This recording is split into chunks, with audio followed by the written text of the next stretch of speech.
Broadcasting from the business capital of the world, this is the Podcast Business News Network.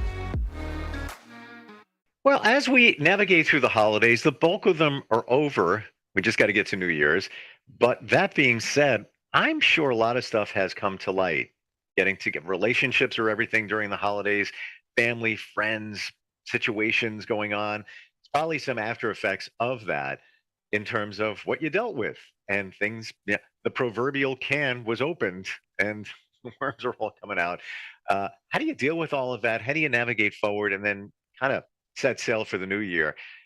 He's going to help you out with that. He's an amazing life coach. Andrew Dale joins us back on the program. Andrew, welcome back. How you doing?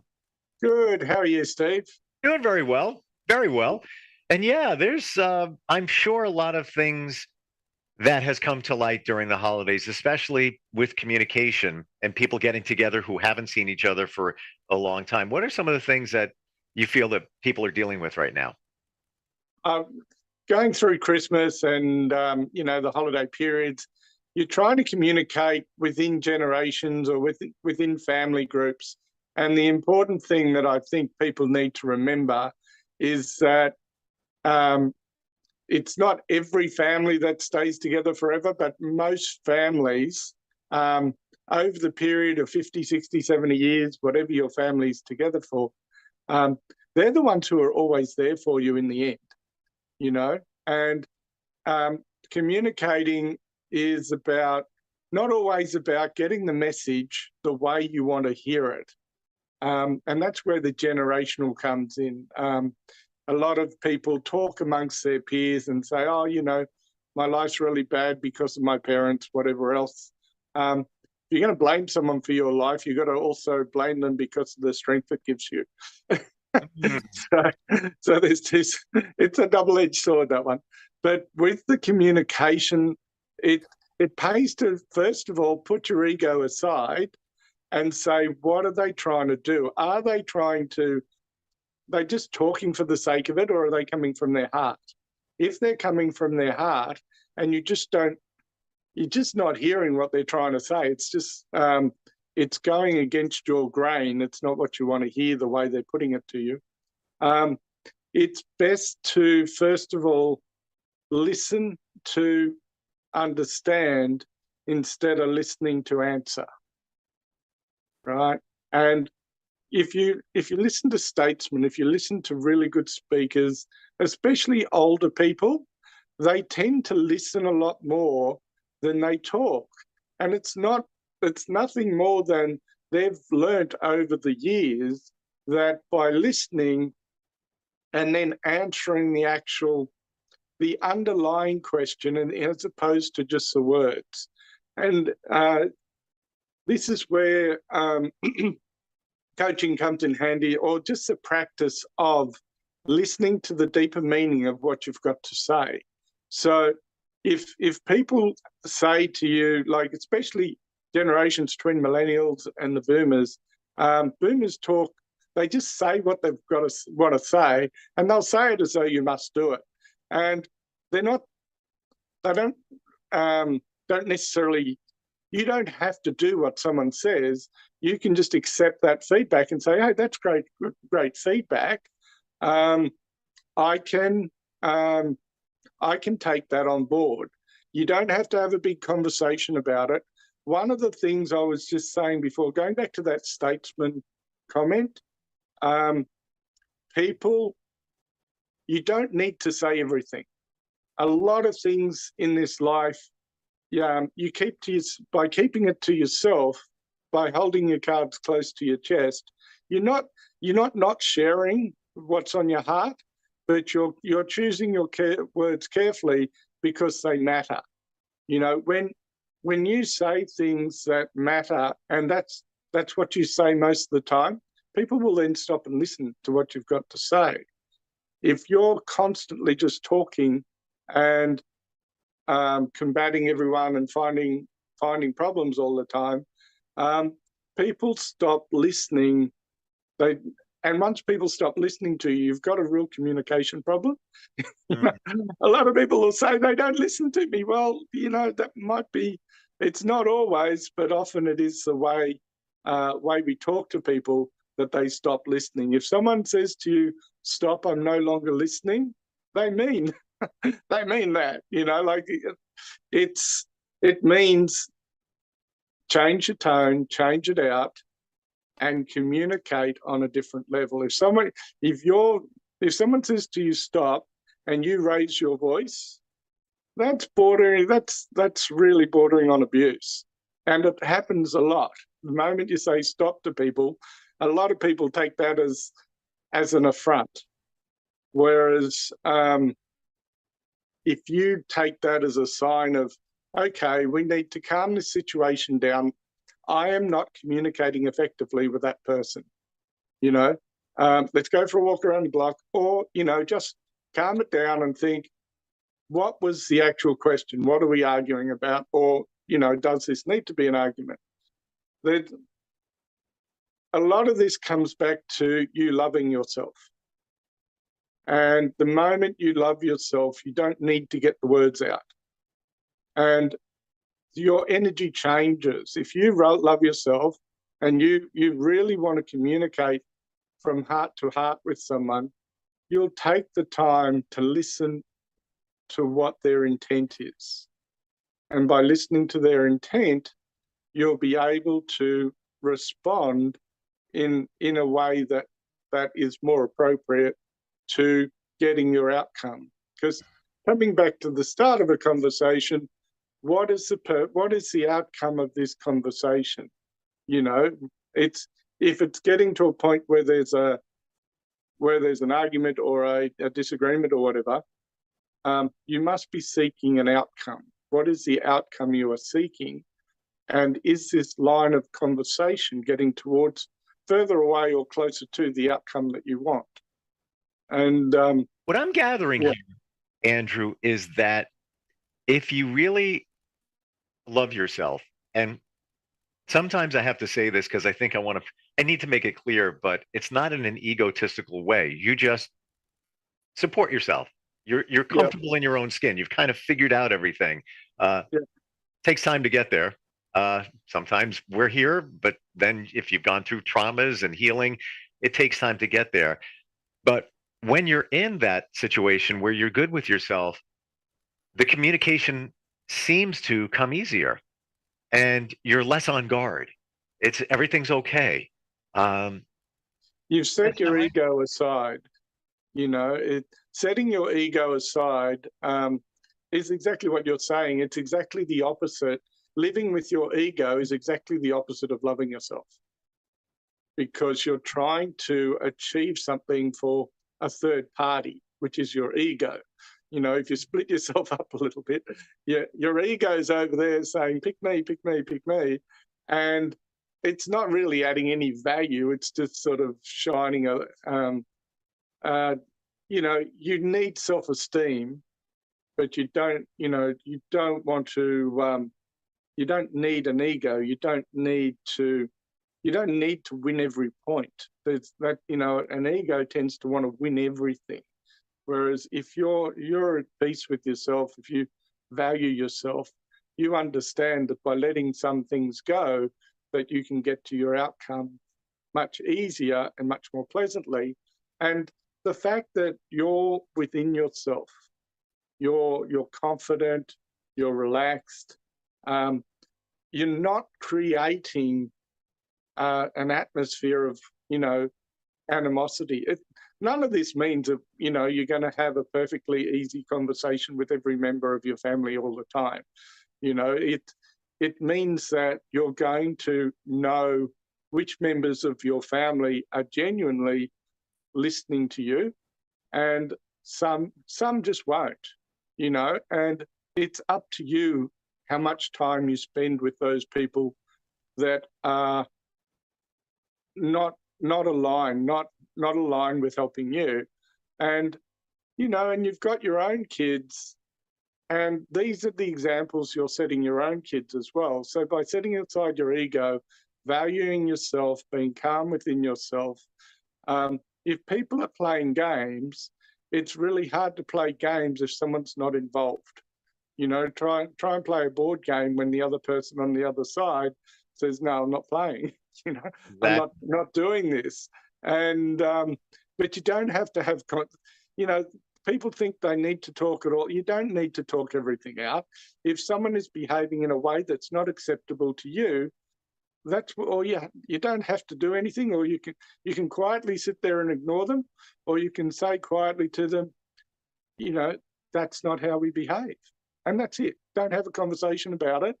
They can do whatever they like, because you're living within yourself. Your ego's not getting involved. They can say whatever they like, and you just say, no, that's not how our family behaves, you and know you can say it to yourself. one thing rings true here is everything we're saying, we have to assume or also put it on the other person. For example, let's say you're in a good spot with yourself. You know, you love yourself, you're good. The other person may not be. And that's why it's hard to communicate with them. You know, I think we also need to think about what they're going through. Maybe have some empathy, but also at the same time, not your problem either. You know, and like you just said, if they're trying to play games and for a reason because they're not comfortable with themselves, have issues playing the victim, then you need to push it to the side because maybe it doesn't serve you at that time.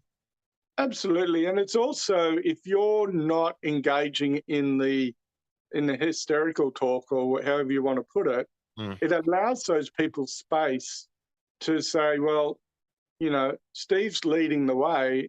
Maybe I can sit there. Maybe it's time to sit down and have a real talk, you know, instead of this head to head that we've had for, you know, sorry to use your name as an example, Right. but yeah, you know, you don't, by being within yourself, yeah, those people that are playing the games, they have two choices. They can go and find a new playmate to annoy, and you know, and they will. If there's someone there who's more susceptible to their, you know, their meanness or whatever the case, whatever you want to call it, they'll just move targets. And but by being within yourself, you also become a leader. You know, and the mastering your life is about being a leader for yourself, the people around you, and your finances. Your finances do come into being a leader as well, because it's all energy. You know, we talk about energy, which is a funny subject, but if you think about it, and look at great speakers that you admire over in history, generally great speakers are within themselves. They choose their words carefully, and what they've got to say, people want to listen to. And people want to be around people who are certain, who give them direction, and they'll listen to them. One of the things that I find a lot is people like to be other people's coaches. The problem with being a coach is there's a fair bit of training involved that most people don't have. So coaching is about asking great questions of the other person and not having a dog in the fight. So by setting, you know, my power is by not, I don't care what my opinion is, I'm just after the truth from someone, you know, and the beauty of that is it's always aligned with me. Someone's truth, when I get down to it, their true heart is always, you know, there's always love in there, there's always certainty in there. If you pull those two out, most 99.9% of people are heading in the same direction. They're just heading in their own direction. But yeah, so if you're in a family situation and you're trying to coach someone, and you think coaching's telling people what to do, then you're probably going to have a lot of conflict.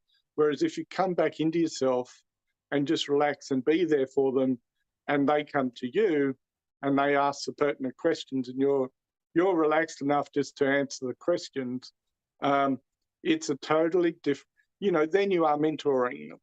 You know, you're not running out to tell people what to do, because unless you've got permission to tell them what to do, then they're not going to listen. You know, Yeah. it's just, yeah. But by being within yourself, by being confident within yourself, And being a leader, people will seek you out on the questions that they want to ask. One thing I And have to, and this rings for me based on what you're saying is I've found myself changing over the last year or two when dealing with situations, communicating, I deal with the facts. The facts don't lie when you're speaking with somebody, and try to kind of move the emotion over to here. But this is what's going on. And if somebody's not being upfront with you, I always feel that it'll always be revealed. Whatever it is, if they're not being truthful, it will always be revealed. But I find if you deal just with the facts, and I don't want to sound like very black and white, it's almost like a you can't lose situation, because that's unless they see it differently in terms of the facts, then you have a problem. well, as long as, and this is welcome to the internet, but they say facts and alternate facts. There are no really alternate facts. There's only, hey, if this is my fact, well, let's pull it up and see where it's come from. Let's get to the facts, which is exactly what you're saying. Is if there's two sets of facts, then you both sit down and find out what you agree is the truth. Without, but you've got the confidence then to say, well, I believe these are my facts. They're facts, like you don't have to be emotionally attached to facts. These are the facts that I'm operating off. These are the facts you're operating off. Let's go and see what credible sources we can find, which bring those facts to a level where we can discuss something at a point of honesty. Sure. You can still have different opinions, but if the facts are correct, then you've got a basis to talk from. You've got a basis. Yes, you have a baseline. And yes, there can be, let's say this is the fact. You could have a different view of the fact. Let's say your morals, your values. Let's say somebody did something and maybe you don't agree with it. The fact is there. You can still deal with the fact, even though somebody else may feel differently about that. And that's where at least you're taking some of the emotion out. By baselining the facts. That's what I've learned. I think it works a little easier than just kind of like starting a conversation with somebody. Yeah, look, and you have great conversations then. If you look at a fact, you can go back to the history. You can have, how did we get here? What are we aligned in? As you said, two people with totally different views could have 80% alignment with that one fact and 20% disagreement. That's a whole big difference from 100% no communication, two brick walls. And you can have some great conversations. And from those conversations, you can learn a lot. Life is about learning. At the end of the day, if you have a look at how much people spend on higher education, it's all about learning, because by learning, you learn where it's come from and where it's going to. It's the past is a great indicator of the future. Nothing we're seeing today is brand new except for the speed of it. So, we've got AI coming out writing all the content on the internet probably in the next few years. Before it went from verbal communication to written communication, now it's just sped up. Over 2,000 years, that's changed, but it's still the same. We're finding quicker ways to communicate. But going back in time, the way people communicated was they had all the same challenges as we had today. They just did it a little bit slower, probably. But but if you go back through time, I find by going back a little and seeing where things are going, it also confirms a lot of those facts and where did they come from and where they're going. That's really important. You don't have to have that on every conversation, but if you're having a longer conversation, a deeper conversation, there is so much to learn, and it's really enjoyable sitting down with someone who's in their 80s and 90s and say, hey, what was it like when you were 20? It changed. You think that there's a whole lot of violence going on in the world today, and you think, oh, that's a problem of today. Well, you go back, you talk to someone who's 80, and they would no longer have walked down a dark alley at night than we are. The problems were the same, society hasn't changed that much. So this is where the generational thing comes in, where people say, oh, you're in a different generation. You had different the problems were similar. Yeah. They're just in a different time frame. Even And when you talk about money, same thing, unless it was during the Great Depression where, there was a very huge deficit in terms of abundance. Everybody has the same situation, for the most part. Andrew, when you're dealing with somebody in a conversation or even a conflict, and they just, deal with all this drama, and you just want to move that to the side and not really deal with it, how do you respectfully tell them that that's not my thing? you just need to just bring yourself back to who you are. Just to take a deep breath, and it's a learned. All of this is learned, right? Over my course is 3 months, but over that period, you learn to set aside the things that aggravate you most, right? And by setting aside those things that aggravate you most, there's all that emotion that's built up in your body that you're carrying around that's no longer there. So it makes it so much easier to be in that state where things don't affect you and you can easily walk away from things. Right. So what I'm saying there is personal growth is a longer term journey that everyone, in my opinion, should do. But it's, know your outcome. If that's how you want to behave, if you're sick of drama in your household, be prepared to let it go and to step back, to try not to engage. It's about us. At the end of the day, by allowing the childhood traumas, the bullying in school, the angst of a divorce, all of that stuff, if you can go back through that and just set it aside and find everything that you were grateful about those moments. What did you learn in school that was amazing? How did that set you up? So while there was bullying going on, what else was going on in that time frame? Oh, you were playing basketball and you did really well. So concentrate on the gratitude of the basketball and succeeding, and let the other thing go. You had a divorce, but you got 2 great kids. You got 2 great kids.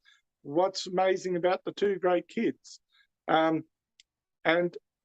it's about balancing your truth so that you can let the aggravation go out of your body and get within yourself and be calm and collected within yourself.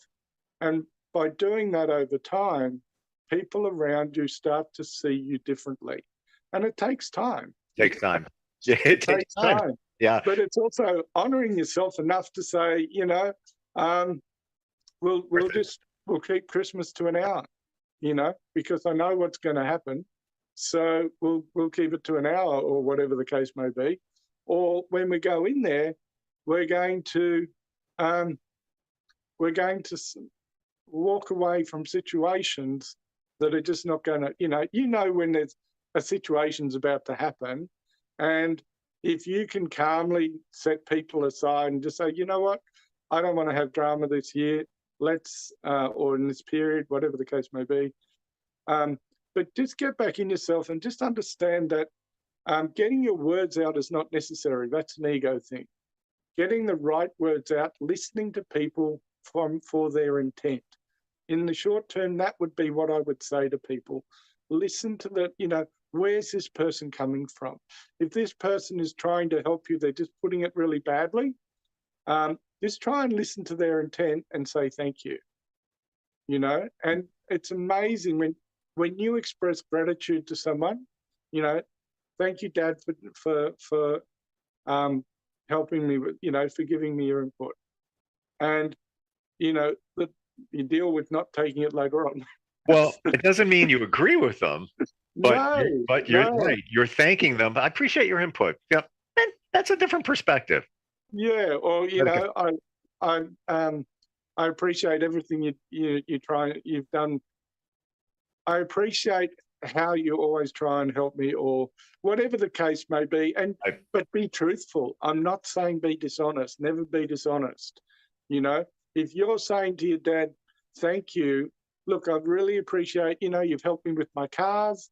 You've helped me with my house. You drive me nuts on the finance. So don't talk about. You Right. can't say thank you for your help with the finance if it's not helping. So if he's helped But you you with can, this, but you can be honest and truthful. And they, more times than not, people mean well. So you can thank them for meaning well in so many words. I appreciate. Thank you. I appreciate what you're offering here.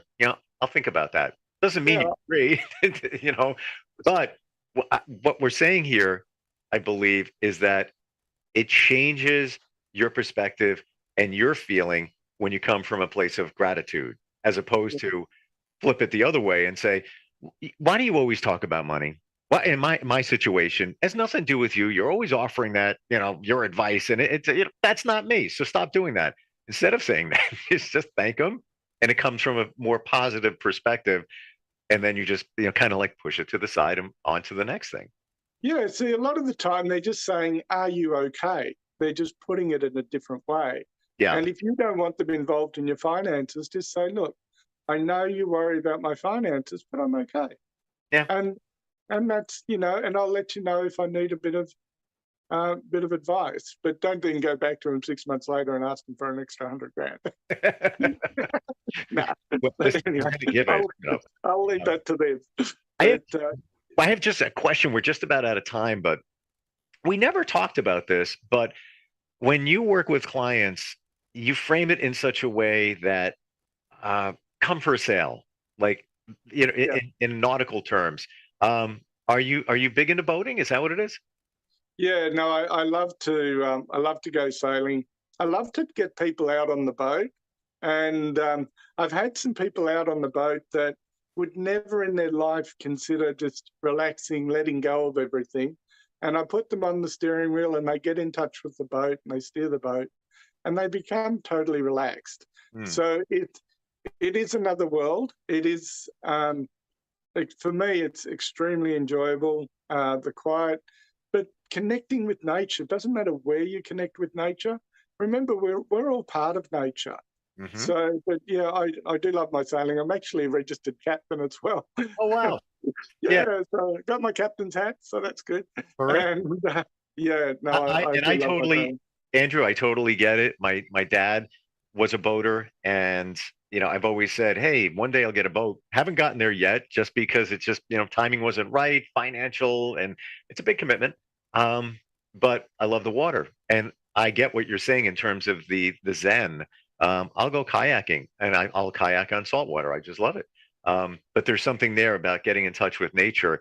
But I love the analogy and the connection where someone sails with you. You pilot them along the way in terms of coaching them. And when you're sailing, you have a destination typically. And, in coaching, somebody has a destination that they're trying to get to. And then you help them with that. They go to your website. Is that where it begins? And do you have a free consult?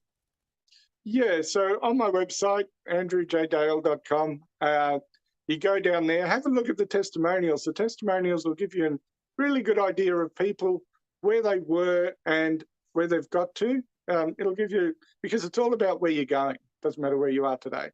Yeah, and just go on there. There's a button. You just click on it, go and book a clarity session, and I'd love to have a talk to you. And the clarity session is just about unpacking where you are. That's your time. I'm just there to listen, and then I'll give you an idea of how I can help you. Good stuff. Yeah. Like sailing, let the wind take you. You know, Absolutely. uh, we're so fixated on direction and how am I going to get there? Let the universe, i.e., the wind, take you along, but you need somebody to help pilot a little bit. You can't do it alone. It Yeah. can't be done. It's scientifically proven. You can do a certain point. Well, look at it this way. Final thought. If you don't know how to sail, how can you sail? So Mm, you may be able to get the boat out of the harbor, but then what do you do? yeah. That's Absolutely. yeah. And then Eh, Always great talking with you, Andrew. Love the perspective, and especially with communication that we talked about today. And yeah, go to the website andrewjdale.com and start sailing. Make a change, especially in the new year. Appreciate you, and I want to say Happy New Year. I think this is the first time I've said that. Yeah. Happy New Year to you too, Steve, and all the listeners. Yep, and we'll talk soon. We'll be right back. Are you looking for even more of the podcasts and hosts that you love? The Podcast Business News Network is proud to announce that you now have even more ways to listen live. Check out the MyTuner Radio, online radio box, and Simple Radio apps on iOS and Android, or find us online. Search for Business News Network on mytuner-radio.com, or search Podcast Business News Network on streama.com and onlineradiobox.com/US. Take your podcast on the go and don't miss a minute of the action.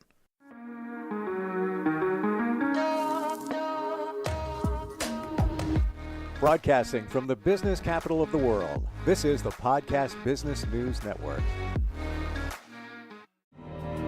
For nearly 2,000 severely injured veterans, everyday life has become filled with barriers. Day-to-day simple tasks can become pretty daunting. I have to carry my chair up 2 flights of steps or have somebody do it for me. What scares me the most is just the falling. When I'm struggling with my house, I think, to have that one great barrier just knocked down, it's crucial. Home for Our Troops is a wonderful nonprofit that builds a Mortgage-free, fully adaptive, handicap-accessible house. And there's no catch. It'll be our very first home that we've ever owned. This is a game changer. This is where your life begins again. We need you to join us in completing this important mission. Please visit hfotusa.org and help build homes and rebuild lives. Because of you, everything's going to be okay.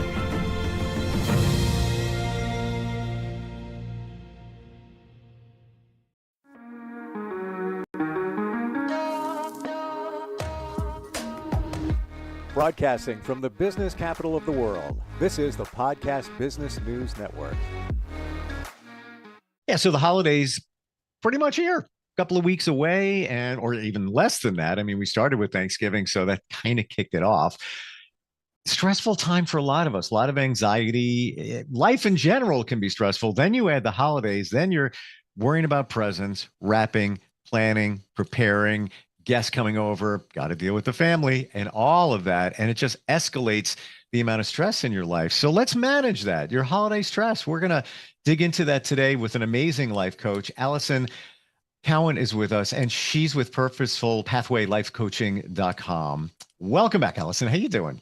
I am doing well, thank you. Yeah. Managing my holiday stress. Good for you. I'm trying not to think about it, but on the back end of my brain, I think, okay, you don't worry about it, you don't think about it, and then a few days before Christmas, it's going to be like, wow, it's all going to surface. Yeah. But it shouldn't be that way, but it is life in general that we get anxiety, we get stressed out, we worry about stuff. And then once the holidays are gone, then you have New Year's, then you have for some of us, the stress of the resolution, starting a new year. Yeah. And then there's the letdown of all of that, build up and build up and build up. And then, it's why January, February, people are just like, yeah.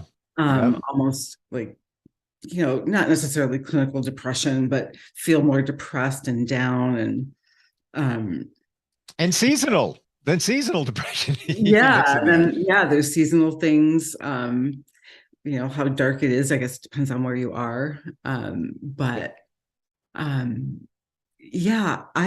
think the main thing is expectations. And different people have different expectations about everything about holidays. Yeah.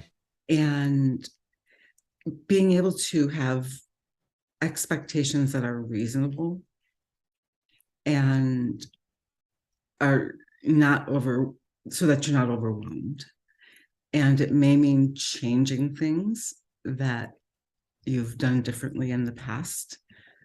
But the expectations of gift giving, finance and budget how much time you're willing to spend with family, friends.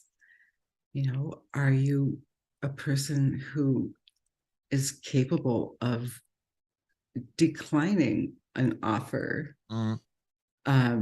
So, it's like, okay, here's another gathering, another party. You're able to say no because you've reached your limit. So having some boundaries and Yeah. I think the expectations is a big one because we have our expectations. That's pretty easy for the most part. But then when you worry about somebody else's expectations, that presents stress because you want to make, for the most of us, everybody happy. What are your kids expecting of the holidays? What is everybody else expecting? I have a friend who has two daughters, and I was just talking to her the other day, and her concern now is making sure they're equal. They're a couple of years apart, but making sure they're equal in the gift value area. And it's kind of looking this way at the moment. And she's like, yeah, like, are they really going to be looking at a lot of times kids don't even look at the value. It's the number of boxes that come their way. And as they get older, I just remember myself like kind of thinking the same thing. As they get older, the gifts that they want are more expensive, so there are fewer boxes. Yes. They may want an electronic device rather than, little toys and things that are less expensive. And you can, get a lot of those. And then it's equivalent to one electronic device. Exactly. But again, stress. There's more stress. I will share this with you. I spoke to a substance abuse counselor the other day, and he said, and they take this for what it is in terms of therapy, but he said 90% of the stress and anxiety that people deal with comes down to one thing. And I said, what's that? He says, people do not drink enough water. He goes, you would be amazed. People are not realizing how dehydrated they are, and it's causing them to stress out, not manage life in general, foggy, can't focus, can't sleep. I know for a fact there's been times where I realized that I didn't drink enough water in the day. I'm laying in bed. My heart is going, blah, blah, blah, blah, blah, blah. I'm like, I just want to sleep. Let me just go to sleep. I'm like, maybe I need to drink something. And I did. And I went right to sleep. So I think there's something there that we need to be mindful of that. And then that said, that you should be drinking half your body weight in ounces. That's a lot. It's a lot. It's a lot when you really look at how much water. But there's also, like, having spoken to him, there's a lot of overindulgence during the holidays, overeating, over drinking, over spending. Yeah. And, so managing your health during this time can be very difficult as well. Do you do this? Because I find myself, I was doing this recently. I kind of derailed on the health side. I'm going to get back to it. I know where I'm at, but I find in the last couple of weeks or so, just reckless abandon, just like, I mean, after the first, I'll dig back into it. But to your point, Allison, if you're doing that, you're just putting stress on yourself because your body's reacting to the stuff that you're putting in it that you don't normally consume, be it alcohol, be it, sweets and things like that. And we don't realize that, it causes issues. Inflammation is a big word now. And it doesn't mean like, just bloating inflammation. There's other things going on in your body, and that affects your brain. And then that brings on stress and anxiety. It definitely does. And I personally, so my story, I have lost 145 pounds. Wow. Good for you. Wow. And it was because I was diagnosed with diabetes, and I did not want to take medication. Mm. And so I did seek a dietitian that I worked with every week. And I have kept it off. It will be 2 years. Wow. And Congrats. I now notice that if I, it's like, oh, let's have a cheat day, and I'll have something that I'm not used to eating, so especially if it's like fried or greasy, or, there are certain things that I can have, but I will feel sick. My body can't do it anymore. And so it's gotten easier for me to just like, okay, well, I can have a nibble or a bite of something, and savor it. So savor that little piece. Yep. And, and be very mindful during that savoring, so that I don't need 20 of something. Just that one is enough. Yep. Totally get it. I totally understand. And I haven't had salt from a shaker, sodium, in literally decades. And I'll go to dinner with somebody and they're like, and I can't do it because I wean myself off of it and I don't need it anymore. It's tough in the beginning, obviously, no matter what it is. But even to your point, I have a friend that lost exactly the same amount of weight you did, and same thing. And I find myself and lots of others, and maybe you would agree that once you start, it's almost like you can't stop. Like, right. And that's what I've been finding. I was a big kid, so it's always on my radar. Psychologically, it made an impression on me. But I find, like when I said, reckless abandon recently, I find that, somebody brings over chocolate cake, have a piece, come back, have another piece, come back, have another. Oh, Once yeah. you And start, like that one little wedge. Oh, that's just one more little wedge. Yeah. Just slice a little bit, a little bit more, a little more. Where did the cake go? Yeah. Yes. Yeah.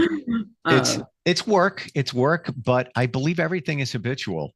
The good stuff, the bad stuff. Once you get in the habit, the rhythm of doing it, you can do it. The good and the bad. yeah. And it is easy to, especially, I'll just start tomorrow. And then, so I might as well just like eat everything in the house today because I'll start tomorrow. Yeah. Tomorrow comes and you have, you want to do this, you have your goal in mind. And, for me, I found, well, what were my trigger foods that I couldn't stop? Put a big bowl of broccoli and cauliflower in front of you, and you're only going to eat so much of it. You put a pizza out there, or that cake, like you said, that trigger. So,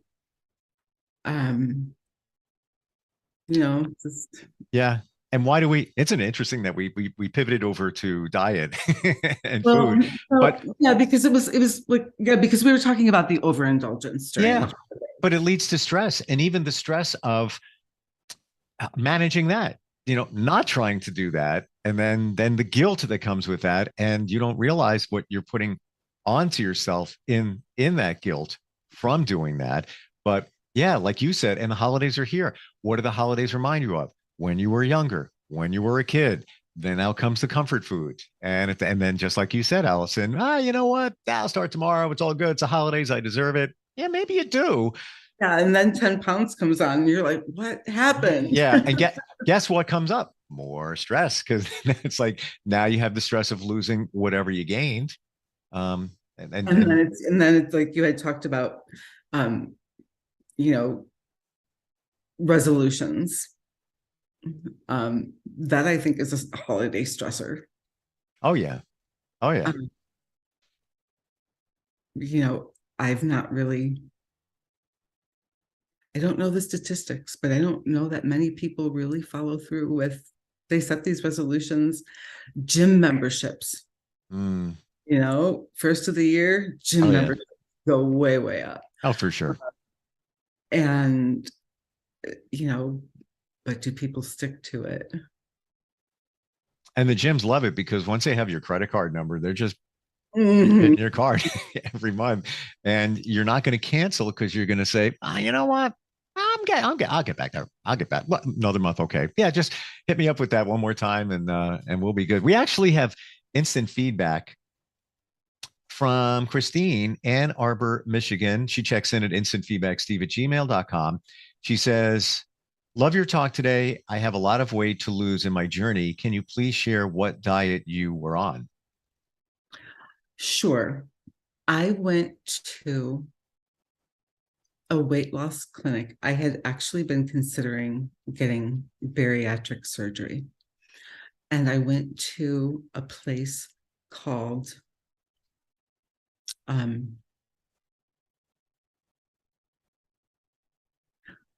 well, in any case, it's here in Ohio, but they use OptiFast products at the beginning along with food.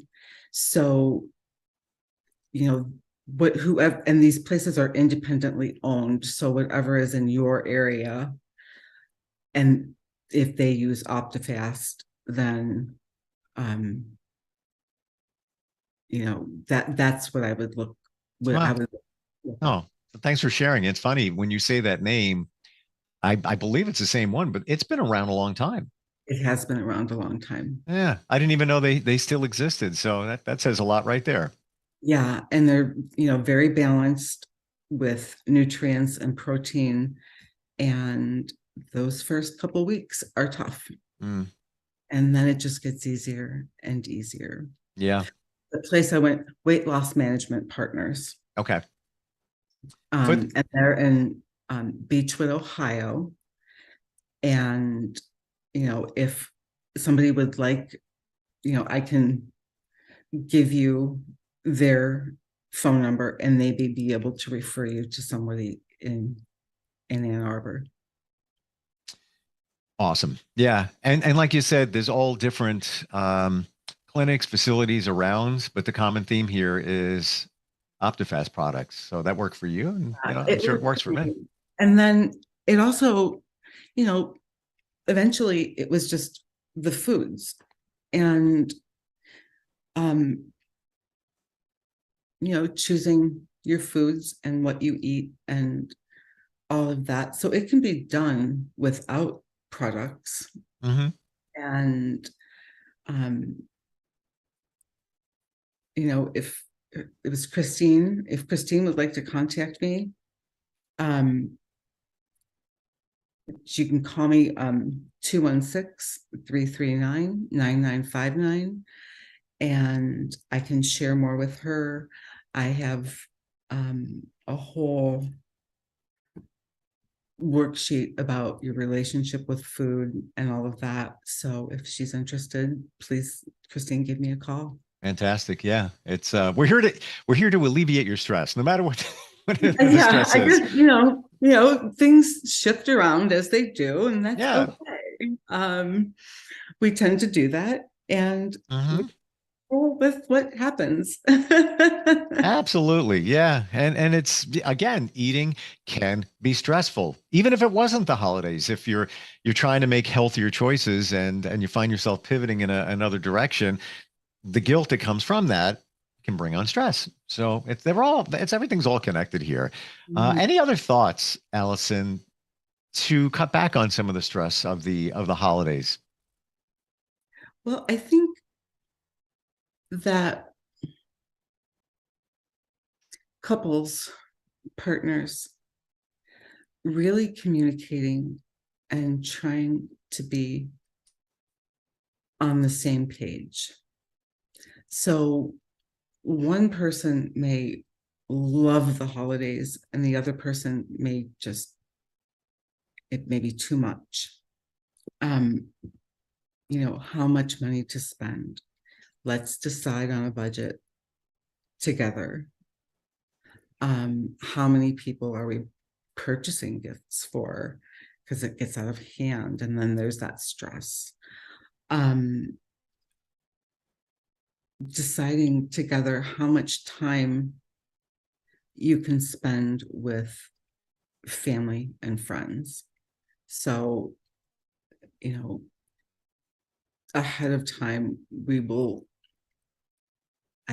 can handle, one person may be able to handle being together for 4 hours. Another person can maybe feels like they can handle just being with friends and family 1 hour. Mm-hmm. And maybe a compromising with 2. Yep. So I think that's something that can alleviate some stress. So talking about it ahead of time so that it's there's not this stress building up in one person more than the other, and then disagreements come up. And so I think that that's another healthy way of alleviating some stress. That's a big one. It really is, because on one side, you could have one half of the partnership, if you will, saying, what do you mean you don't want to come hang out with my family? Come on, blah, blah, blah. And then the other says, I do, but I don't want to that long. And you got to strike that blend. And it's also the anticipation of what that one is expecting and that one is expecting, adding to the stress. So yes, there has to be communication and some kind of balance blend of that, because sometimes one asks for a lot and the other one's like, yeah, I'm on board, but I want to do it all. I'll go, but I want to go home and watch the game or whatever it is. Whatever you want to do. Right. It's not like I'm not going, but I'm showing up, and it's with a smile on my face, and we'll do it, but not for 5 hours or 7 or 8 or whatever it is. Right. And so different people have different thresholds, Yeah. and having that compromise. Mm-hmm. But it's also not ignoring the elephant in the room, because if holidays are coming up, I know I'm going to have to go to her family's house again. I'm not looking forward, that kind of thing. And it could be, if you're the person who enjoys spending 5 hours and the other person can only handle an hour, then drive separately. Yeah. Mm-hmm. The other person allowance. Yeah.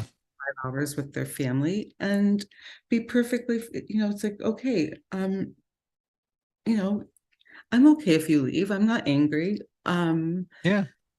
And so you're both allowing each other to be who they are. So there's other ways of dealing with it as well. I know couples that take separate cars, one in particular, because one of them deals with some anxiety, and sometimes it just pops up out of nowhere.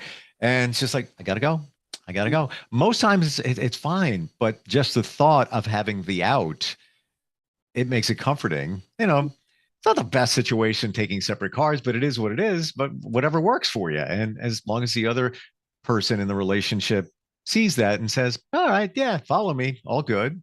And, and there's really no right or wrong. It's what works for the couple. Yeah. But you got to communicate. And I really, really think, Allison, you nailed it with one word: expectations. Because I didn't realize it, but that word is the thread through all of it. When it comes to the gifts, your family, your kids, time, here, that, everywhere, yourself, what's your expectation of the holidays? Mm-hmm. Everybody's got different ones. Everybody has a different view. We all come from different areas, different backgrounds. And, what I'm thinking is not the same thing that you're thinking. So everybody's got to be. I know people who have and love, and they will have even the smallest of houses. They will have if they're celebrating Christmas, for example, and I'm talking about, there's all holidays going on right now, so I don't want to exclude and just make it one, but they'll have a tree in every single room of their house, and they love it. They love Christmas or a holiday, whatever it is. And that's great. If if they enjoy that, so be it. Yeah. Can't take that away, but that's their expectation. But they can't expect other people to be on board to share the same type of joy that they have. Yeah, and so if like I'm kind of turned into a minimalist. My children are out of town, so all of the decorating to me now feels more like, well, it's not like putting it up, it's taking it down. For sure. So as long as if you're the one who loves it and you're then do it. You're taking it down, putting it up and taking it down, not complaining, then go for it. Yep. This is the first year in forever that since I moved, sold a house in between. I'm not on a ladder this year. I'm not complaining. It's okay. It's all right, because there'll be time for that. I know in the future at some point. So we have a little bit of time left. This is the perfect time to talk about if somebody is going through stuff, stress, dealing with things during the holidays. Purposeful Pathways lifecoaching.com is your website. Free consult. I don't know if you're working close to the holidays, but if somebody is realize I got stuff going on, I need some direction here. And through January 1st, I usually work with packages. So it's like, rather than session, like one session here, one session there, I do offer different packages, and any package that is purchased through January 1st are 2 free sessions are added on as awesome. Very nice. Promotion. Yeah. You got it when you need it the most, and you don't have to use it before the holidays, right? Well, no, because no. And if anybody knows that they would like something, they want, somebody who would really like coaching. Mm-hmm. I have gift certificates. Yeah. Or even just to make that suggestion to somebody, hey, I was listening to this thing or watching. I heard this life coach, Allison, and she's resonating. And why don't you give her a call? And if you like it, then I'll that's my gift to you. Whatever it might be. But the website is Purposeful Pathways lifecoaching.com. Minimize that stress during the holidays. Manage the expectations. Have a little bit of chocolate cake, just a little. Yeah, savor it. Yeah. And just again, the phone number is 216-339-9959. And my email is Allison, ALLISON, Cowan, COWAN, at purposefulpathwayslifecoaching.com. And I'm only stressing that because I'm right now in the middle of changing my website hosting. Gotcha. So I don't want somebody to get lost if it's, if it takes a day or two to transfer over. Gotcha. So yeah. That's why especially the phone number, please feel free, call, text. Excellent. Yeah.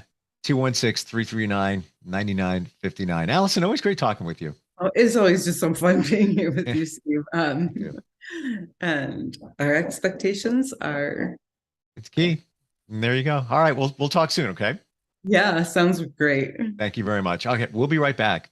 Are you looking for even more of the podcasts and hosts that you love? The Podcast Business News Network is proud to announce that you now have even more ways to listen live. Check out the MyTuner Radio, online radio box, and Simple Radio apps on iOS and Android, or find us online. Search for Business News Network on mytuner-radio.com, or search Podcast Business News Network on streama.com and onlineradiobox.com/US. Take your podcast on the go and don't miss a minute of the action.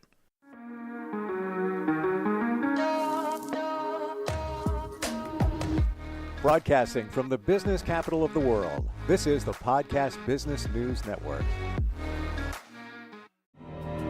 For nearly 2,000 severely injured veterans, everyday life has become filled with barriers.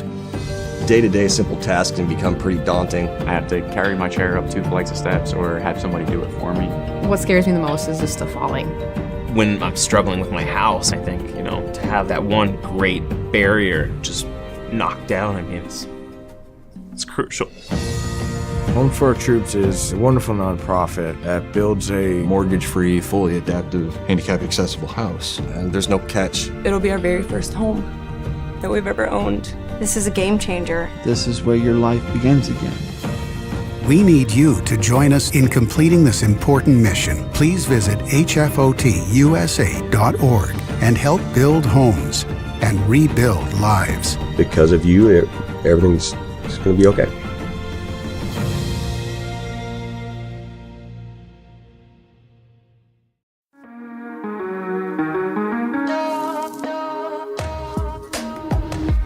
Broadcasting from the business capital of the world, this is the Podcast Business News Network. Hello, everybody. I am Ross Morasso, and welcome to the show. My guest today, Lauren Stinnett, Chief Organizing Officer at her company called Order in Your Court. You can find her at orderinyourcourt.com, and she specializes in something that we all, or most of us, desperately need, but few of us know how to actually get it accomplished.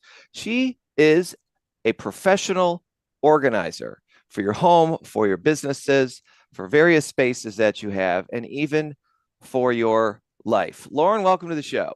Thanks, Ross. Thanks for having me. Excuse me. Let me clear my throat. Sure. So, when we talk about, organizing our life and organizing our habits and our homes and stuff like that, like we all can kind of agree or probably think like, yeah, I could probably be a little cleaner, a little more organized, but you seem to take this to an entirely different level. Tell us what Order in Your Court is really all about. Well, Order in Your Court is all about home, office, and life organizing. Home, we can guess what that means. Makes sense. Office, very similar, but in your office space. What does life organizing mean? We can help with if your family's calendar is all over the place, if your office calendar is all over the place, we can help get those back on track. If you need assistance with, you have a big group coming in town, a family reunion, we can help organize all those daunting tasks that come with it. Maybe we need a big venue for the gathering. Maybe we need to shuttle 50 people from the airport to a home or to a venue for the event. We're happy to organize all of those things: ground transportation, airfare, restaurant reservations. We've even done birthday parties. So I come from an event planning background. So I have the knowledge and skills and all of that. So we are happy to help with any of that and get your life organized, and not just your physical things, your what's up in your head. Get it down on paper, get it out on, wherever it needs to be to get it organized.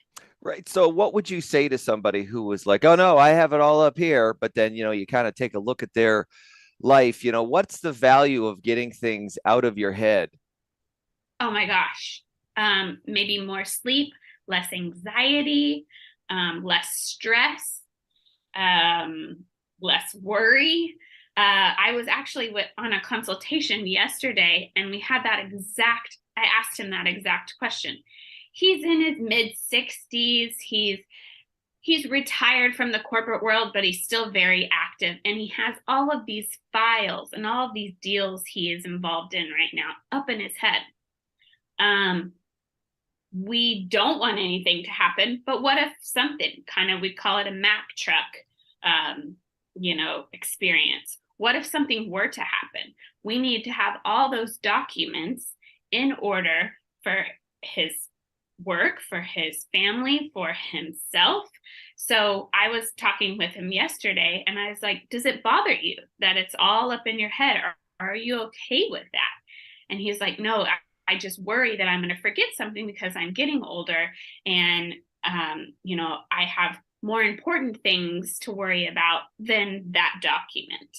So we came up with a plan yesterday, and we're going to work with him on saving all these emails and files and all these things that he needs, both physical, because that's what he wants. He says, I'm that generation, so I need a physical piece of paper, which is fine.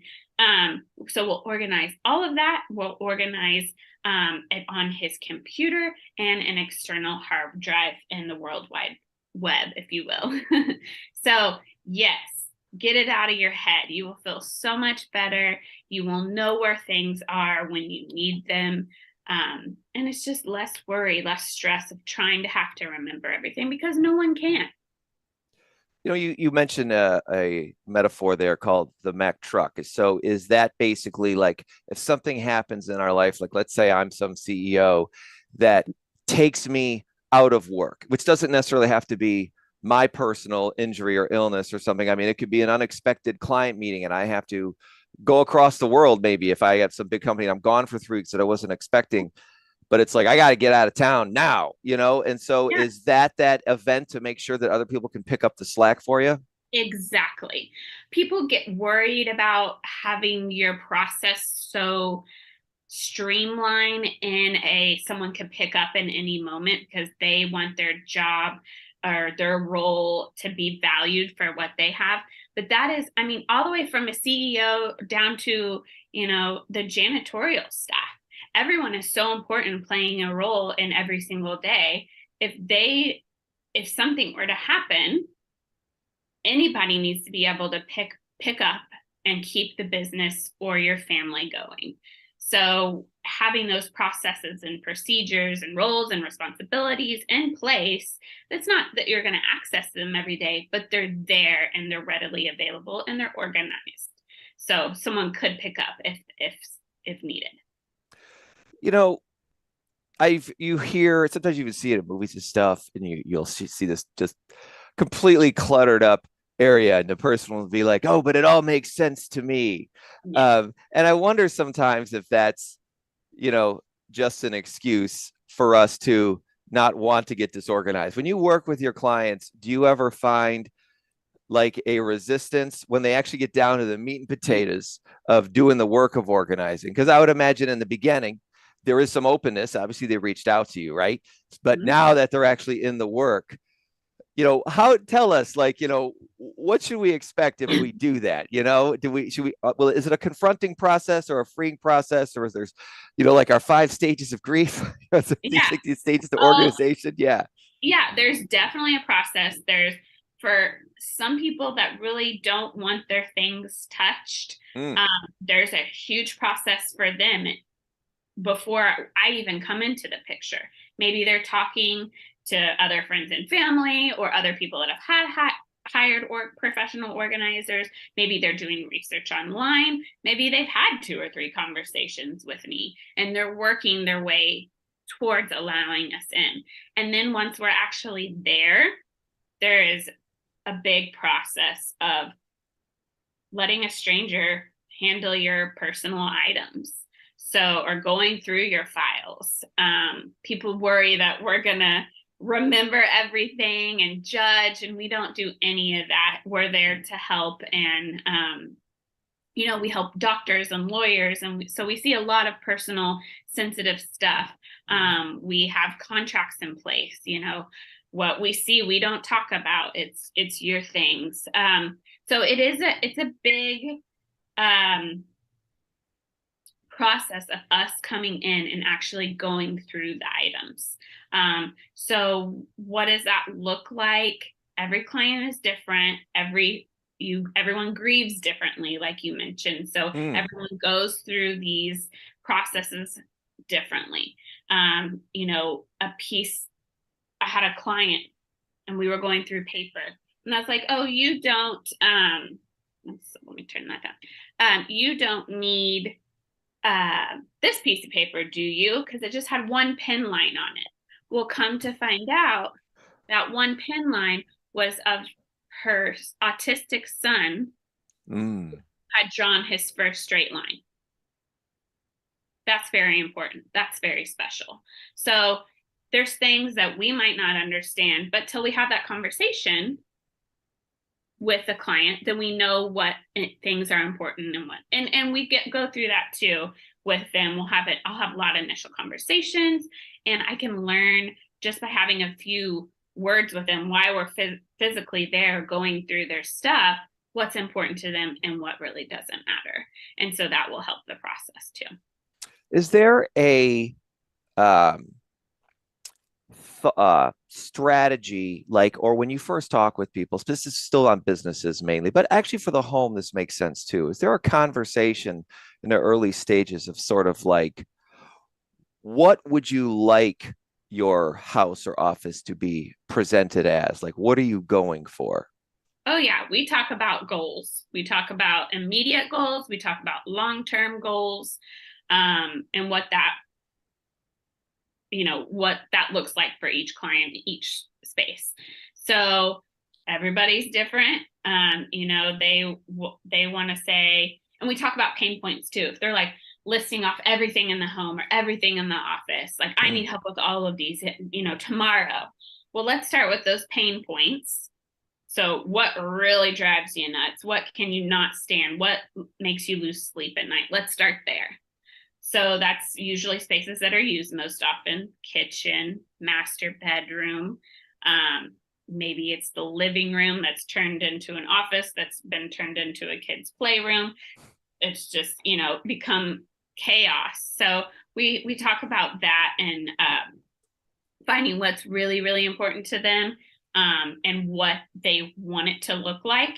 And maybe they're not so completely sure what they want to look like, but us talking through that, we come up with a plan and a goal. Yeah, I remember when my children were little, I think my website would have been more like the wild jungle in my court.com. Yeah. A lot of people have those too. I mean, I have a 2-year-old and I will come home and see the living room. Like, what happened to the living room?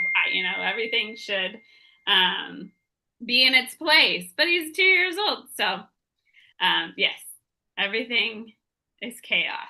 Can we work with you like at a maintenance level? So let's say you come in and we get everything where we want it, but I've been reading a little bit about you, and surprise to all of us, just because we organize something once, turns out it often doesn't stay that way. So and then this dovetails into a second thing. You're in Dallas, so do I also have to be in Dallas to work with you?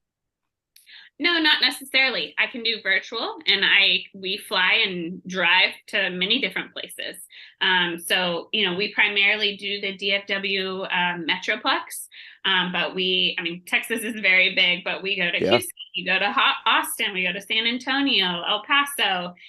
We go to a lot of. I was in Oklahoma on Monday doing a garage. So we go all over the place. And in December, we were in Colorado. So wherever you need us, we will come. We will make it work.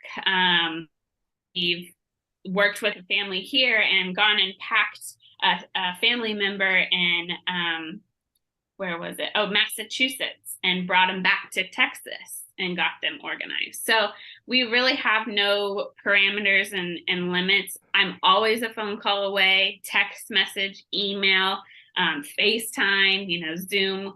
There's many options that we can help you get organized. And we do maintain our clients too, if that's something that they're interested in.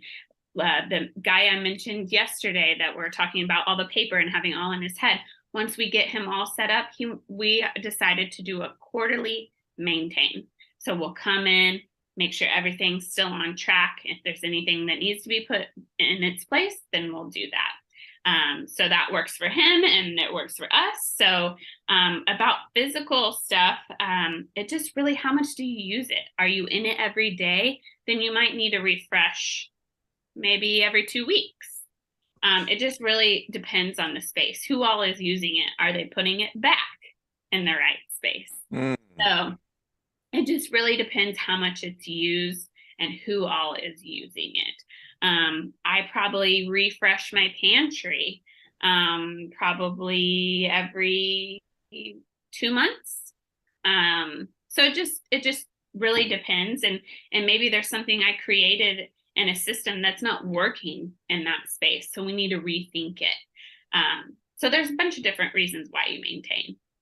Those of you who tuned in here, not at the beginning of the show, I'm talking with Lauren Stinnett, the Chief Organizing Officer at and she specializes in organizing anything and everything, whether it comes to a section of your house, a part of your business, or even single events, so that you can enjoy that in a more stress-free manner. Now, in terms of one of the most unusual things, I'd like to hear, like, what was one of the more unusual requests that you had from one of your clients? And the reason I'm asking this, everybody, is not just because I want to gossip.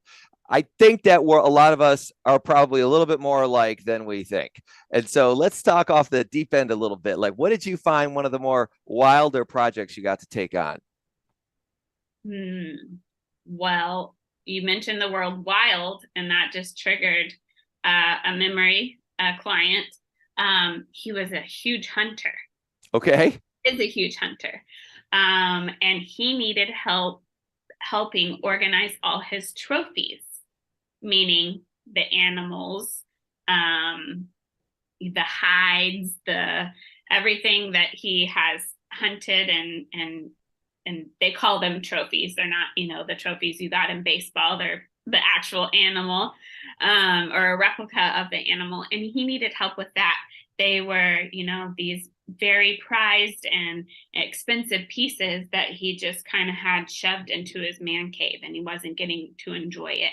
So we went in there and helped him, where should we mount some of these? So it wasn't specifically organizing like you would organize t-shirts. We were helping him organize these trophies either onto a wall or preserving them in the proper way, or maybe that was actually his son's trophy, so let's get it to his son in Houston. So you said wild, that kind of triggered me on that. And a lot of people don't agree with hunting, but it was fun and entertaining when all these eyeballs were looking on you and you're organizing them. That was definitely a fun memory. We've had guys that collect our big video gamers, and learning all about that stuff, because I am not one. I think it's cool, but there's all these different screens and parts and controllers and chairs and all this cords and all these stuff. So everyone has a hobby or a niche or something they love and are passionate about, and probably might have excess of it. So we can help with that and get it organized so you can use all those things properly. Let me ask you about that. So collectibles, right? Is that something else that people have, figurine collections or other things, that they've spent a life, trying to acquire, and probably a lot of those things sometimes can be of quite value. Have you ever picked a room and then made sure that you could present all of their collectibles for their hobby? Yeah. It kind of becomes, we always say man cave, but it can be any type of cave, a woman's cave, a kid's cave, whatever you want to display your passion is, there's definitely done that. We had an older lady who collected clocks. Okay. So that was just a couple weeks ago, actually. So we helped her display, because, she had them in boxes. She, some of them weren't working. So we, pulled all those, and we had helped her get the ones that weren't working fixed. And maybe she needed to retire some of them or try to sell some of them. So we helped her go through that process. So there's no limit. People think, oh, people are going to judge me because I collect X. We do not care. That is your passion. We think it's cool. And we're happy to help. But anything, shoes are a big thing. Sneakers are huge right now. A lot of people. So some people have like I've got my Nike Kicks and there's only 50 of these in the world or something like that. Yeah. So we have a lot of clients that collect sneakers, and that maybe we've had to turn literally a bedroom into an additional closet space just for the sneaker collection, which is really cool. I love shoes, so that's fun. But then there's me that can get rid of anything. And I'm like, why do we have all these sneakers? Let's talk about this. So But the collectibles and I don't want to use the word hoarding because it's not hoarding, but holding on to something that maybe doesn't have a value. Those are two totally different things. So that's very important to remember when you're going through the organizing process. So sometimes with these collectibles, it's not about presenting them. It's about maybe just making sure that you can ensure that they're put in a place where they're protected and out of the way. Yeah. And if they're not out and you're not enjoying them, then why are we holding on to them? Let's let the space be something other than a clock room, if you're not in there enjoying them. It's got me thinking, like, it's maybe in creating a structure where you get on a rotation, right? So because maybe you have too much to present at once, but maybe every month or two, you kind of rotate your things that end up in a room. Exactly. And we do that. We suggest that a lot with children's toys. They get toys for Christmas, for their birthday, for holidays, from grandma who can't stop going to Target and buying a present every time she sees her grandkids. They have an excessive amount of toys. Most Americans have an excessive amount of things these days. So we suggest putting toys in rotation, because when they're all out and kids have access to anything and everything at the same time, they play with the same thing over and over again. And you're like, why am I keeping this? I want to get rid of it. Well, they forgot it was there. They couldn't find it. So when you rotate those pieces, it's like getting something new every single day. Or not every single day, every time you rotate it, every 3 months or whatever it is. And it can probably start to spark the imagination and creativity of your kids. Absolutely. In businesses, do you find sometimes that a lot of businesses have, awards and plaques and certificates that they're just sort of sitting in a pile? Yes. Oh, yeah. They've worked, our older clients that have worked for companies for 25, 30 years have gotten all these awards, and they're like collecting dust. And they're like, I like them, but I don't need them. So maybe that's when we take a picture of each one with the client holding it. And we can print those pictures off and put them in a book and allow them to write that memory. Like, this was in 1992 when I won most sales, or had the highest sales for that year. So there's many things you can, and then it's in a book and you can refer back to it and people can look at it too, but it's not a glass dust collector of all your trophies. Yeah, interesting, because there's two categories of, there's probably in your mind many, many categories of organizing, but these two archetypes that I'm kind of thinking of. One is get things to be functional, right? Like if you had a closet or a pantry or something like that. And I can see there's an art to that too. But then on the other side of it, when you're dealing with presentation, you're now diving into interior design, right? Because it's not just about getting it up on the wall. So do you dive into that sort of whole concept too? As soon as things start to show up in a space, that now impacts everything else or the space as a whole. So do you find yourself doing interior design sort of along with? Yes. Yeah. We help with that a lot. We'll help with clients get their house ready to put on the market. So that's a couple stages. So we help purge, declutter, sell items if we need to, and then we help stage. Depending on the level of staging that, maybe I bring in their real estate agent that is excellent at that. A lot of real estate agents have their own staging company. So, we'll bring them in for that. But if it's just kind of cleaning up the shelving, or let's take down that personal family photo because it's about to go on to market, and let's hang this pretty art piece that's been sitting in the attic for 5 years. So when, prospective buyers come into your home, they can visualize their family there and not see yours. So there's different things that we do. When we've reorganized offices, we've helped, with the shelving and desks and everything like that. Bringing in live plants, helping pick out rugs and pillows and things like that. So yeah, we don't go to a crazy level. And if I need that crazy level, I will definitely, I work with a wonderful interior designer, and I'll bring her in if I need to, when we take it to that level. Oh, okay. So you really have like a full array of sort of anything that I would need to get like stuff ready for my house if I was trying to actually sell it. Absolutely. Yes. Working with later today, I have a client, and we are beautiful home, but the closet's not right. It's not a gut job. You know, we don't need to totally rebuild the closet, but we need some additional shelving. We don't want to just put in, wire shelving from Container Store or IKEA or whatever that is. Someone is at the front door. I so apologize. Yes, our inanimate objects are talking to us more and more these days. They really are. So I'm bringing in our woodworker, and he's going to come in and add additional shelves that match the home.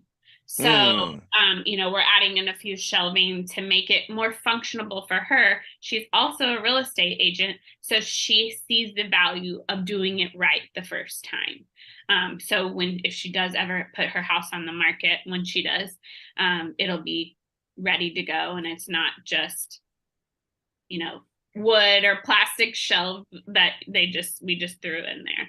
So I work with a ton of great vendors that I've vetted, and they understand the importance of what I do, and not just putting any old shelf in there. We need a good stable shelf that's big enough to hold a bin. We think about those through the process. It's interesting. We've heard, probably at one time or another, a lot of us, except maybe you, Lauren, have, we get ready to move or something, and then we kind of have our cynical realization of, I'm getting my house amazing for somebody else. Yep. It's wild, isn't it? Why didn't I ever just do this for myself and enjoyed it more while I was here? So we only have a couple of minutes left. Let me ask you, because when you talk about staging, and I think that it's a longer conversation, but as mortgage interest rates went up over the last half of 2022, we're now seeing some of this downward pressure on prices on homes. And so what would be, if you could pick, you probably got a lot, but if you had to pick one mistake and one good trick to do when you are staging your home, for those of us listening? Okay, one mistake. Mistake, I would probably say not decluttering. So showing a house, it's a pigsty. Yes. People are going to think you don't. If this is what the innards look like, then there's no way you're taking care of it as a home. So for getting price, you're just going to actually have potential buyers completely walk without even an offer. Yeah. Unless you get an investor that comes in there that just wants to knock it down and put a McMansion up, That's probably my mistake, not decluttering it. When people see that you value this home, that you love this home, they're going to see their life there too. There's more of a potential for doing that. I would say that would be my mistake. A lot of people say, it doesn't matter. I don't care. I just want to sell it for whatever I can do. And that's fine too. Maybe you don't have the time, but that's when you can call us. We can help you with the time. And then your other question, mistake was just, and what's one thing that you like to do? Like, what's one tech? Like, I don't care what the house is. If I'm staging it, I'm definitely going to make sure we do this. Oh, we're definitely going to.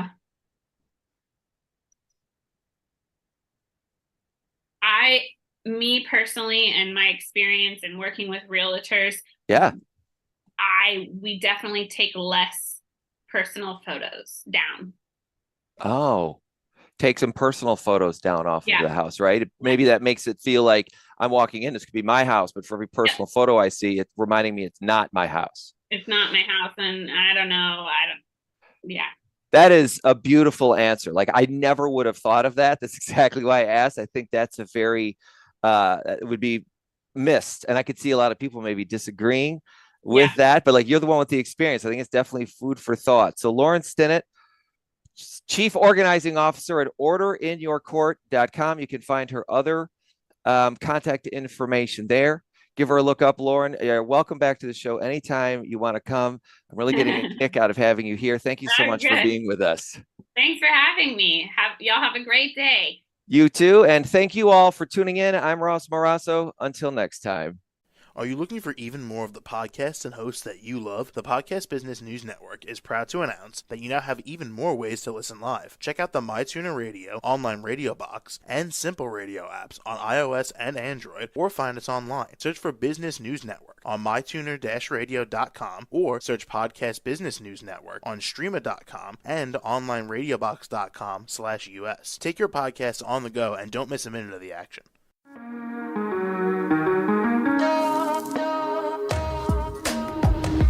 Broadcasting from the business capital of the world, this is the Podcast Business News Network. For nearly 2,000 severely injured veterans, everyday life has become filled with barriers. Day-to-day simple tasks can become pretty daunting. I have to carry my chair up 2 flights of steps or have somebody do it for me. What scares me the most is just the falling. When I'm struggling with my house, I think, to have that one great barrier just knocked down, it's crucial. Home for Our Troops is a wonderful nonprofit that builds a Mortgage-free, fully adaptive, handicap-accessible house. And there's no catch. It'll be our very first home that we've ever owned. This is a game changer. This is where your life begins again. We need you to join us in completing this important mission. Please visit hfotusa.org and help build homes and rebuild lives. Because of you, everything's going to be okay.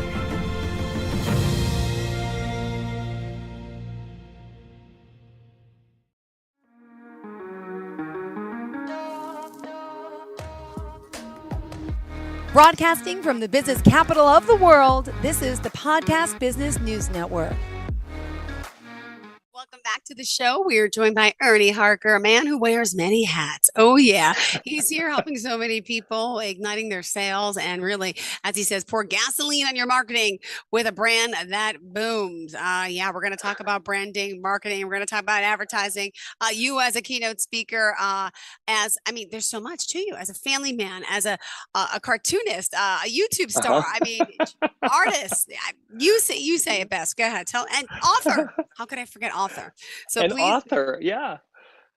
I've got way too many interests. In fact, my podcast that I host is called The Hyperactive Productivity Disorder, because I cannot focus on any one thing, and I'm hyperactive, and I love to be productive. Yeah. So I think a lot of people fit that description of like people who don't like to sit still. They want to engage and spend their time, invest their limited lifetime on things that are meaningful. Yeah. Right. So much so that it's almost like, I call it a disorder, but it's like it kind of gets in the way of things that others who would like to just chill out and coast. I don't fit that crowd. Yeah. So it's a little bit of a disorder. You like are a that. go-getter, get-doner. You are, you are, taking, the world by storm, and you're pulling on those reins and you're making things happen. And that's just your personality. Is your twin brother like that or no? He is. He runs in the family. He's very, very similar to me. Yeah, totally. Well, good genes. Arnie Harker joining us here today. Let's remind them of your website, how we could start off this to meet you there, earnburn.com. Yep. Tell us a little bit about yourself for new listeners today before we begin. Okay. Well, I started as an illustrator. That's the word. I called you an artist. You know what it means. Yeah. Illustrators are artists, but so are musicians. And I kind of wish part of my psyche wishes I was like a rock star. Cool. Yeah. That'd be cool. But I don't have any music capability. So that probably is not going to happen. Yeah. But when I was a kid, I loved to draw, and I had a fantastic art teacher that in middle school that inspired me and kind of told me that there was a way to make a living as an artist. And so I pursued that interest until I went to college. I studied illustration, and then I got a job right away as an illustrator for an ad agency, a really big ad agency, doing pre-visualization, like sketching out the ideas. Okay. Like a police sketch artist, kind of like that, where a creative director or an art director will say, "Hey, Ernie, here's what I want to show the client. Yeah. And so I'd kind of sketch out what they mean, and then they go, yeah, that's it. And then I'd go and finish it up a little bit. So I got really good at being able to understand or put into visual language what I was hearing verbally. And I started my own company in 1995. And it was an illustration graphic design company that evolved over the years to be more of a brand development company, where I helped companies, my clients, develop a visual language that was consistent and repeatable, so that their customers could identify their marketing and advertising in a family of and a history of communication versus the shot in the arm, like the promotion, the offer.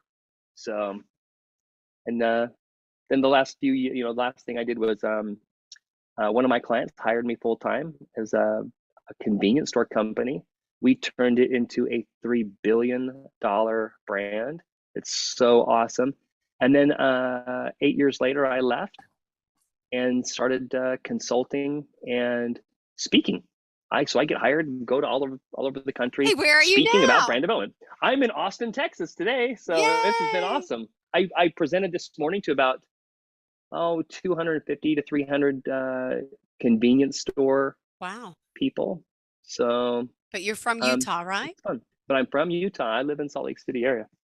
Beautiful. So, well, anyway, congrats. So yeah, that's you are a me. man with many hats, as we discussed. And let me just throw it out there to start. What is the difference between marketing, and then there's branding, and then there's advertising? It does get a little confusing. So for the layman's terms out there, just can you break it down for us? Jill, that is a fantastic question. Because I do hear those used interchangeably. You know, oftentimes, right? And so in layman's terms, the easiest thing to say, brand is the overall impression that a customer has about your company. And that's influenced by your advertising, like your radio spots, your TV commercials, your billboards. If you have a brick and mortar store, it's your store design. It's the aesthetic of what it feels like to go into a store. It's your logo. It's how you respond on social media. So your brand is this accumulation of all these impressions that create a customer experience. Okay. That's branding. Sometimes we call a brand what we're really like the Coca-Cola brand. Or what brand of soft drink do you like? Oh gosh, I just watched that documentary on Netflix, the whole Pepsi one. Yeah? Did you hear about it? No. I don't remember this, but in like the 80s or 90s, they had those Pepsi stuff catalogs and contests, and they promised someone a World War II jet. And I never even heard about it. It was just, if you have time, Netflix documentary, Google Pepsi. I loved it. Talk about I'm going to go branding. I love that side. Okay. Oh yeah. So but branding is like, what's your favorite brand? And sometimes it's like, the Coca-Cola. But what you're really saying is, what's your favorite product? Yeah. I like, even though your product is a brand. Got it. It's funny. I don't even have a favorite product. I have a favorite jean, Miss Me, MISSME. They're from Nashville. Yeah. But I'm not a brand person. I'm not I need a Gucci bag, or no, I'm not into brands. I like the discounts. Do you have any Louis Vuitton? No, I don't. Do you have any Louis Vuitton products? No. What kind of car do you drive? Oh gosh, a Ford Focus. Nothing fancy, nothing. So I don't. I so guess you're a very practical person. I am. Yeah. I'd rather use my money. Like right now, we're getting a pool, so I'd rather save money and live practical. Experience. You want to have cool. Now, having a pool isn't very practical, but it's but you're a practical person, so that you can enjoy things that add value to your life. Kids don't have to go to summer camp. If mom's working from home, they could stay in the yard and I can watch them out the window. So it kind of is a little practical. But you are practical. So even the way you've justified that, I justified it. I did. Yeah. That is awesome. But that is because you are highly practical. Do you have an iPhone? Yeah, I do. Okay, that would be different. I have two. I have a 13, and I think I have the 14. But yeah. Because practical people often will say, "Hey, look, I don't need the fluff of the brand. I'll just have a Google device because it's a little less expensive and it has all the features that I really need." So you're your own creature. That you're not following You're not Anyone following the else's beat of anybody path. else's Yeah. drum. You're going, I like this, I choose this for me. Mm-hmm. But Where were we? when Sorry. so branding is often associated with product. Uh-huh. And so there's like the packaging, the fonts, the colors, the textures, and all those things that go into packaging. We sometimes will refer to that as brand. And it's true, that's part of the brand, right? But like I said, branding is that all-inclusive experience that we have. Now, marketing is the math and science behind what is my strategy of bringing this brand, Okay. this look and feel, to my audience. Marketing would be the media mix that you would choose, because if you understand who your customers are, that's marketing. Who's my customer? When do they buy? What's their price point? What are they comfortable spending on in their price point? How often do I need new products or new features to my products? That's marketing. Okay. Okay. And then advertising is the message that the media that brings that message to the eyes and ears and hearts of our customer. Okay. And that's TV, radio, social media, celebrity sponsorships, and those kinds of things. So branding is this. So overall. Advertising influences branding. Mm-hmm. Marketing influences branding. But advertising, you can create ads like one-offs, like I'm going to promote this product. And if you buy this product today, you get a free lawnmower, right? And then next week, it's like, get a massage when you buy my accounting software. It's like, what does a massage have to do with accounting, right? Mm-hmm. Over time, your brand becomes this ad hoc promotion brand, because that's the cumulative experience that your customer has with your company. Okay. And that's the more choiceful we are about what we want our customer to experience will guide those decisions on, do we do a promotion that offers a free refrigerator or, loaf of bread or whatever it is. If the strategy isn't about promotion, we make sure we don't do promotions, even if that sounds like the best idea at the moment. So that's marketing, branding, and advertising. Does that make sense? Totally does. Wow. Okay, because I can see the lights going on, and you're like, I gotcha. I'm picking it I'm up. still thinking about that Pepsi and talking about advertising, marketing. Wait till you go see the Pepsi documentary. I'm telling you. Oh, you're gonna love it. Yeah, for someone like I wrote you. it down, so yeah. Good, thank you. Here's the cool thing. About what that documentary. There's a term that I love to use. It's called advertainment. Advertainment. Most ads are designed to interrupt whatever it is that you're doing. You're listening to your favorite music, an ad comes on and it interrupts you. Or you're watching your favorite television program. You get an ad that pops up and interrupts you. But what a really good brand will do in their marketing strategy is to create advertainment. This is entertainment that is highly branded. And it's like they incorporate their brand in such a way that you don't really realize that you're being advertised and to. you don't mind just it. You keep watching it. You Yeah. don't. So, anyways, so you're here in Austin. You're a keynote speaker at another event. There's a lot to you, to your company. Just tell us how we can reach out to you. I know Earnburn. Okay, the best way to reach out to me, go to my website at earnburn.com. It's spelled ERNBURN.com. Not EARN like earn money. So it's not that. It's earn like in Ernie, like and not Ernie. earn like in like when you die, URN. No, oh gosh, now we have to definitely really not. specify. Oh, I just thought people know Now, Ernie's name. Who never thought Earn? ERN. Got it. So, and then LinkedIn, I'm very engaged on LinkedIn. I'm posting stuff all the time. So follow me on LinkedIn, connect with me on LinkedIn. And I love meeting new people and chatting. So yeah. Awesome. And what did you have in mind for us today? I mean, what else? I mean, you last time you showed us, you gosh, I got to learn a lot about you. The YouTube channel, your logo, your right? You developed your Jill, I have been going bonkers over AI. Really? Okay. I am in over my eyeballs in AI. Really? Because here's the thing. So I will often do illustrations of people to get their attention. Like if I want to speak at an event and I find out the event host, or the event producer. I'll find a picture of them online. I'll use that as a reference. I'll sketch it up and I'll send it to them and say, hey, look, I saw this photo of you and I thought I'd take the liberty to draw the sketch. I hope you don't mind. I'm a keynote speaker and I do this, blah, blah, blah. It works really, really well. But my illustrations, they're really good. And they look a lot like the people I'm drawing, but more often than not, people ask, did you draw this or was this computer generated? And I'm like, what do you mean computer generated? Computers can't do this. I'm freaking awesome. Computers can't be creative.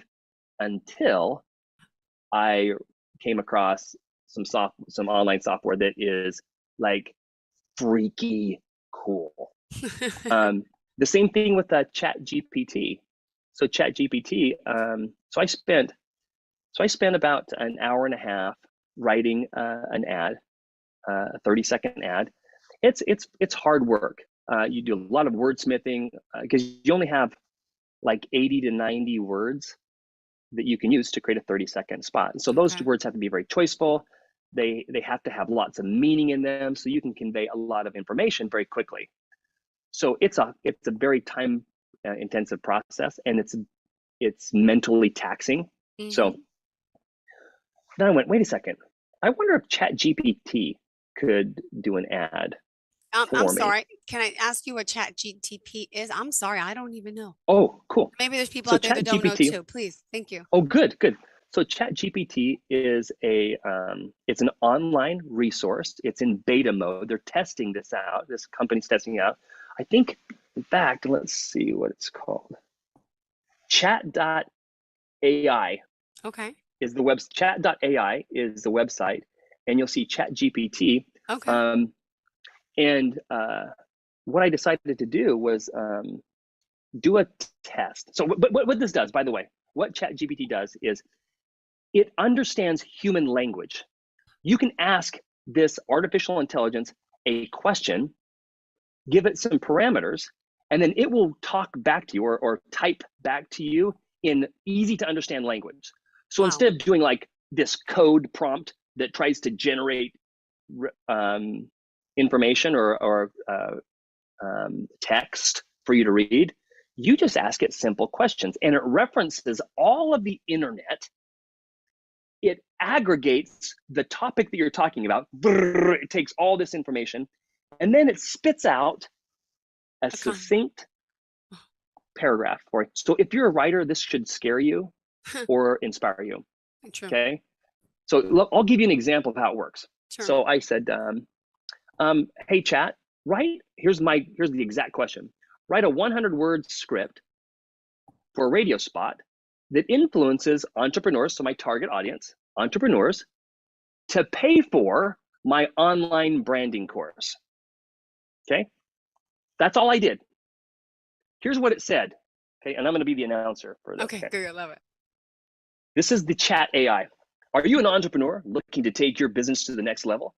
Do you want to stand out in a crowded market and attract more customers? If so, then our online branding course is perfect for you. Now I'm like, wait a second, a robot is writing this? This sounds pretty good. Real, yeah. Our course is designed specifically for entrepreneurs like you who want to build a strong and memorable brand that resonates with their target audience. I'm going, holy crap. Wow. With expert guidance and practical tips, you'll learn how to create a unique brand identity, develop a compelling brand story, and craft a brand message that communicates your values and offerings. And the best part? You can access our course anytime, anywhere, and at your own pace. So why wait? Invest in yourself and your business today and enroll in our online branding course. You really just did as you, whoa. All I did was ask it write a radio spot that's 100 words. It created the whole outline for the, okay, but here's the thing. Here's why branding is important. Because that sounds very business. It's very, it's vanilla. Yeah. So I said, my personality is a little more energetic, has more sense of humor. So here's what I said. Can you make it funnier? Here's what it said. Hi there, entrepreneurs. Do you feel like your business is as memorable as a goldfish's memory? Don't worry, we've got you covered with our online branding course. Our course will teach you how to make your brand stand out like a unicorn in a herd of horses. You'll learn how to create a brand that people will remember even after they finished binge watching their favorite TV show. And the best part, you can learn at your own pace, so you don't have to worry about your cat knocking over your coffee cup while you're trying to take notes. So don't be a wallflower in the business world. Enroll in our online branding course today and start turning heads with your amazing brand. Oh my freaking heck. Oh my gosh. Okay, but now what happens with plagiarism and all? Or can that be yours? How does that work? Because so there's another tool, and I'm learning more about this. But so over the past 3 weeks, I've been like into my eyeballs with this information because, like, I want to. I'm speaking to a group of convenience store marketing people. And typically I would do a bunch of research that would like call a bunch of stores, marketing people, and say, hey, what are the top 5 things that you guys are worried about this coming year? I can just ask ChatGPT, what are the top 5 issues that convenience store marketing executives are facing in 2023? Wow. Boom, boom, boom, boom, boom, and it types it all out because it takes all this information and then it pulls it together into a format that is easy for me to understand and read. So now it gets it from the internet, which means not everything is real. Surprise, everybody. Not everything on the internet is true. So I have to go and do a little bit of wordsmithing or fact checking, but the bulk of the work is done, Jill. Yeah. And as a marketing person, you need to save as much time as you can. And this tool becomes a valuable resource for you to, instead of hiring like a staff writer, or me spending like, I got to spend like 3 hours tomorrow on this script, I can spend 45 minutes, you know? Okay, now on top of that, Jill, I'm going to put a little frosting on this cake. Sure. Okay, this was the tasty little cake, but you can do I thought text-wise, that's cool. Yeah. But you can also do visuals. You can describe, it's a software called, I'll pull it up real quick. It's, you use a communication tool called Discord. A lot of young people know what Discord is. It's kind of like the chat, or the what do the pros use right now?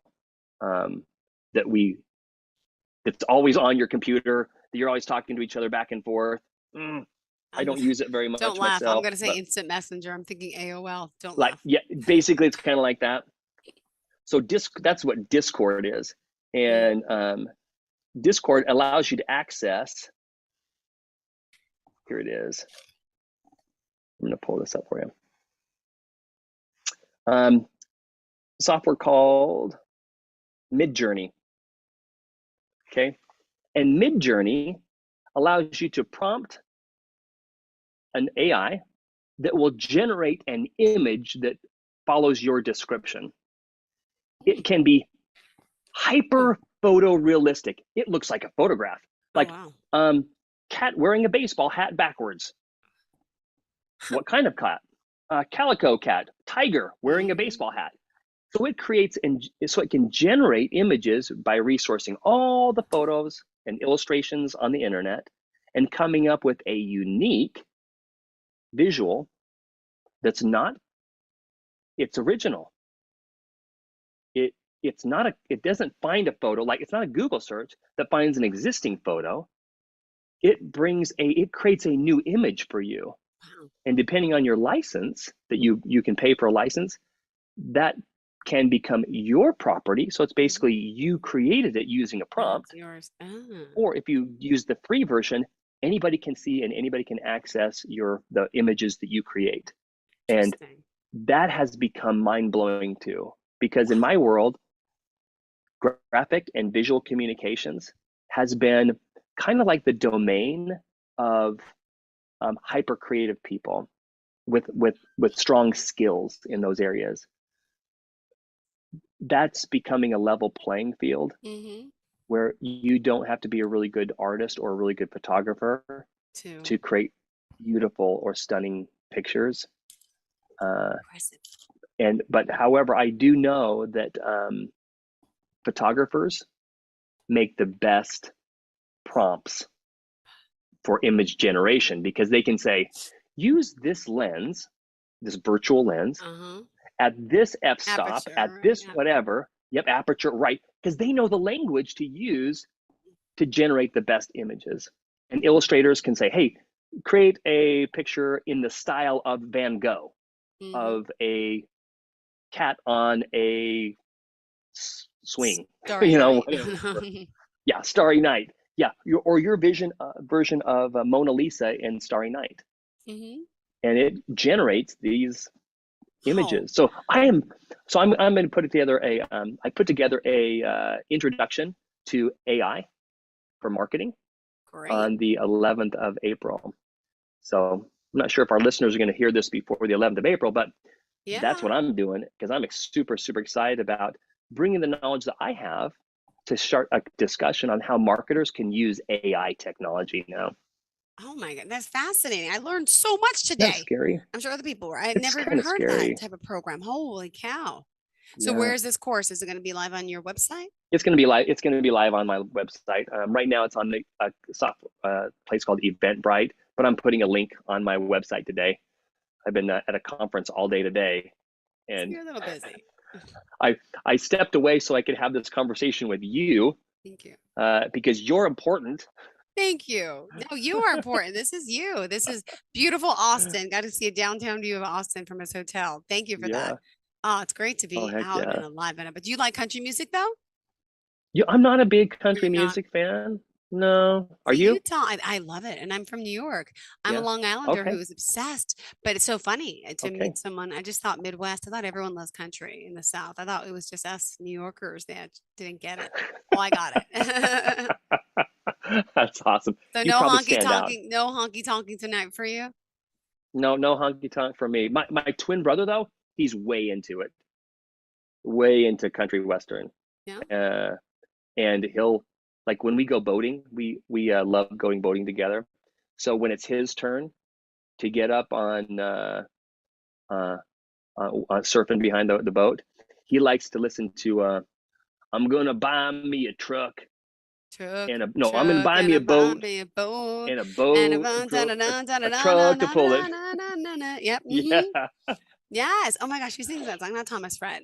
They're just like me. I'm trying to look for the hook, but you could buy me a boat.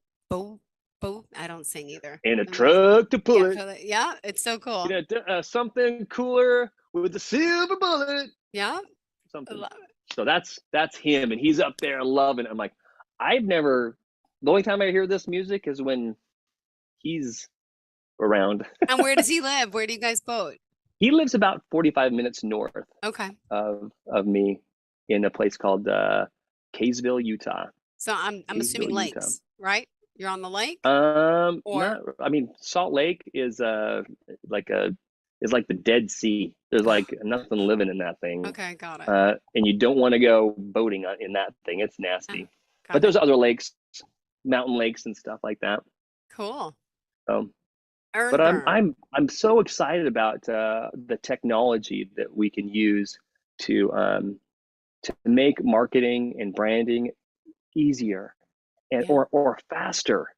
But I think one of the challenges that we're going to face when photorealistic photography of anything we can imagine, or illustration or anything like that we can imagine, when that becomes available to anybody, the challenge becomes, how can I make sure that it's consistent and building a brand for me, rather than like, I can totally see somebody going, oh my gosh, I can create any image that I want, so the sky is the limit.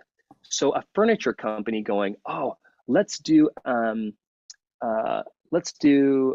image of a giraffe in the wild getting chased by a lion, and have some kind of a headline that says, run to our store to get the best deals for Labor Day. Okay. Right? Well, then a week later, they come up with a really cool illustration of a video game avatar, and that says, don't sit around the couch like a video game. Come in and check out our Easter sales. So, Okay, because those are really cool, the visuals are really cool, there's a temptation to say, if it's high quality, then it's good. But if it's inconsistent, it can kind of just water your brand down. Okay. What you really want to do is to make sure that each image you create or each ad that you create has a consistent tone, a consistent look and feel, so that over time you build up all these impressions where someone goes, oh, I trust this company, or I like this company. Not just that they're creative and they're all over the place. So having a brand strategy becomes critical in this world of you can do anything. Awesome. Well, thank you so much. Ernie Harker, how can we reach you? I know on LinkedIn. Call me on my personal phone number. No, I'm kidding. Reach out on LinkedIn. Just search Ernie Harker. There aren't very many Ernie Harkers in the world. And then you can also find me on earnburn.com. I'm also on Facebook, Ernie Harker. Seriously, there's nobody else. Got it. I've looked. There's nobody else. Good job, Mom. So, you're definitely unique. All right, Ernie Harker, go back to Austin, go do your stuff, continue the success, and we'll definitely be in touch soon. Maybe next time you want to like share your screen, maybe show me some of these images. I will. Let's do that. I'm going to make a note. You're home that time, but yeah, mine as well. I would love to see. I mean, seeing is believing. But yeah, beautiful. We'll do a little test. Yeah. We'll do a little test. Okay, cool. Okay. All right, sounds good. Thanks, Ernie, Jill. Thank you. Have a fantastic day. Bye-bye.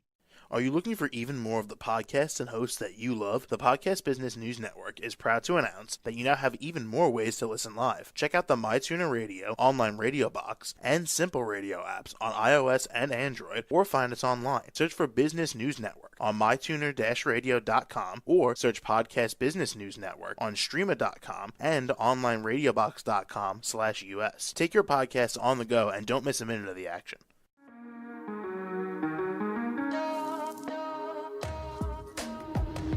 Broadcasting from the business capital of the world, this is the Podcast Business News Network.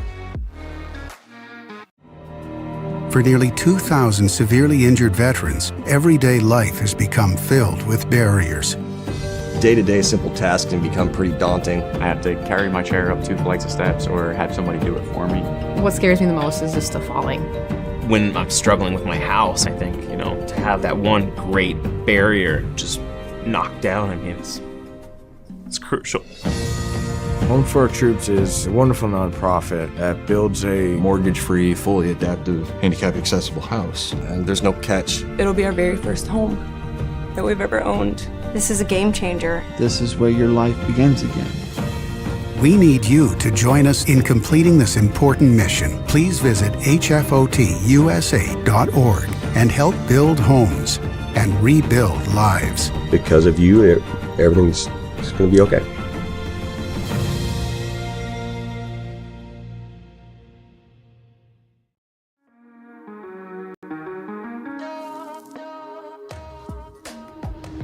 Broadcasting from the business capital of the world, this is the Podcast Business News Network.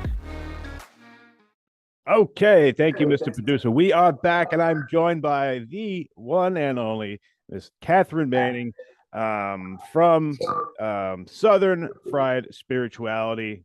She's the owner over there. How are you today? I'm great. I'm happy to see. I'm still fighting a little bit of a thing, but you'll see. I won't do anything too embarrassing, but I might be a little bit hoarse and raspy, but that makes me sexy. Well, I know that you were an actress. Are you sure you weren't like a comedian? Did you ever do any stand-up? Have you? You did. Once, and that should give it away. I was terrible at it. Well, they had this audition once because I lived in New York for 20 years that Catch a Rising Star. Actually, I did it twice. And the first time I was so good and everybody was, yay, and they stood up and I had this wonderful experience. And then the second time I bombed. I bombed. I mean, it was so embarrassing. It was just, I can't even tell you what it's like to stand up and nobody laughs. It's hard. So, wait, that was funny. But that was the same experience I had when I moved to Southern California, to LA, because I'm so funny and I speak so quickly and I'd say, blah, and then be like, beat, beat, beat. And they looked at me like I farted or something. It's like, oh, come on. I mean, it's not, this is funny, but I think it's too much sunlight here. There's too much that goes in the top of the head, but it's not as quick and verbal. Usually the Southern, they say is a little bit slower, but you are right out of the gate. I grew up in the South. I've just never been placed anywhere. But the thing is, my mind goes real fast, and I speak there's no, as my husband used to say, ain't no filtration. No filter. No filter. He said that too because he was from Long Island. But but yeah, and that's it. And so moving here was, well, what am I going to do? I can't. They said, well, let your New York scrub off. And I said, what the F? And I still cursed way too much, but it's my charm. Yeah, yeah. And if you can, before we get into, because there's something that's really interesting, I want to talk about this energy protocol, almost like it's a workshop, almost like a boot camp, because you've done workshops before. You've had people come in and you've taken them through. How long have they lasted in the past? Well, I did them. I used to do workshops like every 6 weeks, and they were fantastic. I did them all on a variety of subjects I'm interested in so much, and I've trained in so much. Yeah. And, then COVID happened, and I haven't really done too many except on Zoom. But one of the things I was developing with my former husband, who was a corporate executive, a lawyer in a law firm, a partner, is we were going to go into, and he was the one, he ran interference, and he got me the work, and I just did all the work once the work happened.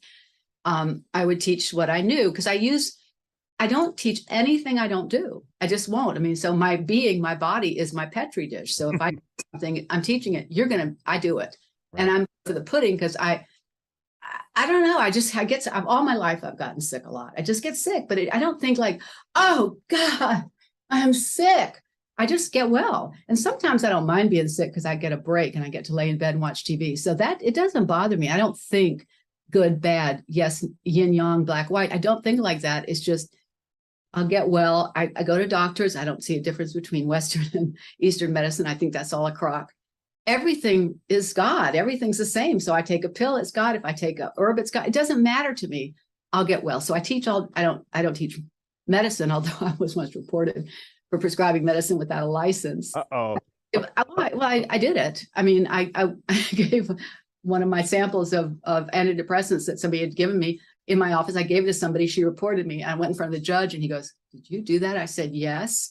And he went, "You just told the truth." I said, "Well, I did it." And he said, "Don't ever do it again." Nice. Yeah. Well, what I was going to do? Lie?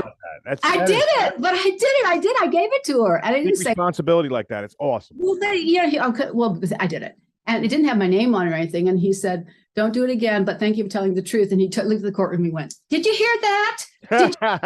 That woman told the truth." Yeah, but like, what? Good God, that was easy.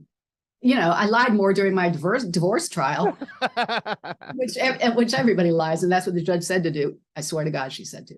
But anyway, which is really troubling. But I think so. Here it is. Okay, cracking me up. Okay, I love that. Thanks for laughing. I like it when people laugh. I think the most direct path to God is laughter, because if you can't laugh, and there are people who are simply morose. And it's like, get out of my sight, man, because nobody's had some harder times than me. Let me tell you, I may laugh a lot, but oh, boo hoo hoo, I could make you cry. If you wanted to. I can, but I'm not going to make it. I don't want to. Right. You'd rather be happy. You'd rather be. Yeah, but it's not just that. I'm happy. It's not because I'm faking it. It's like, just get over yourself. Everybody has woes. You know, I'm a segue, but I remember your question. I'm going to answer your question. St. John of the Cross is a wonderful Christian mystic, and he was imprisoned during the Spanish Inquisition for 2 years, and they tortured him. He was under a latrine. He couldn't lie down, he couldn't sit up, and he couldn't stand up. And that's hell. I can't imagine that agony. That scared the hell out of me. Yeah. Well, he coined the term dark night of the soul, because he was in consistent, perpetual agony. He couldn't die, he couldn't live. And he popped into bliss, because sometimes when suffering is so big, so intolerable, we pop to its opposite. Now, this is an extreme example, but I can tell you that having gone through 2 serious dark nights of the soul, it is a time to really study the energetic play of opposites and look into the fact that this is so intolerable. Don't quit before the miracle, because it always happens. And it always happens for the best. And said last week, I don't have any beliefs, but I do. I believe that this is a benevolent universe. I believe that things happen for the best, not necessarily predetermined, because I don't quite understand how that fits into what I just said, but you could interpret it that way. But it just seems to be that things keep getting better and better and better. Now, that doesn't mean I'm getting more and more and more money, because I know it's easy to love God when the kids are okay, there's money in the bank, the relationship is great, my health is pristine. Boo, rock. But it has to be the same when my health is failing, when the relationship sucks, and I got a divorce after 24 years. I wasn't my idea. but or the kids are, one of my daughters developed a fatal cancer. This is serious. And it had to be the same, because it is the same. And you can look back and find where it was true that it was better. Now, that takes a lot of courage, but we have to be spiritual warriors. If that's one thing, that's not necessarily boot camp the first day, because people would leave in droves. So what I teach. Can I just clear up on one thing? Yeah. Ask you what you said. No matter how bad it gets, if you wait to the end of the movie, it's going to be worth it. Is that what you say? It's going to be worth it no matter what. It's going to show you that things always happen for the best. So don't quit before the miracle, because it's going to happen, and quit whining. So I decided if I ever do a TV show, it's going to be called Quit Whining, Start Winning. Like it. Sounds so stupid, but I swear, shut up already, everybody. Shut up. I don't want to hear about your problems. Now, listen to me. I'm a psychotherapist. No. I just thought about that. I developed I can listen like running a track, listen, look like I'm listening, and I'm going, ketchup, toilet paper. I swear to God.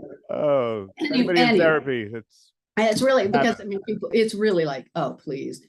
And I know, as I said before, I don't suffer fools. So if you're going to do that over and over again, I'm going to say, shut up. And now what? Yeah, now what? Now move on. And what? Right. Now what? They'd rather leave or they stay, but they usually stay. They almost always stay, because they don't. True. They don't want to keep doing that shit. Okay, so here's what I do. I say, so my father took a walk every day, and we all knew that he just did. And I think it's because he was an aristocratic Southern gentleman, and he didn't have a manner, but they all walked the manner. They were gentlemen, they walked. So I watched him, and he walked. Now, he stayed incredibly healthy into his 90s. And one day after he had his ice cream at dinner, he put his head down and died.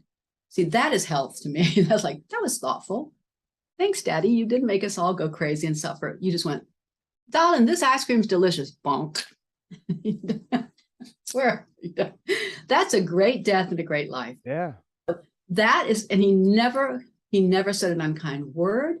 He was not negative, and I never heard him curse, and he never heard me curse. That's it. I know. Well, everybody else has, but I didn't do it around him because I just adored him. And so, a good guy. He's a very, very good man. He taught me a lot. And he taught me about walking. So let me tell you about walking. First of all, it's bullshit to think that you have to go pump. This is from Pilates, just one class a week. And I don't even do that. You can just get muscle tone. I walk half an hour a day, not with any cardio or music. I just walk. I walk. You walk, because the body has to move forward. It's not meant to keep still. You can even wiggle a lot. Like I can wiggle. Now I wiggle. I used to sit still because I was taught to sit still. I went to girls' schools, sit still. Too hard. So now I know I can wiggle, and I wiggle. But you get up and walk. If you're sitting in front of Zoom, do a lot of Zoom. I get up and move around every hour. I shake my sillies out. I do that. Or sometimes when I've really had it with somebody and they're really making me angry, I go in the bathroom and go. And then I come back in and say, no, what were you saying? I really do. And they have been told that I do that because I can't stand taking in their stuff so much, but I don't do it in front of them. And I shake out, I blow out. But anyway, the walking is important, 20 to 30 minutes a day. And is that what your old man did? He did about a half hour? He didn't do this. He did a half an hour every day. He walked. Yeah. He went twice a day. That you know of. Yeah, that I know of, but I lived with him I went to see him a lot at the end of his life because my mother had died, and Oh my God, they had the best, most beautiful marriage. I mean, they were so deeply in love, and it was almost like it was an intrusion if we went to see them. Like, okay, well, we're coming for Christmas. No, no, you're not. No, you're not coming. Coming. But they were very, very. They had a beautiful, deep love and friendship for 63 years. Awesome. And she walked sometimes, but it was one of those marriages that worked. And there are very few of them because my husband once said, honey, can you just take that sign off from around your neck that says man in residence? I said, I don't know if I can. But well, Catherine, get back to your okay. So father. anyway, I tell everybody they have to walk. And it was his time, half hour. People say they don't have time. And I say, yes, you do. And they say, no, I don't. I say that, well, then you don't come here because you do. And the reason you do is because your mind gets too stuck, mental gets too stuck. I'm not going to work with you unless you're moving forward at least once a day. And I'll know if you don't, because I see energy and I do know, and they do it. That's number one. Number two, napping. Okay. There's something in Chinese medicine that is one of the worst epidemics of all called liver qi stagnation. It's the liver's right, the liver energy. I call it liver cheese, but it's liver qi, CHI, the energy. Energy of the liver. Liver is responsible for digestion, hormones, infertility, irritability, everything. And it gets is called sticky blood. And there's a lot, we just give medicine in Western medicine for like blood thinners and everything, but it's a real condition. It's an acidic condition, and it makes us icky and cranky and mucousy and phlegmy and all these things. But it's just this energy right here. And we just can go, it needs to nap. We need to nap for 20 minutes, but not sleep. Now listen, not sleep, but 20 minutes a day between the hours of 3 and 5. 3 to 5 p.m. is a time of the day when the nervous system is at its lowest. We're not getting as much oxygen in, and there's a circadian rhythm to the day, 12-hour cycle. This is called bladder time. It has nothing to do with the organ. It's just nervous system.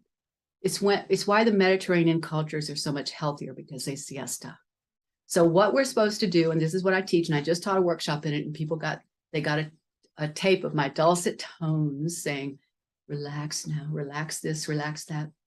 And don't go to sleep, don't go to sleep. You're supposed to keep the Hertz levels, not beta, but alpha, not theta or delta, but alpha. And you just relax. And you're teaching yourself, at least for 100 days, and then you want to go on for the rest of your life, to simply learn to relax during those hours. Insomnia is cured, infertility is cured, hormonal menstrual difficulties, and for men, so much. I mean, it's the most amazing thing. So my dad taught me about napping because he always napped in the afternoon between those hours. I didn't know why. Now, in Silicon Valley, beside the fact that I always tell families to get ping pong tables rather than fight, and I knew about crossing over energies, Silicon Valley, for the last 15 years, has had ping pong tables and insisted that their executives nap. I did not know that. Well, am I ahead of my time, huh? Wait. So anyway, I'm sorry, I got my Pilates outfit on. I'm not very dressed appropriately, but that's okay. I think that everybody should understand that everybody has a half hour to walk and 20 minutes to nap, to make their health better for the rest of their life. Then there are two other things. You want to hear them? Yes, please. Okay. Give up sugar. It's over. No sugar, none. You can't have sugar. Sugar is a drug. It will kill you, and it's in everything. It has to go. You can't just cut it back. It's addictive. It's like alcohol, and it's in alcohol, but you have to give it up. And believe me, I have had problems with it. And for the last 2 years, I've been off of it, and I've never felt better. I don't need as much sleep. Oh, I feel so much more vital. I feel better. But I detox from, I didn't do a lot of it. I wasn't falling into Hershey bars and ice cream, but I ate this one binge food every night. It was like this digestive biscuit that I ordered from England. And I would think about it all the time. It was in every room, and I would cry. And it was a lot of emotional stuff too, because my mother's English.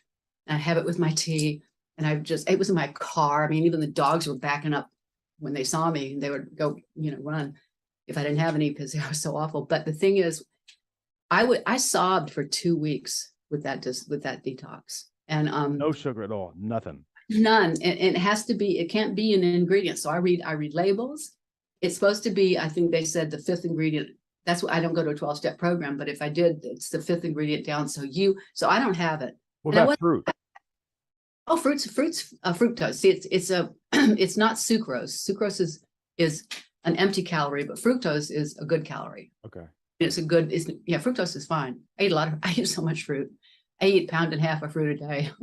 Okay. I eat a lot of food because I started losing way too much weight. So I really, really eat a lot of food. Like I eat more food than any human being. I spend too much. I eat 2.5 pounds of vegetables a day, 1.5 pounds of fruit, 1.5 pounds of protein. I just eat and eat and eat, and I still have to keep my weight up. So I guess I really needed to give up the sugar, but I never really had a weight problem. I'm real tall. Okay. But, yeah. So most people will lose weight because sugar is an empty calorie. And what it does to the brain, because it just is so bad, it tells the brain you're not getting fed. So next thing you put in your body stores fat because you're going into shock. So store, even if it's a piece of meat, a piece of fish, store it as fat because it's the only thing that'll keep you from dying. So you eat sugar, or even the stuff, I love this. The retailers have said, here's sugar-free, this is for you. That's even worse. What do you mean with those chemicals, you mean? The chemicals, and it's empty calories. So it's saying you'll go into shock and you're going to get gunky. That cracks me up. It's all, no. So, soda's horrible. I know horrible. Sugar, but diet soda is just as bad? Well, diet soda, that'll rot your bones. That's phenylalanine. So that'll make your brain demented. And I used to drink a little bit of that, but I notice because I'm sensitive now, if I have a Diet Coke, which I really like them, I can't think of my words the next day. I can't find my words now. I have problems with that anyway, because I talk so fast, but I've had that for a long time and I'm kind of old, but not that old. But the thing is, if I have a diet soda or too much of that stuff with chemicals in it, the next day I go, I know your name. Don't tell me. I know your name. It starts with a K, but I don't know. And swear to you, that happens that fast. Brain fog thing, right? Yeah. Well, it's not just, but it's also, it's like a little bit of that's what Alzheimer's is. Just face it. I studied it. It's all that the chemicals, it's the tin, it's the metals, it's such. So if you're going to have a Coca-Cola, have the sugar, because first of all, you're killing your bones with phosphoric acid. You're killing that anyway. So go ahead and do that. But so what I say is, if you're going to do it, know the consequences, because I do it all sometimes, because whatever has a front has a back. The bigger the front, the bigger the back. Yeah. So if you're going to do it, do it. So you mostly like just the water with No, I drink iced tea because I'm Southern. I drink iced tea. I drink tons of caffeine, can you tell? Okay. So much black tea, iced tea. All right. Is green tea good? Is green tea good? Oh yeah. See, tea is okay for the bones because the certain tannins are okay as bone See, people do go, oh, caffeine's so bad. It's so acidic. No, caffeine is not acidic. It's an alkaline bromide. Caffeine is not acidic. There's nothing acidic about caffeine, coffee. Coffee is an alkaline bromide. Sometimes it can mix with certain digestive enzymes and become acidic. But these ideas, people come to my whole food cooking workshop and go, well, I eat whole grains all the time. This is whole grain bread. And I point out that they're dumb as shit, which I say. And I also say, well, there is more whole grain in that blouse you're wearing than there is in that. Now, what do I mean? And they'll go, and I'll say everything comes from a seed or a grain or something, but it's milled and processed. So a whole grain looks like a grain. Oh. So anyway, they always say coffee is so acidic, but it isn't. And nothing is acid or alkaline. It's just more acidic, more base. It can't be. The pH, we have a steady pH balance in our blood, and we have to maintain it or we go into coma or have seizures. That's just the way it is. And some things work to keep our blood more pure, and some things make it stickier. Back to liver qi. So what we want to do is we want to rest during those hours when we get less oxygen and honor the rhythm of life, and we'll just get healthier. And I know it works because I used to teach these workshops called Energy Medicine for Women, and they'd fill up. And it was Donna Eden's work, and she's just brilliant. I mean, she takes her work from all sorts of sources and Chinese medicine and kinesiology, and she's just really, she sees it. She's a good friend. Energy.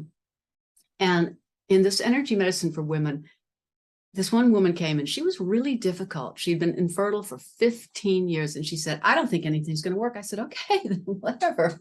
But you can come and just learn a couple of protocols. And, you know, she said, well, whatever. And she didn't show up for some of them. And I was teaching the 100-day cure. And what the 100-day cure is in old Chinese medicine, for 100 days, you rest for 20 minutes during the hours of 3 to 5. And it's to cure all ills. And I said, what have you got to lose? She said, I've tried everything. I said, well, then try this. And I don't want to hear about it anymore until you've tried it. She tried it. She has 2 children. Nice. Wow. Yeah. That's brilliant. So it's walking. It's no sugar. It's from 3 to 5, 20 minutes. And there's 2 more. Oh, it's 2 more. Okay. There's 2 more. We're not meant to suck off the tit of another animal. And we're not meant, that means we're not meant to have dairy products. We're not supposed to have dairy because cow's milk is meant to grow a 2-ton calf. And what it does is when we ingest it, it's meant to come out of our breast, not go into our body. And it creates thick, strands of mucus. Like this is kind of what I'm dealing with because I'm having half and half again. And I know it. And I know if I give it up, it goes away, but I don't want to because we're not supposed to have milk. There is no such thing as lactose intolerant. Everybody is 2 days after we're born. We do not have the enzymes to digest milk. Everybody's lactose intolerant. That's good. The retailer marketers did good. We're not supposed to have it. From a system standpoint, we are not supposed to ingest that milk of another species. Only our mother's milk. Makes sense. Yeah, it does make sense. And we're not even supposed to have too much plant-based milk, but it doesn't matter. So that, because it really goes into making breast tumors are almost always cheesy and gross and from too much dairy. Here's how I know. I'm getting ready to be gross, but I'm going to do it. I was in macrobiotic school, learning to be a macrobiotic counselor. I didn't finish. I only did one of the 3 3-month trainings because it's really big and you have to be able to diagnose cancers, which I kind of can do, but it's a big training. Well, there's a woman and you learn to do all sorts of healing, natural healings for cancers. And she had a big breast tumor about that big, and she was from Wisconsin. Well, I already knew, she knew too there was going to be, because she had too much dairy as a child. Wow. So you make a plaster from taro potatoes. They're these really rough potatoes. You peel them and you make this plaster with flour and you put it on your breast every day. And during the month, it started to open. And the smell of rotten milk coming from that tumor. Oh my God. Yeah, well, it was cheese, and it eventually came out. And she's well. Oh, good. Oh, thank God. But wow. Well, of course, I wasn't going to tell you a bad story, but no, if she'd gotten it cut out, it just would have come back, and she didn't change her diet. So she changed her diet. The skin opened, the tumor came out. It was horrible. I mean, you couldn't be around her in the same room during this time. I mean, it took about 2 weeks for it to come. Ugh. You had to keep changing the plaster. Wow. But I started that because when I was 40 years old, there was a big tumor on my ovary. My grandmother had died of ovarian cancer when she was 40. And I was pretty sure intuitively that I had cancer, and so was the doctor. But I didn't let it get biopsied. I was very, very different then. I wouldn't even take an aspirin. I'd had a cesarean section. I wouldn't even take pain pills. I was really, really not do that again. I don't recommend it. I was stupid. That was stupid. It took a long time to get better. But anyway, so I was staying up in our country house in the Berkshire Mountains of Massachusetts near the Cushing Institute. We had a place in Manhattan, and I was taking care of my baby, but I was exhausted. There was something so wrong with me. And I met this woman down in a health food market, because it's very, hippy dippy up there. And it was wonderful. This is 1988. And I wasn't 40 then, but anyway, this was, I don't know what it was. I'm not that old, but the point is that I was sick. And this woman said, my husband had a brain tumor and we healed it through macrobiotics. I said, I want to learn it. She came to my home that night with all this cookware, and I started to cook macrobiotically. And with 6 weeks, I discharged that tumor vaginally. It got rid of it. Now, I wish I had collected it, but it went down the drain too fast. But the thing is, I healed. I was healed, and I've done it over and over with people. And it's just, the body doesn't want to have this stuff. It usually gets rid of it through somewhere where it can discharge it through the anus or the breast or the penis or something. Right. It gets rid if you do it naturally. And it worked. And I stayed on this kind of wonderful regime for 5 years, and I've never known health like that. Wow. Ever. That's something. And I was happier than I've ever been. I mean, when you eat local seasonal foods and eat simply, 6 tastes at every meal. It's a lot of work, and I cooked my own foods, and I had my own garden, and I had my own root cellar, and I've never been happier. And it's a lot of work, but it was hard to change over to, we moved out west. We were living in Massachusetts and New York. We moved to Reno, Nevada. And that's like a throwback to 100 years to medieval times where people tease their hair and smoke cigarettes in restaurants. I couldn't keep it going. I couldn't. And I'm like, yeah, they're going to reelect Johnson or something, like I was so gross. So I had it broadened out a little bit. Now, the first time I even had a bite of something else, I had some of my husband's Caesar salad in a restaurant. I got a fever of 103 and a rash. Oh, man. Yeah, so I had to sort of start eating out. I mean, I was just that too pure. I was too clean. So I did, and I'm fine. Wow. It's a pretty, what? Yeah, Catherine, we're gonna have to save that last one for next time because we're out of time here. But wow, it goes quick. Sorry. It goes quick. But Catherine, let me give you the last word though. Anything you want to leave us with, and let us know how to get a hold of you, please. Okay, southernfriedspirituality.com. Sorry I was so yacky because but I just want to say, walk 20 minutes, 30 minutes, rest 20 minutes. That's what the takeaway is. And next time we'll go over the energy medicine protocol. And sorry I yak so much, but I really do have 4 things that are so much fun and easy to remember. And I do have them on my website, Southern Fried Spirituality, and in the YouTube videos. Awesome. All right, guys. Hey, that's the one and only Catherine Manning. Love your show.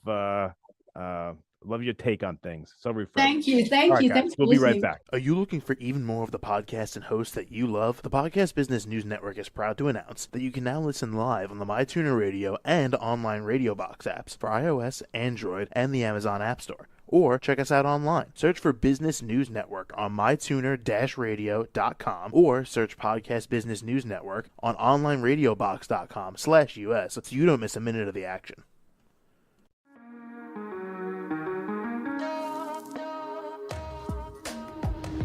Broadcasting from the business capital of the world, this is the Podcast Business News Network. For nearly 2,000 severely injured veterans, everyday life has become filled with barriers. Day-to-day simple tasks can become pretty daunting. I have to carry my chair up 2 flights of steps or have somebody do it for me. What scares me the most is just the falling. When I'm struggling with my house, I think, to have that one great barrier just knocked down, I mean, it's crucial. Home for Our Troops is a wonderful nonprofit that builds a mortgage-free, fully adaptive, handicap-accessible house. And there's no catch. It'll be our very first home that we've ever owned. This is a game changer. This is where your life begins again. We need you to join us in completing this important mission. Please visit hfotusa.org and help build homes and rebuild lives. Because of you, everything's going to be okay.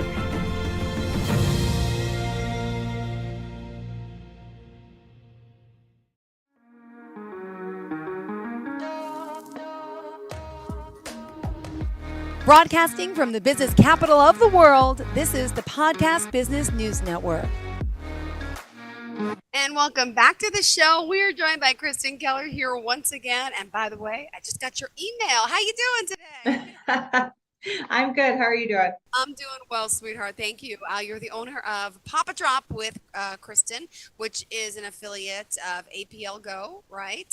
Yep. Mind telling us a little bit about yourself? Sure. Let's see. So I am a mother of 2 teenage boys out in Boulder, Colorado. Also have a dog, a bird, a lizard, and a turtle. So we have and a husband. I guess I should probably mention him. He's like, oh, yeah, me. He's like, I'm used to that.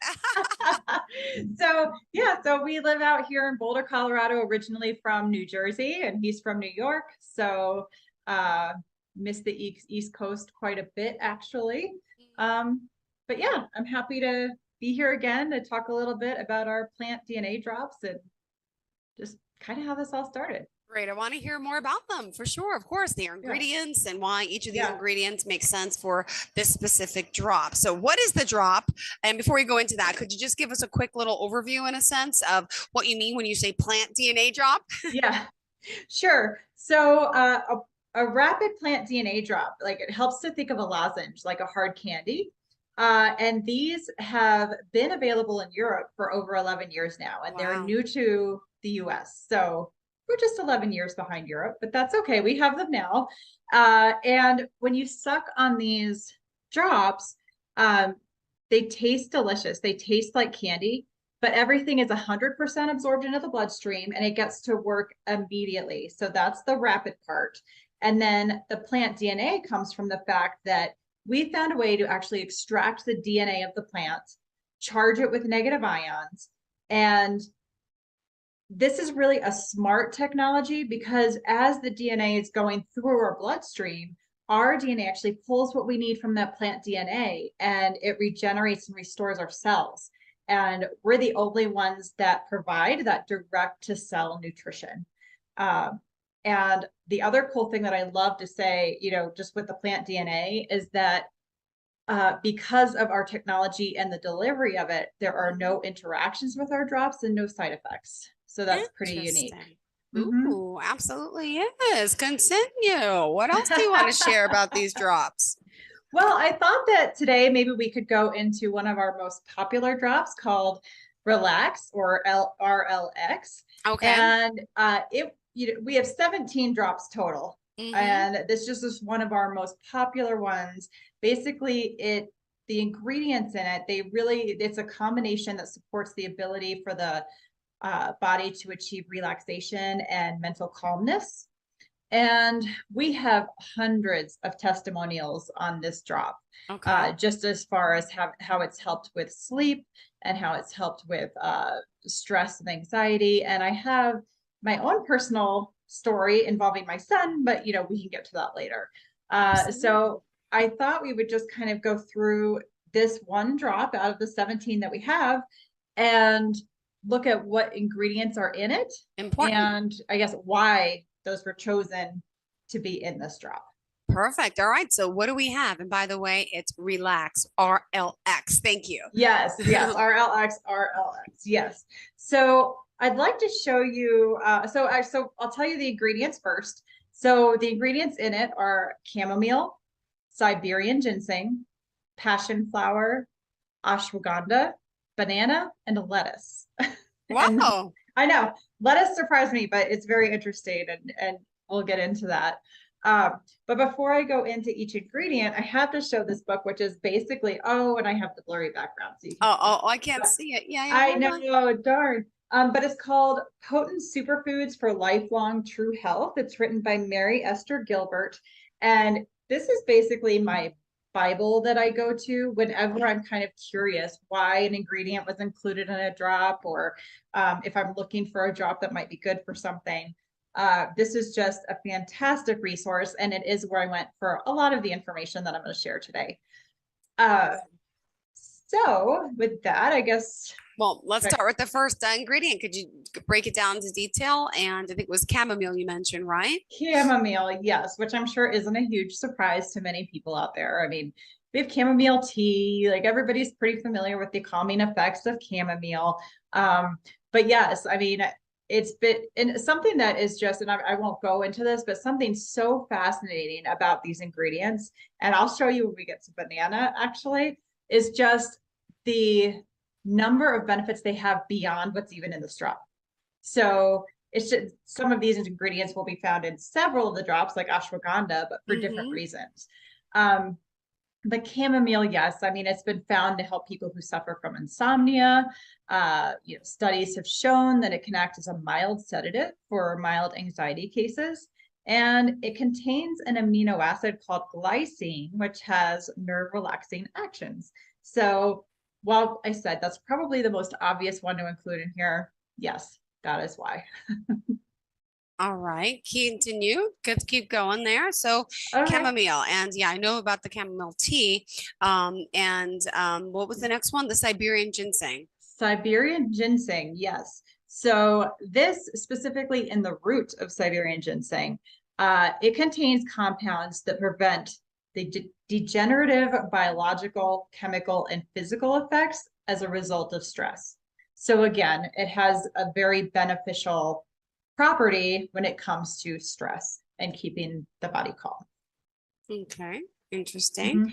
I don't even know though. Siberian ginseng. I've never heard of it, to be honest with you, until you mentioned it. Is it in certain types of food that I should be aware of? Do you know? It's the less common ginseng, and I wish I knew more about it beyond the properties that it brings, but I know it is not as common as the ginseng that we're used to. Okay. All right. What about the passion flower? Yeah, so the passion flower has been used for a very long time. I love this one because it takes us back to like the ancient Mayans and Aztecs, who they would use it for its known calming and soothing effect on the nervous system. So they used it, and so they used it for the nervous system, and Native Americans would use it for insomnia, anxiety, and epilepsy, which is kind of interesting. So there's one of those extra things that was kind of thrown in there. Yeah, so it's been used for a long time. And that's what's so cool about these botanicals too, is just that the benefits have been known for so long, but we're really harvesting those again and putting it into really effective products. In clinical trials, it's been shown to reduce anxiety and sedative effects. And let's see. And actually the effectiveness with insomnia was demonstrated in a double-blind placebo-controlled study where test subjects' sleep quality did improve. Oh, good to know. We all can use some sleep help. Right.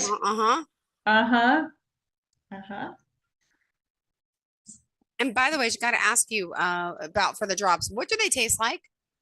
Well, so this specific one tastes like banana. Okay. So every drop has a different flavor, and it tends to be fruity. Or we have one that tastes like cafe au lait. We have one that tastes like mint, but most of them are more fruity flavor. Okay, good to know. All right, so what else is on our list? Let's see. So we've got ashwagandha, and this is one of those that it's really in almost every single one of our drops because it has so many amazing properties. But for relax specifically, it's been shown to stabilize the body's physiological processes and decreasing cellular sensitivity to stress. So this is really working at the cellular level and that reaction to stress. And this is going to be a tough word for me to say here, but acetylsterol-glycosides contained in its roots also have stress relieving properties. So Oh, so after COVID, this would be a really good drop for us. Oh yeah, we have we have a better one for COVID, but I believe ashwagandha is in that one also. Okay, perfect. Yeah. So would you like me to continue on to banana? Absolutely. And now I know that's what it tastes like too. Well, yeah. So this one has the flavor of banana and the actual banana DNA. And again, I hate it, but I don't know if people can see, but like this is pages and pages of this is full pages, 3 full pages. You can't see it. I'm sorry, but it's 3 full pages on the benefits of bananas, which I knew bananas were like the perfect fruit, but I had no idea just how much they do.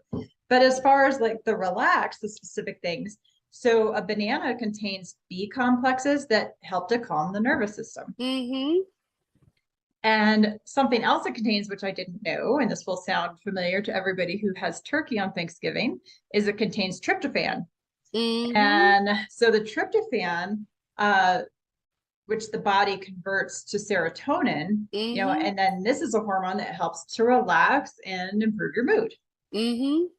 And bananas apparently have been traditionally used for depression. And that is believed because of its carotenoids, phenolics, amine compounds, and vitamins, minerals, and so many other beneficial compounds that affect hormonal and brain activity. So got a lot going on those bananas. Absolutely. Wow. Now, just curious, like what is the concentration of what you're getting in each? How does it work in the drop? Is it really like one drop? Yeah, it's one drop. One drop. I mean, sometimes if there's a more acute situation, I mean, the nice thing is you can't overdose on these because they're just botanicals. So the nice thing is that if you, because some people are more sensitive than others, and if you need more than one, you can have two, you can have three, you know, it's fine. You're not going to overdose. And the nice thing is that even if you start out with more than one at once, yeah, then as your cells are regenerating and restoring, eventually you'll be able to go back to one just to maintain. Okay. Which is really nice. Yeah. All right. Now that other ingredient, lettuce, I was surprised to hear Lettuce, lettuce. I know. I know. So that's another one that really surprised me when I first started this, because I was like, lettuce, like what would lettuce do? And it actually has a lot. So it contains the phytonutrient lactosin, which it has sedative activities, which has been shown in research studies. It contains vitamin B1, which is very important in helping the body to handle stress. And it also contains vitamin B6, which is required for the body to produce the hormones serotonin and norepinephrine.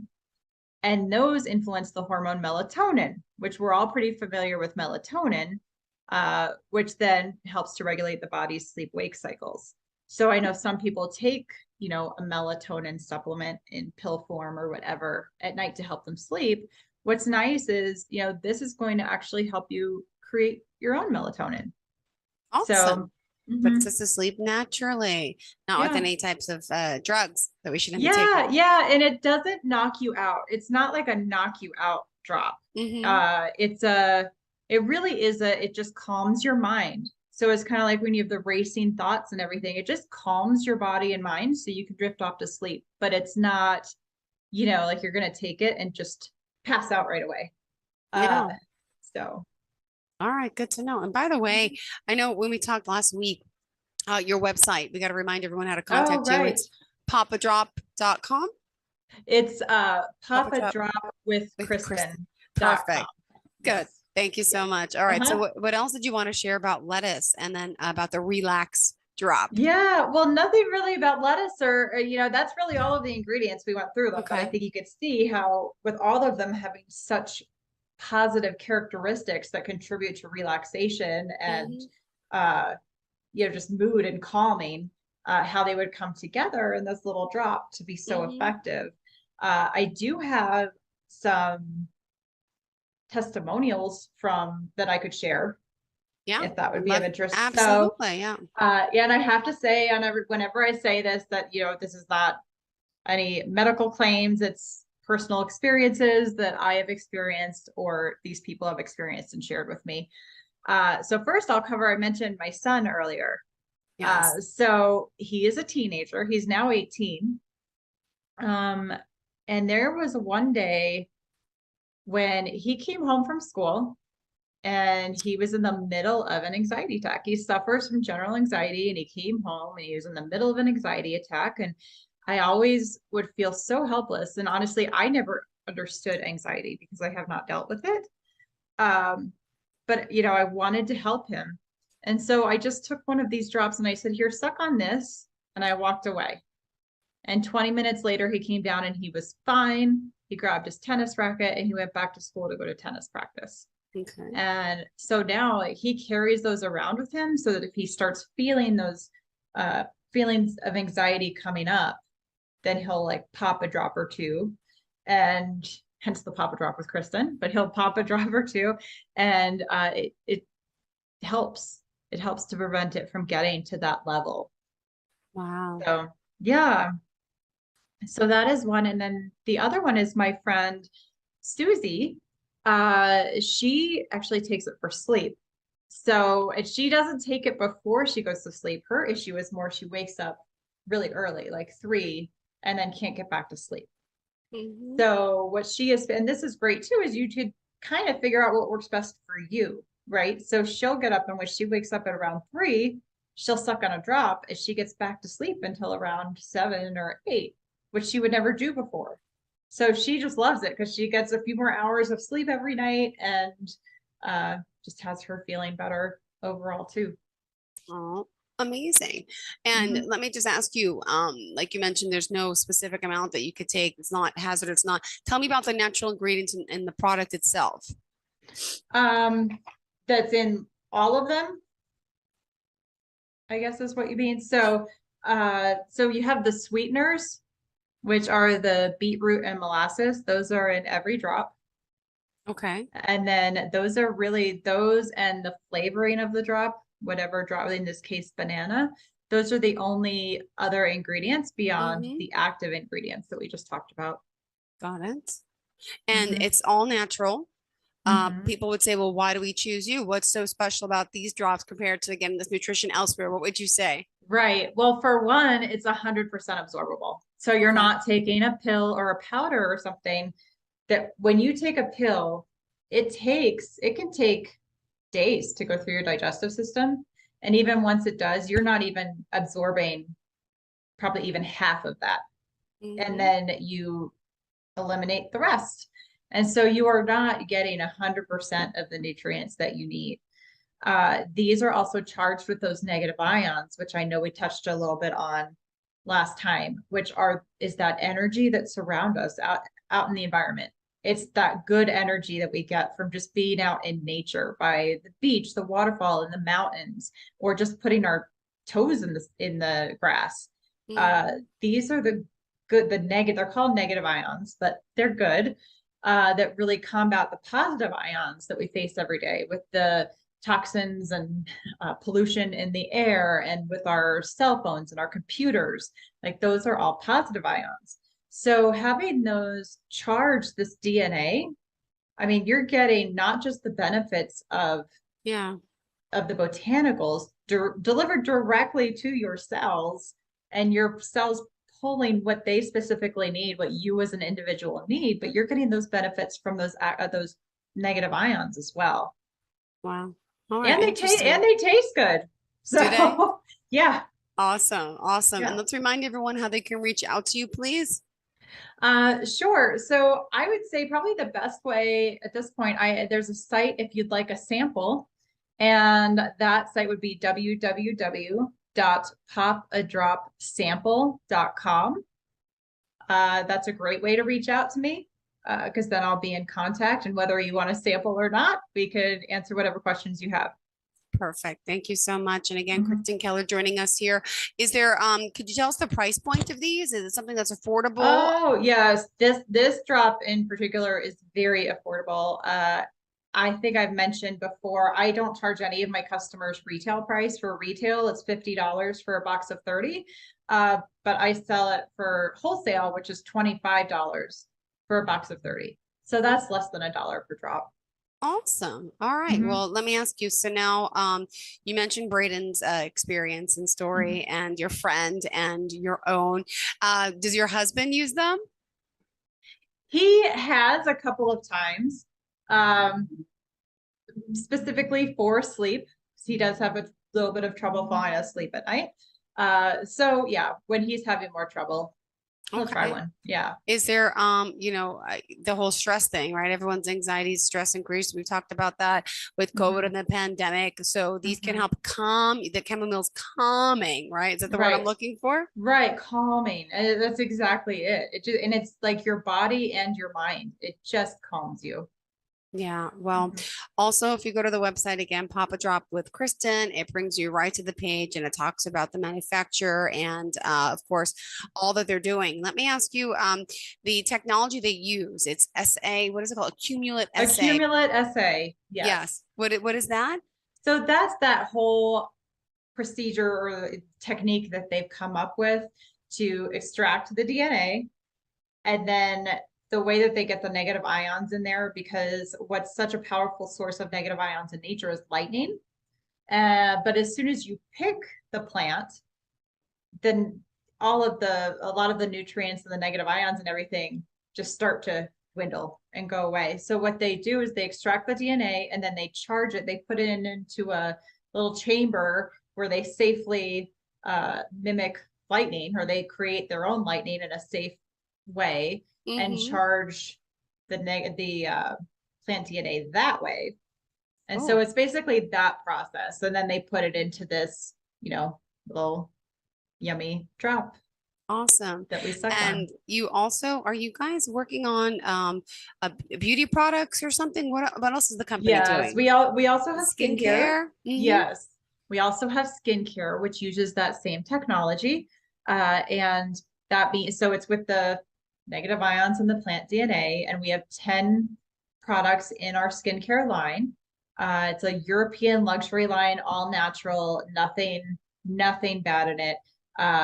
No artificial fragrances or anything.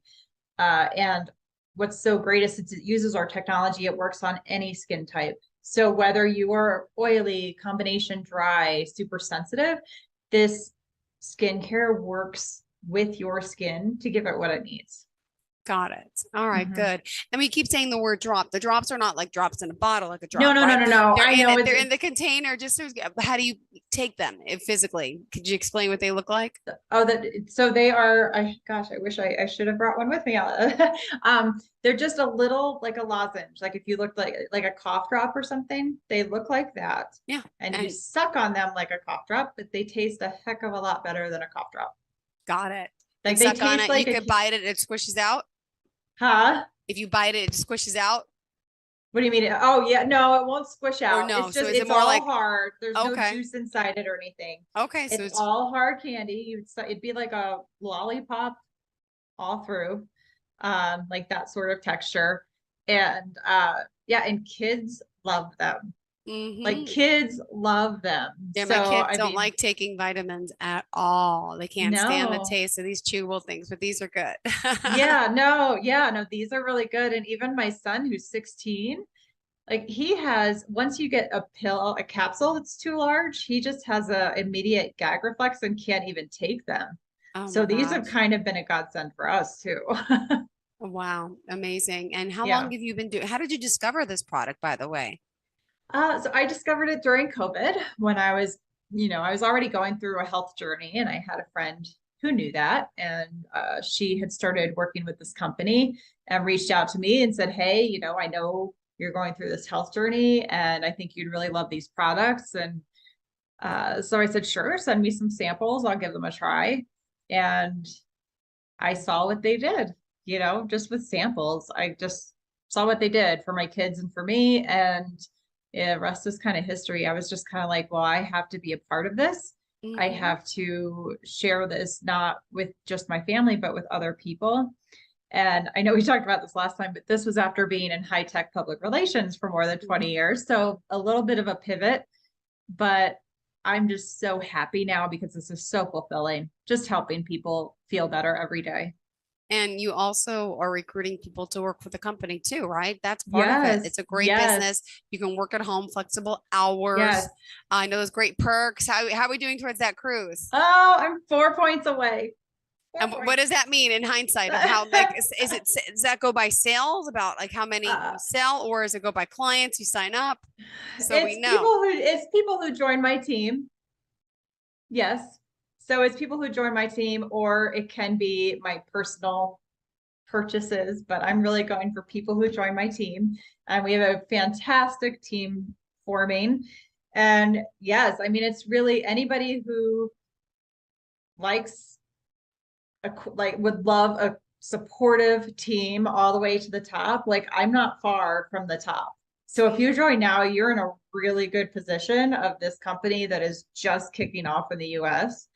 The compensation plan is insane. We have 10 ways to make money. I've never seen anything like it.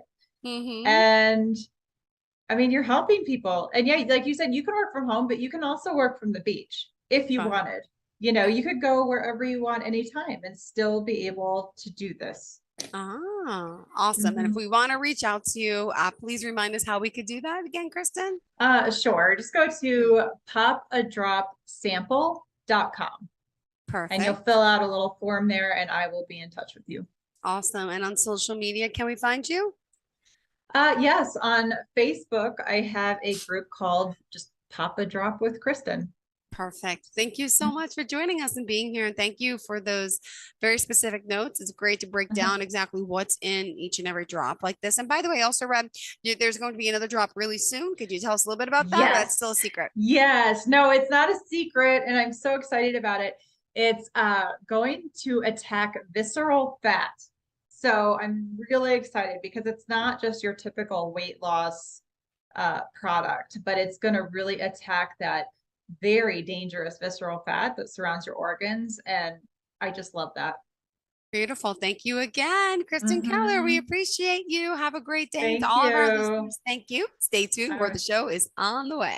Are you looking for even more of the podcasts and hosts that you love? The Podcast Business News Network is proud to announce that you now have even more ways to listen live. Check out the MyTuner Radio, online radio box, and Simple Radio apps on iOS and Android, or find us online. Search for Business News Network on mytuner-radio.com, or search Podcast Business News Network on streama.com and onlineradiobox.com/US. Take your podcast on the go and don't miss a minute of the action.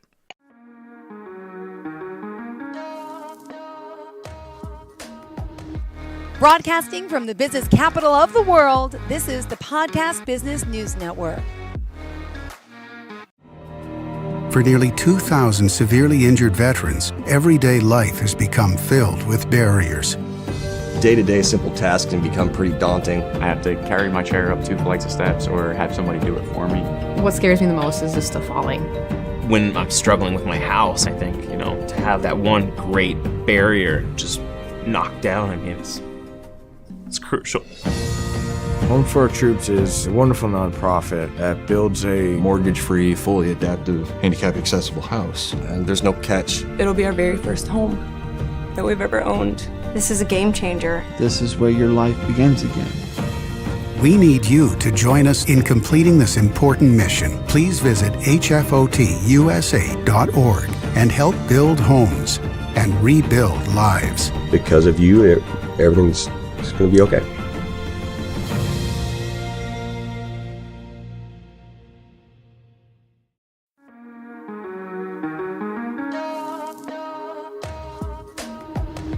Broadcasting from the business capital of the world, this is the Podcast Business News Network. And welcome back. We're going to talk about something right now that I'm going to be bold and say could change your life, really could change your life for the better.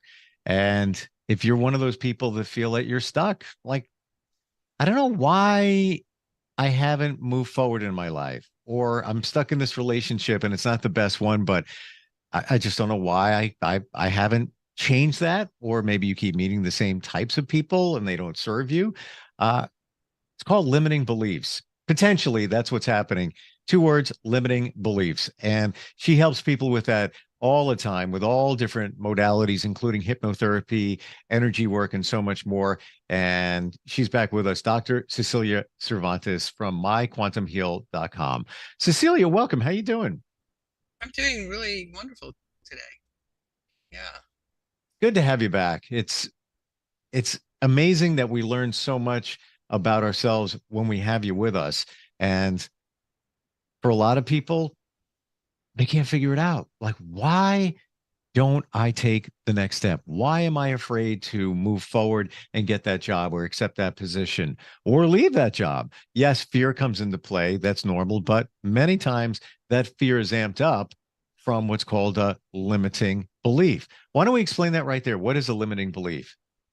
A limiting belief is something that, well, it does hold you back. It's something that you believe about yourself and you may not be aware of it, that you don't believe that you're good enough or that you can do certain things or that you deserve certain things for yourself.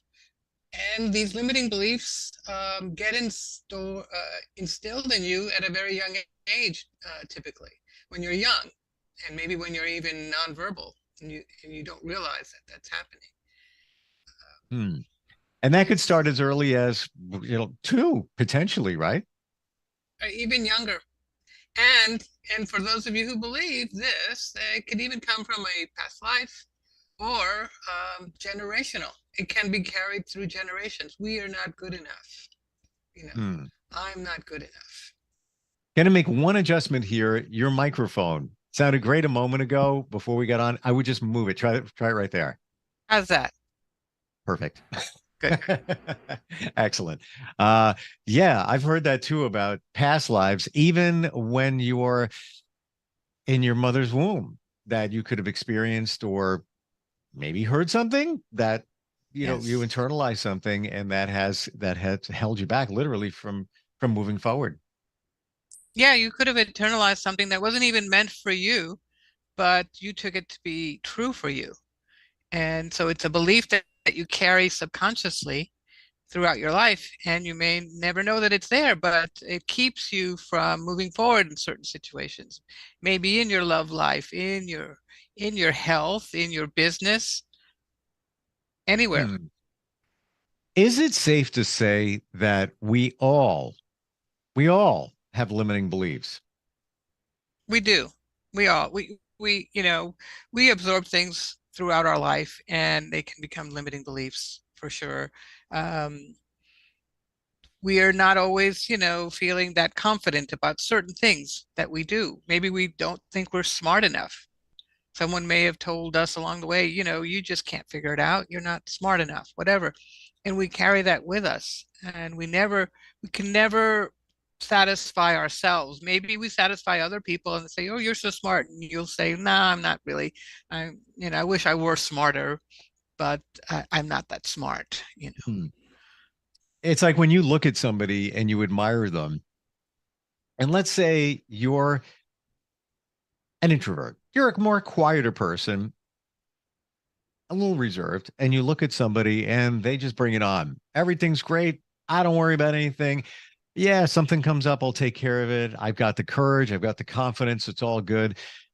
But that doesn't mean that they don't have limiting beliefs otherwise. They could have a belief that body image, they may never talk about it, but they could have things holding them back. They could have personal issues that we don't know about. So yeah, I agree with you. I really think that somehow we all have limiting beliefs, whatever they are, and those limiting beliefs are literally limiting you from moving forward or doing the things you want to or feeling fulfilled in your life. When you take somebody back, and you've done it for me with timeline therapy,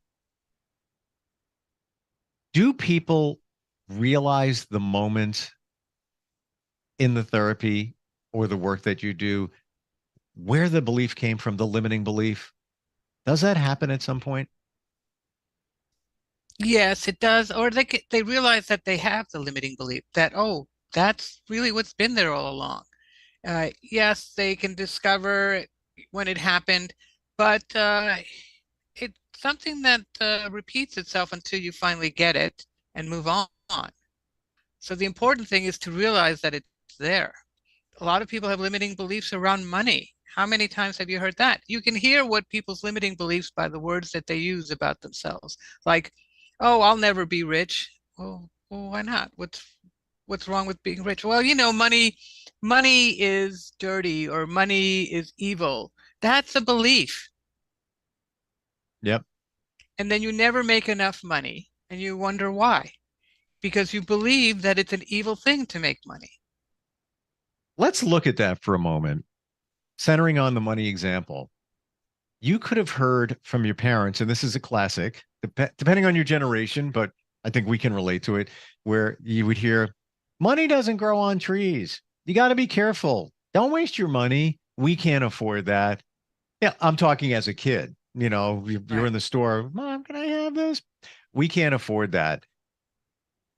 Those things could be ingrained in you, and that's holding you back now as an adult from making money. And then you would say, the opportunity comes up for you to make money, and then you push it away, and you don't even know you're pushing it away. I think that's the amazing part, that we're just derailing ourselves from those limiting beliefs. Yeah, it's a kind of a form of self-sabotage. We fight ourselves. We can be our own worst enemy and not realize it. It's because of the beliefs we hold, and we keep ourselves from opportunities because of these beliefs. It's true. Yeah. How does it work when you take somebody back to that time? where they have the aha moment and they realize, oh, okay, where do you go from there? Well, when they go there, they realize they get the learnings. It's like, what did I need to learn from this? What did I need to learn here so that I can move on and that I can believe that I can make money if I want to make money, that I can be successful. Without these beliefs, you can move on and you can be successful and you can have money and keep money and hold on to it rather than it running through your fingers. There are people who win the lottery, right? Millions of dollars. And within a year, all that money is gone. They never believed they could keep it. Oh, yeah, I was just going to say, you hear those stories all the time where people are broke in a year and their life never turned out to be fantastic and amazing as you think it would be. These stories is many more times than not when people win or come into a lot of money. Is it because they derail themselves with that limiting belief? They do. They do. They may think, I'm not someone who's really meant to have this kind of money, and they may give it away, some of it. They may spend it all at once. They never learn how to manage money or handle money because they've kept away from it. They're afraid of it or whatever. And so they never learned that, well, you can spend some and you can save some and keep some for later on in life. And so that you always have it. Let it grow for you. Let it work for you. But if money is evil to them, or it's money, they're not the kind of people, quote unquote, that are meant to have money, they won't hold on to it. And we're not talking about people lacking financial management skills. We're talking about people that invariably, because of their limiting belief, it's almost like for those people that money is a germ.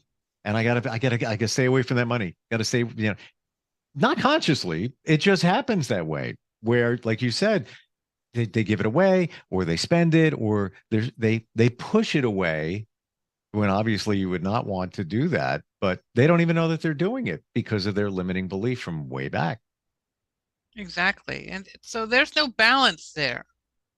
There's a lack of balance in handling and managing money and believing that you can have it and that you even deserve it. If you work hard, of course you deserve to keep your money.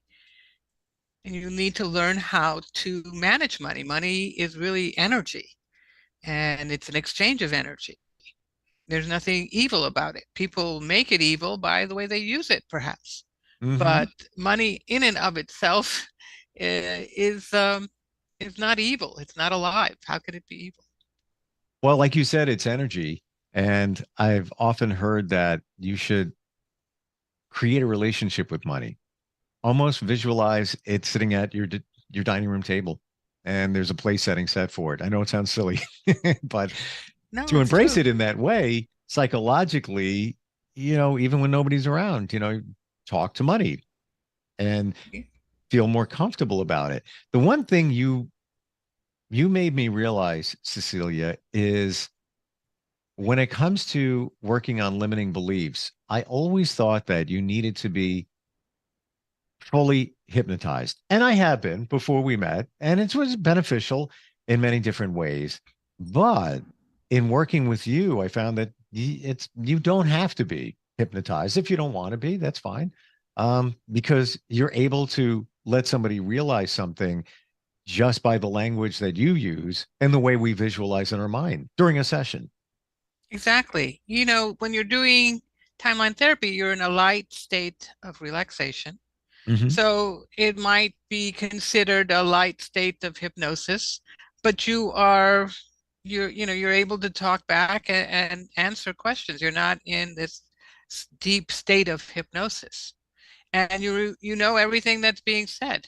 You're conscious of it. And what we're creating is integration between the conscious mind and the unconscious mind, because the unconscious mind holds all these emotions and beliefs deep inside until you're ready to deal with them.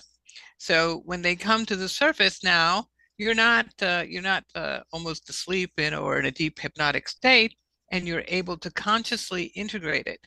So there's conscious unconscious integration, which is wonderful.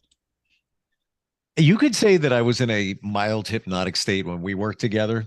I didn't even realize it. I got to tell you, we were just talking, going back and forth. I have been in a hypnotic state, and I know that sounds for some people like, oh, whoa, whoa. No, I was more plugged into my mind and memories.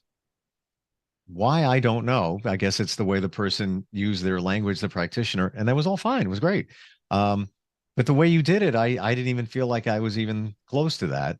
But I was, because I saw images when you asked me certain things. Like we were working on negative language or negative emotions. I was easily able to see the first time you were sad, the first time you were angry, all of those. It took a little thinking, but I was there. I saw it in my mind. So I guess in a way, I would have been hypnotized in maybe a light, very light state. Is that the norm when you work with somebody? And how do you make that decision? Let's say somebody has a challenge. You realize it's probably a limiting belief. How do you make a decision as to what modality to use for that person? It really depends on how able that person is to associate into their emotions. Some people are very dissociated with their emotions. They are they can't feel very easily. They're kind of a little more robotic or what have you. A lot of people in the tech industry are that way. When you talk to them, they're Very very much logical. in their head. They're very logical. Everything's Yeah. very logical. And you never hear any talk of emotions from them. They don't know how, they keep themselves from really delving into their emotions. And it might be a protective mechanism or whatever, or just the way they were raised. And so which technique I use depends on whether they can reach those emotions easily or not. Hmm. You don't even have to be in the tech world. You could just be a very closed emotional Yeah. person. Yeah. Yeah. Some people are just very much in their heads, it's not easy for them to know what they're feeling, they just don't live there. And there's nothing wrong with that, of course, but Yeah. we do need to know what are the emotions that are prominent, that are keeping you from moving forward in your life with your emotions, with your limiting beliefs. Some limiting beliefs are attached to certain emotions as well.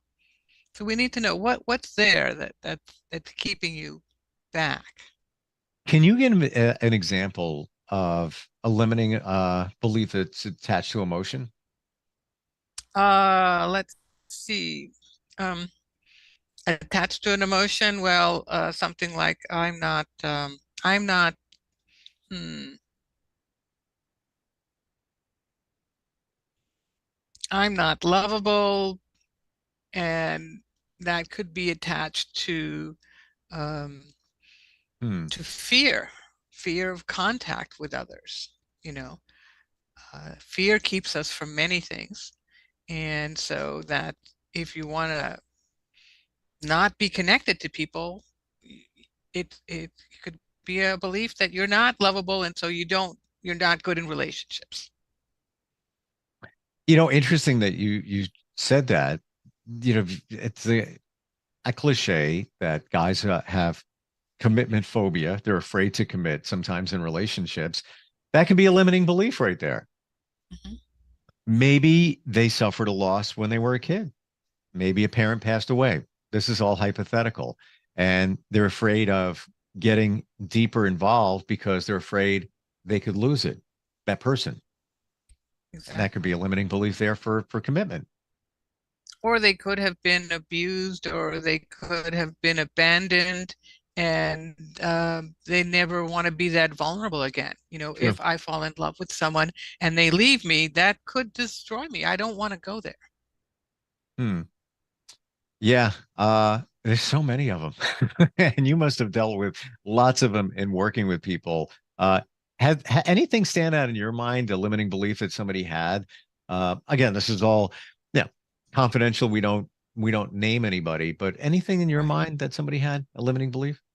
Well, this is one that also a lot of people have. It's like I can't lose weight.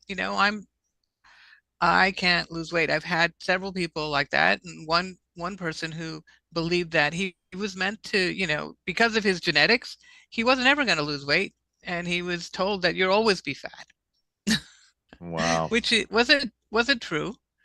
And at one point in his life, he went off to a camp for a few weeks, and he lost a bunch of weight, and he looked great. He was exercising, he was eating right, and so it wasn't true, and he had proved it to himself, but he still continued to hang on to that belief until we worked it out. It's like you can be whoever and whatever you want to be, but you have to believe it. Yeah. Yep. Yep. But if something's standing in the way, you're not. I mean, there's just no way you can get past that. How long does it usually take? I know this is probably a question you get a lot of times, but working with somebody to ensure that you've taken that limiting belief out of them, is it, I'm sure it can be in one session, but what's the average in terms of the number of times somebody has to work with you to really eradicate that negative belief? Well, number one, they have to really want to get rid of it. So there's that. You really want to deal with this and to solve it once and for all and move on in your life. If you have any secondary gain around any of these beliefs, then it may not go away. But generally, what I recommend with people is to do a full breakthrough session, which could take up to 10 hours, and that could be divided up into various visits. But we go down every alley, we look at everything. I spend a lot of time talking with them, and through their language, I can tell, where they're at with these things, and have we fully dealt with it. And there's tasking involved also. We're creating new habits, and we have to be dedicated to take the action to continue those new habits as well. When you said secondary gain, what do you mean by that? Well, that they get something out of it, it may be a relationship, if you are needy, some people will stick around because they feel like they should be taking care of you. And then, so that's a little bit of secondary gain. It's like, I'm not going to get better, because if I get better, then I have to, I may have to go out and work and make my own money or whatever, or I have to, if I get so much better with my health issue, I may have to come off disability, and then I'm not getting that money from the government anymore, and I've got to really be on my own and take responsibility. And so those are secondary gains. Gotcha. Okay.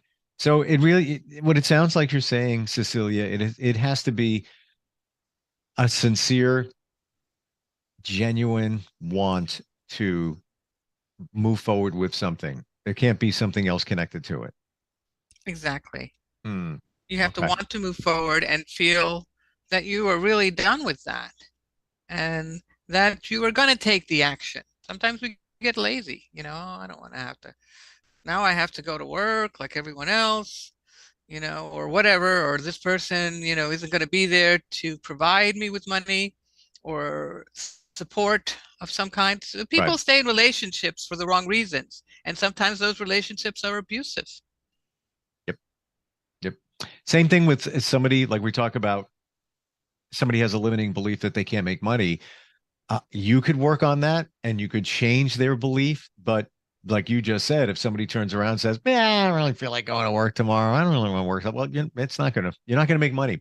You're not going to make the money you want to make once you release that belief. You could take it out, but if you're not going to do the work on the other side, it's not like you're going to open the mailbox and there's going to be a check in there for you. It doesn't work that way. Yeah, you have to take responsibility for your life and for everything that happens in it in order to move on. If you're going to live in effect of other things and other people, other situations, then you're not empowered. And you have to be ready for that empowerment, which carries with it some responsibility. What was the first modality that you learned when you realized that you wanted to help people? The first modality? Was it hypnotherapy? I learned some hypnotherapy, and I realized that it wasn't enough, that I really needed to go deeper. It's like, what are these things that are keeping people behind? Why do they have these emotions? Why don't they know what keeps them back? They tell me they know what to do, but they just don't do it. Why not? What's behind all of that? And so I realized I needed to go deeper, and I knew about NLP and I wanted to learn it for that reason. I said, I need to learn this. I've learned everything else. I've learned about acupuncture, herbalism, nutrition. I know what to tell them what to do, but if they still don't do it for some reason, there's something else there. Got it. Which gets us back to limiting beliefs, I guess. Yes, and negative emotions. It's like, why don't you want to move forward? What is keeping you? What in your mind is buried so deep you don't even know it's there? Right. When you're taking somebody back to discover that, do they actually find it? Do they actually see the moment that they got that limiting belief? Does that often happen? It often does happen, and they may not find exactly the first time. Sometimes we have to go further back, but we don't do it in that. The process of going further back to really find that first belief is, as you remember, in position number 3, where I kept sending you further back and further back and further back. Oh yeah. Because eventually you get to that first event. We don't always notice it, but something comes up and we think, well, that was probably the first thing I remembered. And we're still kind of in our head, but we are really dealing with the unconscious mind. The unconscious mind holds all these events, and it's buried so deep sometimes you don't always see it. You don't always see it, but if we have you travel further back in your timeline far enough, you will capture it. It's like throwing a big net. Yeah. Well, when you did it in what was called position 3 in timeline therapy, you had me going back and back and back. I got to a point where I didn't see anything else that was the starting point of that negative emotion that we were working on at that moment. Was that the first one? I think so, because I don't see any others, but I would have to believe it is if I'm not seeing others there, within my timeline. Yes. And the important thing is to get there one way or the other. This process allows you to trust your unconscious mind, trust yourself. We are integrating the conscious unconscious mind. And through that integration process, we get access to the higher conscious mind. That's the important thing. I got to tell you, it was kind of fun in that I was challenging myself to see how far back I could go in terms of trying to find that emotion that you told me to look for the first time. It was a challenge, just thinking, okay, I see myself as a kid at this age. I see myself there. Now I'm all the way back. I even saw where I was growing up, place I was living in at that time. Very visual, very vivid. But yeah, I always wondered, did I go back far enough? Because that's the pinnacle moment. And I guess we should share with everybody, once you remove that moment, all the others go away. We didn't say that, but that's the truth, right? Because they're all strung together. Yeah. Under a subject, like all the anger, all the sadness, all the fear, all the guilt. And so like a string of pearls, we just bust it up and they all fall apart. Yep. And it's not to say that, let's say you're working on anger, first time you felt anger, doesn't mean you're not going to get angry down the road, but you're going to deal with it in a much different way. Appropriately. Yeah. Manageable. And be in control of it. Because, let's say you went back to the first time you were sad. Now you might get sad because you had that belief of when it first happened. You react differently. For me, I guess time tells. You don't know until you confront it again. But I truly feel it was beneficial from you taking me back. It was like super cool. I tell everybody. I'm telling you now. If you want to get rid of those limiting beliefs, the stuff works, and it's not hard to do. It's not scary. It's actually very interesting.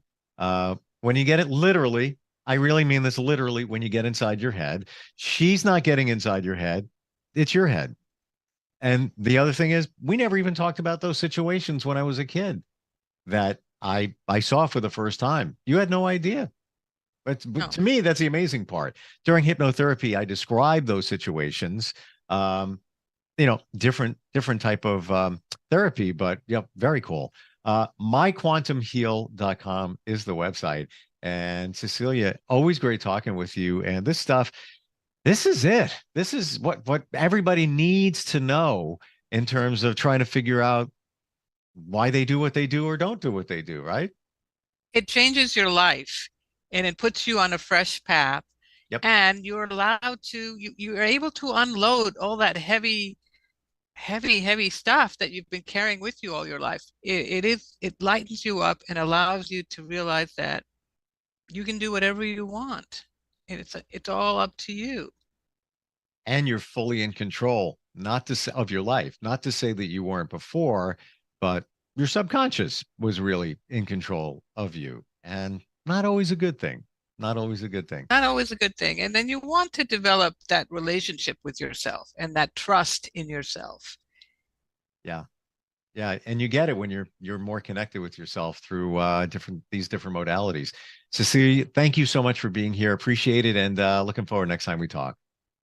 Are you looking for even more of the podcasts and hosts that you love? The Podcast Business News Network is proud to announce that you now have even more ways to listen live. Check out the MyTuner Radio, online radio box, and Simple Radio apps on iOS and Android, or find us online. Search for Business News Network on mytuner-radio.com, or search Podcast Business News Network on streama.com and onlineradiobox.com/US. Take your podcast on the go and don't miss a minute of the action.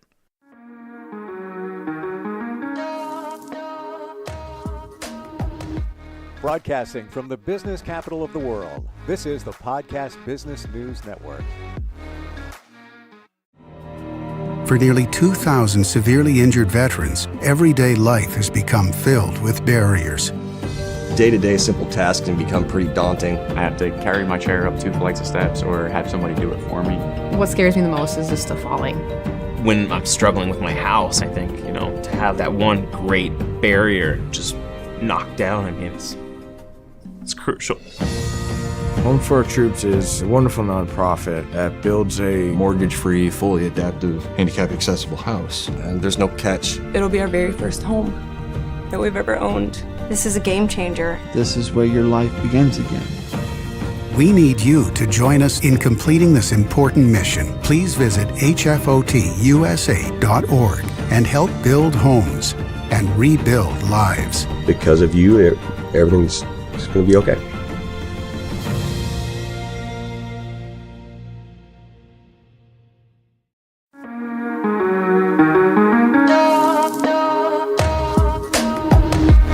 Broadcasting from the business capital of the world, this is the Podcast Business News Network.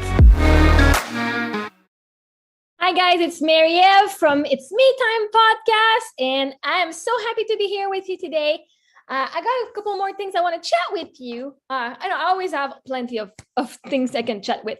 Every day I go and do lives on TikTok. Man, I chat for hours. I can chat. There's one night last week, my God, I went on TikTok live at 10:30 and went to bed at 4 a.m. That was a short night for me.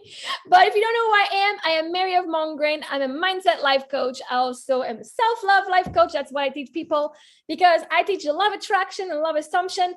But to attract what we truly desire, we gotta love ourselves unconditionally. Because why do I want the dream job? Why do I want to have the dream man or woman? Why do I want the house? Or because it's gonna make me feel happy.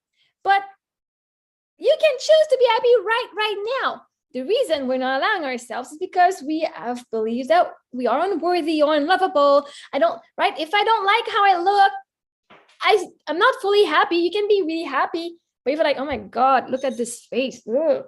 Right? You're not truly happy if you complain about who you are all the time. Like, you can give love to everything. Like, oh yeah, I'm happy. I did a good job. Are you fully happy? Can you wake up in the morning and say, I love myself 100% of the time? So that's one of my mission in life is, to bring heaven on earth. And so heaven on earth is no judgment, right? If you believe in God, God doesn't judge anyone. right? So for me, it's just like working on this with myself, first of all, because the world is only a reflection of how I see myself, as within, so without. So by offering me a safe space to allow all my emotions, to allow the personalities that want to come out of me, to allow whoever I am, who's emerging, to allow her and not judge her, and not judge my past, which I did for a long time, right? I judge my choices. I'm like, oh my God, I judge people around me.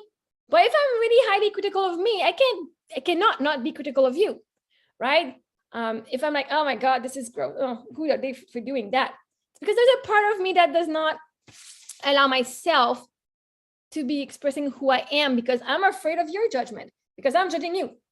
And I don't want to judge myself that way, right?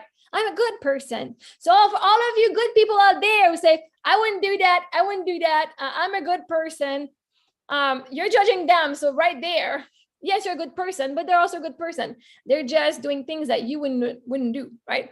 And everything, every circumstance is neutral. The way you see it depends on how you view yourself. So as you start viewing yourself in a self-loving way, where you're not judging yourself and you're like, yeah, okay, I got good things and I got things that I'm like more shitty that I've done. I still love myself, forgive myself, right? But you're going to do the same for others. And once you start seeing people act on your energy, so they might act differently with other people. So if people around you believe highly of themselves and they're worthy, that person, let's just go with the example of a narcissistic person. That person will be super nice and, like super nice with these people. But when with you, if you believe you're shitty, why are they acting weird like me? Why are they emotionally abusing me and not the other people? It's about emotions. It's about how you feel. If you already feel like shit within, like you feel like you're trash and not good enough, and you want to prove like, oh my God, I want to prove myself, and then you get emotionally abused and you still stay in that relationship, that's because there's a lack of self-love, right? The codependency will make you stay in situations that are toxic, because if you loved yourself, you would get out. Right? So there's a fear. And so these person also have this. So it's energy, right? They act on that. That's why I help people feeling better about themselves so they can attract better. Because it's not the guy you want to change. Because if you change the guy or the girl, we have not changed the belief surrounding who you are, you're going to attract the same kind of things. Or it's going to be at your job where you feel like, man, they don't believe in me, or I feel like, I feel stressed in my work. It all comes down from within, and now you see yourself, right? So this is why I help people. So that's what I do, a mindset life coach. Today I want to chat about when you're holding, right? I did share for a while ago, I shared the story of my daughter who lost her first tooth on a Disney cruise ship, right? Everything is frequency. Now I'll reshare that story because for me, it's something I like to share because it's such an example. Like it's so vivid how you can apply it, right? So we were going back to our bedroom, because I had to go and change the girls' clothes because their bathing suit was wet. So for them to go at the daycare, it was a no. They said, you need to change them. And I was a little pissed off because I'm like, man, I'm losing my me time. This is the only time I have of myself on the ship. And now here I am with my kids again, right? And it takes like about 20 minutes to get the room and back. But then my daughter lost her tooth. And I looked for that tooth for 20 minutes. And I'm not kidding you, like looked everywhere, all the way, like not the whole all the way, like where she lost it, and couldn't find it for 20 minutes. And then I said, time out. I know when we are meant to have something, when it's due to be in your life, you cannot miss it. Being your dream job, being a job that you want, if it's money, if it's a boyfriend, girlfriend, like partner, something, I think even children, when you are a match to it, you have to have it. You have to have it. There's no way you cannot see it. And so after 20 minutes of like looking for the tooth, I was like, wait, I know my theory. I teach this stuff. Why am I still looking? Because I know when I find the tooth, I'm going to be like, oh my God, so happy, bliss, proud of my girl. Like it's going to be joy, right? But it wasn't the vibration of being frustrated and like pissed off and just like impatient. So it's not that the tooth isn't there. The tooth is there. I just can't see it, right? So we came back 8 hours later. I had seen the vacuum on the floor with the agent, the person, the attendant. I'm like, well, if you see a vacuum, if you see a tooth on the floor, it's ours. And I'm not kidding you. I did 2 steps and look on the floor. I'm like, wait, what? What's that? And I find the tooth like this. Like this, the tooth was right in the middle of the hallway for me to see it. So like, once you're meant to have something, once you change the vibration, you can do it. So I start my sentence like, when you're holding on to something, if you're holding on to the thing, because there's frustration, like, I don't want to let you go, because if I let you go, I'm afraid I won't have you ever again. But that is why you don't see it, because like, you're frustrated, there's frustration. And when you let go, and actually there's this example, and you might not see it, you guys on who are listening, but there is this example I'd seen where you're holding a pen, right? You're holding a pen or something in your hand and you're holding it tight. And it's, oh, you know, if I let go, like, this is my precious jewelry that can break if I let go, right? If I let go, I'm holding the pen with the palm down. If I let go, it's gonna fall and then I'm gonna lose it. But somebody had said one, and again, sources, I don't know where it is, what is the source, but somebody said, what if you hold the pen, turn your hand around and let go? Then the pen is still in your hand, right? Now the palm is faced up. So letting go, just go with, when I let go, the belief that it's still in mine, now I can take it and enjoy it. If I'm letting go really tight, I'm hurting myself. So yesterday, one thing that I've done for myself, I've been part of the community of Nick Bro, with amazing community, amazing program. I became a certified master freedom leader. So I teach law of attraction. I teach people how to get in alignment with their desires. And I've been in that community for 1.5 years now, like almost 2 years. And once I got my certification, once we got our certification, we get to be an affiliate as well, right? So if people want to join the program, they get to sign through me and I get paid a certain amount of money. And if people want to join this program to become a freedom leader, I get also paid. I can help them out. So I stayed like in the community.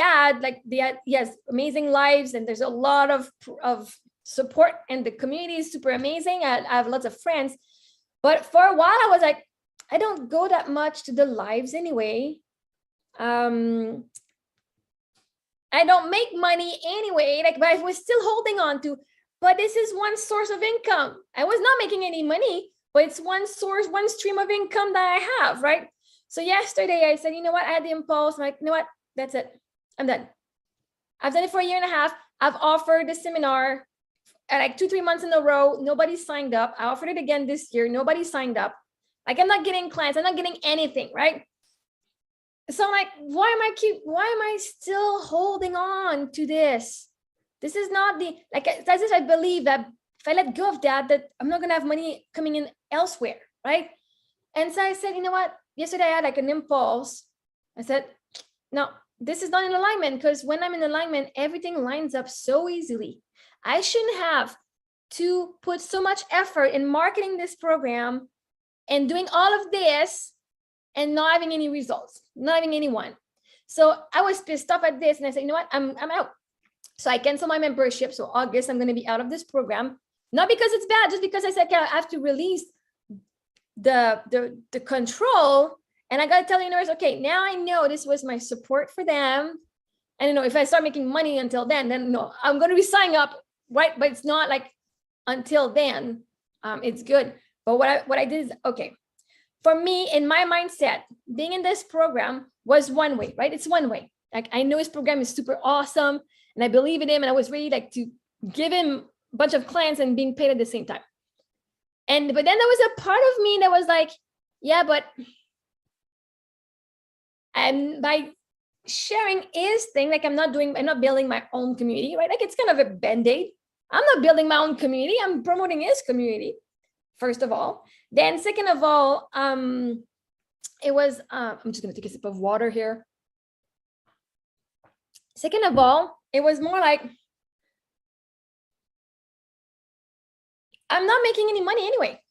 What am I losing? Right? I was afraid of losing the affiliate benefit, which were not benefiting me. I was paying for $4,400 a year to have this title of affiliate, which was not making me money anyway.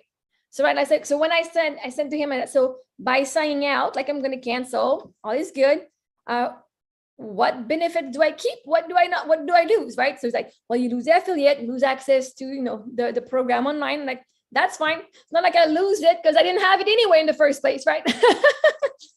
So like, there was a little bit of being pissed off about that for me. I put so much effort and not being recognized for my effort, right? And so, but there was a part of me that felt stuck, right? By being this affiliate, by doing his program, I feel stuck because can I share this with these people? I cannot put my own price because he obviously suggests his own pricing, right? So I probably could change it, but it's kind of a little bit of starting to be standardized. And I don't want to go like, it's his program. Yes, I have the right to use it and sell it with my own twist on it, like with my own thing. But I felt stuck in staying in that mold of he's still the boss, right? He's still the boss. If I want to offer it for free to people, I'm not quite sure how it goes with him. And so for me, it was like, I need to be done. I need to cut this. Anyway, it's summer, so it's going to be fine. And it's kind of like me flying with my own wings, right? Saying, okay, because when I'm in this collective, it's great, but I still feel like the student. And I know I'm a freaking expert. I know I'm a master at what I do, and I'm an expert. But when I'm in that community, I feel like a student, which is okay too, right? There's nothing wrong, but it's not allowing me to grow and develop my own things. I could, like, it's my choice, but I follow my excitement. And when I'm stuck in energy, I can't do this. So I said, no, it's nothing wrong with the program. I just, my inner being is guiding me to something else. And now I'm also doing some more photo shoots, and things are happening a little more. I'm doing some more other work that are more creative for me, like the dancing class. I'm like, ooh, things are starting to show up more. And yesterday I canceled my Freedom Formula membership.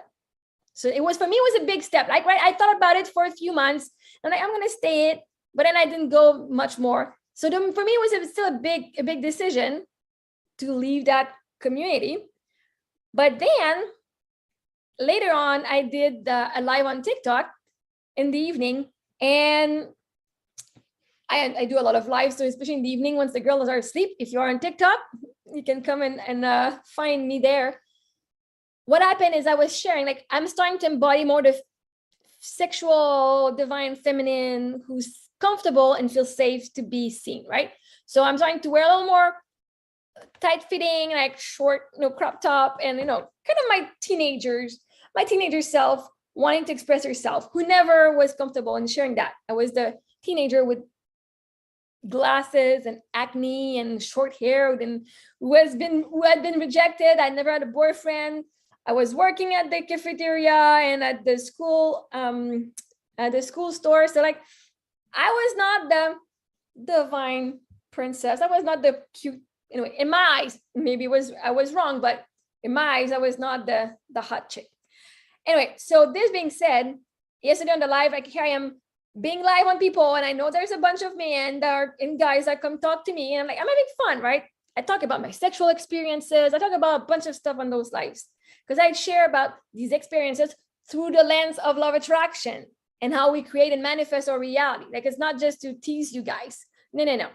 I share my experience as a learning experience. And then I was sharing how I'm doing seduction dance classes, and somebody said, oh, can you do the dance on live? And I was like, no, I'm just trying to be comfortable in wearing these clothes, in front of you guys. I'm not dancing. And in the end, I did an hour dance class. Like, I did an hour dance practice. And I said, well, tomorrow I do have my dance class, and I would like to know my dance routine very, very well. So I did an hour of dance class of, like, just practicing my 3-4 different choreography, which are very, very seductive, very sensual. And but I was doing it live, right? Which was for me really like, oh, okay. At first uncomfortable, but then after that, I'm like, oh yeah, let's do this. Like, and just talking about it and having fun. And having fun is the essence of everything, right? But then after, so that was me getting out of my comfort zone, because we're gonna have an audience anyway, so may as well do it live there and get comfortable right away. But then last night, just before I went to bed, which was like 2 a.m. There was a guy from 2-3 years ago that I had chatted with, and he messaged me back. Somebody who wanted to sleep with me, but it's okay, right? Facebook dating at that time, I was in the vibration I wanted to sleep with people, which is fine, right? We reached out and wanted to confess something, and I attracted someone who's doing work on himself and wanted to get my opinion on on his situation. So like a little bit of coaching, like I know your life coaching, and my therapist said you're safe, and like that to talk to someone who's safe. I'm like, okay, right. And then this morning, I attracted another lady who messaged me out of nowhere saying, I listened to your podcast, and hi, I won't tell you who you are, but thanks for reaching out. If you're listening to this podcast, it was amazing. I'm super happy that you messaged, and I'm so proud of you for having reached out, right? Because what you're going through, not easy. And that's anyone, right? Anyone, you guys are going through something. It's not easy. No matter what it is, it's not always easy. And when you reach out, I'm not going to reach out to you. I'm not the person who's going to go on your private page and your DMs and say, hey, I'm a life coach. You want to work with me? No, I don't do that. I trust that my podcast and my social media content that I share who I am and my experience is enough for you to know there's no judgment in whatever you're going through or whatever is going on in your life. And that when you're ready, when you get your highest, your inner being giving you the impulse to work with someone, like a life coach, somebody you trust, then you'll think of me, right? I don't go in people like, and that's why like it does not match the old system, marketing system of like go in DMs, go comment on their posts and then say how awesome they are, and then like just kind of bring them to your like to offering your services. I'm like, no, for me it's not. But anyway, I got 2 people after leaving the Freedom Formula, being comfortable in sharing who I am, in my body sexually, and just like dancing. It's just a dance class. I love Zumba. I could be doing Zumba. I could be doing Beachbody on TikTok, which I did in January. But now it's like seduction class. For me, it's no different. Like it was a little bit different, but it's just a mindset. Now, like, you know what? It's me enjoying dancing. And I'm sexy, so I'm going to dance sexy. If it makes people uncomfortable, then let them be uncomfortable. Right? I'm not going to shrink myself for others to be comfortable around me. I'm done with that.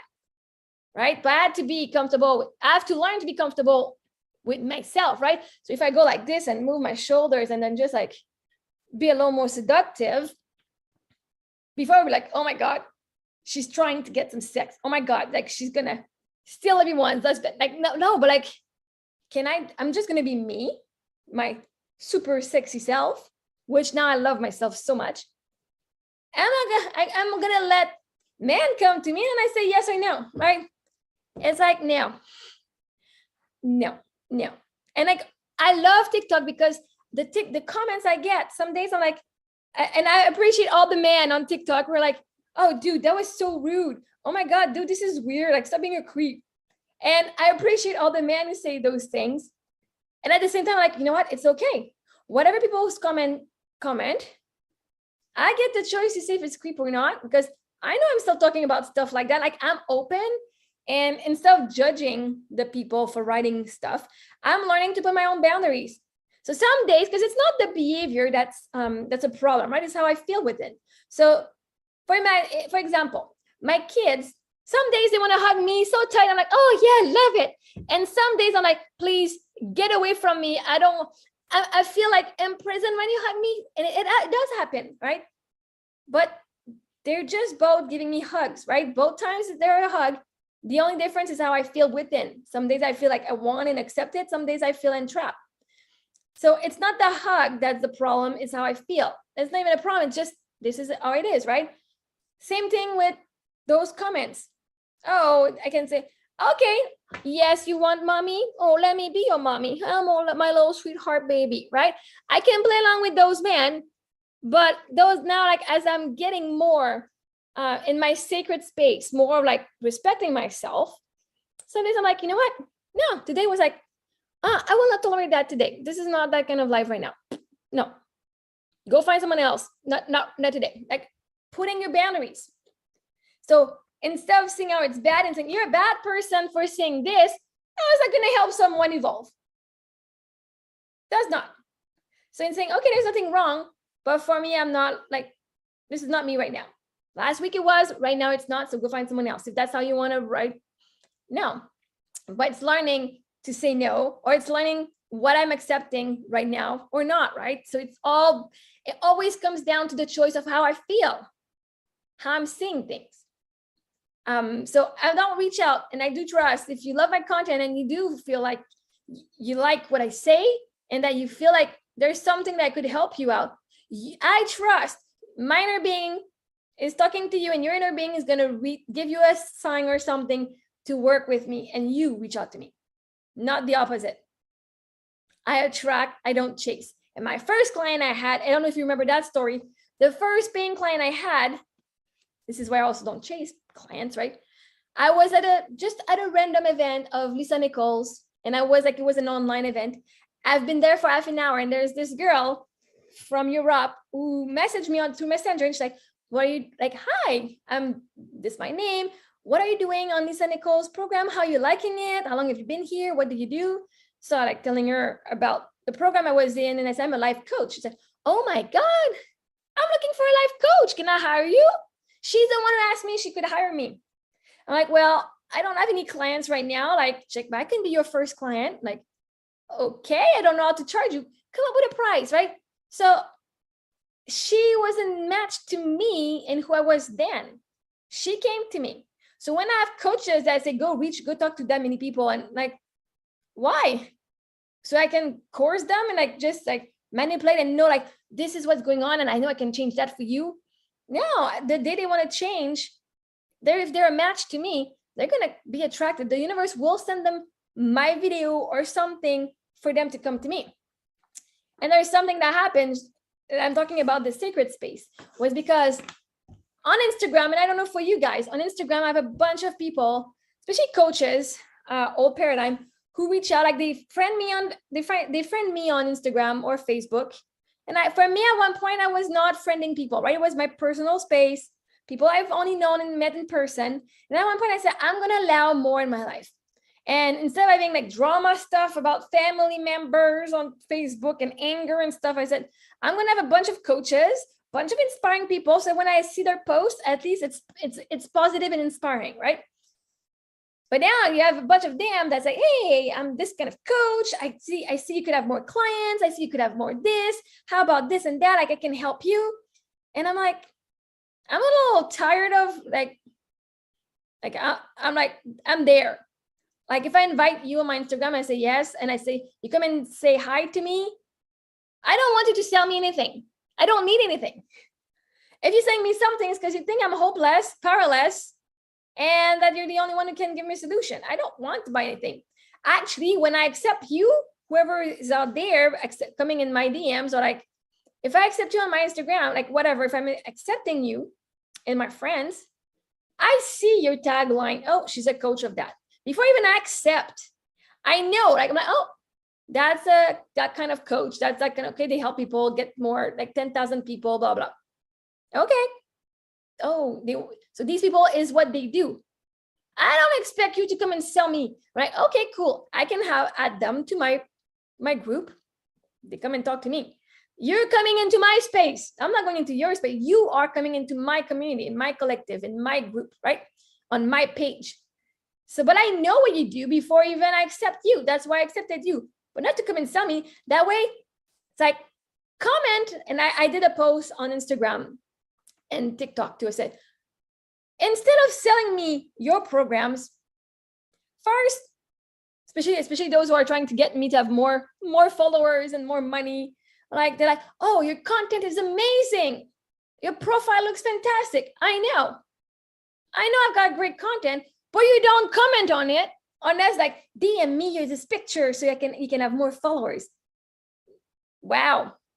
Now, if you want me to work with you, and that goes for everyone, interact with my content, interact with anything I say, all the posts, like actual commenting, like share your opinion or your life experience, And then if I like what you say, or if I like the post, right? People need to start trusting that the universe has their back. Because if I like the post, whatever you post on your page, and if I like how you comment, like not like how, if I like how you comment, but if I like the opinion and whatever you bring of value to my comment and to my page, or just like the universe made me see your page, I'm like, oh, that's interesting. I like this perspective. Then I'm going to go and see you. Because if you come and see me, it's because you don't trust that your content is valuable enough and is enough to sell itself. That's how I see it. If you have the need to come and see me and say, hey, I want to sell you this. No, because you don't trust that the universe will bring the people that you need when it's time. So you're forcing things. I want to see if I like you first, and if I like what you say, and then like if I like your story, because you all do the same thing. You all want me to have more money, and you all want me to have more followers. Now, you're all doing the exact same techniques. Who do I like the best? Because it's not a technique that's going to get me to sign up with you. Do I like your mindset? Do I like how you think? Do I like the kind of posts you post? That's it. That's how I make my decision. And that's how I expect other people to make decisions when they want to work with me, right? So like, it's my secret space. If you come and ask me to be my friend and go on to my page, you're coming into my space. So I can say what the heck I want. I actually blocked one lady. She didn't say anything wrong, right? But after that, like I said, you know what? You make me hate being a coach, because I love coaching. I really do. But I told you to stop, like I told you no. And you make me hate being a coach, because then people don't want, as soon as I talk to them, they're like, oh, no, I don't want anything. And I was in fairs as well. They're afraid I'm going to sell them something. I can have a genuine conversation with anyone. And like, yeah, I'm going to sell a life coach. And then if they're more interested in the service, they're going to ask. But because people would go in and like, oh, I love what you're doing. Oh man, that's so good. But then, you know what? I can teach you this. And right? That's just gross. Anyway, that's my opinion. And so I blocked that lady. I said, you know, like, I told her I was not interested. And she's like, oh yeah, I understand. And like kept going, like, nope, just blocked her. Like I just did a post that that obviously did not see, because you kept going about selling, but like underselling, like consciously, but like going around the bush. I said I was not interested in working with you. Just move on to the next person, right? Anyway, so that was my thing about secret space. And for you guys, when you hire a life coach, that's me or anyone else, you gotta do it with your yes. Like, yeah, this person I really trust. I like where they've been. I like how they went through their thing, and I like their mindset. And you might not be a match to me. You might be a match to someone else. Obviously, hopefully you're a match to me. But if you're not, it's okay. I know all is good. But just know that you get to learn to set up your own boundaries. Right? For me, this experience, like, she's not a bad person. I just learned to say no. And when we pass the no, I put my boundaries. I said, I'm going to block you. And please, if you're going to sell me stuff, leave my account right now. I don't want you on my page. I don't care if I'm losing followers.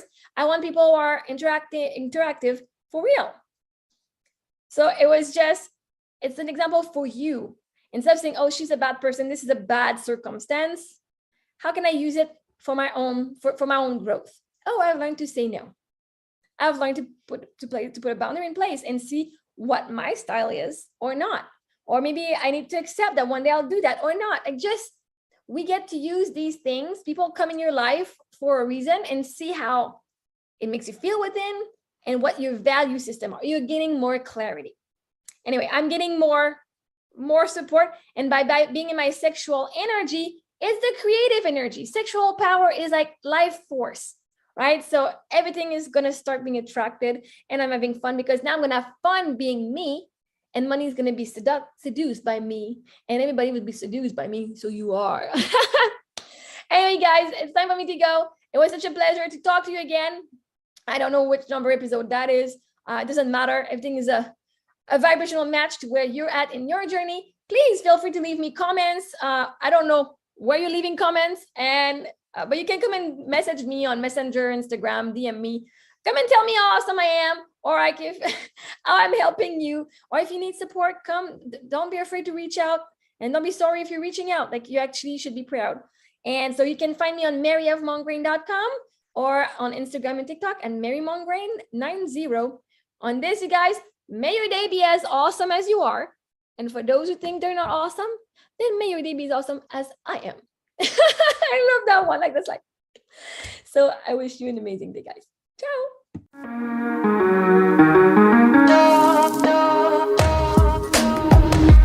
Broadcasting from the business capital of the world, this is the Podcast Business News Network. For nearly 2,000 severely injured veterans, everyday life has become filled with barriers. Day-to-day simple tasks can become pretty daunting. I have to carry my chair up 2 flights of steps or have somebody do it for me. What scares me the most is just the falling. When I'm struggling with my house, I think, to have that one great barrier just knocked down, I mean, it's crucial. Home for Our Troops is a wonderful nonprofit that builds a Mortgage-free, fully adaptive, handicap-accessible house. And there's no catch. It'll be our very first home that we've ever owned. This is a game changer. This is where your life begins again. We need you to join us in completing this important mission. Please visit hfotusa.org and help build homes and rebuild lives. Because of you, everything's going to be okay.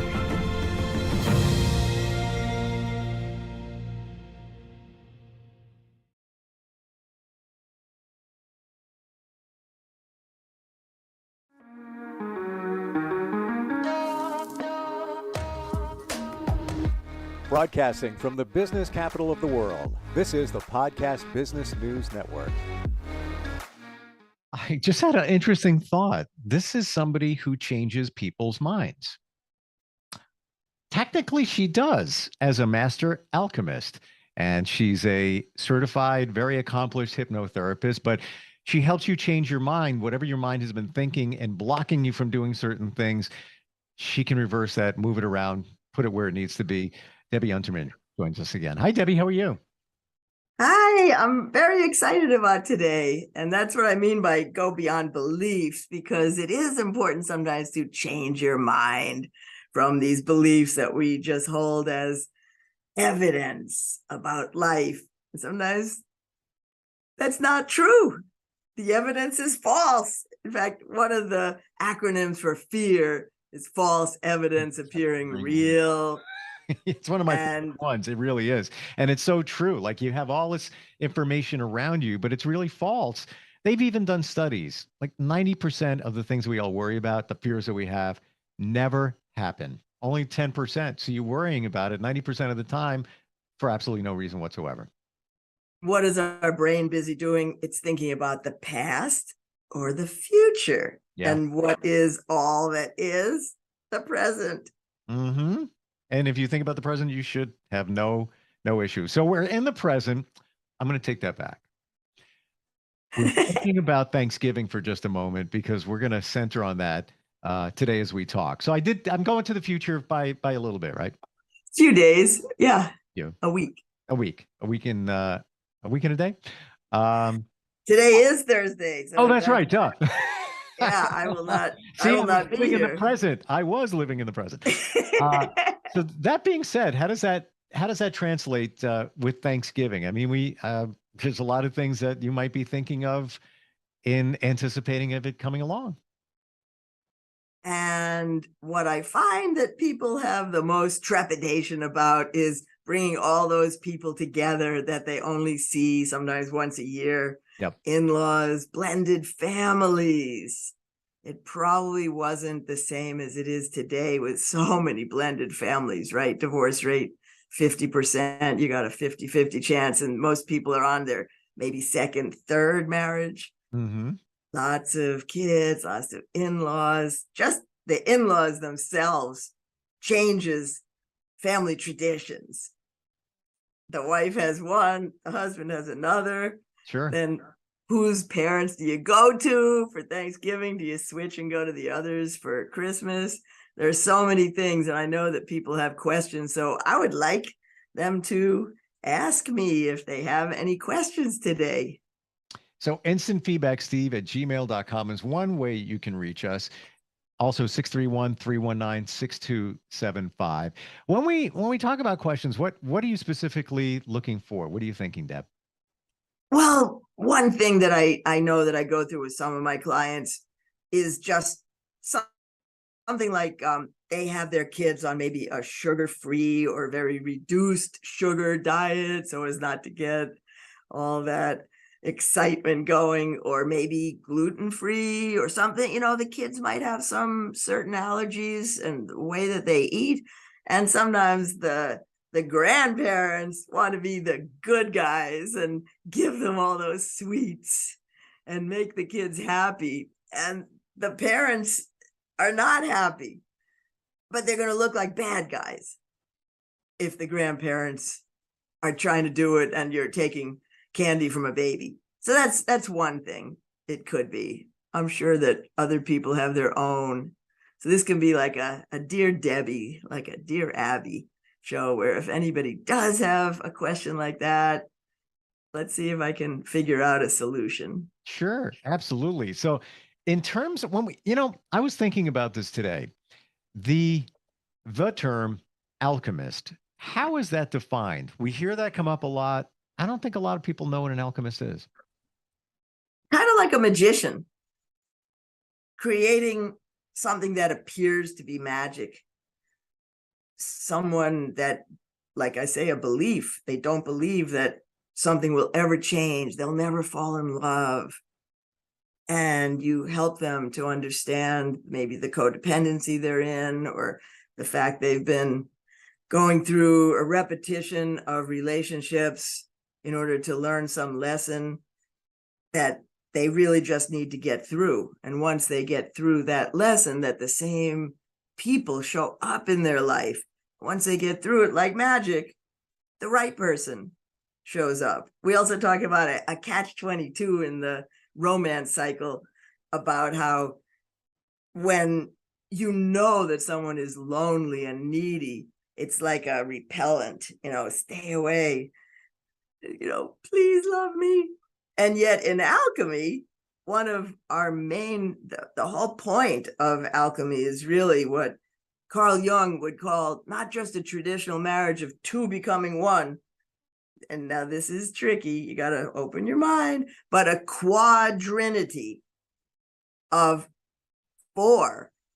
You, if I'm talking to you, Steve, you and your inner woman, me and my inner man.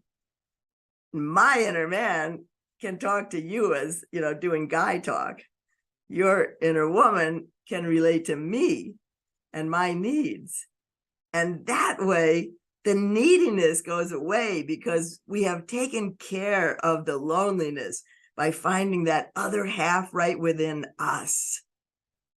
I love what we're talking about, but I need to better understand it because it makes a lot of sense, but I'm trying to, all right. So the inner woman would be in me. And how would that prevent somebody, let's say, from feeling some loneliness from time to time? Because that woman inside of you is going to only have eyes for you, right? She's not going to cheat on you.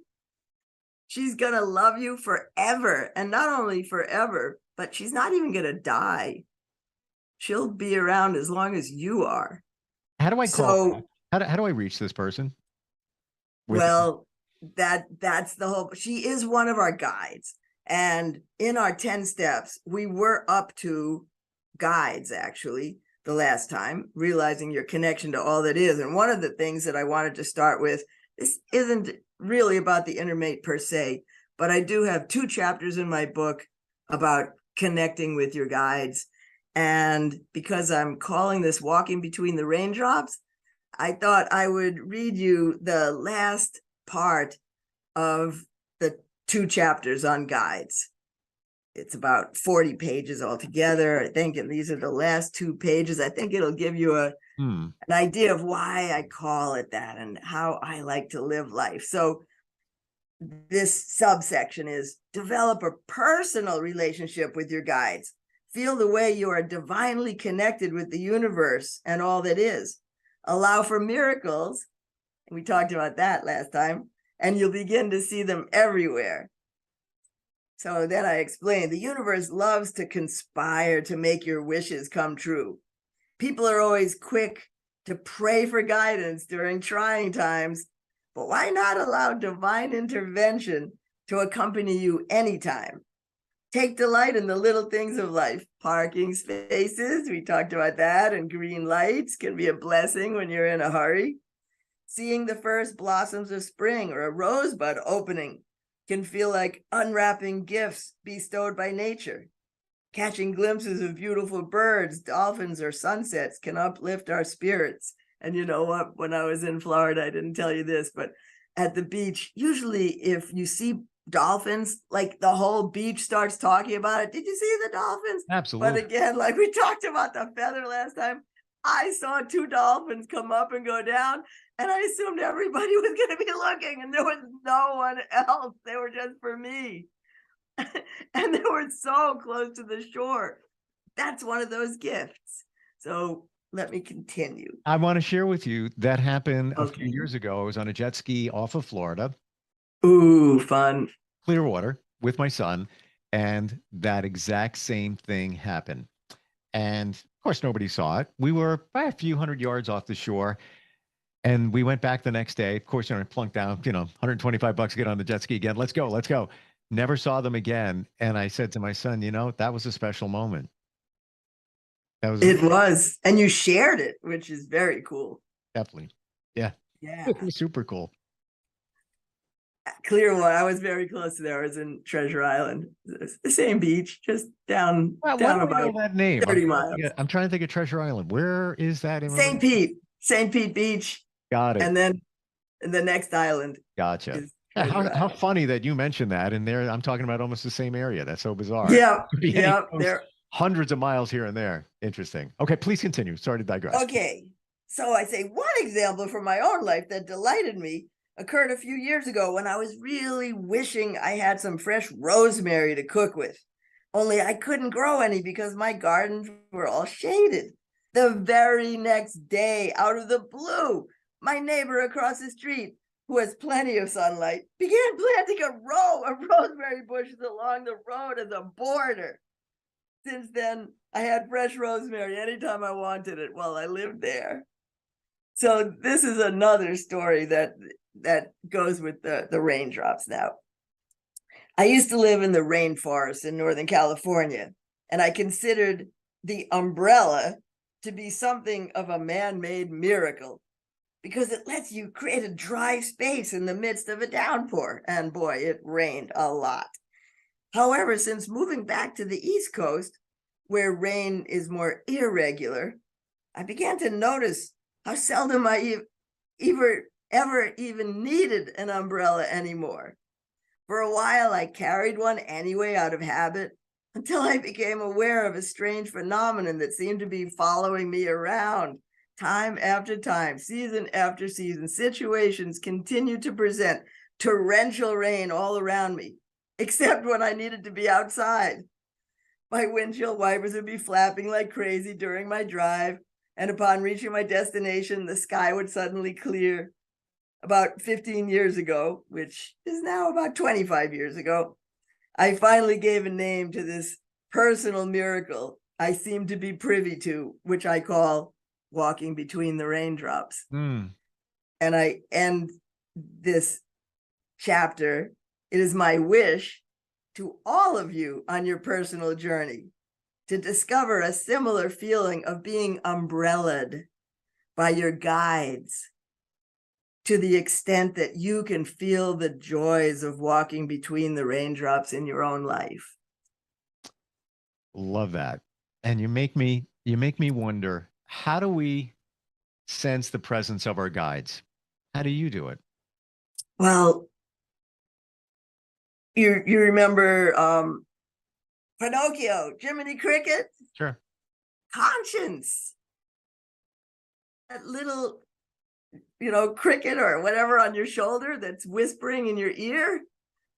Kids, I'm sure, because of watching Pinocchio, get that sense. They understand it. How do you tune into it? It's kind of trial and error. because sometimes it's when you don't listen and you have to say to yourself, I knew that was going to happen and I didn't listen to my own intuition. And sometimes you do listen.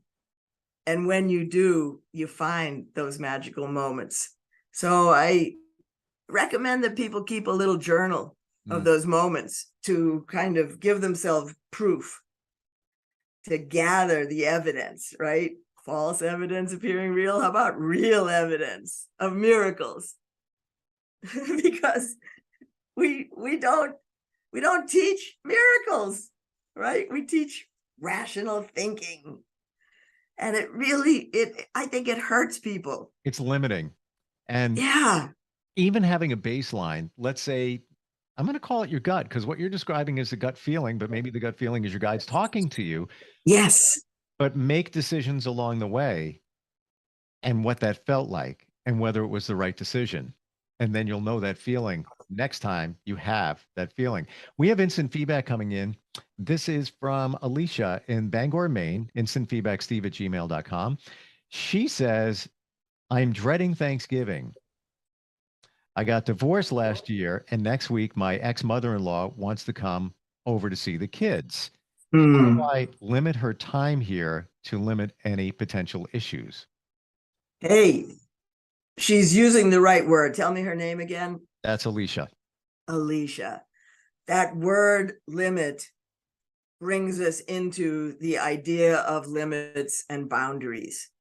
That's a concept that a lot of people are not aware of. They get run over because they don't create those boundaries, even about eating sweets, things like that. Sure.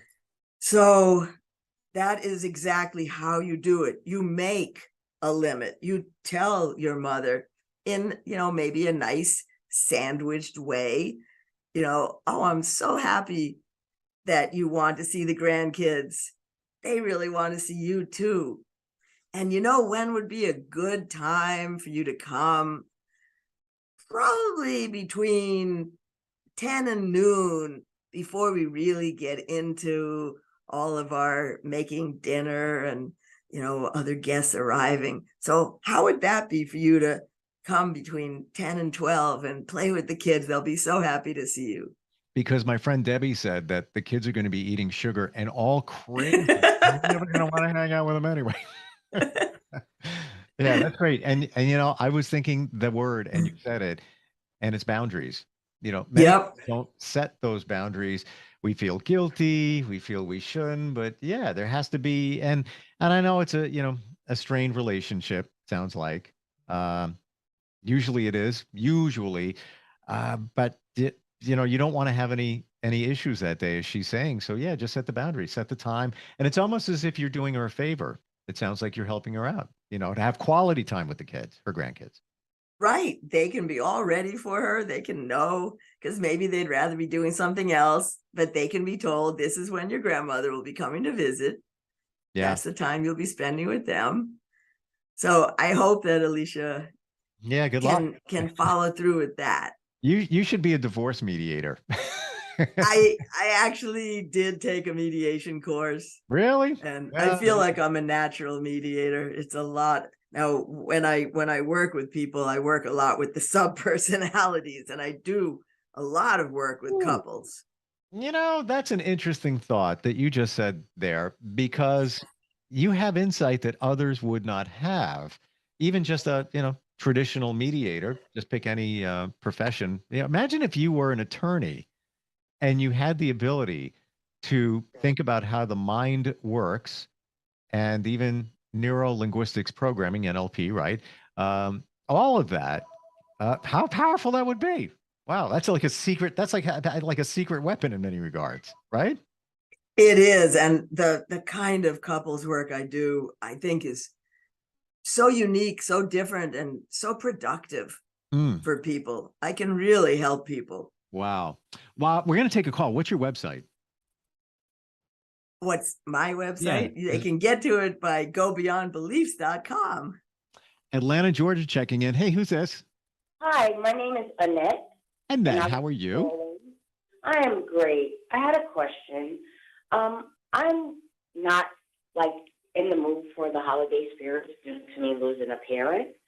And I just want to know, how can I get back into a great space or mood when everyone else around me is happy and engaging and talking with each other, and I'm sitting there looking like a miserable soul.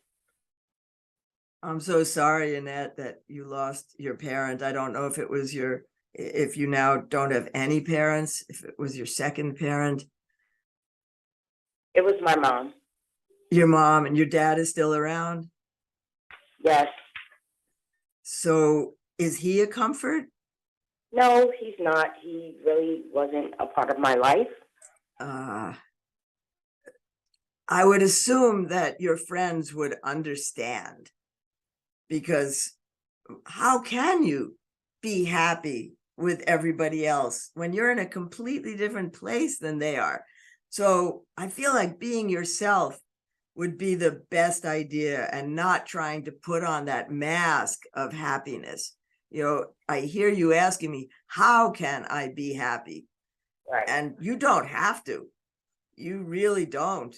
And if people are truly your friends, I don't know if you have an invitation to a Thanksgiving, or if you usually put it on yourself or go to your mom's, but being with people who understand you and can comfort you.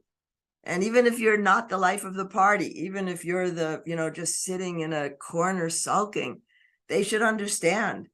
Being real seems like the best way to handle this. And if they don't understand it, then don't try to be around it, because you'll just be torturing yourself. Yes. Thank you. Yep. Does that help? Yes, that does. Thank you, Annette. Yeah, it almost sounds like, keep it real. People expect you to be, you don't want to put on a face. You want to be real, no matter what. Can I share something with you? Definitely, Steve. We love your sharings. So last week when we got together, you were holding a rose quartz, and there was another connection, and my mom's name was Rose. Yes. So I'm just leaning back here, and you told that story about finding the rosemary. Even though you did it, but wait, there's more. So that phone call just came in. She was talking about her mom passing. My mom passed as well 3 years ago. Her name was Annette, right? That was my mom's middle name. Oh, come on. Can't make it up. Not Anne, Annette. And yes. I totally forgot that until the call came in, and I was like, oh, whoa. Wow. Wow. Yeah, it goes up. And I'm not looking for anything, but there it be. And I tell you, she shows up all the time. All the time while we're together. You're like the mom connection here. That was bizarre. And I know, I was gonna ask, does this happen with anybody else? No. And when she said Annette, I was like, oh, when you said the rosemary thing, I was like, yeah, coincidence, whatever. And then she said Annette, oh, there's two. And then she said her mom had passed. I'm like, mom, there we go. There's another one there. Wow. Yeah. kind of odd, but yeah, you know what? I bring that up because look for the signs, and you may see them. Just like you said, your spirit guides, or whatever you want to call them, the guides, you got to be open to it. And for anybody that just wants to say, well, okay, it's a coincidence. All right, well, Rosemary and that mom could be a coincidence. I'll give you that. I choose not to believe that. Why should you choose to ignore all this? That would be like a Scrooge, right? Right. Like, I don't care. Ghosts. Who's afraid of ghosts? Humbug. It's like you were given something like, all right, Debbie, here's $500. No, that's okay. No, you could take it. You take it. It's yours. Nah, right. That's okay. Yeah, I don't need that. Thank you I'll take that. Thank you very much. I deserve abundance and accept it. And same thing with the signs and the signals. How interesting. All right. Sorry to digress. Yes. And my guide that I first met when we talked about, I think all of us, Shari last week was the one that found the heart-shaped rose quartz, and she talked about skeptic, and you said you too. Well, me too, me three. And that's why I wrote the book, because I was so stuck in my head. Everything had to be so logical and, and make sense to me. I couldn't get into my emotions. So I wrote the book to help people who were like me, very, heady, to learn a method. I learned how, because I call those people a head on a stick. It's like, that's all they are. They're completely divorced from the rest of their body, and they're just a head walking around. Yeah. But what my guide, who I met that I didn't really trust when I met her in one of my sessions, was named Wind, because the alchemist will say to you, and does she have a name you can call her? And I said, I'm hearing the name Wind. And luckily she said back to me, oh, that's a nice name. Because if she hadn't, I was poo-pooing it. But what started happening, and I'm telling you, I started this work in 1983. It's been almost 40 years. Can I jump in here? What? That's the year my dad died.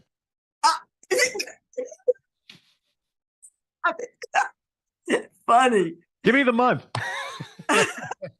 October. July. Okay. October of 83 is when I started this work. Wow. And since then, I have continued. And so in my book, you'll hear lots of stories about the wind.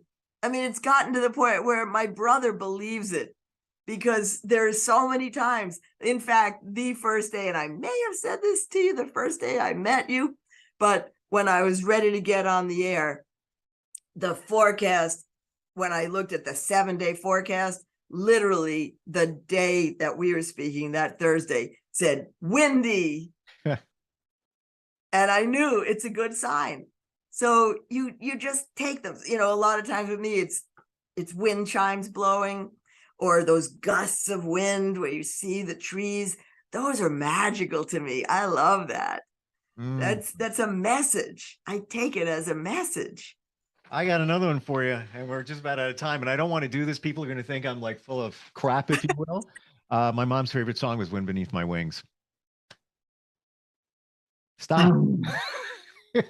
He is so with you, Steve. And my brother's name is Steve. I think you might know that by now. I don't know if you do or not. I think he might have mentioned that, but I don't remember. But weirdness, it's all over. It's all over the place here. And we're out of time. I wish we could. Is that possible? Are you? I'll show you the clock. It's blinking right now. 30 minutes. That is hard to believe. I read a page from my book, talked to a couple of people on the phone. This happens every time. We had a top 10 list of signs that everything is all right. And that was weeks ago. And we're still on 6. We're still on 6. Yeah. GoBeyondBeliefs.com. And we didn't even get into the fact that you are an accomplished certified hypnotist. You do hypnotherapy, you help people. We didn't even get to that yet. But that's what you do. And and the reason for going within and doing all these steps is to meet your guides. When you get those voices that are always judging us, criticizing us, making us feel like we have to be perfect, like Alicia that feels like she needs to be nice and happy for a holiday, when we can get them to quiet down, that's when the still small voice of our guides can be heard. Yeah. You know what? You're absolutely right, Debbie. You have to quiet the noise around you to see and or hear what the message might be, what might be waiting for you, because life is just like all over the place. You need a moment. It's a pleasure. Again, have a great Thanksgiving. You too. Always great talking with you, Debbie. And go to the website, everybody. GoBeyondBeliefs.com. Thank you so much. I appreciate it. Thank you. See you in a couple of weeks. Are you looking for even more of the podcasts and hosts that you love? The Podcast Business News Network is proud to announce that you now have even more ways to listen live. Check out the MyTuner Radio, online radio box, and Simple Radio apps on iOS and Android, or find us online. Search for Business News Network on mytuner-radio.com, or search Podcast Business News Network on streama.com and onlineradiobox.com/US. Take your podcast on the go and don't miss a minute of the action.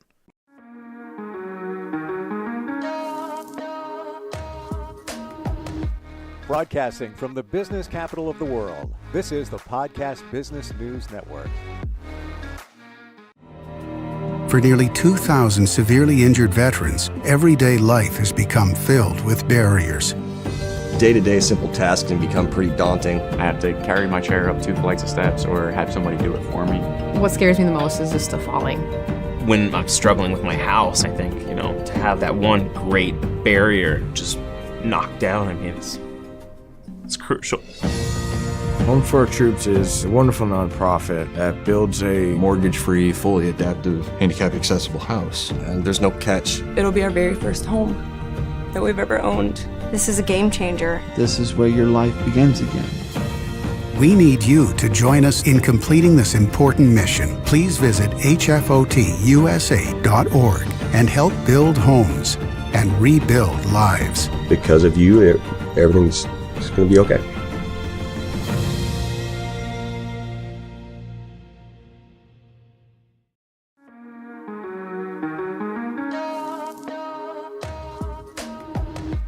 Broadcasting from the business capital of the world, this is the Podcast Business News Network. And welcome, everybody. We're going to talk about something today that can very much impact your life. I've learned a little bit about it from her, and it's made a difference in my life and actually put it on my radar. I'm talking about feng shui, and we're also going to get into Chinese astrology as well. And she's an expert. She's a master at both. Ayalita Lito joins us right now. How are you today?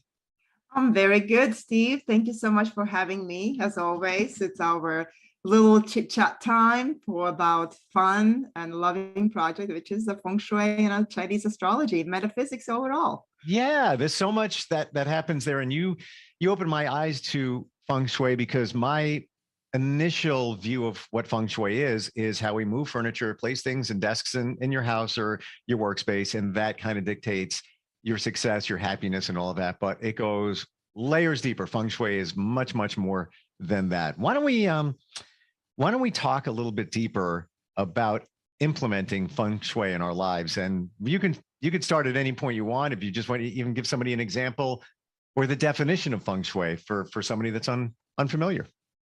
Well, the shortest definition of feng shui is adaptation. No matter how you put it, either when we are in our space or when we are unknown space, where we're traveling or we're settling, we continuously adapting. We continuously getting adjusted. We've been traveling a lot. We've been kind of moving around, and people also, as a settling in their homes or in their houses, is they're adapting to their nature. They're adapting to their kind of intuitive capacity, what they want to achieve. So they're creating this space environment that is supportive to it. So feng shui goes beyond not just about, moving furniture, which is also very important. At the same time, it's very important to also understand where are in the plateau of this earth you are. So the land dictates quite a bit of the feel, how you feel about your home or your neighborhood, your country, etc. So I think there's a bigger connection to the land, and that's what I would prioritize land before the maybe furniture layout. Okay, well let's center on that. So you're talking about the land where your house or your job is physically located? Yes. So just think about sometimes when we are in the neighborhood, and you might notice some of the corner houses might be kind of a little bit like rough, looking a little bit like a torn out, like a little bit like indented or somehow impacted. And then there will be, two houses down in the middle of the street. As you walk, it could be more facade is more laid out. So the edginess of the neighborhood or edginess of the towns or edginess of the certain aspect, like when you in your own space, sometimes you have these corners when you make a corner, it's like you say, ouch, it's about placement. It's about location in a smaller scale or the larger scale. So interestingly, I just want to illustrate your point because all of us, as you're saying that we're thinking it. And in my neighborhood, by the way, I'm moving in like 2 months, but I can say, hey, that was in your chart. It was. You knew before I was moving. Anyway, there is a corner house in my neighborhood. It's maybe 12 houses away. They've got some challenges there. That's all I'm going to say at that corner house. Coincidence? I don't know, but it definitely is on the corner. And, like you say, it looks like you described, and there's some internal struggles there, shall we say. Right. So it takes a personality. If somebody is, let's say, worn out, or somebody who is basically maybe neglecting the outside, or maybe does not want to be in connection to the neighborhood, they will probably also will see the facade or the attractiveness to that home is going to be also limited. Gotcha. So on the other hand, the force of the energy, the physical energy, not maybe even with the wind, even the cars or the force when it's going by that side, it's just continuously going to be impacted as well. So classically, like some people in clients sometimes call and say, well, I have a T-junction house or I have a corner house. What should I do? Is this good or this is bad? And I always say it depends. It's not about good or bad. It's about what do you do with the quality of energy and how you can maintain it or how you can improve it. So when we talk about the exposure, when we talk about, let's say, maybe this example, corner home, it's going to be about how contained is the main door, how protected you are, and how you differentiate the energy that you are. Let's say you drive up from the street level, how much space there is, you transition between almost like that's typically is your front yard, or maybe a gate, or maybe a fence, or maybe a log, maybe there's a beautiful setting around. That's all those elements will stop the chi, that will allow you to slow down. Sometimes it's an animal, sometimes it's a dog, right? So it really depends on the quality of the external environment as well. And then you add, how is the individual, the person who lives, how secure or insecure the person is. So you're going to start also notice, maybe there's a house, sometimes you don't see even the name or the number of the street or the house, and you kind of wonder, where does he live? How can I find? All those things indicate also the, how much feng shui is assisting or not, or how person is open or not. And it's just it's kind of a data that allows me to manipulate or to improve. Depends what you want. If you want to be fined, I will make sure that your house number is well visible, and I will make sure your bell, that your ring, at the door is working, and there's a beautiful light especially in the evening, right? So there's the ambience. How do we connect is the expression, and that's the part of the feng shui. Interesting. Now you said the word chi. I know chi. Explain chi for anybody that doesn't. That would say something that was not explainable. That's like a Tao. The chi is not a thing. It's a whole experience, as tangible and non-tangible. When you have a mind and vision and that intention, what you want to implement, it's driven by chi. You create the chi. Now, is chi always good, or is it sometimes bad? Is it I always like to look at the positive part of things. So I look at it as no such a thing or good or bad. What you make of it is good or bad. Our conversation, like right now, I say, is this good or bad? We're having conversation. Right. Right? Is it good? I'd say so. Is it bad?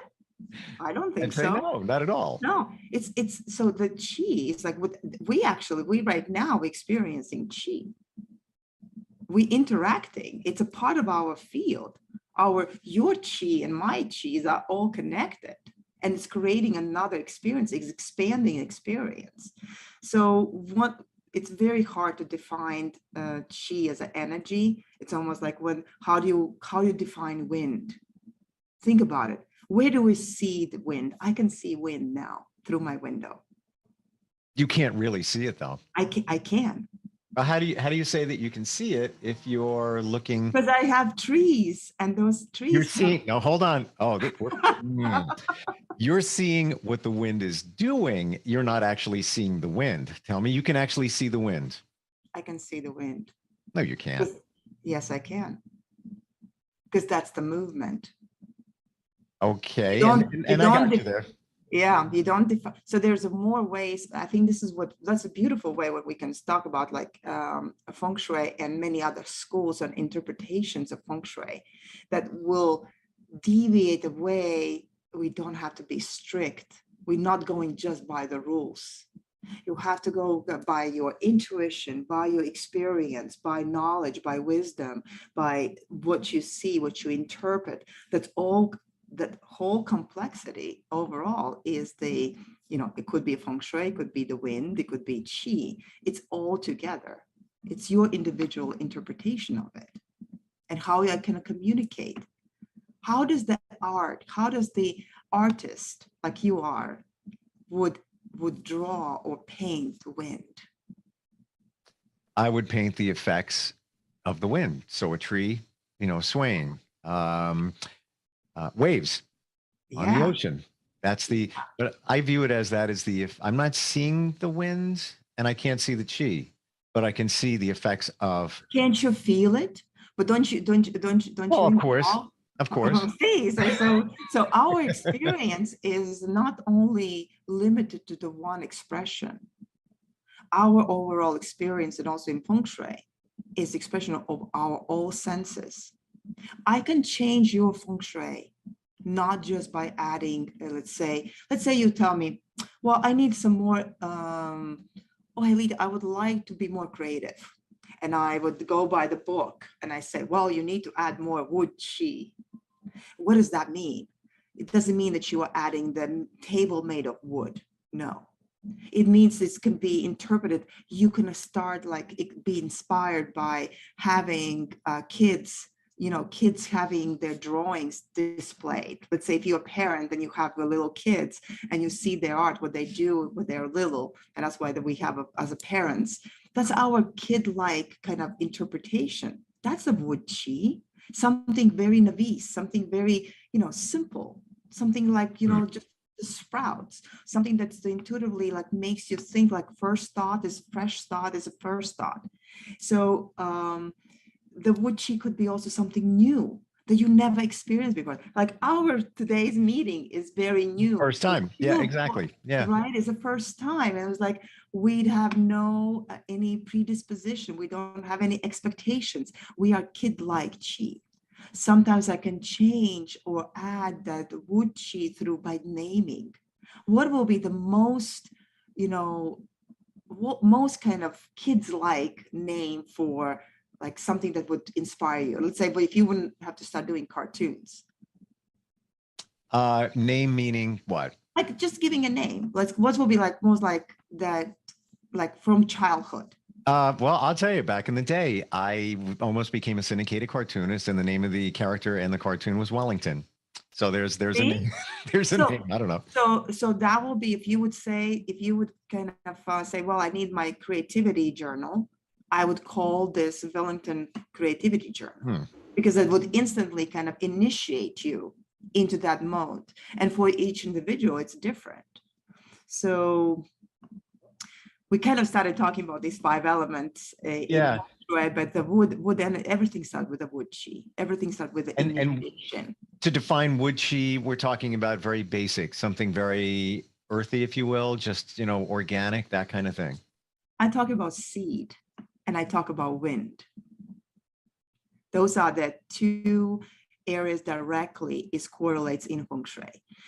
If those who have, let's say, compass, right, the wheel, and sometimes they know that we correlate wood energy from the east and from the southeast, right? So the east is like thunder and southeast is the wind. And it seems like, and then you can start thinking why. And I'll say, well, where does everything, our abundance comes from? It comes from the springtime, comes from the awakening the land, comes from the planting the seed. When we plant the seed, we're planting the opportunities. So the correlative thinking to the spring, to the seed, to the something that you are planting potential, that's the wood chi. That's the wood energy. That is what we kind of awakening, and correlating right now. We're talking in the springtime. It's April. In a different parts of the world, the spring is expressed in different ways, in different shapes. Not everything is sunny and shiny, and not like in California, everything is blooming, right? Some other parts, there just might be like first, freshness of the air, or the day is becoming longer. Some areas of spring is when they start seeing the ice in the rivers are melting and cracking. And that is, again, that's like a dragon is awakening. That's another symbolic aspect from the Chinese metaphysics. So you see the interpretation of any of those 5 elements could be dependent where you culturally from, how you relate to your own land and your physical environment, and also your family traditions. So all of those things are adaptation. And again, we go back to the feng shui, which is. Would you say, and by the way, I want everybody to know that we're talking to Ayalita Lito, and she is a feng shui master. And I'm just going to lay in here too that we had a conversation a while back, and you looked at my Chinese astrological chart, which I was never even on my radar. I know about call it traditional astrology. Didn't even know that was any connected with feng shui, but the things that you told me, not even knowing me, were spot on. And I just want to share that with everybody that you're plugged into it. Give everybody your website real quick.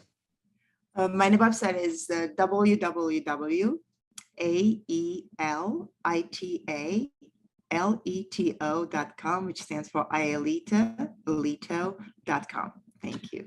Would you say that springtime is an important time in the world of feng shui? Absolutely. Okay. Absolutely. But the more important even, every time is important. The present moment is important, right? For us to identify what is the present moment is more important than to what we're expecting. We have a potential, what we're expecting, right? And our conduct also allows us to drive, what can we do with the things? For example, in some areas of the world, as right now, right, is the time of the planting the seeds.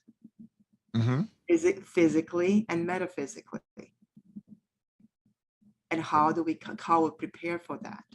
How does the earth, the land or environment, physical environment, allows or reveals those opportunities to us?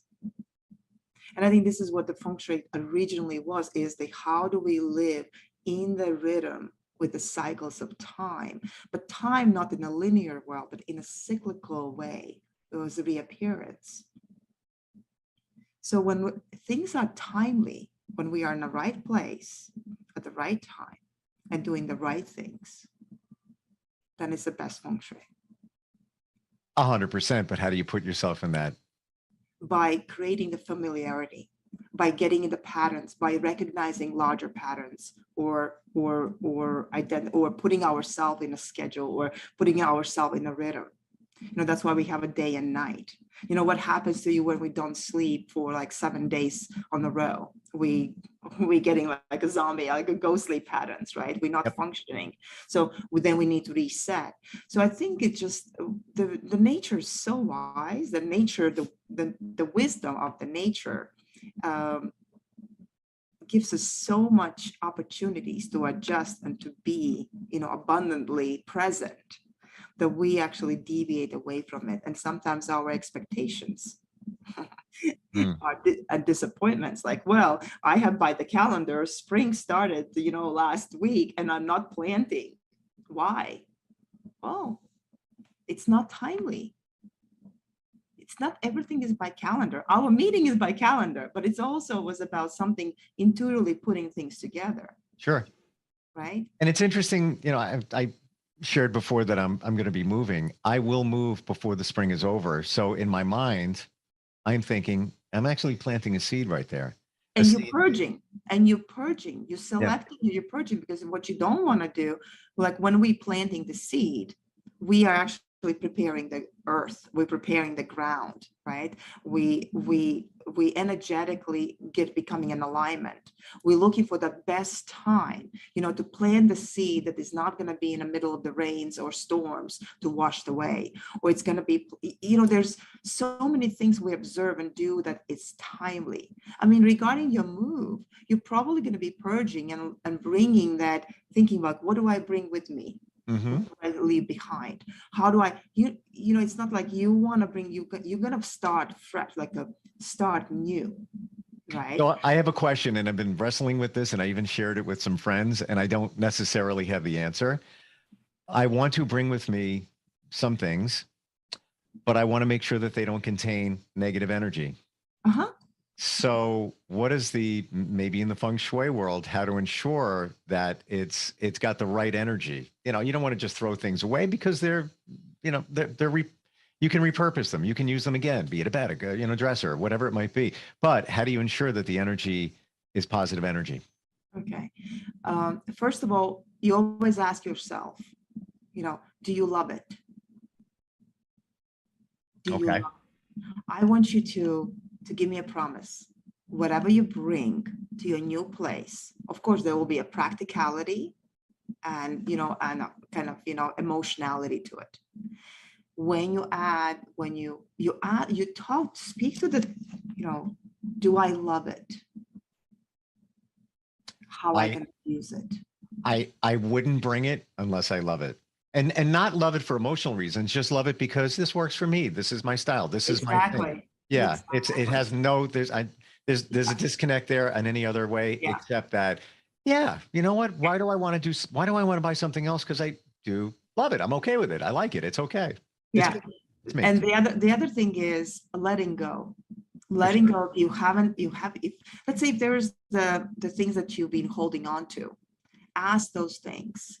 Because when we neglect or hold on to it, and we neglect and we're not utilizing, we're creating stagnation. And we also creating stagnation, and it's like, oh, and kind of pity is like, oh, I wish I would have, or maybe one day I will need it.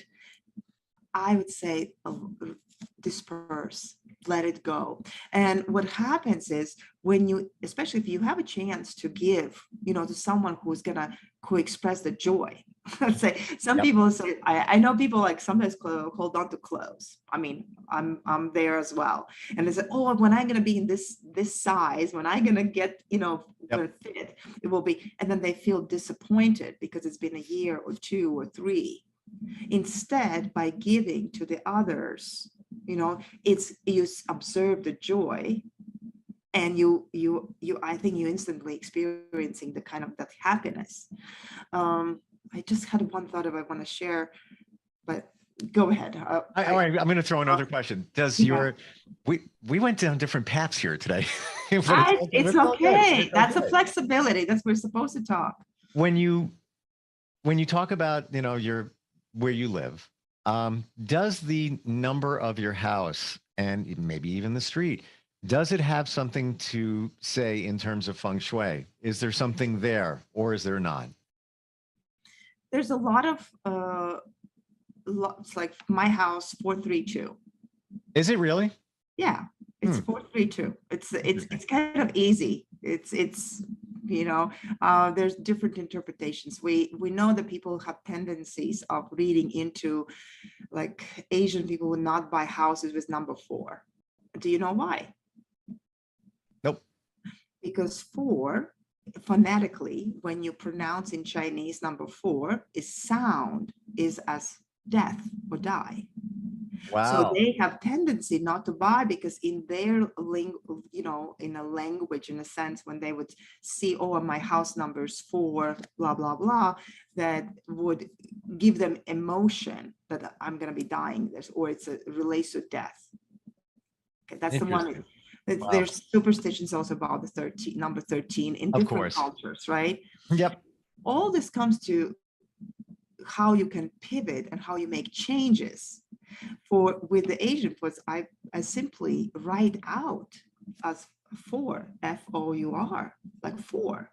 You don't have to, like, or 21. Some people like also, when you have a number 2-1, right? If they write it out, 21. It's just the different way of representation of the house number. You just gave me a thought, and it's not about me, but I'm just sharing it. Where I'm going to go is 173, and I added the numbers up just now, and it comes out obviously to 11. 11, which is a very magical, it's very divine number.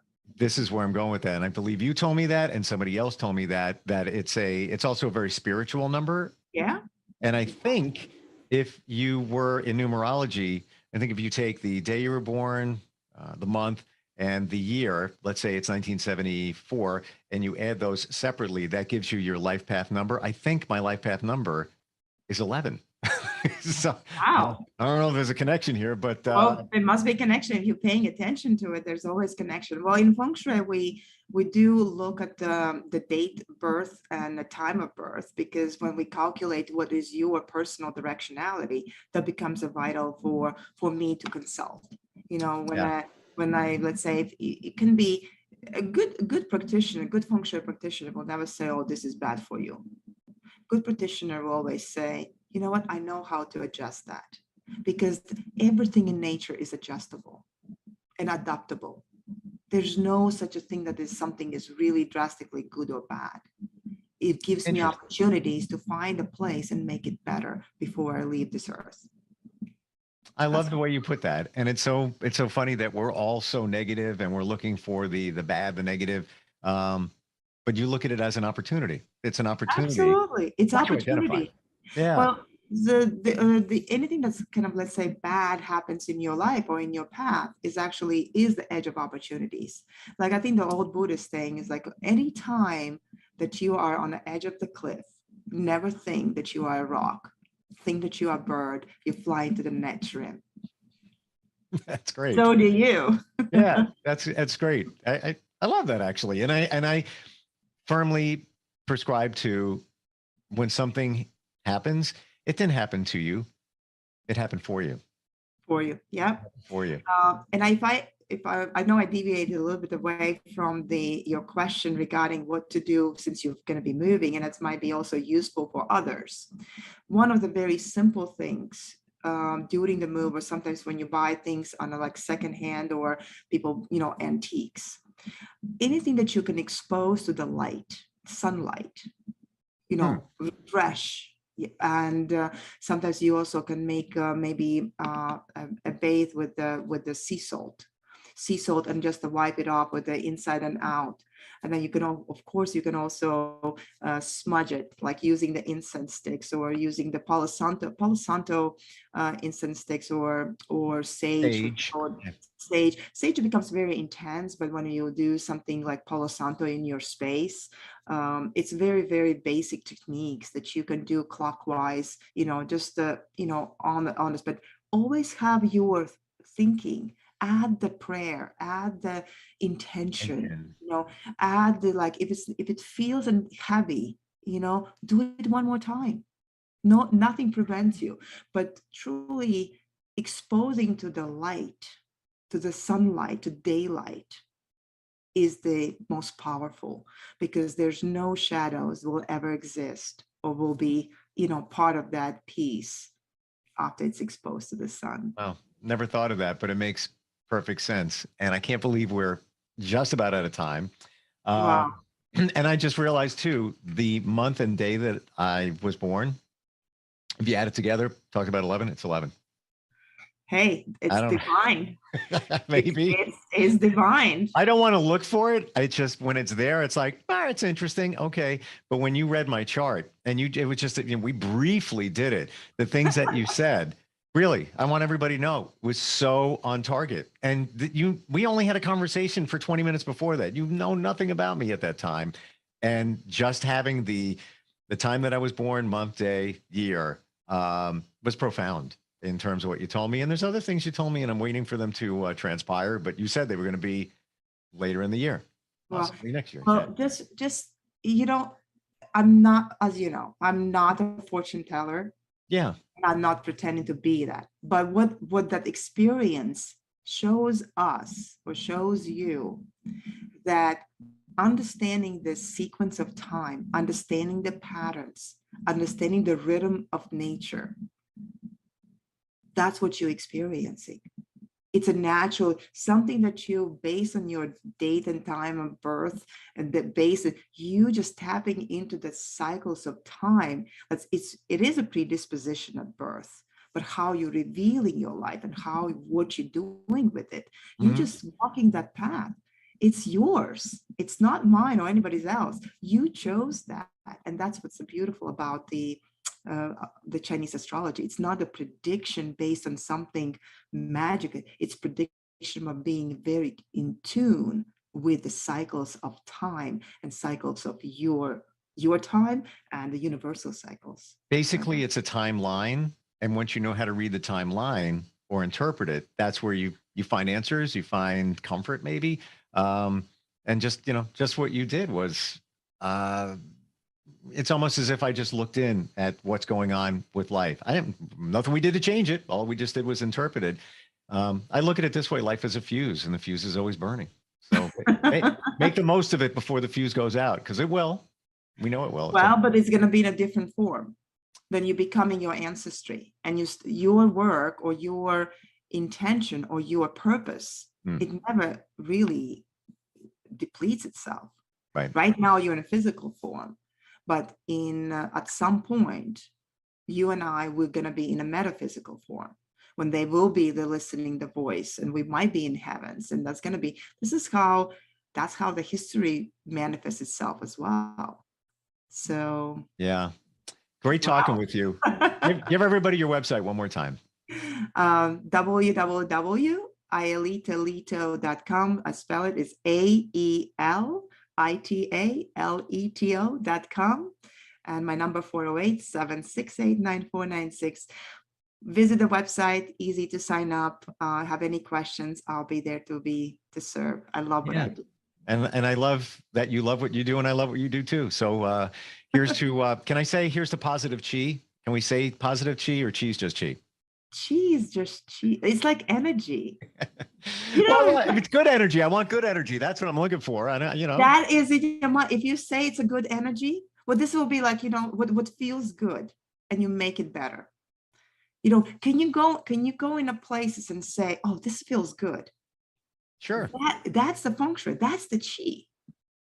Well, I'm looking for positive chi. That's all I want. Make it positive. Your reflection of you. Yes, you make it positive, right? Yeah. I look forward to catching up again sometime soon. So that's going to be next week. More good chi. All right, I'm sorry I said it again. I was just more chi that suits you. How's that? Is that okay? Perfect. All right, yes. I'm on to it now. All right, Aelita, great talking with you, and we'll catch up next week. Thank you, Steve. Thank you. We'll be right back. Bye. Are you looking for even more of the podcasts and hosts that you love? The Podcast Business News Network is proud to announce that you can now listen live on the MyTuner Radio and online Radio Box apps for iOS, Android, and the Amazon App Store. Or check us out online. Search for Business News Network on mytuner-radio.com, or search Podcast Business News Network on onlineradiobox.com/US so you don't miss a minute of the action.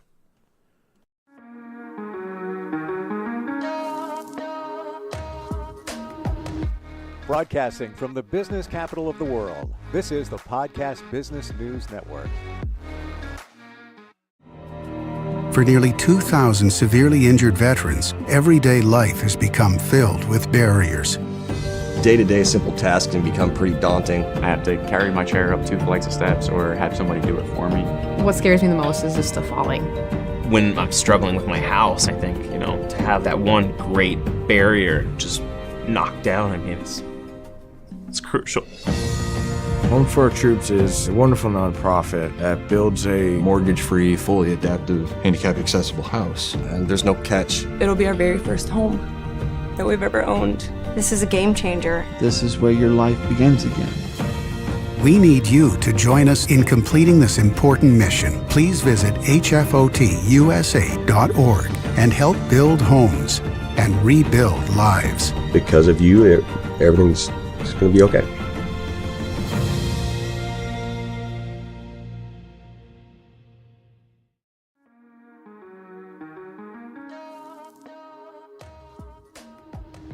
Broadcasting from the business capital of the world, this is the Podcast Business News Network. And we are back now with Marsha Van Weinsberg once again here talking in regards to, well, how she can help us. She's a storytelling business coach, a speaker, author, a friend of the show, podcaster, so much more. Welcome back to the show today. How are you? I'm great. How are you? I'm doing well. Thank you so much. Just to point out right off the top, marshavanw.com is the website. And hello, and introduce yourself to our listeners and viewers today. Oh, awesome. Thank you so much, Jill. I'm thrilled to be here.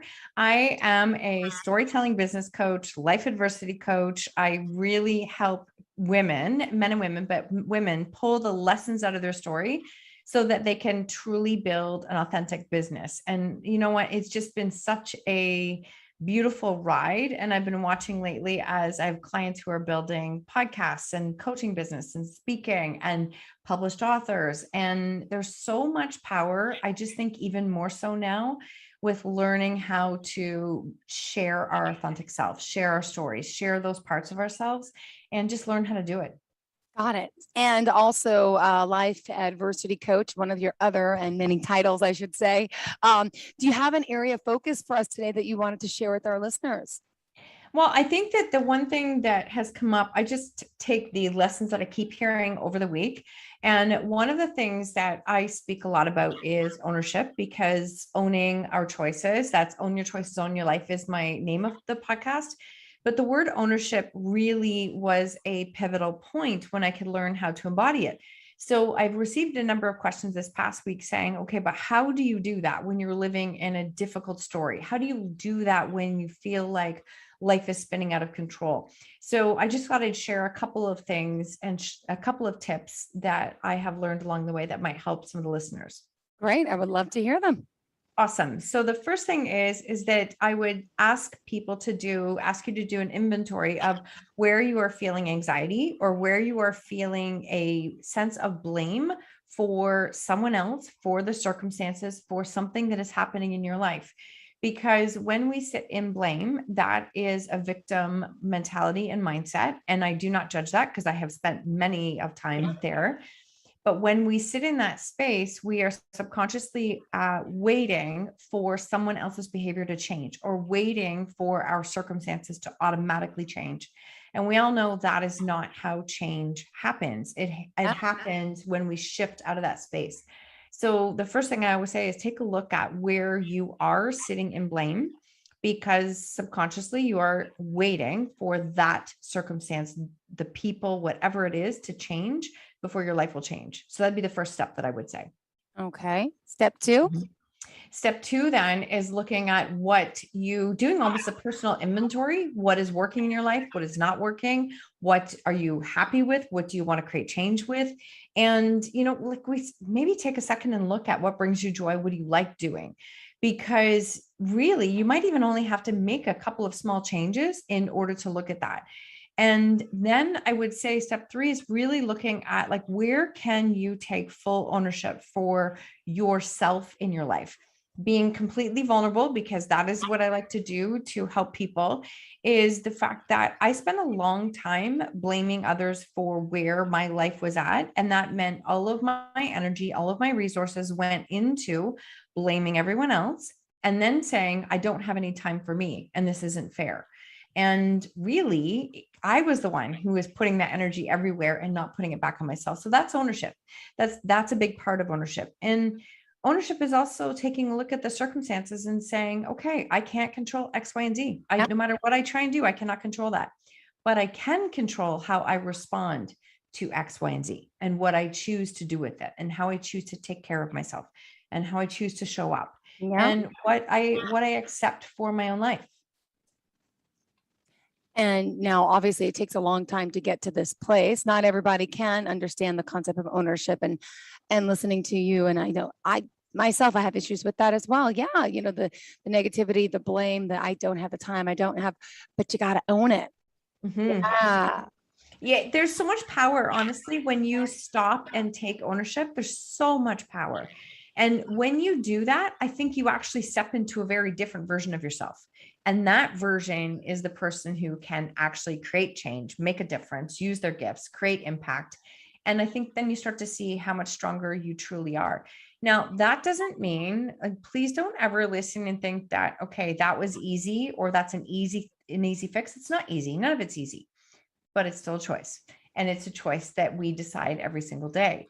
So sometimes I as a recommendation, I would say is, on the daily, when you find yourself in a space of blame, frustration, anxiety, anger, resentment, comparison, all of those things, I would stop and say, wait, what am I not owning right now? And how can I own or take ownership in order to create change? Because whether you're looking at just learning how to overcome your story, or you really want to take it and build a business, that's a skill set you're going to have to keep using. Okay. All right. Thank you. Mm-hmm. We go to number 3. What's next? Nervous. No, it's all good. It's all good. And then I think I just take it back to the other piece is taking inventory right now. The other thing, we're in Canada, and we just finished an election last night. I'm not going to go politics, but we definitely, like, the frustration is real right now. People are really, really responding in ways that I wish you could almost show a mirror and say that you are literally giving your power away every single time you rant or lose your mind. Oh yeah, we've had the same thing with our election. Please, come on. You know about Donald Trump, I'm sure, and Joe Biden. We're neighbors here. Yeah, it's the same thing. Got it. We're neighbors. And when you do that, and you're just giving it away over and over and over. And then, you know what, you end up feeling like, if you feel like, I don't have the energy to do this anymore, because you need to do it a different way. That's right. You don't have the energy anymore because you're using it in ways that are not serving you to move you forward. And so that was just the other piece that came in. So when I said taking inventory, and I was doing a video and coaching this morning, I said, you need to take inventory with what is working, what's not working. And that doesn't mean we're in this culture that we have to do more with our inventory. We have to look at it and go, oh my gosh, I have to do this more. I have to do that. It's not. Sometimes it's actually what can come off of our plate. What do I not need to be doing? What do I not need to be focusing on? And a big part of that is, I think we've talked about it before, but being super intentional about social media. You can be super intentional. You can post, you can pour back into others, you can share, but if you fall into a trap of consuming, then that brings up all of the other things. And that's not a good space of using energy either. Social media, don't get me started. I know too many people who consume themselves with it. That person, I post and I run. That's the person I am. But I know people in particular, like my son's father, who just sits there. Oh God. And I'm like, but the kids are doing this. And it's like, I'm just checking the news. I'm like, that's not the news. I'm like looking at people's business. Oh, it's a lot of news articles. I said, but come on, what would you be doing now if that didn't exist? I mean, yeah. Oh, it leads to a lot of consumption. And again, going back to inventory, when I feel myself in a negative space, a frustrated space, I don't like how I'm showing up. I'm like, well, what do I need to change? That is usually one of the first things. I find myself consuming way too much. And it's like, nope, please let me consume something that is actually going to move the needle forward in my life, like consuming, whether it's a podcast or books or something to help me to move my own needle forward. If it doesn't move the needle forward, then you actually have to be very brutally honest with yourself and say, that's enough of this. It's not going to change my life. Got it. Wow. All right. So yeah, so those of you home consuming yourself with those things, not good. And how do you get through to someone to help identify these things? I mean, it's hard. People may not even know they're consuming their time unwisely like this. Yeah. Well, I think if we're in a space of consuming, I think we are also in a space of, like, again, sitting, waiting, watching the world to change for our life to change, right? Like that is like waiting for, like, when the election is done, then this is going to happen. Well, no, I still get up and do the same thing because I still am responsible for myself. Like I know there's a lot of things I can't control, but I still am responsible for myself. And that mindset is, this is just my own opinion. That mindset is super important, whether it's my health, whether it's my relationships, whether it is my, my personal self-care, whether it is my business. That ownership is important for all areas of our life, is taking that ownership piece. And whether you're in a relationship, is about, like, it's not my job to take responsibility for my husband, and it's not his job to take responsibility for me.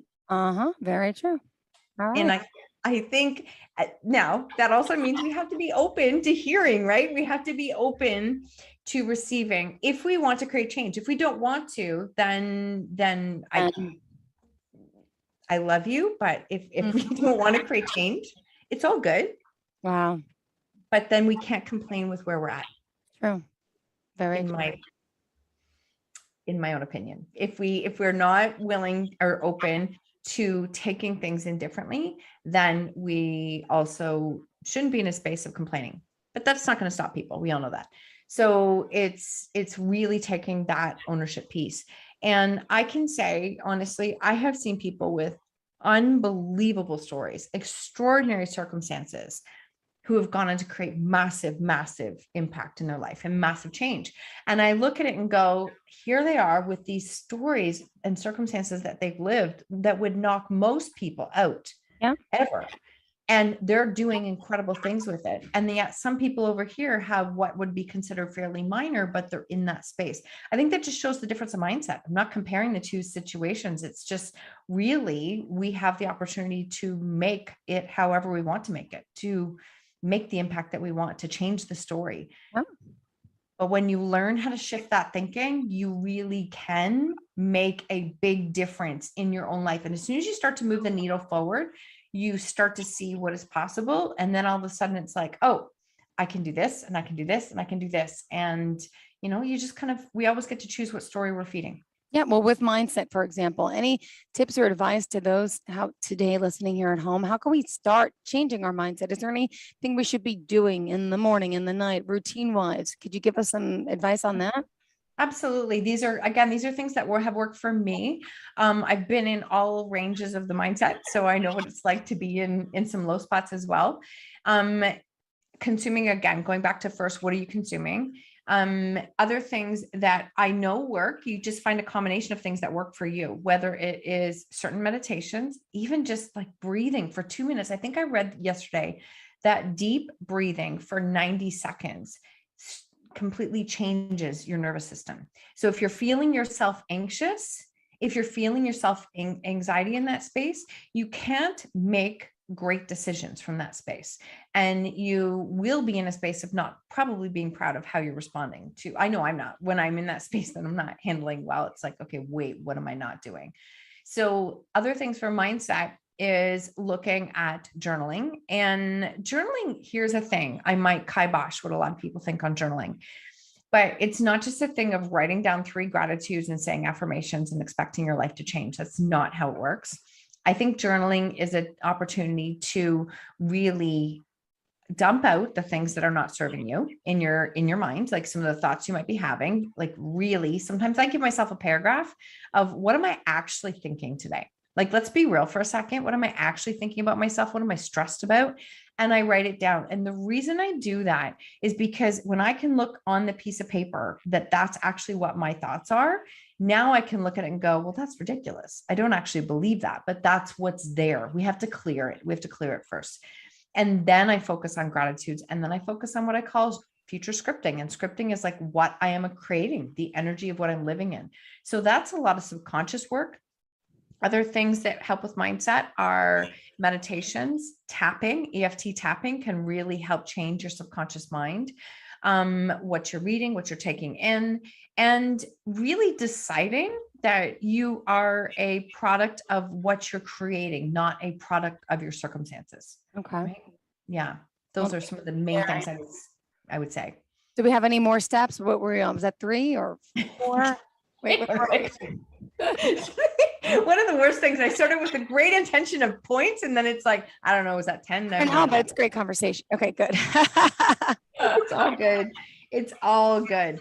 The other thing that I would say as far as mindset that has been a real simple shift, but really important, is not being attached to the outcome, like not being attached to the outcome. I can control how I show up every single day. I can control the energy that I put out, how I take care of myself, my self-care, all of those things. I cannot control how it is going to be in the outcome. Be perceived. Yeah. And so for some people, what happens is that we get so wrapped up in, I'm going to do a launch of a program. I'm going to have 10 people. These are the 10 people that I'm going to have. And then you put these blinders on business-wise of how it's going to work. And then all of a sudden, when you put those blinders on, you miss all the other opportunities. So by being so attached to how it's going to happen, you're not allowing other things to come in place. And we have, I have 2 podcasts. My second podcast is Everybody Holds a Story. We launched a collaborative book that we were filling. It's completely filled now. And there's an example that I wanted to give with this, is that we put this group together, invited all these people in. It was beautiful, people who wanted to be part of it. But then you're watching and you're like, okay, out of the people that actually signed up, more than half of them were people who just messaged and said, hey, I saw what you've got. Could we get on a conversation and chat? If I had stayed so attached to the outcome, I would have never left the opportunity for other people to come in. You're right. Makes sense. Does that make sense? Yeah, totally. Yeah. And so I think that is a future event, something that we can't control. So putting all of our energy there is not a way to help us live our best mindset. Got it. Can you hear me? Can you hear me? Hello, hello? No. Yes. It's just echoing and a little bit of a delay. No, I just heard something. Hello? Yeah. Can you hear me? I'm hearing you. It is my connection. I apologize. Okay. I'm just moving it around. The cable here. Great. All good. All right. Thank you so much. I want to make sure we're being heard here. And again, if you're just tuning in, let's remind everyone who we're speaking to, your website, if you don't mind as well, please, Marsha, share that with us. Absolutely. It's Marsha Van W. My name is Marsha Van Weinsberg. My website's Marsha Van W, and I'm a storytelling business coach teaching you how to pull the lessons out of your story to be authentic, to build a business. Got it. Fantastic. And I mean, we're talking today about so much, but you're also your own podcaster. Look at that serious microphone she has. For those of you listening, she's also a podcaster. We're doing a live Zoom as well. What else did you want to share with our listeners? Well, the other thing that I wanted to chat on when we were talking about expectations and holding on to that and the attachments is, this is just a one piece that goes in with everything else that we were talking about today, is when we always put these expectations on ourselves, right? We put these expectations of how we should show up, how we should perform, what we should do. And that's all future-based. So what I would encourage people, and okay, we put the expectations on ourselves and we put the expectations on others. This one can sting a little bit, is that when we put those expectations on others and then we're frustrated that they don't live up to the expectations that we have, yet their behavior is completely consistent, that is not like, that's part of the story that we can get wrapped up in with other people.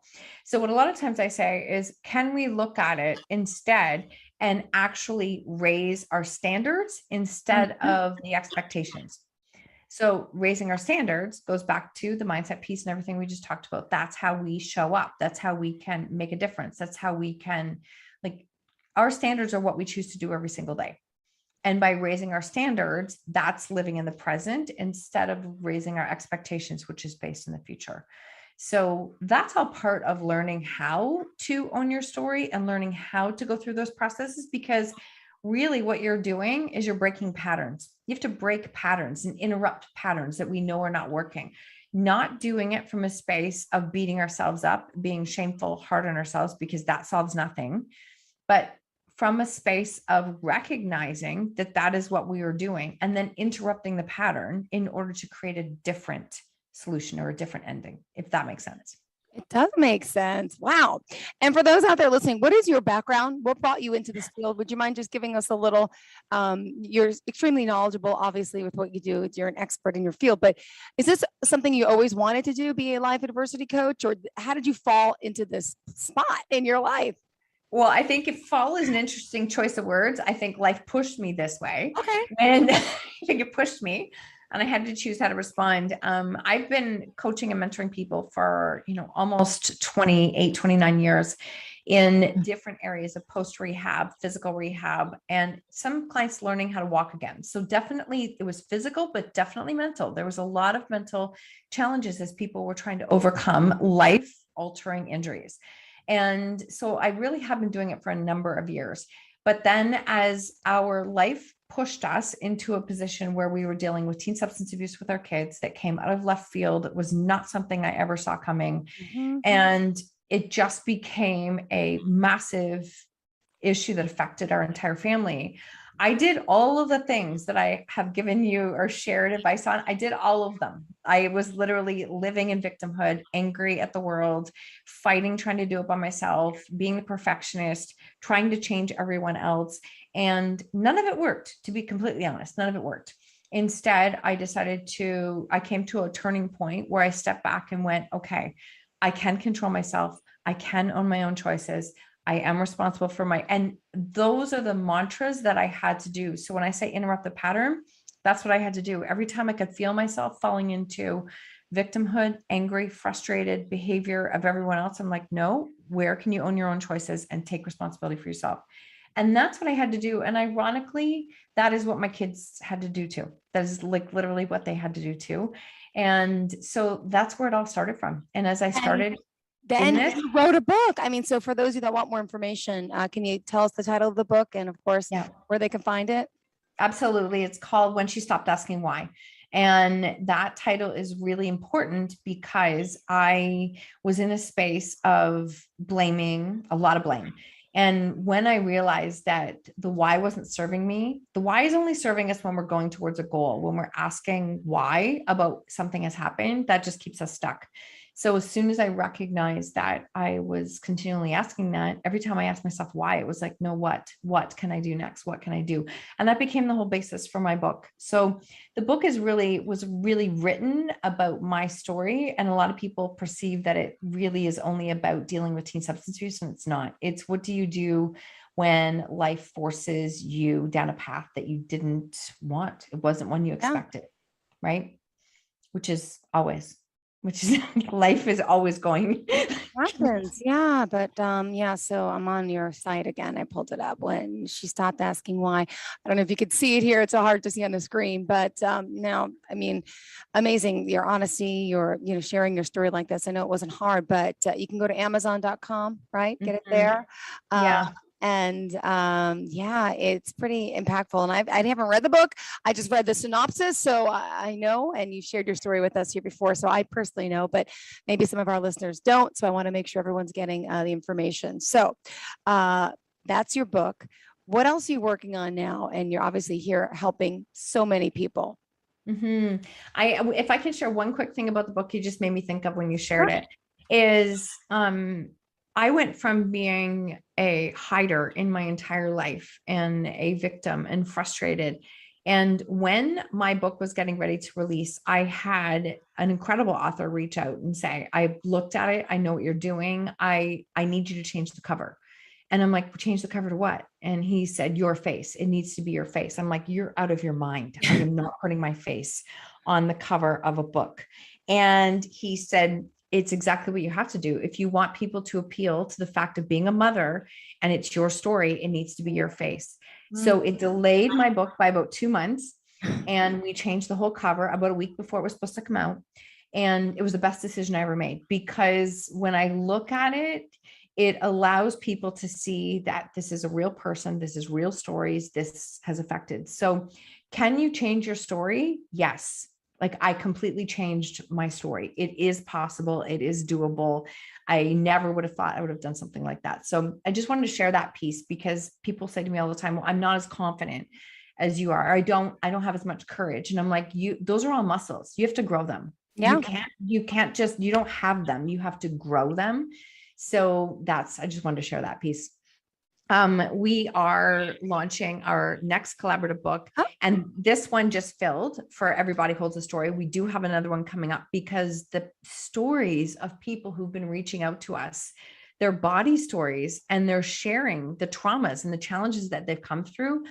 Just the hope they're giving other people is so beautiful. And I think right now, especially now, we need to feel more connected to each other. And that comes from our stories. I think that's how we connect with each other more, because we realize that we're so much more alike than different. Yeah, absolutely. And Marsha, we have 3 minutes left in the show. What else do you want to share again to our listeners and your audience today about how you can help, why you can help, and what would you like to say and leave the show with? I think my big thing that I would love to leave the listeners with is that if you feel called to do something with your story, if you've ever felt yourself say, like, I feel like this could help someone or this could do something, then please do. And I say this with the most amount of love, please don't be selfish with your story. If you've made it to the other side of your story, someone somewhere is truly praying for a solution you're holding on to. Please don't hold on to it, because when you're holding on to it, that is keeping that solution for you when it could help people that you don't know. And in a quick nutshell, that please don't let the judgments, opinions, criticisms of people that don't even mean anything to you stop you from living your life, because this total stranger out here could be the one that reaches out to you and says, oh my gosh, thank you so much for sharing that, because you've helped me more than you know. I get them all the time. And I look at it and I save them, because they remind me that when I don't feel like showing up, or I'm really getting caught up in someone else's thoughts, that we can support people we've never even met yet. Wow. Yeah, I believe the whole world is connected. I really do. And, during the pandemic, we've talked about that before, but this whole past year and a half, I mean, everyone in the world has been affected with this, and it's changed so many people's perspective. And to talk about adversity, right? I mean, people losing jobs, losing family members, but it put a whole new inspiration inside of me. And I think a lot of people about becoming a better me. Life is so preciously short, a better mom, better everything, because, if there's something you want to do, you could do it, right? I mean, you're there to coach them along the way, but it's so true. Why not? Clearly it is possible. You gotta put in, you could do it. And that's why you're here, to help people like me. Yes. But yeah, really. Yes. Thank you for saying that. And I love that you've said that, because it just, again, gives permission to somebody else, but no one's going to come and do it for you. Like, no one, I love you, all of you, but no one's going to come and do it for you. You have to do it yourself. You have to decide to step up and go first, and that you are worthy of creating the life that you want to live. And it is possible. It is 100% possible. And a lot of people were so scared into change, but losing job, having to get a new career, having taught people that we can go above and beyond, we can do more, be more. And, it's scary, to make changes in your life, but a lot of us are forced into it. So it just shows, it gives more people evidence, more proof and validation, like it's possible. Because I know so-and-so who it happened to, and I know, so that's much to be said for that. So Marsha, how do we contact you for your expertise and guidance? You can reach out to me on my website is marshavanw.com. Anywhere on social media, start typing Marsha Van W, or my podcasts are Own Your Choices, Own Your Life, and Everybody Holds a Story. Perfect. Thank you so much for your time today. Have a great day. Miss MarshaVanW.com. Yep, you got it. Have a great day. Thank you. And to all of our listeners, please stay tuned. More of the show is on the way. Don't go anywhere.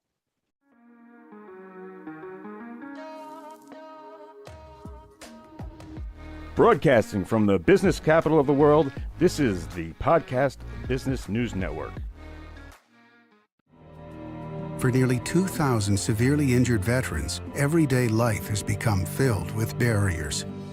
day-to-day simple tasks can become pretty daunting. I have to carry my chair up 2 flights of steps or have somebody do it for me. What scares me the most is just the falling. When I'm struggling with my house, I think, to have that one great barrier just knocked down, I mean, it's crucial.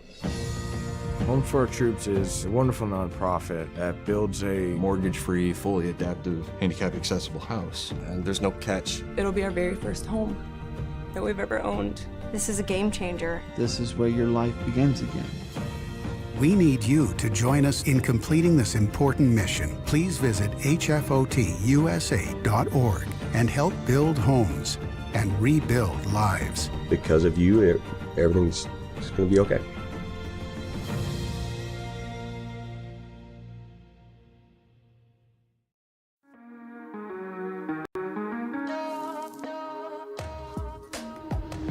Broadcasting from the business capital of the world, this is the Podcast Business News Network. And we are now joined once again by Income Kelly, and she is amazing for Mind Counseling, and she's here to talk about how she can help so many people out there, individuals, couples, you name it. Say hello, and please introduce yourself to our listeners. Hi, thank you, Jill. My name is Income Kelly. I'm the owner of Mind Counseling PLLC in Houston, Texas. I'm a licensed marriage and family therapist, a licensed professional counselor, and a life coach. And I work with, people, like you said, individuals, couples, families. Perfect. And you're based out of where? Houston, Texas. Perfect. But you work with people all over, correct? Yes. So for therapy, I'm only licensed in the state of Texas, so I can only provide therapy services in Texas, but coaching, I can work with people, outside. Yes. And speaking of coaching, I think that's what we wanted to get to today, correct? Yes. I definitely wanted to do at least a conversation on coaching. And, I really wanted to talk about coaching. I always like emphasizing that coaching is different from therapy, in the sense that, therapy is a licensor, meaning you go to school for years and years and years, you take a certification exam, and then you're licensed in the state to work. Coaching is more goal oriented, whether it be personal goals or professional goals. A good example I want to use is if someone is wanting to go back to school, such as myself, I took like a 10-year hiatus, I could have worked with a coach to kind of guide me on, how to transition back to school after 10 years of being out of the academic environment. And I kind of listed a few things that I usually would work with my clients, in coaching. If I could again use the example of, going back to school, I would ask. Yes, I would ask, what the goal is, right? If someone calls and says, hey, I want coaching, the first question is always, okay, what's the goal? Going back to the example of going back to school, you've been out of school for how long? Okay, what exposure did you have? Did you stop at high school? Did you do an associate's degree? Did you do a little bit of bachelor's? And we start exploring, like how we can navigate towards that goal. When I think of coaching, I think about plugging in an address in a GPS, right? When you plug it in, it tells you steps on how to get there, Right turn, left turn. Yeah. Yes, exactly. Miles away. Okay, good. Exactly. There's a pile up, the red line tells you there's an accident, then they give you an alternate route. So that's kind of how I think about coaching. What are the steps that we can, use to get to that goal? And, to even get to the step, we have to identify certain things that are kind of like obstacles. So one of the things I like talking about is, distractions, right? Because, for example, my distraction in taking a 10-year hiatus, it's not necessarily a distraction, but it's life, right? You get married, you have kids, you buy a house, you get a job. So what are those things that got in the way of you getting back to what your goal was, and where are you now in a position to navigate those to get back to that goal? Another good distraction that I like to talk about, especially in this day and age, is the phone, social media. We're all trying to look at motivational thing on YouTube and an hour later, we're still scrolling or being distracted. So we want to talk about real things that could get in the way of those goals, and just thinking about the distraction of social media. As silly as this may sound, I talk with my clients about, okay, if it's going to be a distraction, we can't say don't do it, but we can think about a tangible way of managing it. How can we manage it? What time can you allocate to it? Right? Can you give yourself 30 minutes? Can you give yourself an hour? And let's take it a step further. Can we set an alarm? Right. So after that hour, it's over, it goes up. Okay, that's my social media break. Back to my goal. Yep. Right. So we Got talk about to that. Yeah. So we talk about, like real life solutions, to deal with the distraction so we can get back on track with our goals. Another thing that I talk with my clients is about is fear. So one thing that we all deal with, regardless of what the goal is the fear of what if. Yeah. And I heard an acronym a while back, and I love using this acronym, whether be it in therapy or in coaching. The acronym is FEAR. F is for false, E is for evidence, A is for appearing, and R is for real. Okay. So false, evidence, appearing, real. Wow. So whenever we want to achieve a goal, there's always that fear. But if we think about that fear as false evidence appearing real, then we address the fear with, if this is a false evidence, what's the reality? Yeah. Right? The fear keeps us stuck. My example, I use myself as an example. When I wanted to go back to school, that was 10 years later. I'd had 2 kids. I was older. I was like, oh my goodness, I'm older. What don't I know? That was the fear, right? That was the false evidence appearing real. But when I leaned into it instead of run away from it, I had to realize that I was older. I was wiser. Smarter. I didn't have the same distractions as I did when I was younger. I wasn't looking to party, and I was looking to get a career out of school this go around. So the fear now became a strength.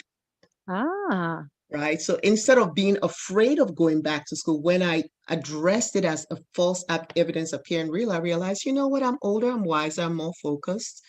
There's no distraction of partying or hanging out with friends. I really want to get a career out of this. Am I really afraid of that? Yeah. And the answer was no. So in changing the way we look at things or talking about things, then it gives us that encouragement to lean into it rather than run away from it. And then another thing I talk with my clients about, what are the victories? Because, right, we want to combat the fear with the victories. What are you doing right now that's working? Right? I mean, the fact that you even thought about going back to school, that is huge. Yeah. Right? What are you doing that's working? Your job, for heaven's sakes. How long have you held that job? Right? And you're a mom. How many kids, do you have? That's time management. You're managing the job, you're managing kids. That's not easy. So these are the hardest job in the world, the absolute hardest job in the world, right? So how are you managing all these things? Right. And how can you use those skills? Because these are all skills you have. Yeah. How can you now bring it back to what you're about to do? How can you bring it back to this goal that you're about to tackle? Because these are all transferable skills, right? How can we bring it here?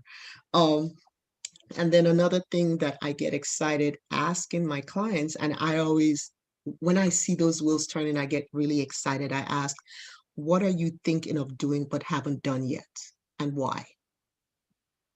Right. So this goal you're about to tackle, what are you thinking of doing? That thought that keeps saying, I need to. Fill in that blank. What do you need to do and why? Yeah. Right. And another way to think about it is, what is a radical idea that just may be crazy enough to work? But fear gets in the way of it. Fear gets in the way of you trying it. Right. And in thinking about those crazy ideas that we just, oh my God, it's too crazy, it just may not work. I'm like, what if it does work? Right. And how can we start mapping out like the tangible steps to make these crazy idea works. We talked about mindset before, but that's what it's about. Yes. The power of the mind and what it can do and keep us to that next level. Yes, yes, because we are our own worst critic. We can talk ourselves out of the most brilliant ideas if we allow ourselves to. Yeah. So how can we start challenging our minds to, instead of run away from those great ideas, to encouraging ourselves to say, you know what if? Yeah. Right, what if? Think big. Mm-hmm. But you also need some guidance sometimes because it's not easy on your own. Like you need accountability partners, as you were saying in your note. Oh my goodness, accountability partners are gold. I mean, they are gold. Those friends or family who, I mean, I have a friend who I tell her, I tell her she's jazzy. I mean, she texts me at the craziest time and she's like, okay, I know you're binge watching a show and you shouldn't be doing that right now. I'm like, do you have a camera somewhere that I don't know? I mean, because she always hits it and I love it. I love that she knows what to say, when to say it, and how to say it to pull me back. And that's just a big part of staying on your goal, telling someone, hey, I'm thinking about going back to school. I need you to check on me and follow up on me and encourage me when I'm down, or there are times when I may be freaking out. I just need someone to talk me off that ledge. So accountability partners are key, in coaching as well. So I always encourage clients to identify at least one person that could be that for them. Well, plus you included, right? As plus me, yes. yes. Yes. Yes. Mm-hmm. Yes. So when we've explored all these things, the distractions, the fears, false evidence appearing real, the victories, identify all those transferable skills, and then also thinking about, the things that we haven't tried yet and why, and then identifying at least one accountability partner, I always circle back to the goal. Right. So in the beginning, the goal is just this big thing out in the air, this scary stuff that, yes, I want to go back to school, but how? But now we've identified our distractions and how we can combat it, right? Now we've talked about our fear and how to lean into it instead of running away from it. Now we've identified, like the victories, the things that we've done successfully, and the skills that we have used in doing these things successfully, juggling work, married life, the kids, those skills, I call it management skills, right? How can you transition that into that goal, right? And how can you now ask your accountability partners to now help you towards those goals that you've identified? So when we circle back to the goal, we're looking at the goal as less scary because we've identified things. We've made it less scary by saying, okay, it's not as scary as it used to be. Now I have experience, I have management skills, I have victories, I have things that I've done successfully, and I'm older and wiser. Right now, how do I come back and address these goals? What steps do I need to start working towards these goals? Great. And also, I know you need that commitment, right? Yes. Oh my goodness gracious. Yes, the commitment is key. So in the step of in going back to the example of going back to school, one thing that I know that was helpful, my accountability partner, I mean, she is phenomenal. She literally yes. Member or she was actually a friend. She is a friend, I should say, because she told me, she said, okay, what are we going to do? I said, I don't know. I haven't been in school in 10 years. Okay, we're going to research. I'm like, what? So we researched, we researched. So that's usually the first step, at least depending on what the goal is, research. Okay, what do you need in this example to go back to school? So we had to research, okay, do you want to go back to what you were studying? That was an important thing for me because 10 years has passed. I very well may have changed my mind to transition from therapy to nursing. Okay. Right?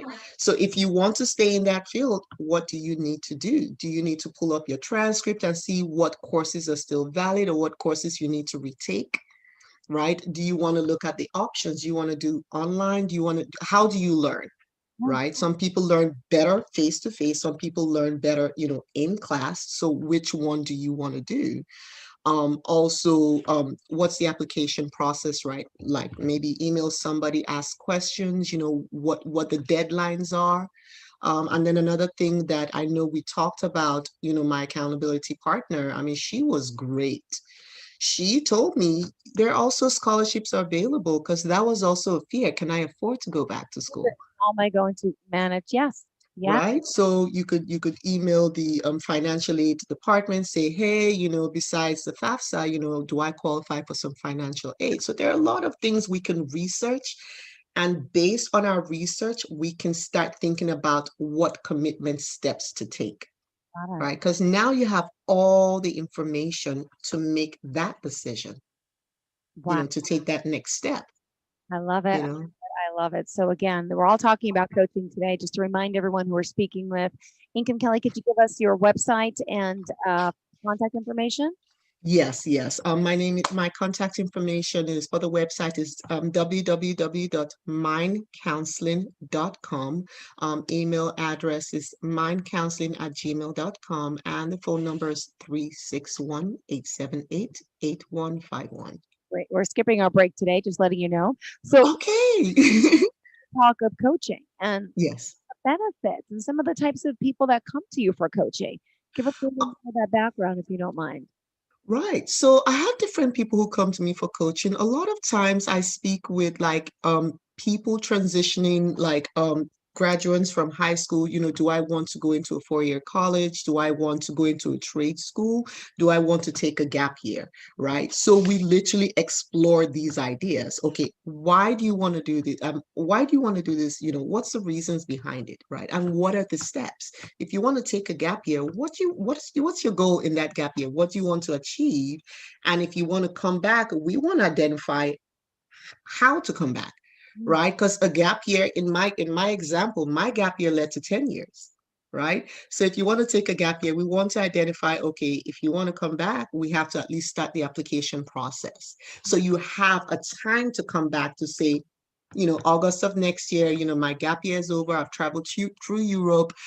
I've explored, I've done whatever I want to do. But August of next year, I know that, I have already secured admission into a university. I've deferred my admission, right? So I'm working towards that year to come back. Right.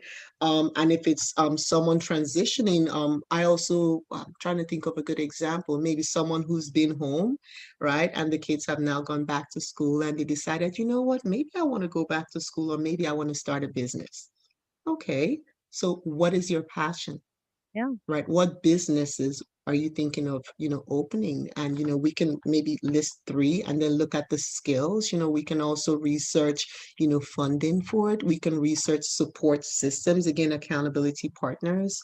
And sometimes I ask my clients to ask for feedback from their peers and their family, because sometimes your family know what you're great at. Oh, yeah, they know. And they're great resources. They can say, hey, you know what? That cake you made for Easter, oh my goodness, you could open like a cake shop. You probably may just think about it as something you do for family. Yeah. But that could be a great business idea that you never thought about as a business idea. So we could just explore ideas and then start saying, okay, this, on a scale of 1 to 10, which one is number 1? Which one is number 2? Which one is number 3? Which one do you see yourself going to work, right? Work of the business and coming back happy. Yeah. Right. You want to go and come back and say, you know what? I can actually do that for free. Yeah. It doesn't feel like a job. It feels like passion. Yes. What are you passionate about? What are you passionate about? What could you just go on and on and on about, and it still brings a smile on your face even when you're tired from doing it? Yeah. So just exploring different ideas, or, people who are wanting to go to college, also studying skills. That's another one that I've worked here and there with students about. Okay, you're a kid. You're supposed to have fun in college, but how can we meet our goals while having college? Yeah. Right. So we kind of create like a calendar, right? So how can we work ahead, meet our deadlines, and still have fun? Yeah. Because going to college shouldn't And as a mom here, my goal is you have to pass, but have fun. How can we do both? How can we go to college, have fun, so we know that the 4 years was well spent, but how can we also come out with that degree that we went to college for? So we talk about these things and we plan for them. Amazing. I just want to point out mindcounseling.com. We're talking here today about how you can help as a coach, but also you do therapy. Now, let me ask you this. Do you do coaching for just individuals, or do you do coaching for couples as well? I do both. I do, like, so individuals come for coaching and then couples come for coaching as well. So I mean, with counseling or coaching, it could be one or more than one. Okay. So I individualize it to suit whoever the client is. Got it. All right. Fantastic. Yeah. Sorry. And to Yeah. interrupt our coaching session conversation. So people Yes. looking to get coached on, well, anything in life. We're talking as an example career, but there's Mhm. in life that people need coaching on. For example, could you elaborate on some? So one thing that is near and dear to my heart is grief and loss, because that is an ongoing thing. For coaching, to be honest with you, for grief and loss, I do more counseling than coaching, but there are times when there's some coaching in counseling. Got it. Right? So for grief and loss, I talk with my clients kind of sort of, like I said, there's this fine line between the therapy and the coaching, but sometimes I coach my clients to think and interact with things differently. Right. Sometimes, if someone is experiencing grief and loss, it feels overwhelming. At least that's the description that I've heard over and over again. It feels, you feel like you're alone. Some people are not wanting to share it. It may be too heavy, but sometimes the coaching aspect come into play, because sometimes this word accountability partner is such a key component of it, right? Just that person to partner with you, to say, you know what, I don't mind. It may be heavy, but I don't mind. It's just like a table. I don't mind carrying this end, so you can carry that end. Right? I don't mind dropping your kid off at school or picking up so you can rest. Right? I don't mind doing the grocery shopping, just that person partnering alongside you, so you can have a moment of respite from that, because it's a heavy thing to go through. So coaching can be done in other areas of life. And that's one thing that I think just jumped to mind when you asked. What about time management, organizational skills? Oh my goodness. Yes, absolutely. Oh my goodness. My planner has colors. I have. Got a notepad. I have everything on papers, and I'm like, wait, what am I doing? I need to help me. So I was introduced by a planner, and this is a lifesaver right here.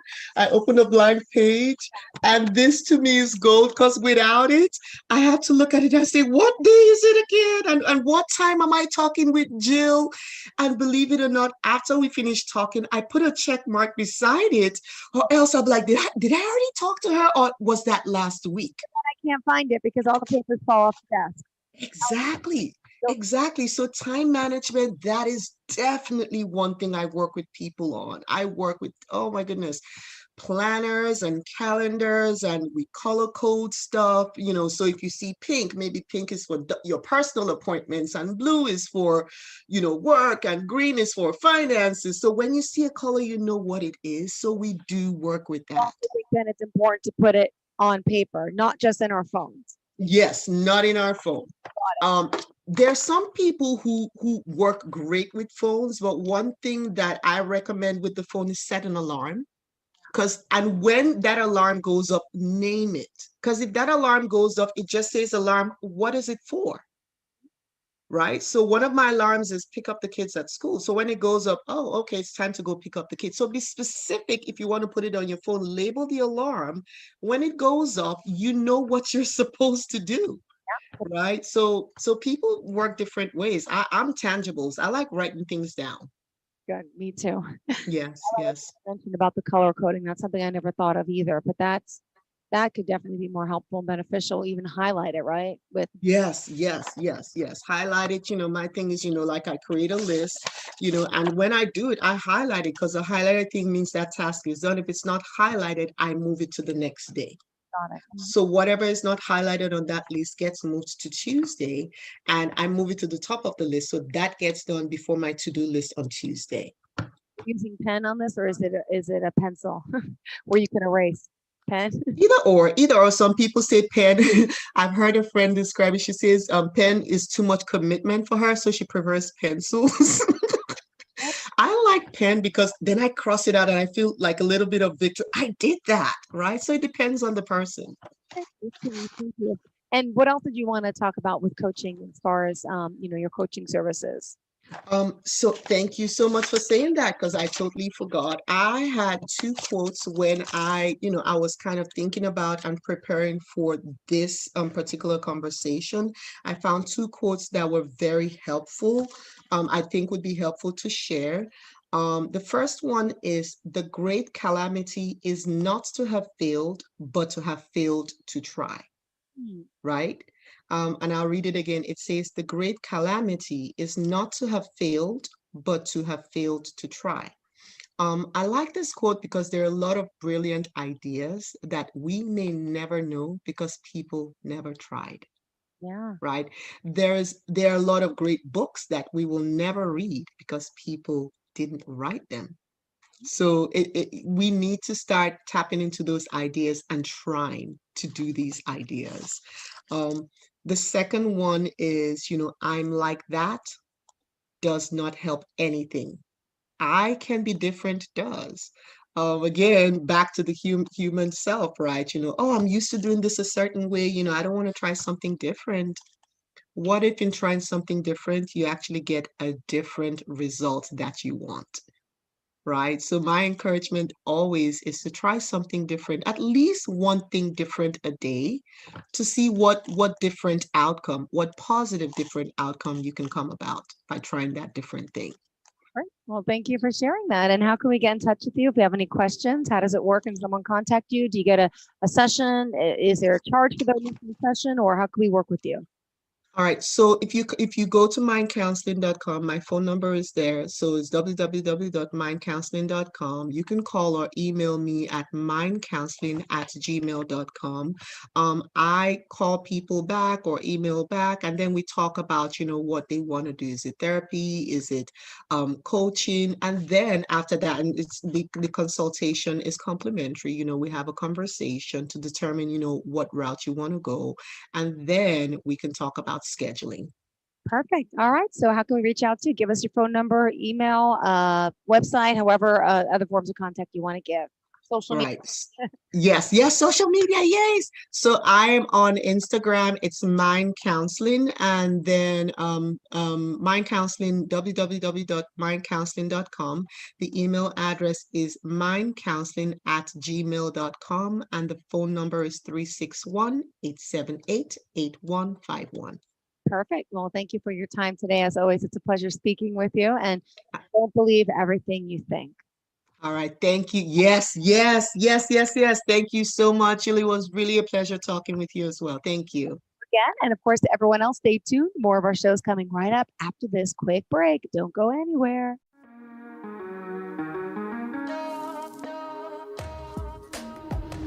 Broadcasting from the business capital of the world, this is the Podcast Business News Network. For nearly 2,000 severely injured veterans, everyday life has become filled with barriers.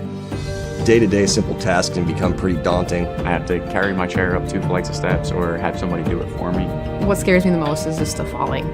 When I'm struggling with my house, I think, to have that one great barrier just knocked down, it's crucial.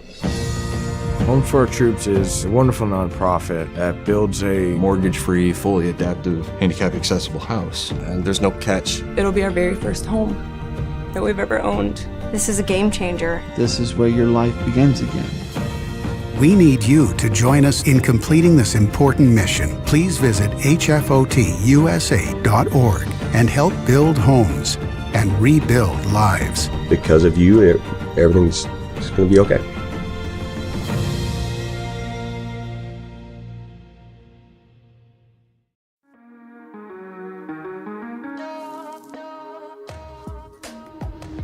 Broadcasting from the business capital of the world, this is the Podcast Business News Network. All right. Thank you, Mr. Producer. Guys, you love the Michelle Dickey Show, and that's who I am joined with right now, the one and only Miss Michelle Dickey. Hey, Michelle, how are you? Always nice to see you. Yeah, hi, Casey. Same here. Doing well. How about yourself? Pretty good, thank you. I know you're doing so much work helping people deal with the abuse and life afterwards. But in case people never heard your show before, can you kind of bring us into your world and how you're helping people and what the coaching, the counseling, and heightened awareness, the consulting for heightened awareness. Tell us about that, please.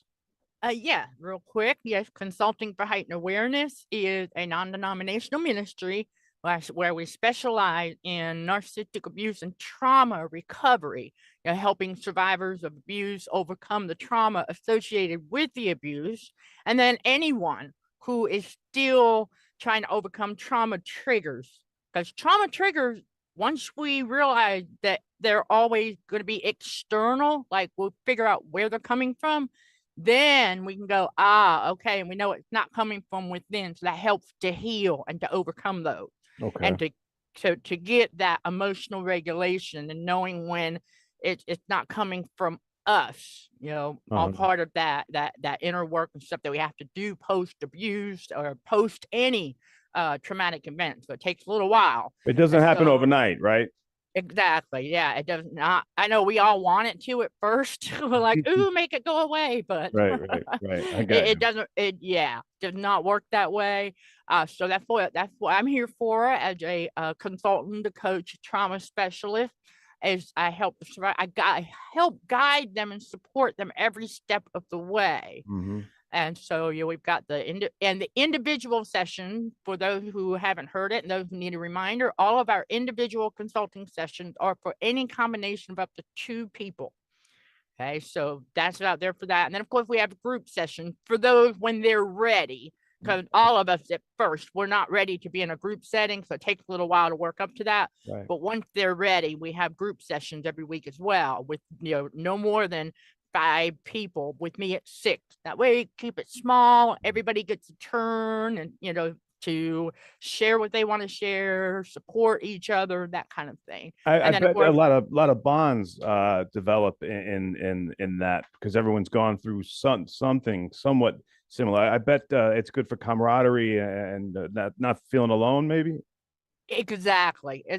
We're real big on, reminding people that, you're not alone. And I let the viewers on the YouTube channel know that a lot too. I'll share something that I have gone through or am going through at the same time along with them, because it is a journey. Okay. And so, they're on this journey with myself and others. We're not alone. We might be scattered about out there, but we're not alone. And then, of course, I remind people often too that when you are with the Godhead, the God Spirit in you, you're never alone, no matter where you go. We realize this. He's always been there to protect us the whole time. I mean, after all, we made it out as tough as it might have been. We made it out. We're still here. We're still standing. So we realized that, because there's a lot of moments in some abusive situations that we often sit back and go, how did I make it out of that? Yeah. So then we realize we know, and we're like, because of God. Yeah. Let me ask you this too, Michelle. I'm sure people have come to you, and is it common to blame God sometimes in the throes of this when it's new? What do you say to someone like that? Yeah, good that you brought that up, because I just had a fellow warrior who caught himself in doing that. And I have a video over on the YouTube channel about that as well. I touched on it because, God is not to blame. Right. We have to overcome that because we got to realize that all of that, a lot of this, we don't do the abuse to ourselves. No, but we didn't know that's what was happening when it was happening. And so God knew that too. And so we had to learn the lessons. Mm-hmm. And so it's like, I often refer to it as, the whole time, when God awakens us to what's going on around us, that it's the abuse. And it's like, what? It's because he's seen enough himself. And so that's why he's like, okay. And not only that, it's the fact that once we learn the lesson, that's the thing. I say God is a teacher. Okay. Not necessarily a tester, but a teacher. We got to go through this stuff and we have to learn about it first, right? It's like with anything, we got to learn how to read. We got to learn how to write. We got to learn how to brush our teeth, all that stuff, right? Yeah. Same thing. We have to learn about the abuse before we even can start to overcome it. Okay. But it's totally doable. And so we realize that, but we do. I myself and several of us have never done that. Never questioned God. Okay. Yeah. So it's a difference between those two, right? There's a difference. Yes, we've questioned him, but I never, myself and several of us, we never blamed him for anything that might have gone wrong or whatever. We're like, okay, Heavenly Father, why? Okay, what's going on here? That kind of thing. I see. But a lot of times, people can get tripped up into blaming God when God was waiting a long time for us to come back home to him. When you stop and think about it, that's why I say he's the most patient God. God is a God of patience. I mean, when you think about it, like when he woke me up, I was 38 at the time, and I thought, wow, 38 long years he waited for me to come home. You saw this for 30 years. You were watching this for 38. That's patience. Oh yeah, that really, like, when that sinks in, you realize just how patient he is. It's like, okay, wow, and how can you not be thankful for that? Oh, that's pretty awesome. It is. It really, truly is. And then he's been with you the whole time because he loves you. Mm-hmm. And so the enemy wants to trick people into thinking that God doesn't love them. And that's not true. He loves them very much, or he wouldn't be protecting them while teaching them. And once we learn the lesson, then it's like, oh, that's those light bulb moments. The aha moment, right? Yeah. Yeah, exactly.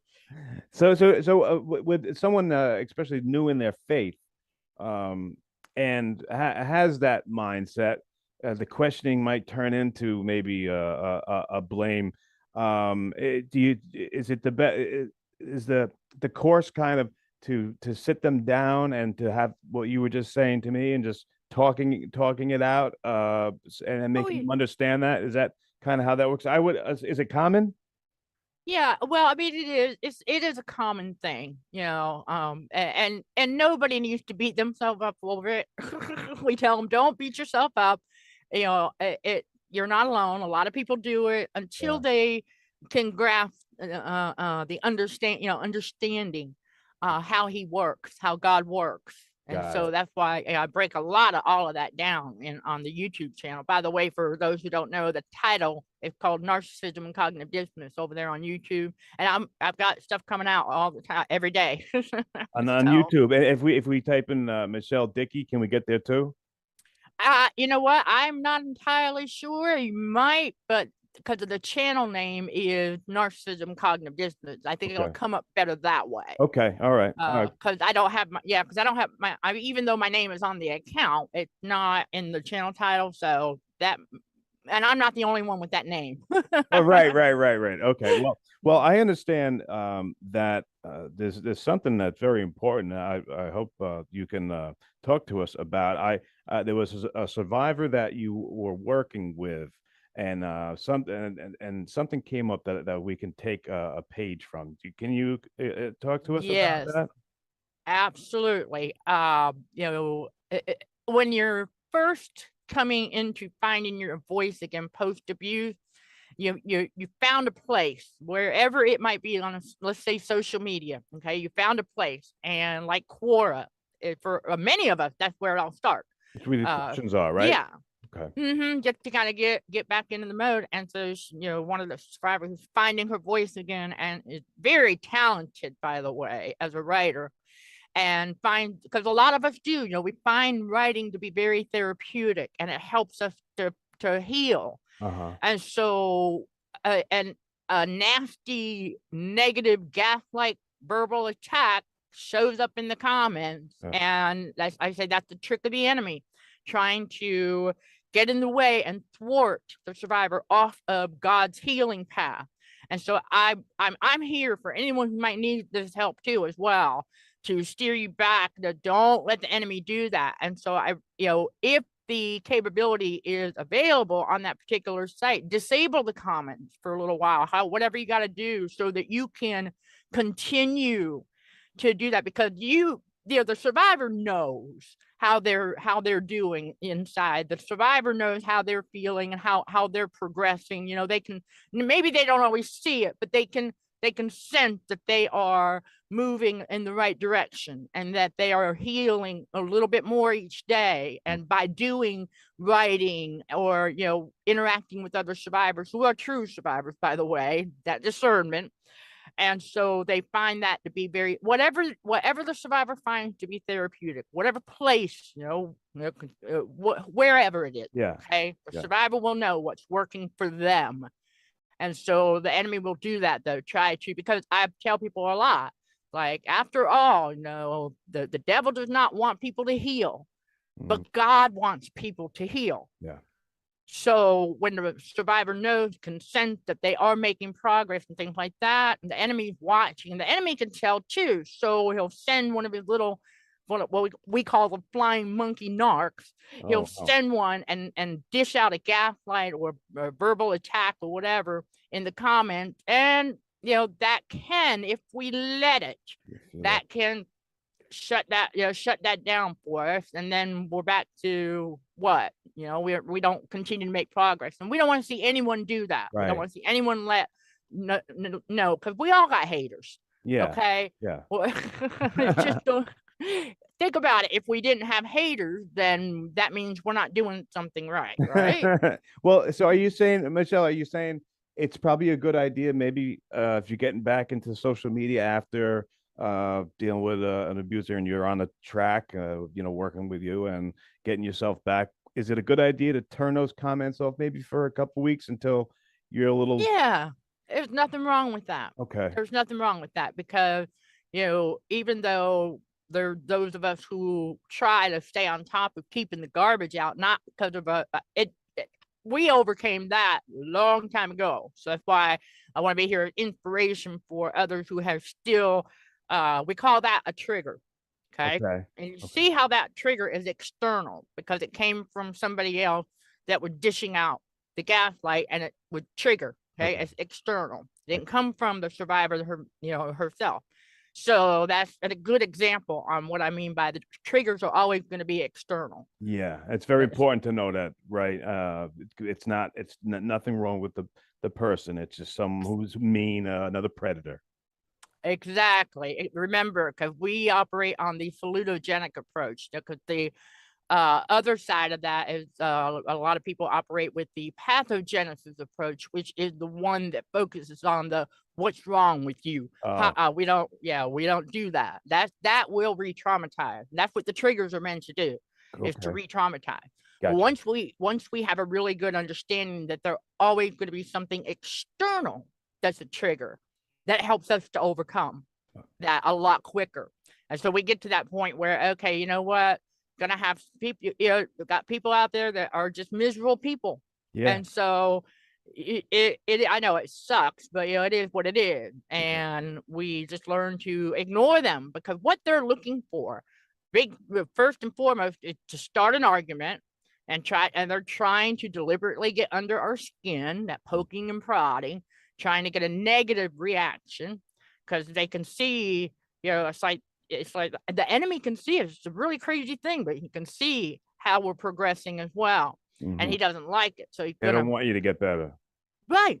Exactly. I mean, after all, when we stop and think about the abusers, the narcissistic abusers, and how they could not stand to see us happy.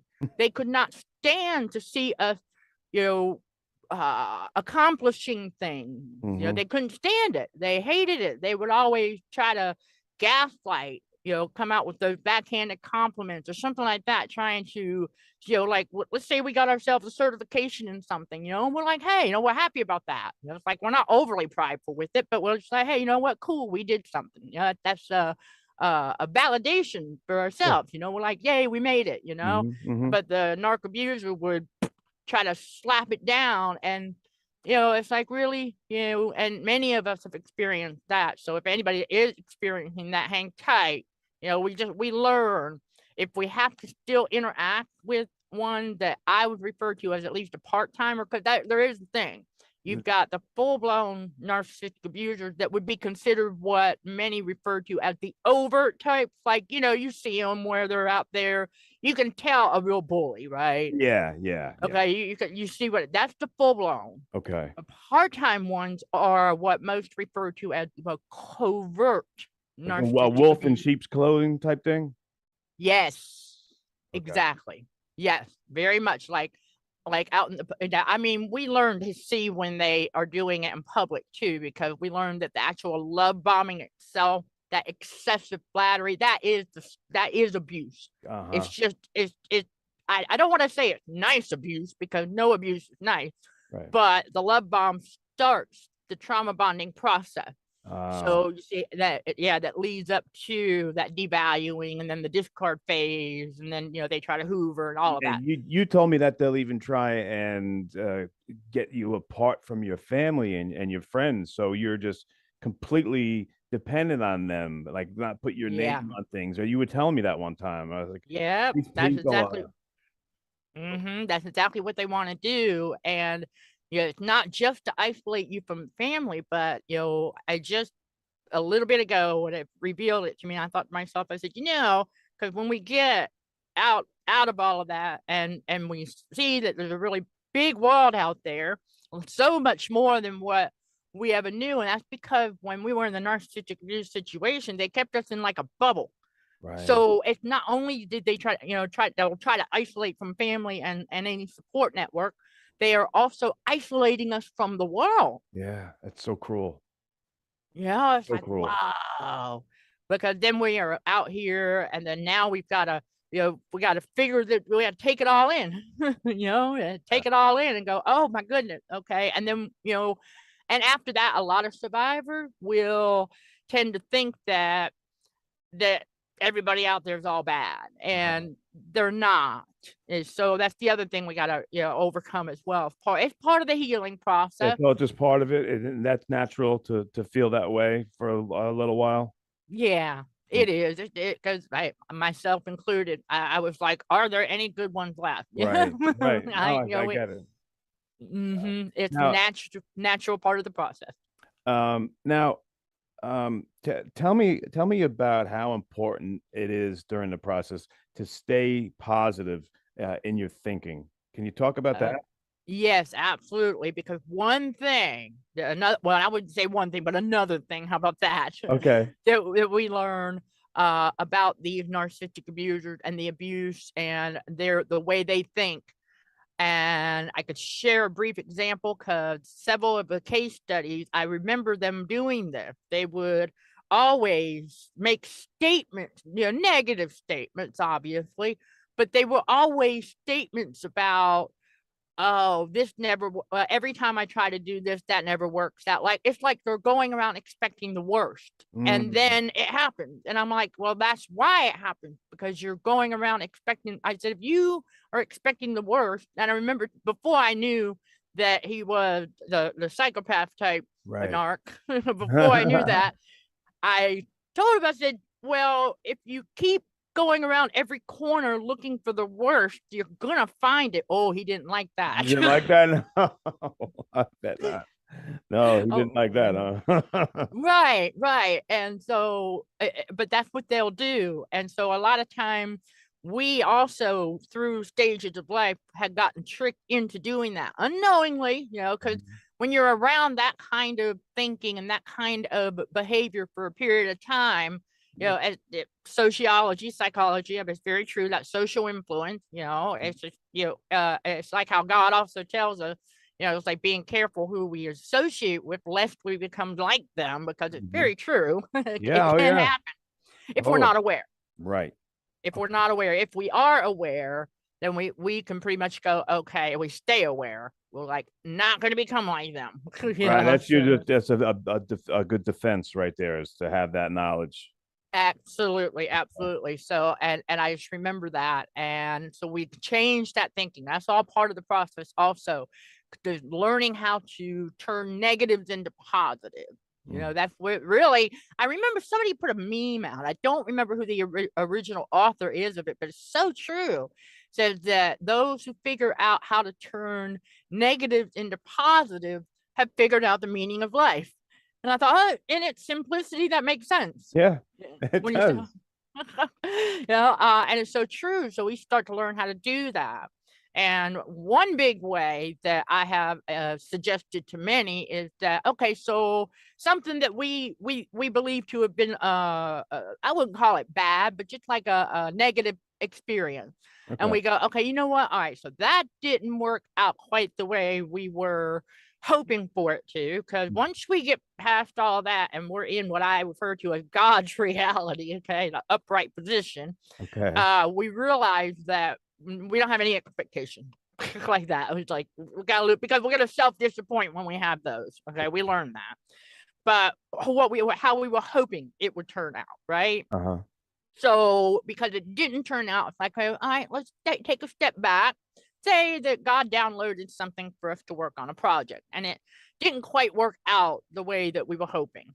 And then it's like myself, I step back and I'll go, okay, Heavenly Father, all right, so that didn't work the way I was hoping. Help me figure out what I need to be doing differently. What do I need to change? Because the project itself is given to us, by our creative juices. That's where God downloads that stuff. Right. Yeah. So, well, like, all right, you gave this to me for a reason. I'm supposed to do something with it, but apparently I gotta fine tune and tweak. How do I change this up a little bit? What do I do differently? That's turning a negative into a positive, staying with it and go, okay, let's try this. Yeah. And sometimes you got to try several different things to see where it goes and what actually works. And it's like I say, for a lot of people when they're looking for their purpose, it's like you'll know, because it'll kind of like, it'll fit like a hand in glove kind of thing. Like anything that is meant to go along with us in our purpose on our journey and our calling, that it will not come as overwhelming or a burden or chaotic. It will come with ease. It will come with calmness. It will come with some direction, instruction, God's patience, and that. Absolutely. Nice. We're big on that. Yeah, no, hey, I'm with you. Michelle Dickey, always love when you come on. Tell me what's going on at the with the academy. What's happening? What do you got on the forefront is basically what I'm asking. Yeah, we've got this Consulting for Heightened Awareness, CHA Academy, and we're going to be coming out with more stuff, obviously, but right now we have a course up that is all about how the trauma bond is formed, because there's a lot of people, we all talk about it, that the trauma bond is like a drug addiction. Okay, but what does that mean? What, that's not telling us with some basic, simple scientific facts. Like, okay, so what's that mean? It's like a drug. We get that part, because it's very, it takes a while to break the addiction to the abuser, because that's essentially what happened during the trauma bonding process. And so to get a really, good, simple understanding, what we've done is I've taken biblical truth, God's word, and basic, simple scientific facts that pertain solely to the trauma bond and how it's like a drug addiction. That's it. We keep it simple. I don't bog people down with overly sophisticated, unnecessary words. We keep it, to the point, here's what was happening with dopamine and norepinephrine, how the ego plays a role. And then also, I've also got a chapter. We really get in there deep. Wow. Yep, that. And then how the overinflated ego actually opens portals for unclean spirit, all the abusive behavior. And so I've got that in there as well. And then would that be a trigger? Would that be considered a trigger? Yeah, you know what? In a way, it could be. Yeah, because we have to kind of, it's not really an ego death, but we do have to learn to let it go. I see. It's supposed to be part of our growing and maturing process. We're not better than anybody else. Everybody's got different talents and gifts and things like that. Some people are better cooks than I am, sure, but we're still people. We're still humans, Right. Like we might have different, we all have different callings and different gifts and stuff, but we're all still people. We're all still God's people. Oh yeah. So we're not to develop that high-minded, because that's what the overinflated ego will do, is it can trick a person into developing that high-mindedness that God says, no, we're not supposed to have that. Yeah. And so that's what we've done with that course, and it's ready, and everybody gets a certificate of completion at the end. It's not a the pop quizzes are fun. They're not graded. They're for the learner to go and enjoy and test their own knowledge. And they get a copy of the BTBW PDF download, the magazine volume 1. Once they enroll in the course, they get that. And then they'll have access to PDF notes and references for where the information came from and stuff like that. It's real simple. It's nothing complex. But it's a fun and with more of God's word and some basic scientific facts to help them understand what was happening in the brain and the body during the trauma bond to the abuser. Wow. So because it helps to break the addiction to the abuser. So you got to understand what was going on before you can get, and you help people get. Michelle Dickey, you're such a great guest, and you're helping so many people. You know, I'm a huge fan. We're out of time here, but let me give you the last word. Anything you want us to think about, to leave us with, and then please, once again, tell us how to get a hold of you so people can get involved in the awesome work that you're doing. Yeah, absolutely. Just final thought for everybody, a little inspiration and encouragement is that if you find yourself surrounded by a bunch of people that are out there doing nothing but complaining, that's negativity. So you can distance yourself from that so you can keep your head clear and stay focused on your work and whatever God got you working on. You can always reach me at 704-245-4340. Or email michelle.dickey@cdhrwdrmd.org. Sending love and light to all fellow warriors. Thank you for listening, watching, and for your support. Until next time, show some gratitude to the Heavenly Father, and you keep being you. In Jesus' name, amen. Amen. The great Michelle Dickey. Thank you so much. I can't wait to hear from you again. Be right back, guys.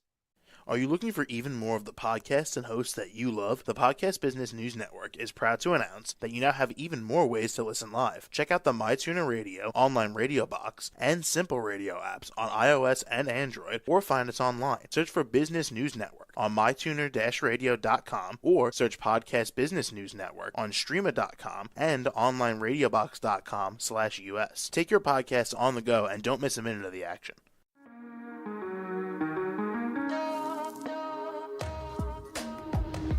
Broadcasting from the business capital of the world, this is the Podcast Business News Network.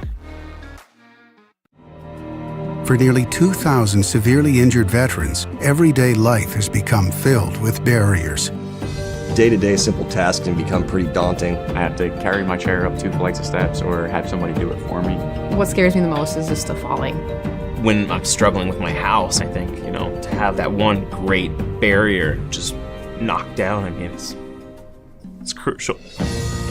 Home for Our Troops is a wonderful nonprofit that builds a mortgage-free, fully adaptive, handicap-accessible house. And there's no catch. It'll be our very first home that we've ever owned. This is a game changer. This is where your life begins again. We need you to join us in completing this important mission. Please visit hfotusa.org and help build homes and rebuild lives. Because of you, everything's going to be okay.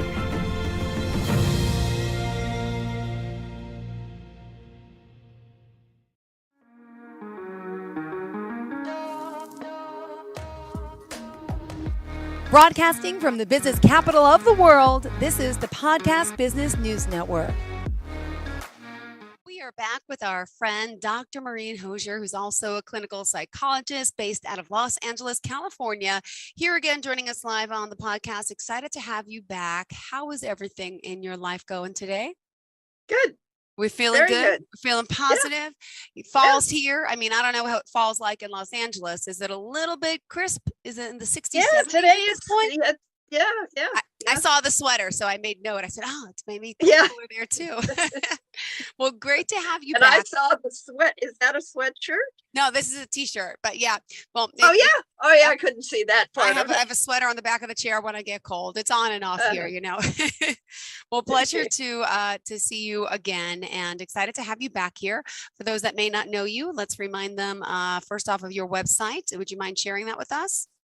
My website is Maureen, and if you just start typing my first name, I think it'll work. So it's MAUREEN. So it's Maureen E Hosier PhD.com. Perfect. And or my other email address is my name, Maureen, MAURREEEN at yahoo.com. And I have to tell you that one comes from somewhere. It's how my mother used to yell at me. What do you mean? What do you mean? Maureen.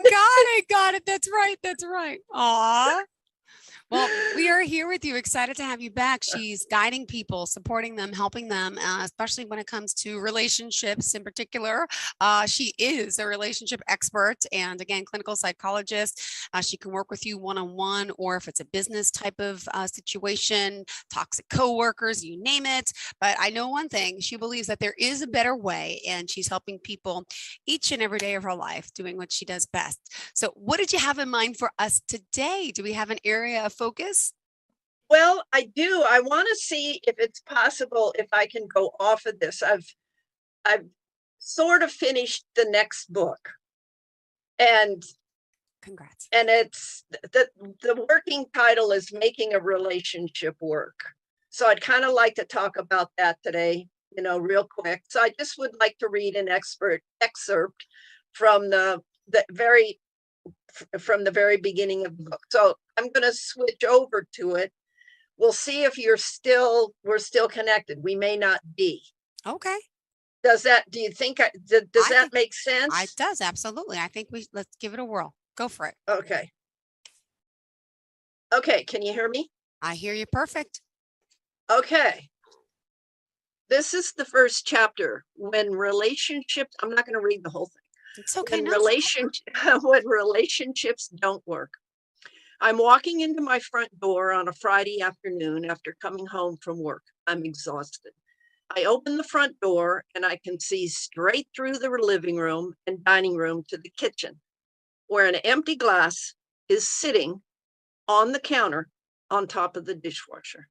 I am about to scream because it's been a shitty week at work. And I was carrying inside of me resentment of having to be a teacher who hated what I was teaching because the kids hated what they had to take to graduate, which was physical education. And in that moment, I saw across the room into the kitchen that my partner had not been thinking about me and had not put her used glass in the dishwasher. Yeah. Yes, I know that is a run-on sentence, and I don't care. That's what I felt at the moment. I was going off emotionally. You can feel maybe that even as I write that, resentment is there today of how much I hated going to work. At that time, I was a clean freak and needed stuff to be picked up in order to survive my days. looking across the room and seeing the glass on top of the counter, on top of the dishwasher. I felt not remembered, not cared about, not recognized, not understood, and not valued by the one person who supposedly loved me. That was my emotional reaction to the visual. Then a gift from the universe. Well, something came to me that I had not known that I knew yet. I don't know if you're familiar with Glennon Doyle in her book, Untamed, would call it the knowing.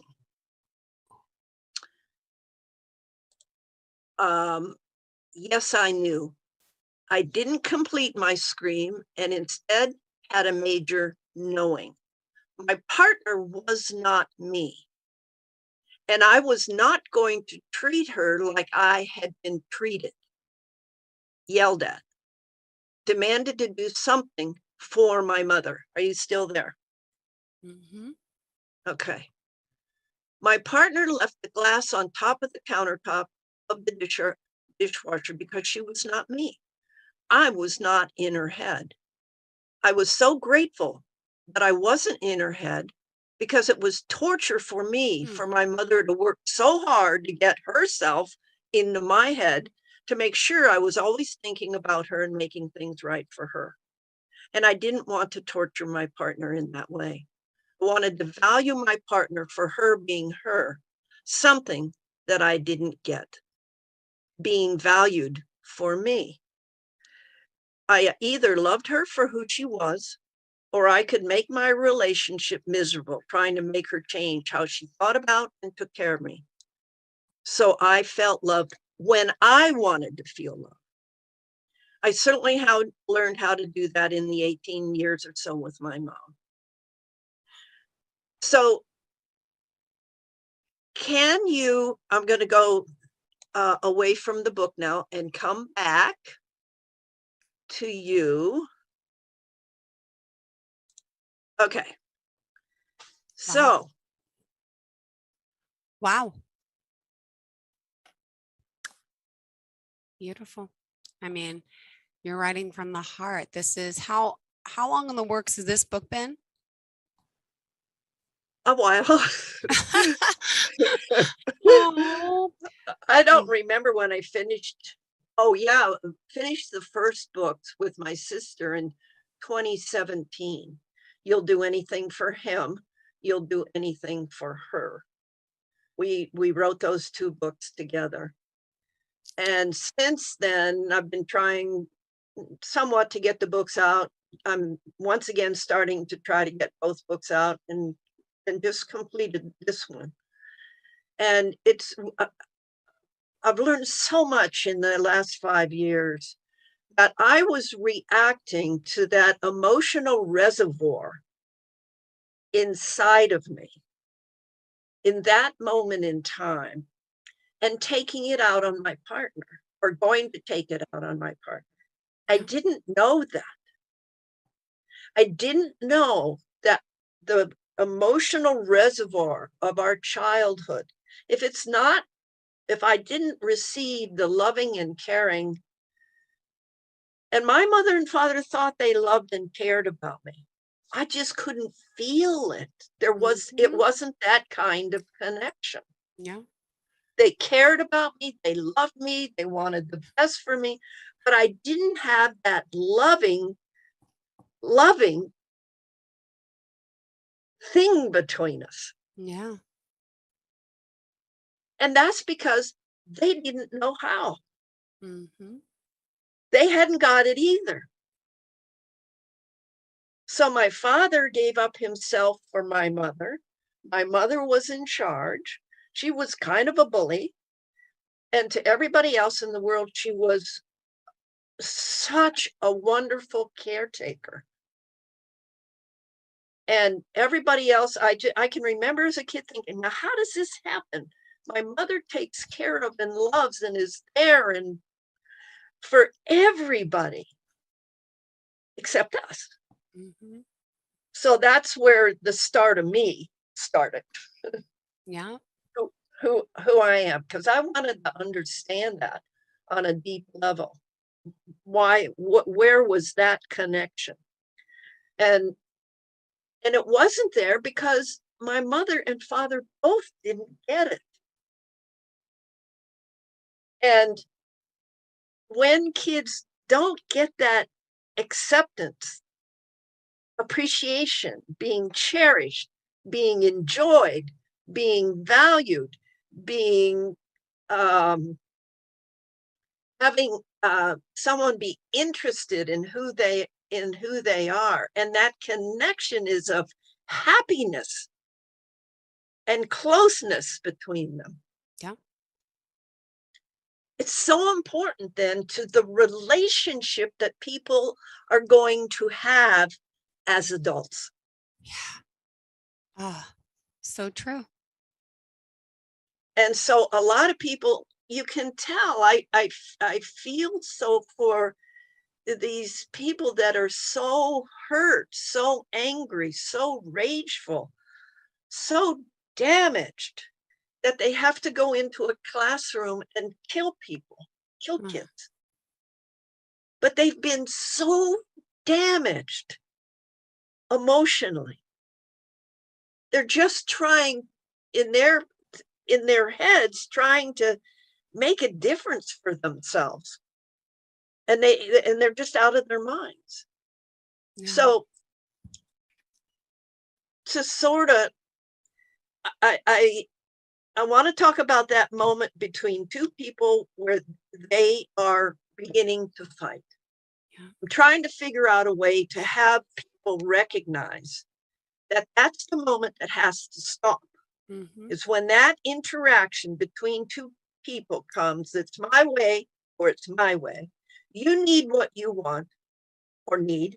I need what I want and need. And now we are at odds. Okay?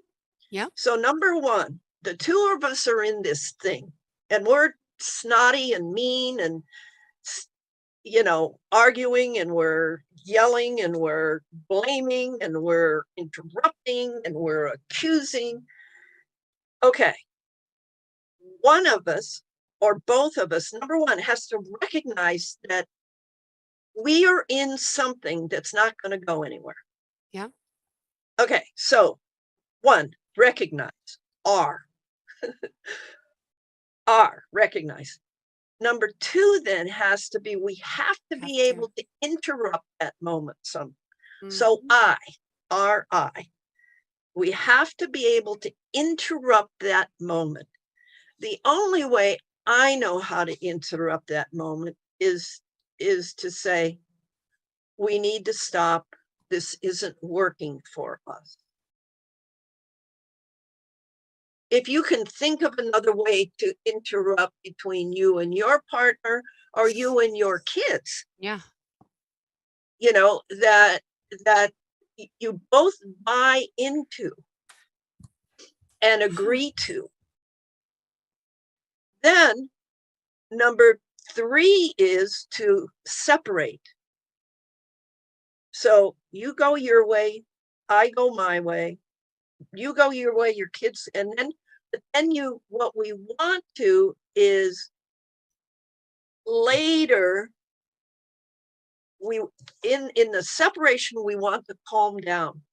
Yeah. So in that calming down is coming back to even, emotionally even. So there isn't the resentment, there isn't the rage, there isn't the blaming, there isn't the accusing, there isn't the having to be right or wrong. There isn't the having to be good or bad. There isn't the I know it all and, F you. Mm-hmm. That is all gone. Yeah. And the next thing is, I will listen. Both of us will be in the place to be able to listen. Which means that one of us is going to go first, talk about yourself. You don't say the word you in the conversation. This is what happened for me. This is how I took this. This is what I understood. Mm-hmm. when and that's what was happening for me. And it's a conversation to me about just what happened for you. And I'm just listening and go, often, mostly, that makes sense. And if it doesn't quite make sense to me, then I ask a question. Yeah. That's all I'm allowed is a question. And in about 5 minutes, that there should be some understanding then, as long as I'm not sitting there waiting, sorry for you to quit so I can say what's going on for me. If I'm doing that, I can tell that I'm still emotionally reacting. Yeah. It's the emotional reaction which is happening in the moment, but we learned it in the past to something. My emotional reaction is being triggered in the present, but it's about the past.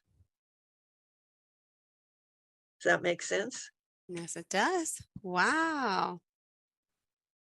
Okay, so I've got recognize, interrupt, separate, calm down to become even, and then listen to love. Got it. And each of us get to talk, just a short time. It shouldn't take long to listen to love and understand. That's what we're screaming about. We want to be understood, but nobody can be understood when nobody's listening. Yeah. Okay, so I'm trying to get us to listen, to have moments of listening, and then without the blaming, without the accusing, without the defending, without the the emotionally immature young behaviors, just young, not bad behaviors, but behaviors that don't work to build in us. Mm-hmm. Now, children, that's where children are emotionally. Yeah. They don't know how to build in us. Mom has to help them learn how to build in us in a conversation where you need one thing and they need something else. And you're the one that's going to pass on this ability, or you're not. And then they're stuck in their relationship. If you don't, you pass on you to them, then they pass on them to their partner's passing on their parents to their partner. Yeah. And it doesn't work. And then there's a divorce or a breakup. Got it. We have to interrupt this. Yeah. To begin to care about each other and and this is where we build in us. Yeah. We build a partnership. We build caring and kindness. Mm-hmm. And then your kids take that with them inside of them into their relationships. And they not only take that with them, they take in being able to take care of themselves because they could take care of themselves with you. They were heard and understood. That's taking care of themselves. Yeah. And you're allowing it and wanting to know them, wanting to know where they come from emotionally. So you're valuing who they are. It's just that the way they're handling it isn't going to work. We need to work on another way to handle it. Mm-hmm. That's all. Yeah.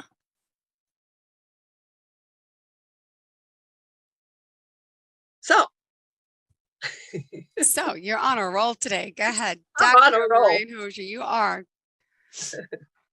Yeah, this is my last podcast, I understand. So. Oh, I didn't know that. Okay, keep rolling. Go for it. No, that's about all there is we have to figure out how to listen, how to care. Yeah. and make that connection that is a happy, loving, enjoyable, delicious connection between people. Mm-hmm. And our children too. I just so miss that with my mother. Mm-hmm. And my father. My father just disappeared. He wasn't emotionally present. Yeah. So look what it made you become. Yeah. A relationship expert and helper, a clinical psychologist. My goodness.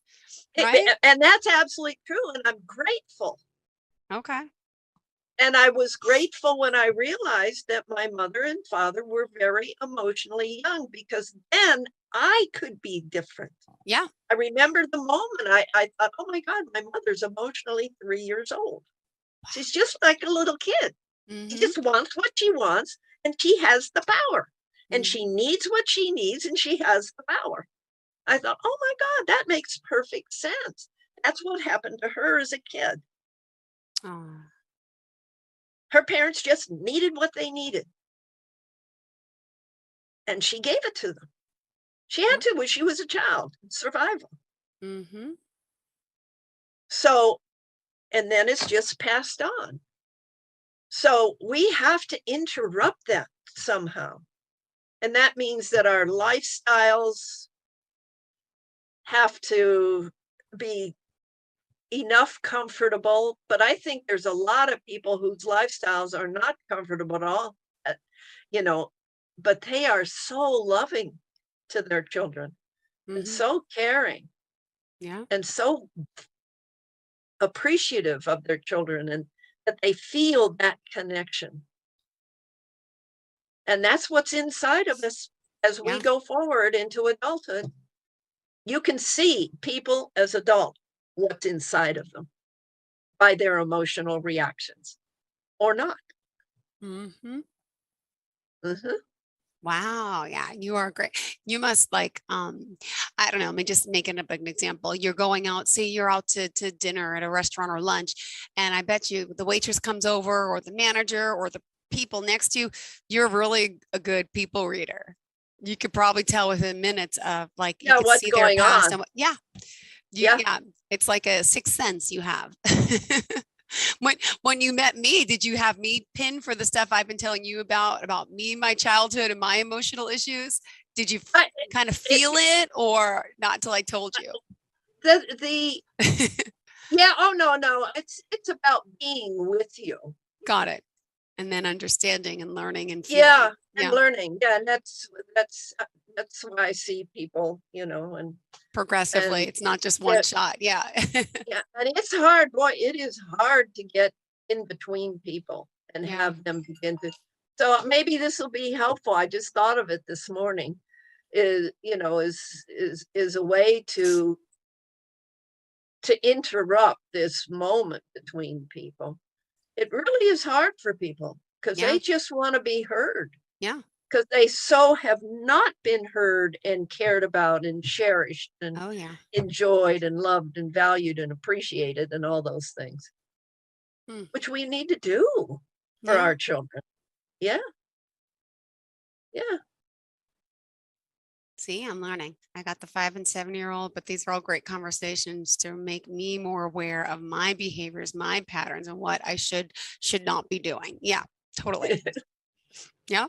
Oh, it's hard. It's hard. I watched my sister. I think I told you that she went to slap her child. Did I say this? I don't remember. Before? I can remember that she went to slap her 6-year-old child, and as her hand is coming through, you did. Yep. She realized that the hand that was going through was my mother's hand. Yep. Mm-hmm. And that moment changed their lives, because my sister apologized. She took responsibility. She said it would never happen again, and it never did. And she said she would be able to listen to what her daughter is needing and wanting. And even though it was going on between them, and they would talk about it, And I can remember my niece being 25 years old. She's calling her mom and they're talking about it, whatever Aw, it is. but It's wow, just, yeah, it what a just, monumental, life-changing moment. Yeah, yes. And if we don't have those life-changing moments, then we remain who we've been. yeah. Wow. And it's, not caring, not respectful, and we don't care about our planet. We don't care about, we just need what we need, and people are trying to fill their very damaged, their very hurt selves and feel better. And they don't even know that. So Beautiful. Well, we still have 3 minutes left in the show. Dr. Maureen, you said this is the last time we're speaking. And I'll miss you. I'll miss our conversations. If I ever come to the LA area, I will let you know. I have my cousin lives out there. She's a little younger than me. She works out there in LA for the TV studios and does like some producing and marketing stuff. So, but with the kids, hard to travel, but you are, will always be a friend. And yeah, thank you. We will connect. Yes, that would be really nice. I think you're special. I think the work you do is special and interesting. Ditto, vice versa. So yeah, same with you. You're special. Your work is special. And it's really good to connect and learn a lot from you. And I'm glad we were both able to learn from each other. Right. That's the way it needs to be. So what's on the agenda for the rest of your day today? Anything exciting? Just trying to move forward with the book and figure out what to do next. Well, I still am, tying up loose ends and stuff. So I'm not quite done that. And I don't know, there'll be something fun, a dinner someplace. Good. Something will come out of today and tomorrow. Good. Well, it's a pleasure having you here. Let's remind everyone of how we can reach you again, your number, website, all forms of contact for the last time. Okay. The contact email is the MAURRREEEN at yahoo.com. I get so many emails though. I'm overwhelmed by emails. Almost if you want to contact me, call. That would be probably better. 310-210-6772. And those are the best. And my website is my name, Maureen E. Hosier. And if you just start writing in Maureen, I think the website will pop up. Yep. Great. Well, thank you so much for being here, for joining us, and we'll connect soon, okay? Okay. Thank you for everything. Thank and you. Have a fantastic day. Thank you also to our listeners. Hope you've enjoyed Maureen, and please reach out to her if you're in need of her services, and we'll see you back here in just a few minutes, everyone. Thank you again. All right. Bye-bye. Are you looking for even more of the podcasts and hosts that you love? The Podcast Business News Network is proud to announce that you can now listen live on the MyTuner Radio and online Radio Box apps for iOS, Android, and the Amazon App Store. Or check us out online. Search for Business News Network on mytuner-radio.com or search Podcast Business News Network on onlineradiobox.com/US so you don't miss a minute of the action.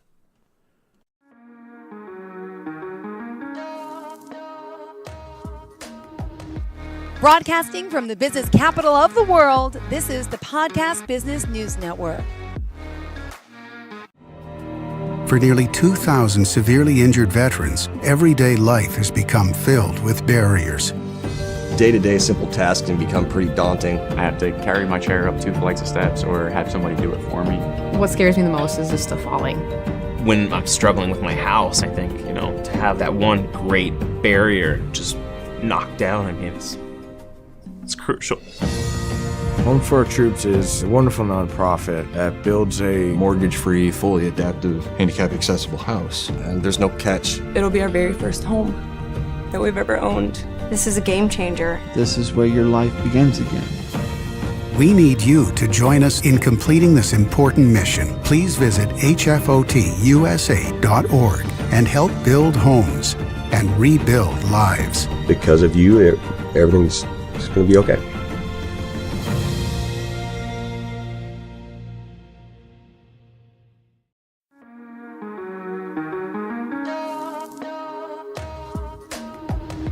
Broadcasting from the business capital of the world, this is the Podcast Business News Network. All right, I'm going to start with a question right here. And that question is, are you authentic?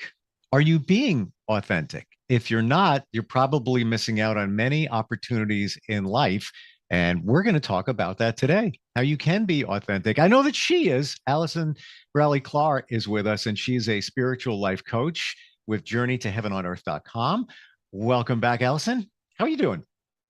I'm really good. How are you? I'm good. Yeah, I think this is it's something that we need to talk about, especially starting a new year. And I've always heard that word out of all words connected to self-improvement, empowerment, authentic is like literally one of the first words I ever heard a bunch of years ago. Let's define it for somebody that's not really sure what authentic means. How would you tell somebody? Well, I was going to ask you now that you said that it's one of the first words that you heard. Like, how do you view it? Because I know when I used to hear it, it was just a word. I didn't know what it meant. Now I get it. So how do you view it? Authentic is being your true self and being true to yourself. So what's in here is what is out here, and you're living the life that you feel that you should be living, and you're not letting yourself be influenced from others or other situations. That's what I interpret from it. I don't know. Do you get that? That's actually perfect. And I feel like it's one of the, if not the hardest thing we as human beings can do. We are so conditioned to be like everybody else, but I don't think everybody realizes we came here to be our own individual selves. Like, don't we want to have variety in our life instead of it reminds me of like an interview I saw with George Carlin. He's like, it's not that I don't like people. I don't like groups of people or even two or more, because one-on-one people are great. You get to like have that one-on-one communication. They're being who they are. And then you get them around, like say one other person, they can totally switch. And I see that in my friend groups all the time. Yep. It's like I have a friend that I've known for over 30 years, but when these people are with one other person, it's almost like I feel so disconnected. So it's about really owning who you are, but first you have to find out who you are, and that's really tough too, because I don't think most people know who they are. I totally agree with you. And I just got this flash. I just had this conversation not even more than an hour ago with a close friend whose spouse passed away like 15 months ago. And she's no longer working for the moment, just in transition and just moving forward. And she had a job offer, but it just doesn't make sense. And she said, I just feel like I should be working. I should be doing something. And I said, why? If you at this moment in time don't absolutely need to, you're finding yourself again because you were defined as something previously in your journey, and you think you should be defined as something by somebody who is working, but that's not who you really are. Just be who you are. And so many of us look at, somebody's defined by their job. Oh, he's a blank. He does that. Or, he's a father. She's a mother. That you are those things, but that's not all that you are. That's not truly who you are. That's exactly it. That's not even who we are at all. Those are titles that society has given us, or we give ourselves to make us comfortable. To say like, I'm a mother, I'm a father, I'm a businesswoman, or I'm a lawyer, I'm a doctor, or whatever. It makes you feel like you're fitting into society. But like, who are you really? Like, Steve, if you could have any superpower, what would it be? To read your mind. Don't you think that you can actually do that a lot of the times, especially with the business that you're in? Yes, to some extent, but I need to trust my intuition more, but I'd like to know that I got it. Like there's no doubt whatsoever in doing that. Well, once you start figuring out who you are, you actually can read people's minds. And the first thing is exactly what you said, trust your intuition. The first thing that pops up is 9 times out of 10, right. You're already doing it. We telepathically communicate with each other all the time. Before there is words, there were symbols, and before that, there was telecommunication or telepathy. Empathic, right. So we used to do that, and now is to get back to ourselves to do that. So when we talked about last week about like the higher dimensions and leaving the third, transitioning right now to the fourth and going to the fifth, when we get into the fifth, we are going to be able to read each other's minds. But in order to do that, and that sounds scary, right? Like I don't want someone to read my mind, but once you're healed and you're authentic, you have nothing to hide.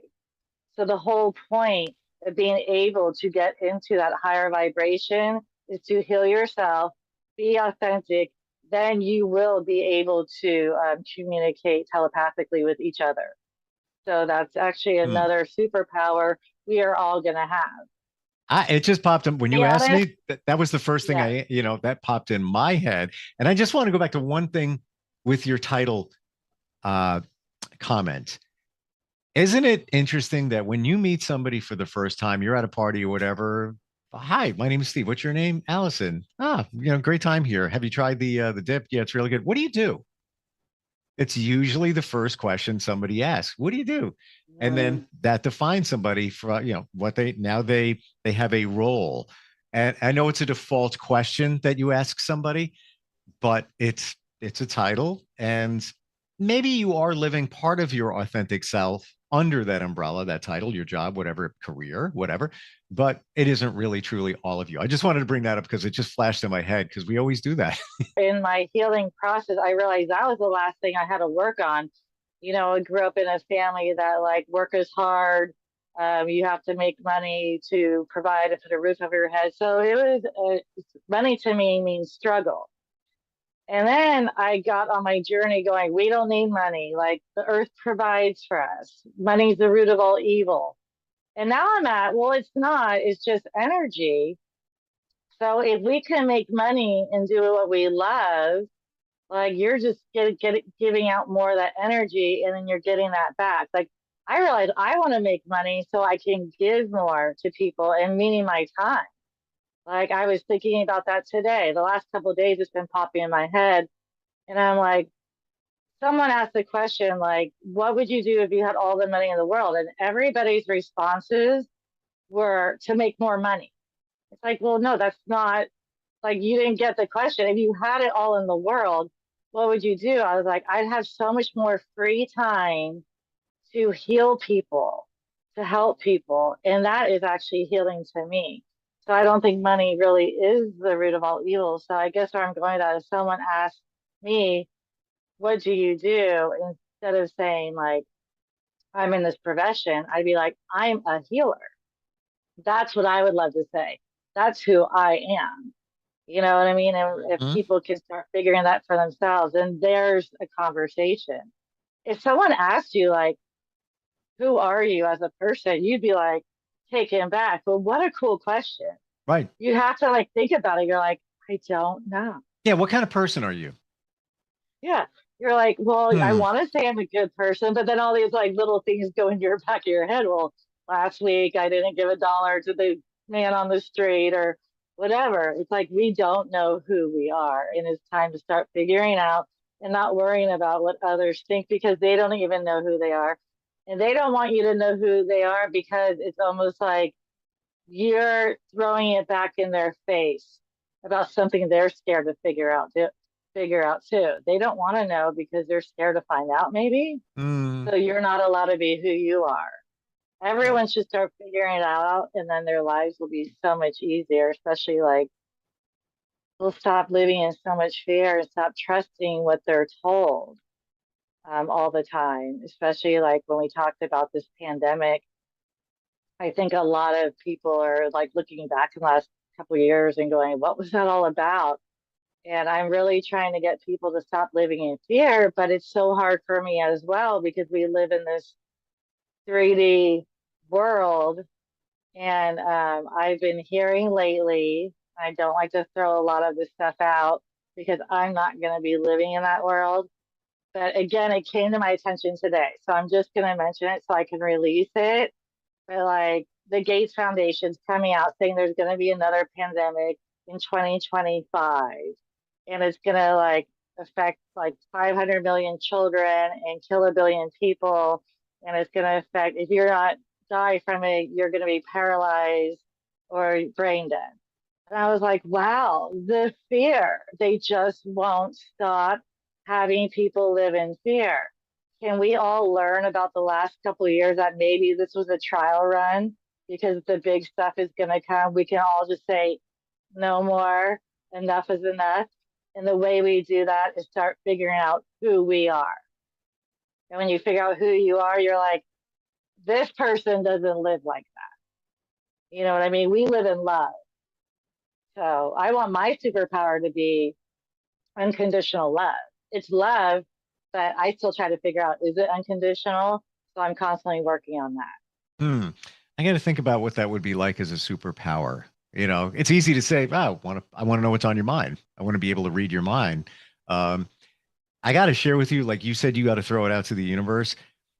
This morning I woke up and I thought, why don't you start a foundation, a charity? You know, you've done, me personally, a lot of charitable work. Why not? And you said the word foundation as I was thinking the word foundation just now. Not kidding. So there you go, universe. I'm throwing that out now. I just got the chills. We do that all the time, right? And It we was don't weird. even know it.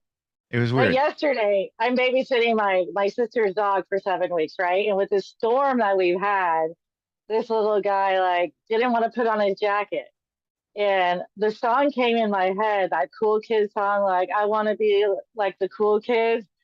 So I was texting my sister because he was taking his jacket off. I was texting my sister, yeah, your dog put in my head that he wants to be like the cool kids, this song, because I communicate with animals.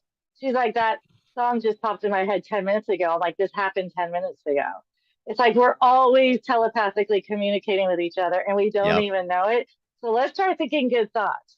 And I would love you to start a foundation and I would love to like join into something with you like that because I've been trying to think of something like that recently too.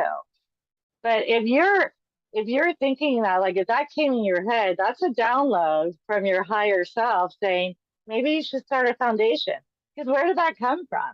What kind of foundation like would Steve like to start? Well, you know what inspired it? I'll tell you. Got up later today, just figured, yeah, let's do a slower day. Just didn't get a lot of sleep last night. And I was scrolling the feed. Ryan Seacrest has a foundation where he builds studios in children's hospitals and it gives them something to do. And then they can see, you know, the audio, the video on their TV. So it doesn't feel like you're in a hospital. And I was like, yeah, I'm not going to do that because he's doing that. But I thought about it. It's like, you know, I can use my talents. I build my own studios. I don't have somebody come in. I've been a geek since I was 9 years old. And I was like, interesting. And the word, you know, it's, I guess, the Seacrest Studio Foundation. I was like, the word foundation. Got it. You know, there it is. Right. I was putting on my shoes. I'm like, came back in my head again. I was like, got to think a little bit deeper about that. But I agree. Things happen for a reason. Why is it downloading? Why is it jumping in my head? The challenge is acting on it and moving it forward. And a lot of times we'll have a thought, right? It could be a premonition, a gut feeling, and you don't act on it, or you don't think it's real. It's just a fleeting thought. But as I've learned from you, it's the real deal when it hits you. Yeah. So like we don't act on it because we're trying to figure out the big part, how to get there. That's the wrong thing to do. And that's why we don't act on most of our stuff. All you have to do is get the thought in your head, write it down on a piece of paper and be like, foundation. And all of a sudden, maybe something will come up like children's foundation or foundation or something else. Write that down. There's your second step. Then here's the third. And everything goes in baby steps. And then maybe you meet someone that like has some foundation that you want to jump in. So the universe will provide you. They're like, the universe is like, stop with the end result. We'll get you there. But you have to make the initial steps, and they can be really small steps. Just like this whole healing journey, it's not like go out there to heal yourself. It's one baby step at a time. Because when you fix one thing, another thing comes up and another thing comes up. And that's why we don't act on these really great ideas, because it's like, oh no, I'm not good enough, or someone else will do it, or someone else has already done it. Or there's Just so like you much said, involved. Ryan, Yeah, there is, but there's also so much the universe will bring to you. And there's other people that you can get involved too.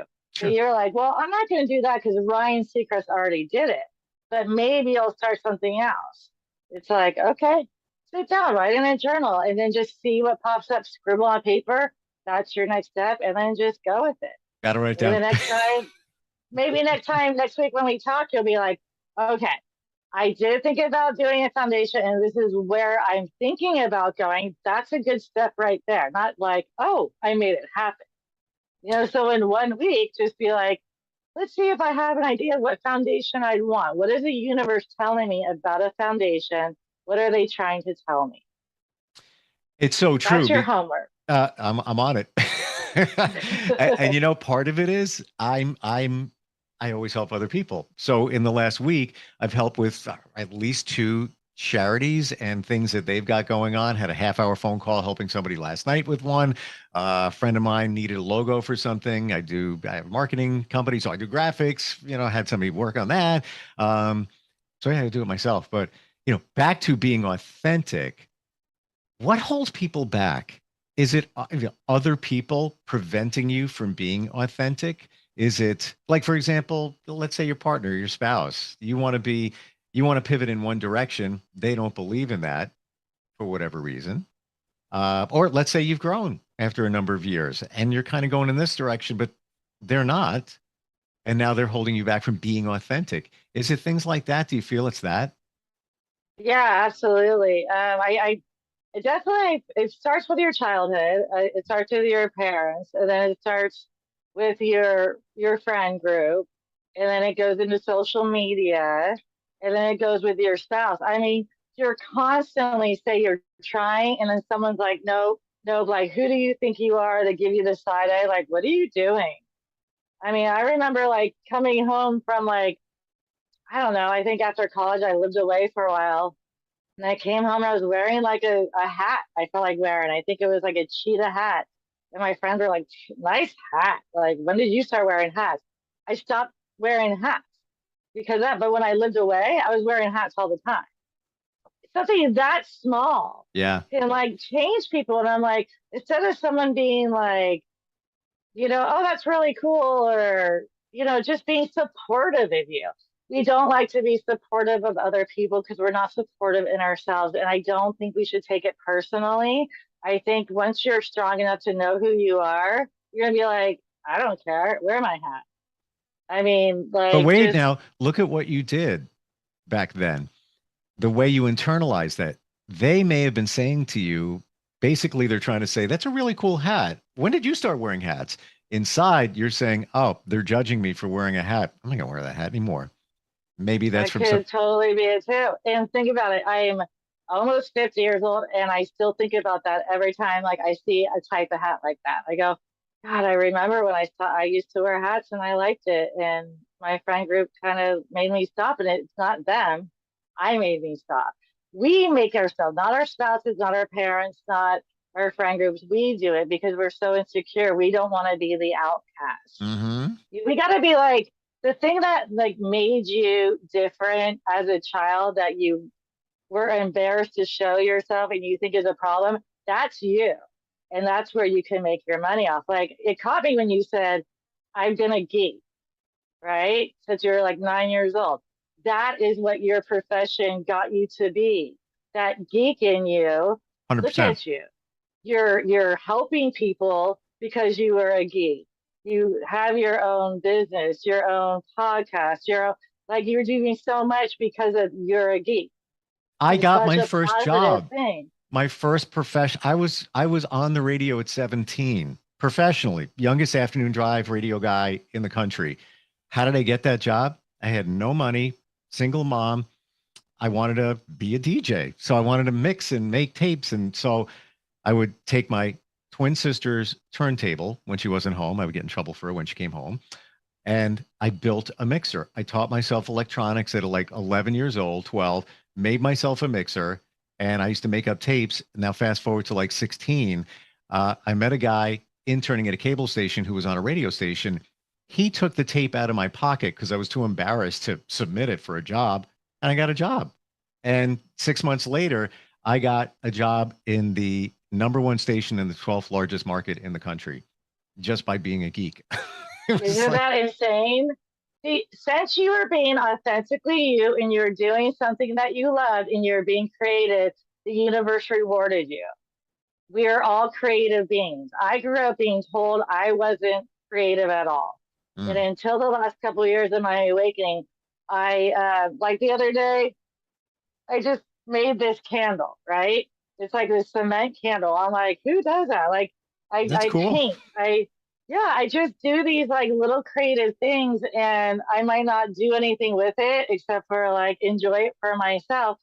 Something small like that, and it's so meditative.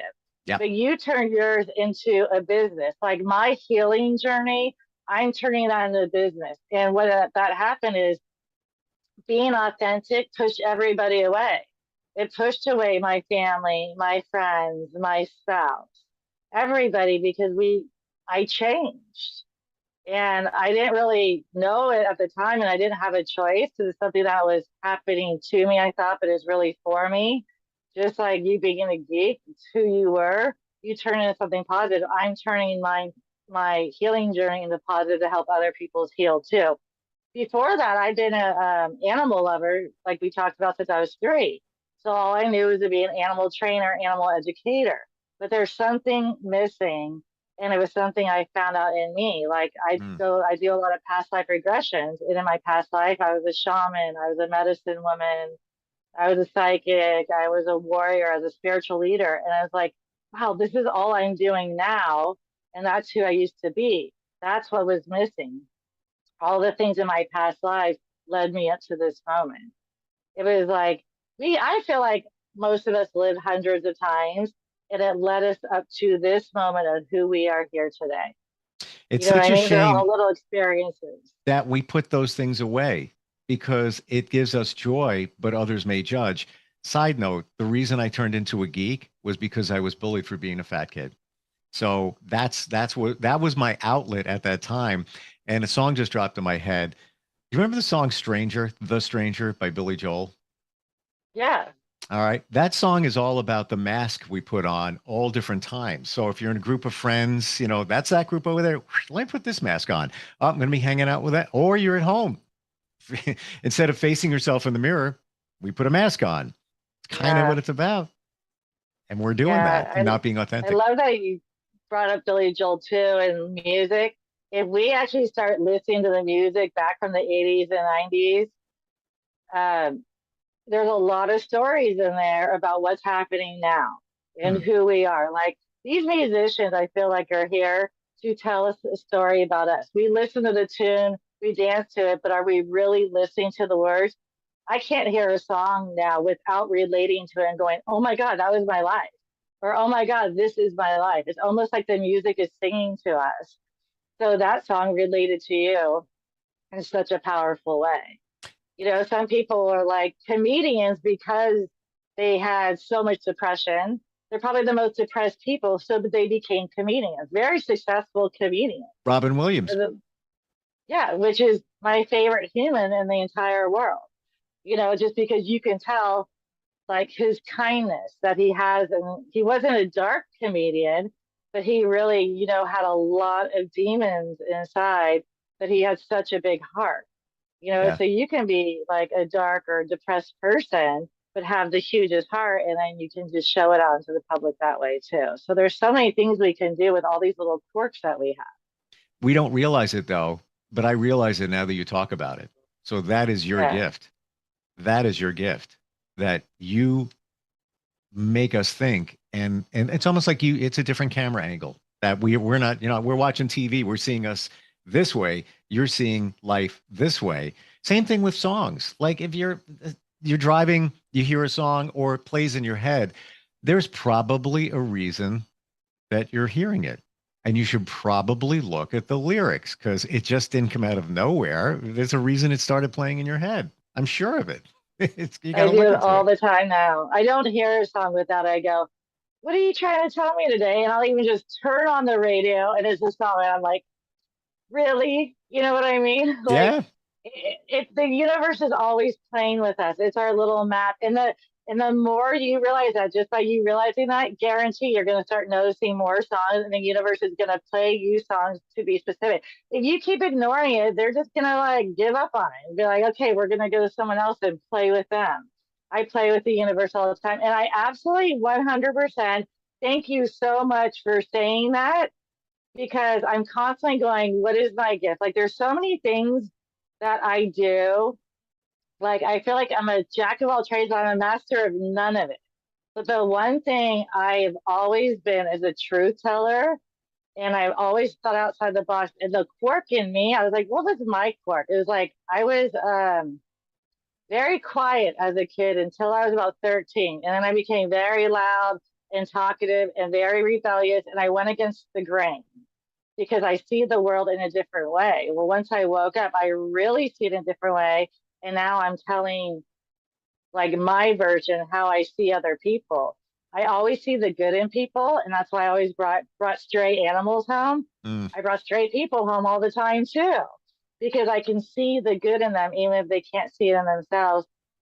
But I will always like look outside the box, and it's the past few years been very frustrating for me. Like, how can you not see this? How can you not hear this song? I'll be like, pull someone going, listen to this song, or look what's what on TV right now, or look at this symbol I see, and people are just like, I don't get it. It's because I didn't realize like I can see what other people can't see.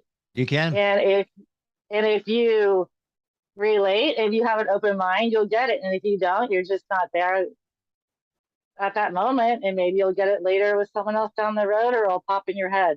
But it's always like I plant these little seeds. I'm the biggest skeptic on the planet. And You're not. but I need it to be proven. And I've worked with some of the biggest psychics and even them, I texted a psychic last night, a good friend of mine. Hey, what do you think about this? And she'll fire stuff back. I'm like, yeah. And she's always been 95% accurate. But it took time for me to realize that.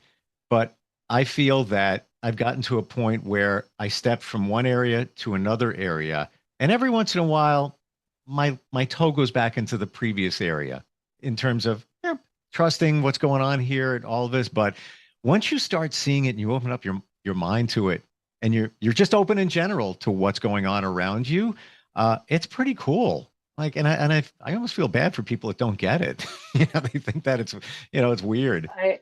I was just saying this to someone recent, like a couple days ago. I don't remember living in the world I used to live in that like most of the people live now. I live in the world of getting it now and seeing the world in a different way in the universe, and like listening to the songs and how you're getting it.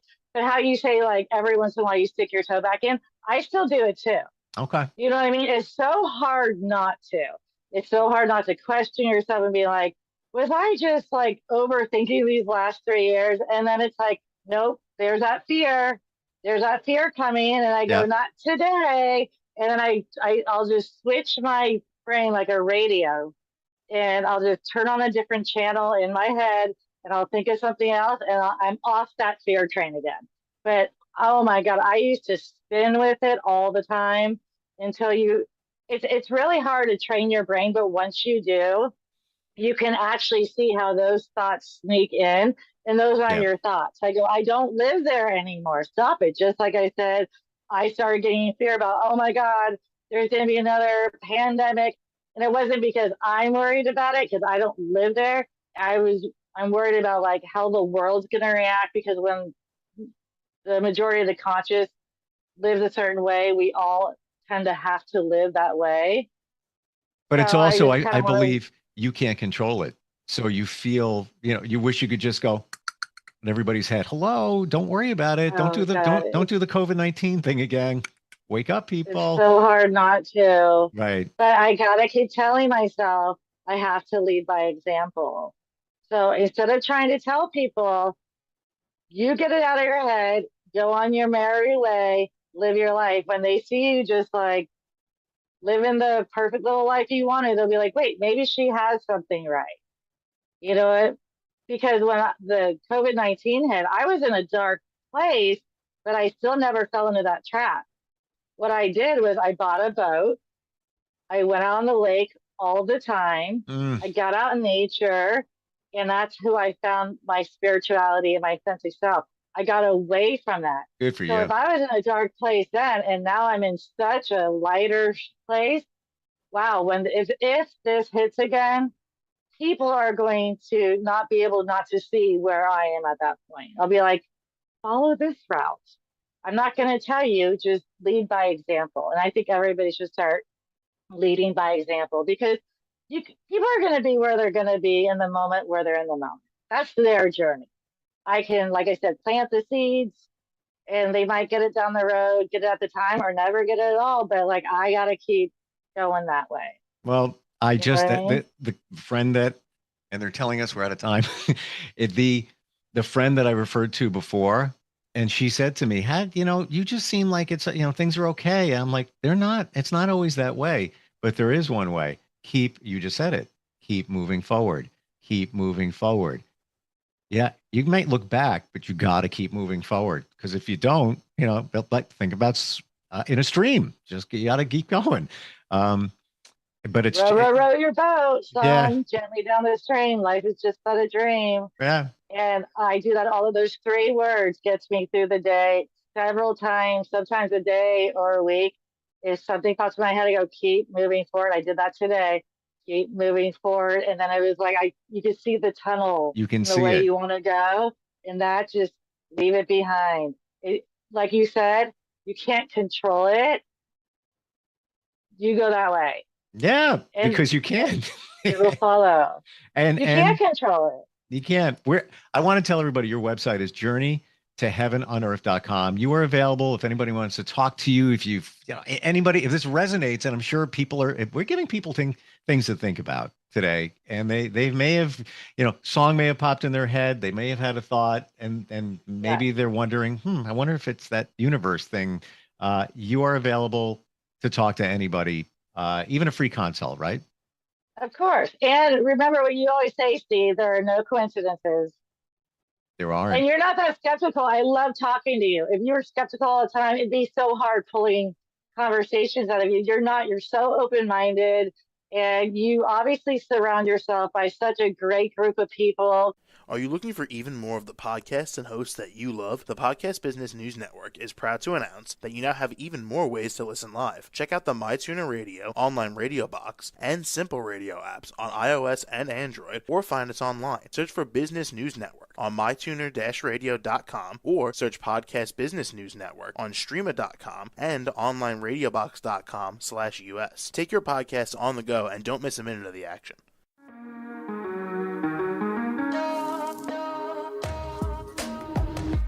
Broadcasting from the business capital of the world, this is the Podcast Business News Network.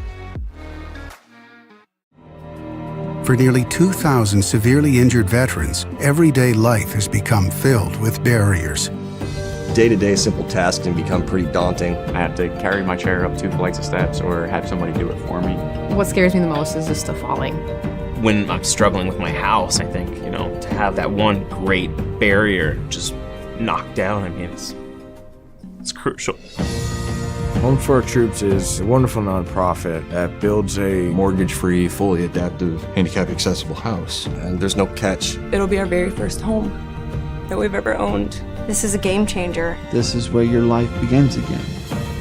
We need you to join us in completing this important mission. Please visit hfotusa.org and help build homes and rebuild lives. Because of you, everything's going to be okay.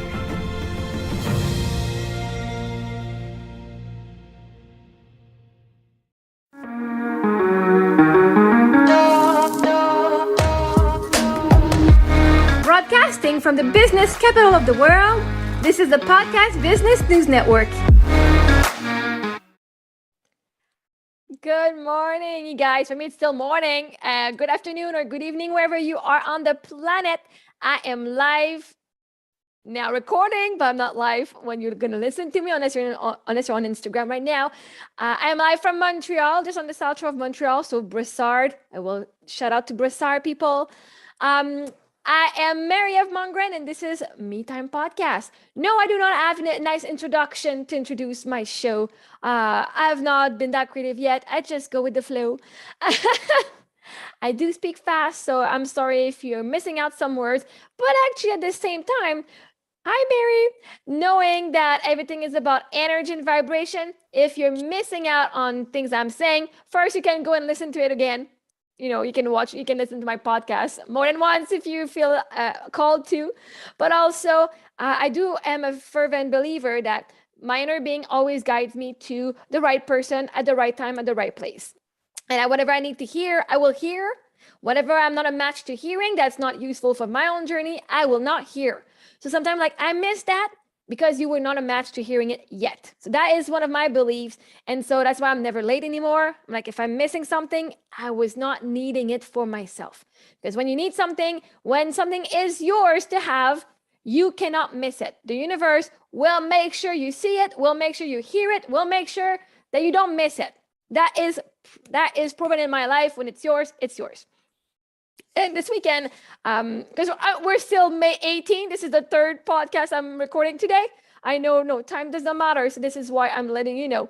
I did not do one last week and one the week before. I did 3 in the same day, just because I follow my highest excitement. I do want to be here with you guys when it is to my highest excitement. Not that it's not to my highest excitement on normal days, but I want to make sure that I do things in alignment to my highest excitement of the moment. And when I'm in the process of doing something, I will do it full on, right? I give myself fully. And so today I got a few things I want to talk about that I didn't go through my list yet. I'm like, I wish my podcast were more than half an hour. I could talk for hours. I could talk for literally like a couple hours. And even this weekend at the National Women's Fair. By the way, I'm a life coach. I'm a mindset life coach. If you don't know who I am already, I already have all these podcasts recorded. For those on Instagram today, you guys are lucky. You get those 3 right on the lives that are recorded already. But those one are going to be on Spotify, Apple Podcasts, on my website, on my YouTube channel, on Stitcher, Deezer, name it, it's there.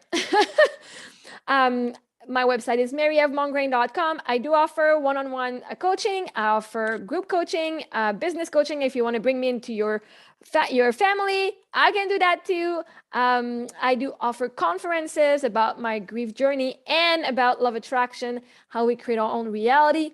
I offer a program also, which is called Freedom Formula Seminar, and in which I teach you about love attraction and how we create our reality through being fully conscious.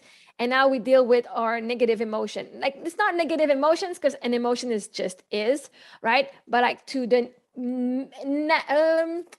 I will say, that was a weird thing. I apologize for that one. The negative, I don't want to say negative, but the negative emotional baggage that we have. I have to find something else. But for you guys to understand, I will still use that lingo because it's something you might be more used to hearing. But anyway, so I do offer that in what I do personally in my own coaching. I offer this program and it's $297 US and it's available right now online. You go on my website, Freedom Formula, and you can take it now because it's already recorded. But in June, I am offering it from 2 to 3:30 every Wednesday. So Wednesday, June 1st, 8, 15, and 22nd. I offer that class. It's about an hour and a half, where I do about an hour of theory and a half an hour of coaching with people. And I teach you all the tricks that are working for me and living in the new paradigm. So now for this podcast, I'm just going to share a quick thing. My daughter has lost her first big tooth. Like, she lost her front tooth at the bottom, like back in December. And now after so many weeks, I don't know for you guys, for you parents out there, she lost her first big tooth at the top yesterday. She actually pulled on it. Like, she's like, I just took it out. But it's been weeks and I can handle puke. I can handle poop. I can handle mess, but a wiggling tooth, oh my God, it's disgusting. Like, and she takes pleasure. She's like, look, mommy. And she goes with her tongue and she's like, la, la, la, la, la. And I'm like, she could twist her tooth so you could see the upside, like you could see the inside out of her tooth. It was gross. Like, I'm now like enjoying the process, right? Because I could say I want the tooth out, and for a long time, I'm like, I want a tooth out, like it's just gross. But now, like as I'm staying in the present right now, saying, oh, this is exciting because this moment will never happen again. She cannot lose that first big tooth ever again, right? It only grows from here. Now our big adult teeth are coming out. I want to cry as I'm saying this. Oh my God, it's so like so beautiful. Like there, when I'm in struggle, like when I've been struggling so hard, because I was struggling. I'll be honest, I was struggling, but you know, of course I can struggle. I'm still gonna succeed, right? But struggling in the past and the future, and now being in the present, I'm like, I can't wait for my kids to be a little older. But no, it's to learn how to be present now and to trust, like, right? If you think you're gonna die soon, of course you want your whole future to happen right now. But now it's okay, I can trust. I've enough evidence that I create my reality, and I can trust and have faith that I'll be there for all their life journey, right? They're gonna need me for the rest of their life. Like, actually, I'm gonna die before them when we're old. But like to trust that the life that I want for us when they're 16, I don't want it now. I want it when they're 16, and to trust that I'll be there. So I not to wish away this for when they're 16, because that right now I can never get it back, right? So it was just for me that tooth that she pulled yesterday was like enjoying that toothless smile, right? To enjoy it because it's not coming back now. Like it's gonna grow as that big weird smile that kids have when they have those big adult teeth at the front, like because it's all gonna work out. It's gonna have a beautiful adult smile, and like everything is always working out and working for us. But to say, oh, even though it's like, mommy, let me bug you again, like I'm gonna disrupt you again. I said, you don't disrupt me. I may find it gross, but you are not disrupting me. You are not a burden, even with this, right? Whatever word she used in French, I don't remember. But it was just like to take a moment and appreciate that freaking wiggling tooth, even though it turned my stomach upside down. God, it was gross. Oh my God. Yes. If your kid has vomit on the floor, I'm going to go and pick it up. I'm going to even hold their hair. But man, I even tried. I don't know, like, I don't just talk about love attraction and stuff. Like, I still share my life. I find it super awesome. And it's like, I tried this week because it's been wiggling. Like, she had a photo shoot 2 weeks ago. And I'm like, it would be nice if it falls just after. Like, hopefully it lasts until the photo shoot so that our pictures still have our nice full smile, our full teeth smile. And it lasted. So it's been 2 weeks. So for like 4, 5, 6 weeks now, I've been saying, oh, it's about to fall. It's about to fall. So it's been 6 weeks that she's being like, look, mama, and just going like this way it goes. Like the tooth, like, it's like standing straight, like perpendicular. It's yes. I'm like, gross. But I'm like, keep bugging me with it, right? That's your age. That's the fun of your age. Enjoy it. Enjoy the experience fully. Embody it. This is what a 7-year-old should be going through. Having fun, freaking annoying her mom with her wiggling tooth. Not trauma stuff, wiggling tooth. Like, and it doesn't matter if it's gross. I'm still looking. That was, for those who are a little sensitive, lock your ears. But like, I could see when she like turned her tooth. Yeah, I'm gross. She turned her tooth, and then you could see the little bump from the back. But then you could see the top, the nerve going from the gum to the tooth. Because I'm like, okay, as much as it's gross, I gotta get used to it, right? Because I got a second girl who's gonna lose her teeth too at one point. And so gotta start getting used to it. And just as much as I used to hate spiders, now I can taking a cup and putting a piece of paper and liberating them outside so I don't squish them anymore, or not as much anyway. But like getting used to it. and just finding the awesomeness in that disgusting fact that it is. I even tried, like, I'm like, okay, it's so like, it's only hanging by a thread. Just saying that it really was just a thread. Ugh. And I tried with like toilet paper and put like a bunch of it so I don't feel, and I just couldn't, like, I couldn't get myself to touch the tip. I couldn't. I'm like, no, it's gonna fall on its own when it's ready. The universe will, like, you will have the impulse to do it. I will not force you to do that. No way, Jose. And I'm glad she did it on her own. So, and she had fun. She was so proud. Like, I just pulled on it, and it didn't hurt. Right? It didn't hurt because her tooth was ready and she was ready. I did not force my experience and my discomfort on her. But if I'm uncomfortable with the situation, I want to take it out so that I feel comfortable.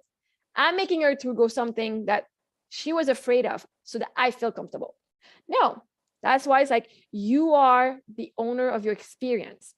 For me, it's important to say my own limitation, I will not transpose them on my kids so that they can experience life as they wish.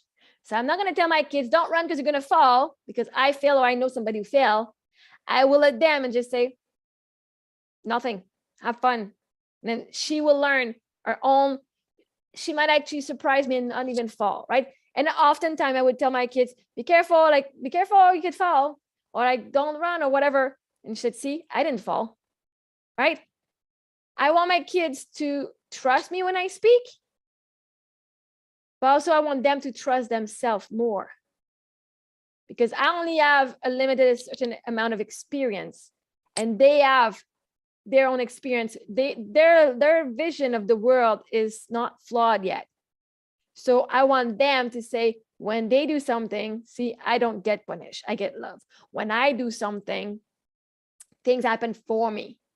I don't get hurt. I may have fallen, but I don't get hurt, right? So it's just to not transpose my limitation on them. Most likely they will not get hurt. And their inner being will always guide them where they need to go to always protect them. So that is my take on that. Now, yes, this weekend, today we're Wednesday, Monday. So this weekend, my grandmother is turning 99 years old, like 99. For me, my family, like our mother, she passed away around, I think she was 102 or was just about to be 102. And my grandma, she's 99 years old. I told me, like, this is amazing. That is so cool. Like that I've got a grandma that's this old, still alive, still fully senile. Like she's still there. Like I live far, so I haven't gone. I chose not to go and visit because I'm tired of doing the road to go visit my family all the time. But I've seen her on FaceTime with my cousin a couple of times, which is super nice.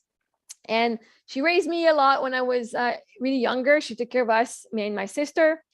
And so this weekend is her birthday. So she's turning 99 this weekend. And I got invited on a Facebook group on Monday from my family. And it said, oh, I was just added to the group. And I'm like, oh, it's grandma's birthday this weekend. They're actually doing a birthday, like especially it's a long weekend too. Oh, they're doing a birthday party. Cool. But they've been talking about that for the past 2-3 weeks. I was just not in the group. And some people would say, oh, I won't go because I'm busy. I won't go because I'm choosing not to go anywhere. And I said, well, thank you so much for the invite. Unfortunately, we won't be there by self-respect. If I'm second thought, I was not even in the first group of being invited. Thank you so much. I never would have said that before. Never. Am I putting shit in the family or whatever? It would not be the first time. I'm like, I am not playing small anymore. People want me to go somewhere. They need to deserve it. I don't play like last or second thought anymore. I'm part of the family. I was part of the family. Now great, thank you, universe. I'm like, thank you, universe, for having thought about me. But I chose, because I could have said, oh, good, I can go this weekend. I got a long weekend. I had nothing planned. I had a garage sale that we're going to do, but I could have just changed that. I mean, it's a garage sale. My grandma's turning 99. I'm choosing not to go. And I say, you know what? I'm choosing not to go see my family. My life is here now. And if they're not gonna, if I'm not invited and wanted on, like, just, oh, we forgot about her, right? It's not my problem anymore, right? I got sad a little bit, my inner child was like, again, not thought about, like, last minute, blah, blah, right? But it's like, you know what? I can choose to be sad. I can choose to be angry, or I can choose to say, you know what? I love you guys. This is bullshit.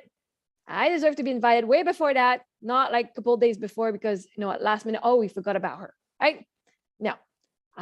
So I said, by self-respect, I'm not gonna go. Thank you. I'm like, man, Matthew, self-love. If I want to go see my grandmother, I will go see her and celebrate her with her herself. I don't need to be going to a party with a bunch of people who were not always there for me. So, like, no, I chose that. And then yesterday I met with someone. I helped someone, one of my friend, releasing stuff about her own traumas and stuff. And then yesterday afternoon, I cried. Like, you know, when you're going through the dark night of the soul, when you're going through grief, and when you're going through the work of seeing your worth, you're grieving everything you didn't get, and every perspective that was like, oh my God, I thought this was true and this was not true. Man, I actually was not treated well. That was freaking bull crap. And I cried yesterday. I cried, and it was painful. Sometimes I cried loud, but yesterday was like a screaming pain. And even after I was done crying, my belly hurt. I'm like, man, it's painful. I'm like, yeah, if it is painful, you're right. And then I would cry again and cry again and cry again. Like, there was a lot of emotional release. And even I did a live yesterday and I was sharing my story and I was crying again. I'm like, I'm sorry, guys, I was not expecting to cry, but I just being validated that everything I went through was crappy makes me sad, right? I think I was so in denial of how shitty people were with me and making excuses and saying, I'm still good, and not understanding why people were not on my side. And now when I explain it, people are like, man, that was shitty. And now, like, yes, I know. And I cry. Somebody understands what I went, like, somebody like is validating the pain I went through. It's weird. And it was just crying. Even when I did my conference this weekend, I started crying in my conference, which normally I can talk about my story, like, yeah, this has happened, but then as I was saying, I felt my emotion. Like, whoa, this was not supposed to happen. And I was not planning on crying. It's not part of the sketch. There's nothing planned that says here you're gonna cry. It was just the emotion. And this is the scary part, is when I tell my story and I see it through people's reaction.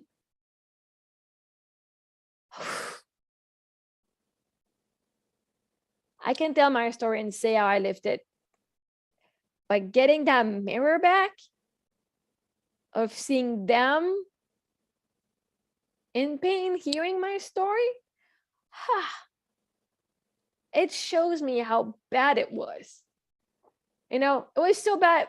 And I'm like, it's still normal, right? I normalized what happened. Like, oh yeah, no, it happened. You know, when you're used to normalizing shit, it's just normal. And of course I can get through it. Is that just it?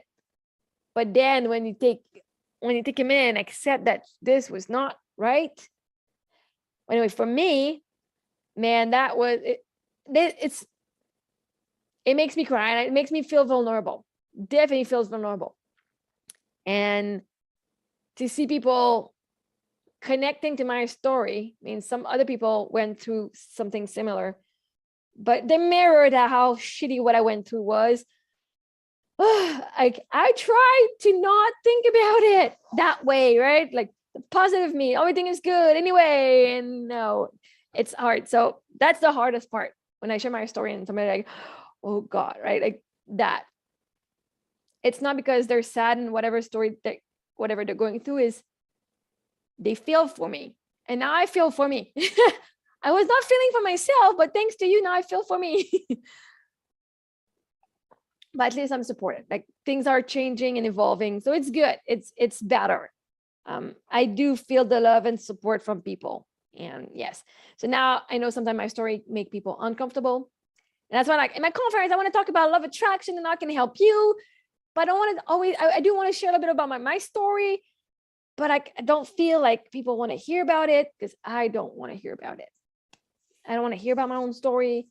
I've lived it already once, more than once, because, you know, when you have anxiety, you live that same story over and over and over. And yeah, trying to make a better ending or make a, I want to cry saying that. Trying to change the outcome, trying to change everything from my mind. Oh, I'm crying now. And then you're just coming back to the present where it has not changed. Everything still happened. But just trying to heal that perspective was, yeah.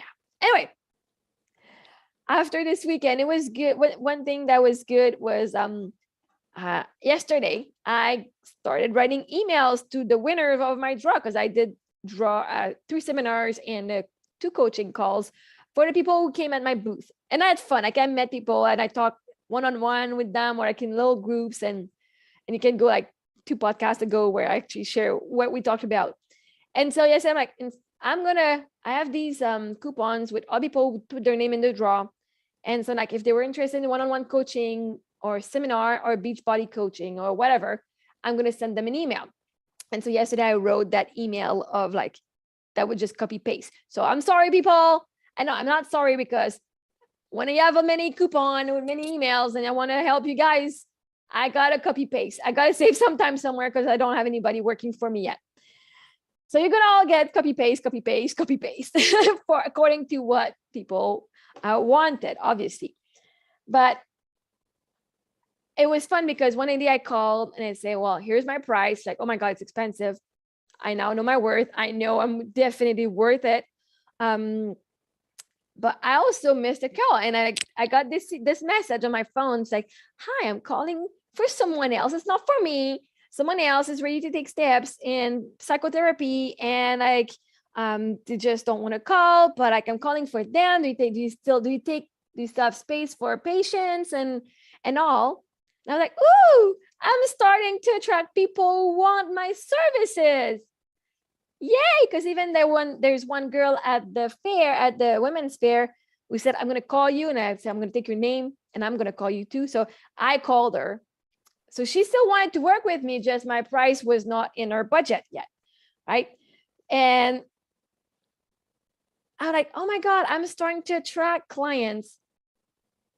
Doesn't matter. I'm not going to lower my price because I know now I'm having the clients. And if they don't want to work one-on-one, I'll offer them the seminar, which, we still do some little one-on-one, but in group, and I give them the tools to do it on their own, right? But it was like, man, I'm attracting people. And I called that lady back and like, yeah, I can work with the person as long as they contact me because it's with them I'm going to work, right? But I was so proud. I'm like, oh, my vibration is releasing and I'm starting to attract people who call me. And first of all, I want to tell everyone who's listening, a life coach, like I am not a certified therapist. I'm not a certified psychotherapist or a psychologist. I do not have any of these credentials. I am no doctor. I do not diagnose for mental health. I do definitely help mental health, right? If your self-confidence is 5 out of 10, my job is to help you get to 10 out of 10. Obviously, I do very similar work, but it's not psychotherapy. It's coaching. And I do emotional work and spiritual work, but it is, and I have to say it because for legal reason, right? I'm not part of any association and it is not my job to do this psychotherapy if that's what they need. But I am, in my own experience, I've been more efficient than many people, right? Even I have clients that said, I work with a therapist for like 20 years. We've worked on this issue of self, like not good enough. And in one session, I've helped them. Like those are not my words. You can go on my website and read the testimonies. And I was like, are you serious? Like in one session, I've done more than like your therapist in 20 years. She's like, yeah. So like, don't take it from me. Go read the testimonies on my website, on the homepage at the bottom. People, from my experience, when I was going at the therapist, oh, there's a spider. We were talking about spider. And I was sitting there spending $100 an hour to just share about my day and share about my problems and being supported. And I even didn't trust her because I thought I was a narcissistic person. And she was like, no, you're not narcissist. They're narcissists. And I still didn't believe her. I'm like, I'm definitely not. And maybe I'm faking it. Maybe I'm so good that she believes me. I don't know. But that is trauma response. And many people will tell you that's the trauma response for having been gaslighted your whole life. I couldn't even trust myself. If you can't trust others, it's because you can't trust yourself. Anyway, it was not fun to be in my head for a long time. It was not fun. I enjoyed it though. I had great discussion with myself, but I can reframing everything. Like the work I've done is amazing. I have to give myself a tap in the back and a big hug because it has not been easy. Like I didn't take any medication and just working to mindset one belief at a time. And yeah, but it was so happy to have somebody contacting me. First, you guys are not patient. People who work with me, they're not my patients. I'm not a doctor. They're clients, right? They're my clients. But I just wanted to share how I'm starting to have calls. Like I did have calls in the past. Like people from other countries, because this is why everything is in USD, because I work with anyone in the world. But yeah, it was just like, oh, she's interested. And now I had to say, it's not, they are interested to work with me. My price is just not in their range, but does not mean I should lower my price. Because my price is not to your liking or in your budget, does not mean I don't have that worth and value, right? So for me, it's learning this.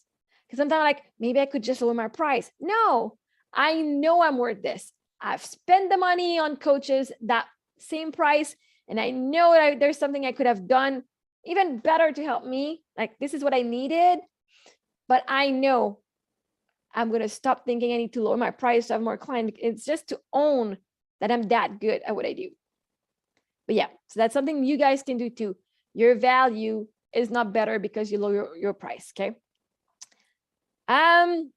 What else? Oh yeah, I got myself an inflatable spa a couple of weeks ago because one of my dream right now, it's not my dream house, but it's my dream house it was my dream house when I moved in here for a while. Not my dream house, but to escape and get out of where I was. This is a dream come true. A really nice backyard. We didn't have a pool or any hot tub, so I actually bought a couple of weeks ago. I said, I'm going to do it. I have no clue how to take care of a pool and take care of water, with the chemicals, but I'll find a way. And then in the end, I went to the store, the pool store. They gave me some product to put in it. It's been amazing. I've been really enjoying it. It was on my deck, but I didn't tell the owner of my house. It's just that, it's nothing can happen. And then he comes and is like, I want to paint the deck. Now can we move it now? I kind of have to empty the whole thing. I kind of have to empty the whole tub before we move it, which took a couple hours. And I was so upset. I'm like, well, I was sad. Actually, I was upset. And later on, I went to cry because I'm like, I just finished installing it. Everything is working well. Now I just want to go and enjoy my hot tub. And you have to empty it and do it over again. Do it again. I'm tired of having to redo everything again. Luckily, he was there and he helped me and things worked out. But I was like, even though the deck is not we don't need to paint right now. I'm gone for 2 weeks in July. Could you not just do it when I'm gone? I was so crushed that I had to do it and change it again, man. But in the end, I'm like, yeah, you didn't ask permission to put it there. So you kind of have to deal with it. You're still worried about, if the deck will hold with all the water. So I get his concern and, his love for us. But it was still a part of me that was I have to redo it again. Oh my God. I'm just starting but that's something out of my whole life too, right? But he was there and I was supported, even mow my lawn. he helped me. I'm like, okay, you want to do it? Fine, sure, thank you. I will not say no. Right now, I'm learning to not say no if somebody offers me support. And even I ask, right? I ask for something. And so I'm learning, I'm getting better and better. And I hope that my stories, they can definitely inspire you to do better. Just this weekend at the National Women's Fair, my neighbor across the aisle, we talked pretty much the whole weekend. And just from talking with her, she said, "Oh my God, you just inspired me to do a video." She sells underwear. I'm like, "Oh, cool. Really?" Oh, it's like, "Yeah." I'm like, okay. I guess because I did videos myself. I don't know how I inspired people, but apparently I'm an inspiration for people. So I hope that even though I didn't share about a bunch of love attraction this time in this podcast, by just sharing my own life stories, as fun or gross as they were, that it has brought you something.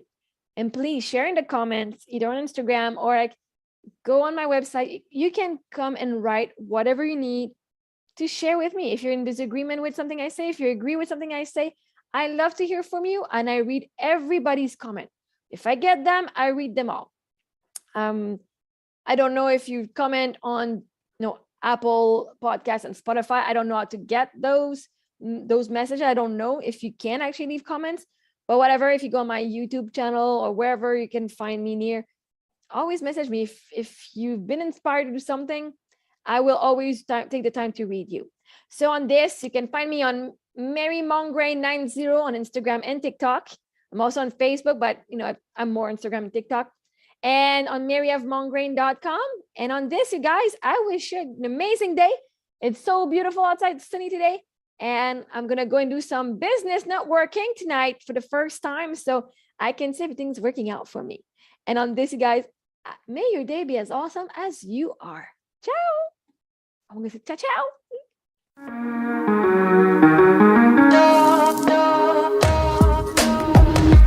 Broadcasting from the business capital of the world, this is the Podcast Business News Network.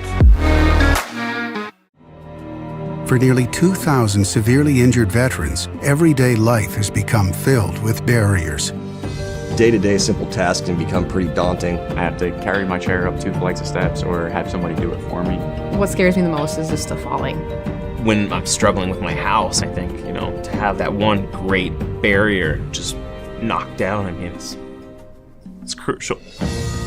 Home for Our Troops is a wonderful nonprofit that builds a mortgage-free, fully adaptive, handicap-accessible house. And there's no catch. It'll be our very first home that we've ever owned. This is a game changer. This is where your life begins again.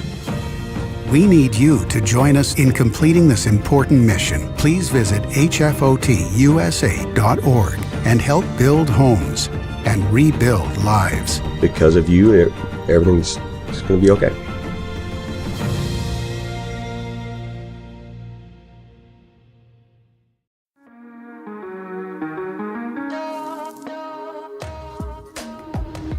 Broadcasting from the business capital of the world, this is the Podcast Business News Network. I think if you ask any of us, what do you really want in life? Probably one of the top three things are going to be, I want more money, I want more success, maybe more love in your life. Basically, it's the umbrella of abundance. And how do you get that? How do you bring it to you? We're going to talk to Winnie Chan Wang today. She's the founder and healer of Mindful Healing Heart. You can find her at mindfulhealingheart.com. She's an acupuncturist. She's a success coach, a life coach. Like, your resume is like so long. I don't even have time to go through everything here. But Winnie, great to have you back. How's everything going today? Thank you for having me, Steve. Sometimes I laugh at my resume or my bio. Sometimes I just want my host to introduce me as a well-loved woman. don't we all want something like that? Yeah. She's cool. She's Winnie. There you go. Done. Yeah, but you help so many people. You have such a rich, interesting look at many different things that we all think about. We go day to day. These are things that are resonating on our minds. When we say the word abundance, how do you define the word abundance? That's an excellent question. My belief is that God doesn't do mistakes. And God created a perfect me and a perfect you. And to all the audience that's listening right now, you know, God made each and every one perfect. And perfect with diversity, right? Some of us are women, some of us are men, some of us are different skin colors. You know, some of us are good at cooking, and some of us are good at healing, and some of us are excellent radio talk hosts. So we each have our gift. We have what we have, and we don't have what we don't have. And that's perfect by design, because we're meant to share the gift with each other. You know, for example, let's say, Steve, you're really good at cooking chicken, and I'm really good at buying the best strawberries. Then when we have a potluck dinner together, then you're cooking the chicken and I am going to the farmer's market and buying strawberries, right? So it's this idea is, if we play a single player game, like we're individuals, you're in your lane and I'm in my lane, and you do everything by yourself and you work hard, you struggle, and I do everything by myself, I work hard and struggle. Well, why? Why do we make ourselves do things that maybe we're not good at, when we can just come together and share the abundance? And, you know, I teach this class and I have this like 10 metrics. Some of us are abundant in health, and some of us are abundant in connections. Some of us are abundant in money. Ideally, we want to be abundant in everything, but sometimes we can trade, right? Somebody who is abundant in money doesn't necessarily have an abundance in health. So for example, people can find out, well, okay, well, I have a lot of this and I have a lot of this and I don't have enough of this and I don't have enough of this, then let's do exchange. So yeah, so I really feel that love is the answer to everything. And I know it sounds so cheesy. And that's why my goal in life is to be a well-loved woman. You see, because love to me is connection, right? So it's my connection to myself. It's my connection to you, Steve, my connection to the audience, my connection to God, my connection to the rich and famous, whatever. It's all about connection. Because if I know enough people, then there's somebody who can do that thing in exchange for something that I have to offer.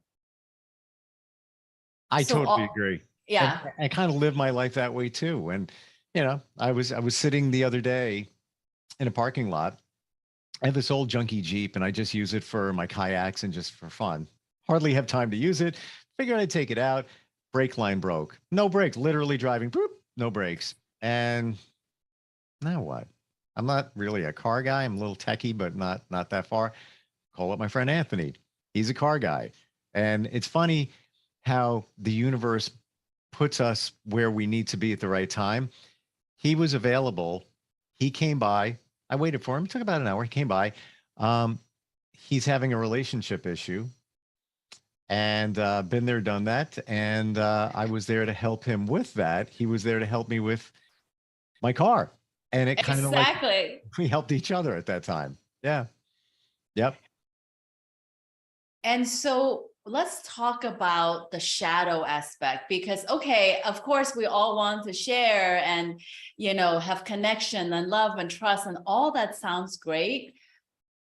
But I would say, even myself, instead of having harmony and abundance, a lot of the times I find myself feeling like a powerless victim. And I'm entering these power struggle, for example, with my parents or with my children, and I find myself in conflict. So let's talk a little bit about using that as a report card and how we can go from conflict to harmony, and how we can go from scarcity lack victim mindset into abundance, right? So, you know, in my book, Honoring Darkness, Embrace Shadow Work to Nourish and Grow Your Power, I identify these 10 shadows. So right now we're in shadow 6, 7. What I find is, and this literally happened, I think either last night or the night before, when I had a fight with my parents, right? It was on the topic of money, but actually it's not about money. It's about something bigger. It's about trust. It's about listening. So in the book, I talk about how to use every trigger as an opportunity to look at where I have disempowered myself and how I can grow authenticity and gain that power. And so what I experienced in this telephone call is that my parents don't trust me. You know, they use fear, guilt, shame to manipulate me. They think they know better than me, and they're not listening to me. They don't respect me. They don't appreciate me. They treat me like a 3-year-old, and they try to be controlling, and they try to tell me what to do. Okay, so I'm sure everybody at some point in their life have had this experience with their parents where the parents try to tell them what to do, and you're like, but you're not me. You don't have the gifts that I have. And I don't have the limitations that you have. Like, we're different people. You're projecting your ancestral karma, your generational trauma. You're projecting all of that stuff onto me. So for example, actually, I have a lot of hip pain, knee pain, and ankle pain. And, you know, in the energetic medicine, the reason why we have hip pain, knee pain, and ankle pain is because we don't feel safe in this world.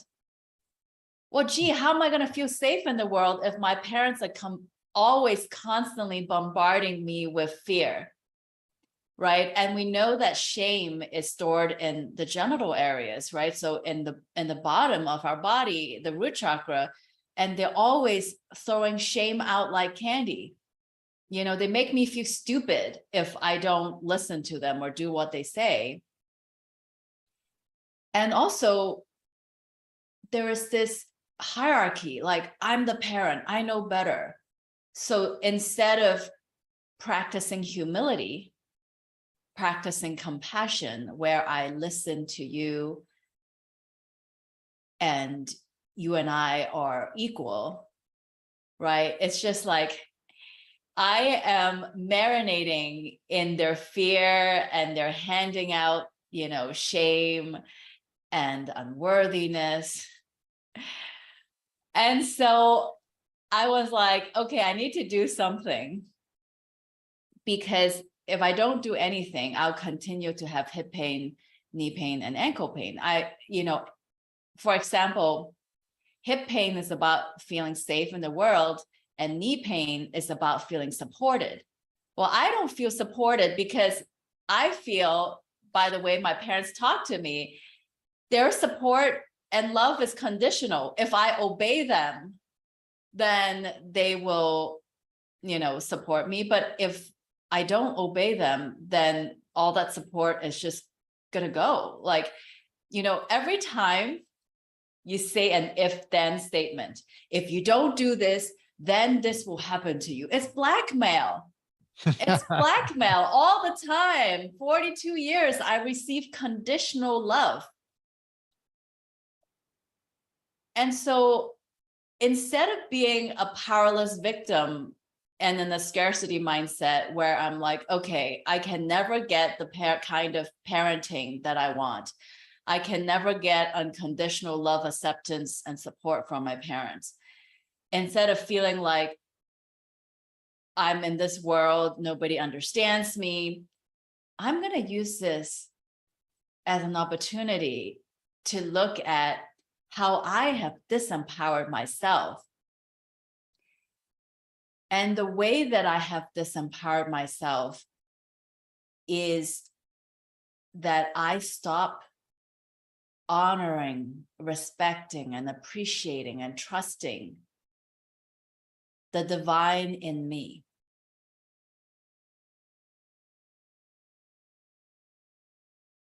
And it's really funny because, and I talk in more detail in this book, if I experience that my parents are not listening to me, then I'm not listening to me. And I'm not listening to them. I'm also not respecting, honoring, and appreciating the divine in them. So there's 4 iterations when we experience this. My parents don't trust me. My parents don't trust themselves. I don't trust me. I don't trust my parents. Now, I don't get to control what my parents do, but I do have control over what I do. And this is how we re-empower ourselves. So I get to take ownership and look at where I don't trust myself and where I don't trust my parents. Now, of course, I know my parents love me, support, and protect me. And I have resistance about the way that they deliver the love, support, and protection. It's a very controlling way. Well, guess what?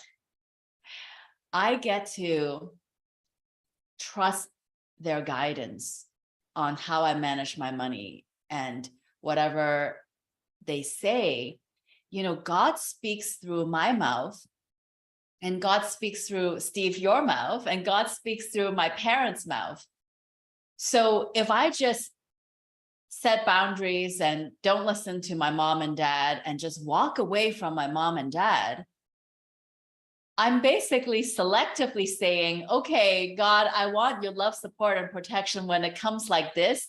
And I don't want your love, protection, and support when it looks like that. You know, I am being conditional in the way I receive love, protection, and support. So this comes back to really funny, because what I really, really want is unconditional acceptance from my parents. So what I get to practice is I get to offer myself unconditional acceptance and offer them unconditional acceptance.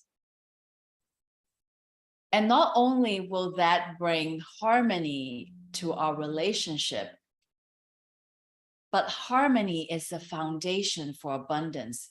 There's a Chinese saying called 家和万事兴. What that means is when there's harmony in the family, everything you do is abundant.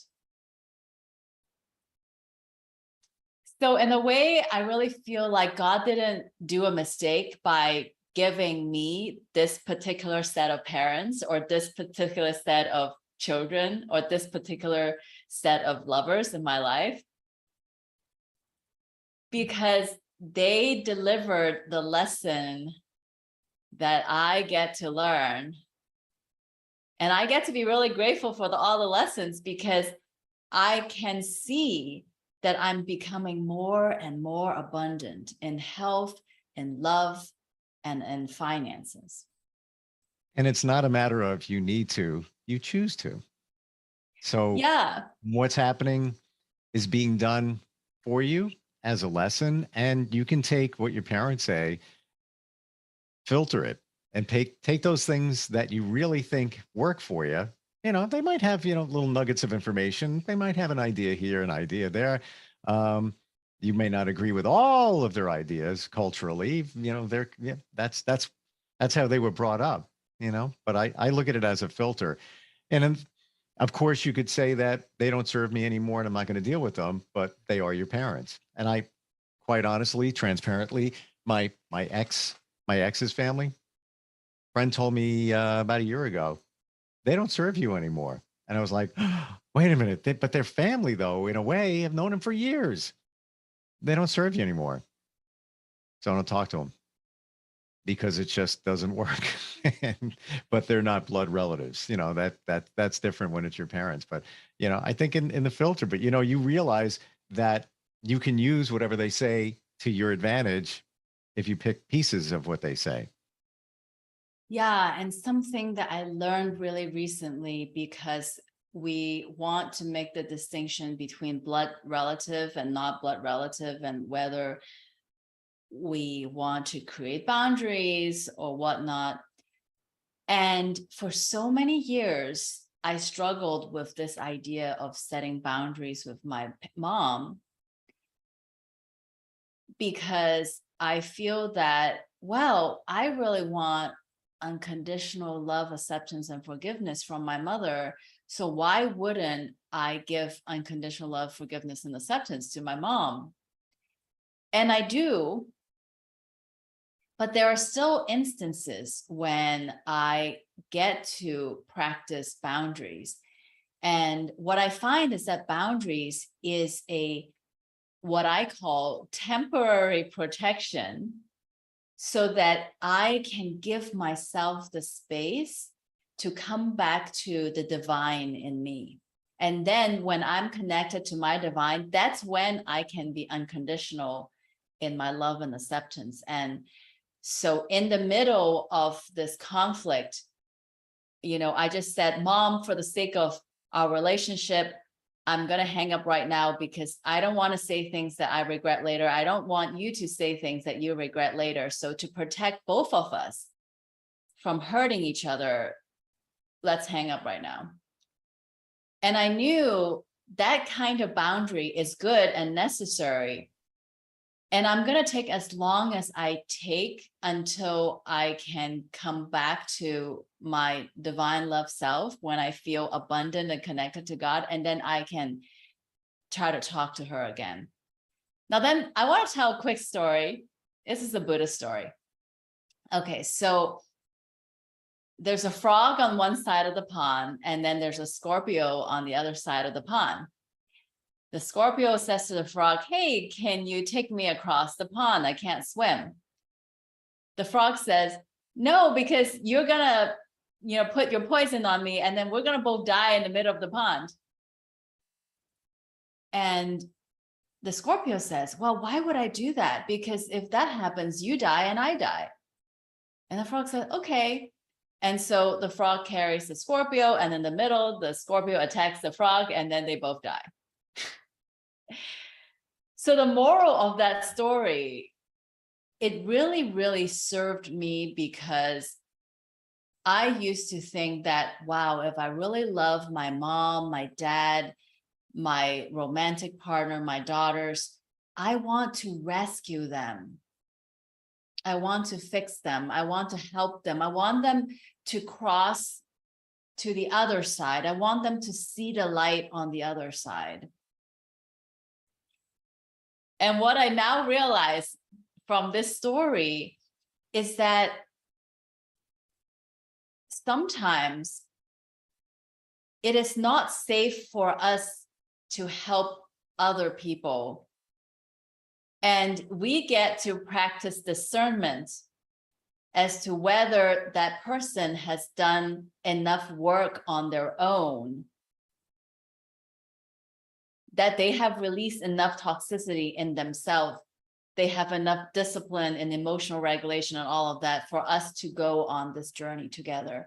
And so finally, I made peace with, okay, sometimes we set boundaries with people who haven't done the work to release the toxic patterns.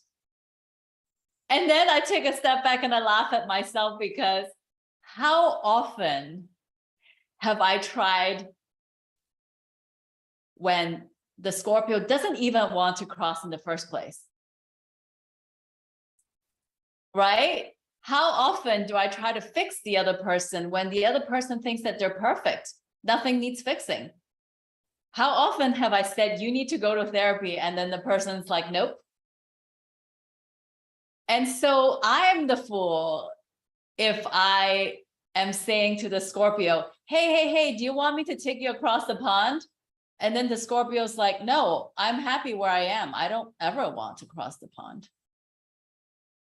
So wisdom is recognizing when to leave people alone, because it's not that they're hopeless and beyond rescuing, but if they don't want it, it's not going to be good for us. And even if they want it, they have to take responsibility. they have to do some work. It's not just us rescuing them. They have to be willing to do some of the work also. It's absolutely true. And there's a cliche, you can't help everybody, even though we No. want to. And we may be able to see clearly what somebody needs, even just a sentence of advice, but sometimes it falls on deaf ears because they're not ready to hear the message.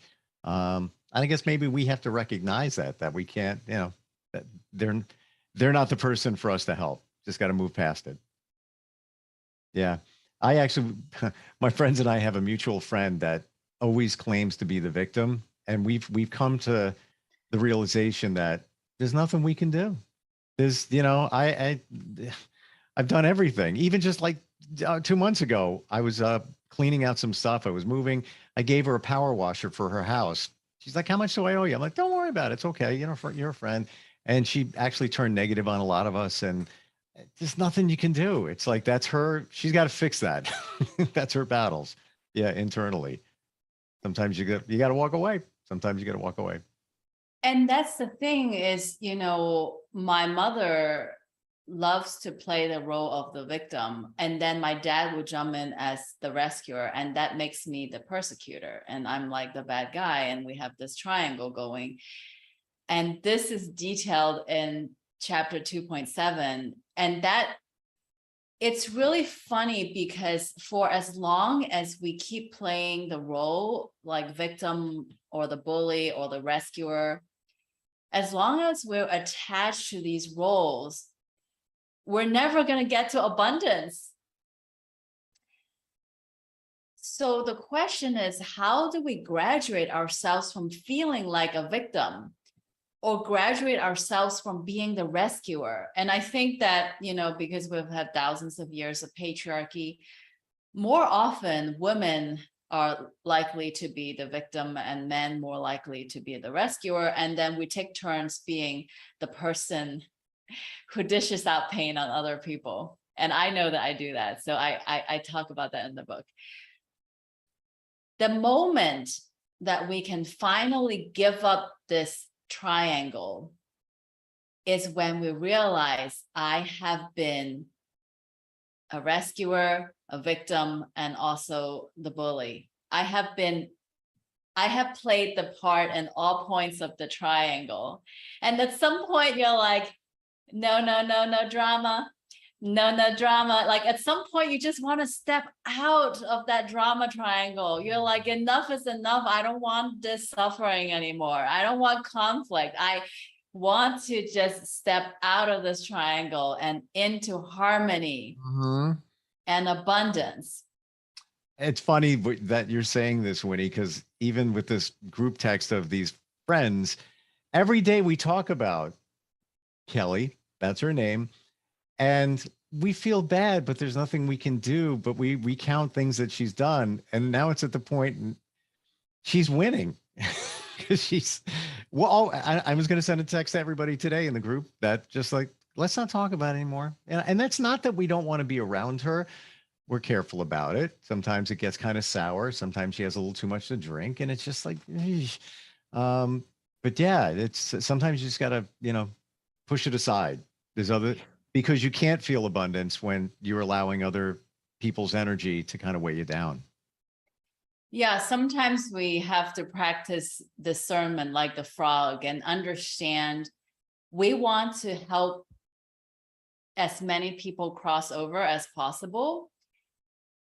What I like to think is I want to be a guide. So instead of me carrying you on my back, can I swim next to you and show you the strokes? Can I show you the shortest distance to the other side? Yep. Instead of me carrying you on my back? And it's exhausting. And quite frankly, I'm not interested in doing that. Right. And it's funny. I have another friend who is a lot like you. You remind me of her, and she says the same exact thing. I'll show you how to do it. I'm not doing it for you. And I'll do it with you to a point, but I'm going to show you how to do it. That's it. Yeah, that's why I have this online community called Compassionate Transformation. And literally every Wednesday, I release a video where I have talk about the download or the lesson I learned this week in the collective. I channel a message and then I offer a blessing also, because the best is if you go do the work yourself. Yeah. And it's so much more beneficial when you have that aha moment when you're doing the work yourself, instead of having somebody literally take your hand. Just you need to get advice and figure it out for yourself, because everybody's different. We all know what we need to fix. Most of us know that. Sometimes we need people to tell us a little bit about that. But tell me about your book real quick. I know we've talked about it before, but we can find that on your website, right? Yes. So my website is mindfulhealingheart.com. It's very easy to remember because mindful healing starts from the heart. And I am a healthcare practitioner who really believes that affordable healthcare should be available to everyone, regardless of your insurance status or your income. Agreed. And the number one thing that you can do to help yourself is to heal yourself. You know, one thing I love to say is, why do you have to wait till your lower back hurts to come see me? Why do you have to wait till you lose your eyesight to see me? Why do you have to wait till you cough to see me? You know, if you follow me on social media or you join the online community and watch these weekly videos, it's literally could be 5 minutes a day, and it prevents you from illnesses. So you don't need to go to the doctor. And so that's, I actually, I want to share one quick thing is I have the honor of being recognized as a leader in the healthcare industry. So I'm going to be in Las Vegas speaking at a conference. And I really want to talk about preventative medicine, because why do we have to wait till we have high blood pressure and diabetes and cancer to see the doctor? Like, why are we not taking care of our health today? Right? So, you know, it's like the Scorpio. Why are we not unloading the toxins today? And then we just rely on the doctor to take care of us when we're sick. And so I, you know, from the bottom of my heart, I really hope that people can follow me on social media and join my online community, because all of these are free resources. There's no excuses why you don't have abundant health, love, and finances. I love and it. then for those who want to go a step further, because I do love to carry people across the river, you know, buy my book. And also I offer an 11-week course where I literally hold your hand the entire time as we swim. And, you know, well, I'm swimming next to you and with you, but it's so much fun. And, you know, it's amazing. You know, the purpose of life is to experience love. And so I really hope that everyone give me the opportunity to help you open your heart to experience love. Thank you for that. And I also want to share with you, my knee hurts occasionally. Yeah, so you're feeling unsupported. 100,000%. And I never connected those dots, Winnie, until you just said that. And I'm not looking for that. I'm not looking to see that, but that is the reality. So I got to work on that. But thank you. Yeah, so actually, Steve, if you go on calendly.com/mindful healing heart, just book a free discovery call. I can talk about your knee. Yeah. Yeah. That. It's so funny. And it doesn't hurt all the time. And it's not like a, you know, like an injury or something like that. Every once in a while, I was like, oh, yeah, that's a little painful. I, you know, wonder why that's doing that. And I should be mindful of what I'm going through at that time. And maybe that would hold an answer as to why my knee hurts. Winnie is available, mindfulhealingheart.com. Always great talking with you. You make us think, and that's a good thing. Yeah, and for all the listeners out there, my offer for this free discovery call is not just for Steve, for anybody who wants to talk to me about their health problems or love problems. You know, you can find the link from my website. Swim next to Winnie. Absolutely. All right. Looking forward to catching up again next time. Take care. Are you looking for even more of the podcasts and hosts that you love? The Podcast Business News Network is proud to announce that you now have even more ways to listen live. Check out the MyTuner Radio, online radio box, and Simple Radio apps on iOS and Android, or find us online. Search for Business News Network on mytuner-radio.com, or search Podcast Business News Network on streama.com and onlineradiobox.com/US. Take your podcast on the go and don't miss a minute of the action.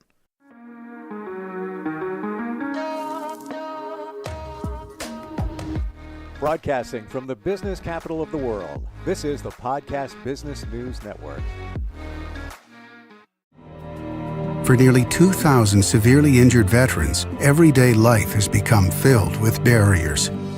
Day-to-day simple tasks can become pretty daunting. I have to carry my chair up 2 flights of steps or have somebody do it for me. What scares me the most is the stuff falling. When I'm struggling with my house, I think, to have that one great barrier just knocked down, it's crucial. Home for Our Troops is a wonderful nonprofit that builds a mortgage-free, fully adaptive, handicap-accessible house. And there's no catch. It'll be our very first home that we've ever owned. This is a game changer. This is where your life begins again.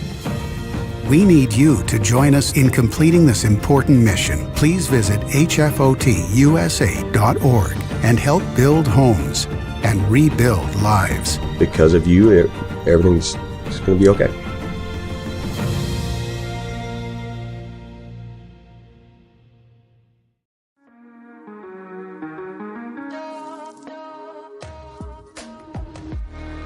You are listening to Chart Your Odyssey with Robert Yurkin and Christy Hegel on the Podcast Business News Network. All right, guys. Hey, welcome back to the show. I got 2 amazing guests, and I always love when they come on. You guys do too. I'm talking about the show Chart Your Odyssey with the one and only Miss Christy Hegel and the one and only Mr. Robert Yurkin. They formed this team where they complement each other, and it's not just a cookie cutter. You come in, we're going to coach you this way.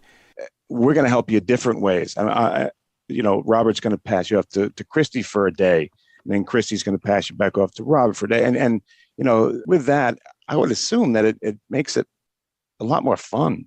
Hey, welcome to the show, guys. Hey, how you doing, Casey? I'm doing great. I just thought of that. Sometimes, self-help and trying to help yourself, sometimes it gets a little much. You think with 2 people, it might be a little bit easier? Robert, I'll go with you first. Okay, yeah. I do think it works better that way. One of the great things about this is that sometimes, when you have when you're working with a client, they have questions, and one of the questions might pertain, for example, to like a fitness part of their regime. So we don't have to kind of pass them off to somebody else or have them wait or research it like that. There's often times when, and we've done this before in the past, when they might have a pertinent question regarding fitness, like say I'm working with a client, and I'll say, you know what, I'm not really sure. Let me get Christy on here. Hold on a second, like that. So I'll just reach out to her. Not all the time she's available like that, but she's available. She'll jump on. Hey, what do you got? And we'll say, I'm working with so-and-so here, and they just have a question with this. So she can just pop in even with an expert answer at that point. So that makes it really workable. And I think the clients appreciate that when we can get them a response right away, because, like we talked about before, coaching builds on previous results. So if we have something in there that's just kind of blocking, moving forward like that, we can eliminate that right off the bat.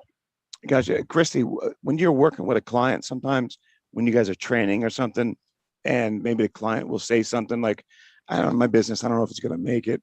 Will you say, hey, you know what? I got to set you up with Robert. You're going through a different area. When we're done, let's go talk to Robert. Is that how it works? Yeah. So, some people think, hey, I want to come for just fitness and nutrition. And then while we're getting to know each other, while we're talking, sometimes at the initial meetup, something pops up about a relationship, or maybe I'm trying to get in shape so I could start this new career.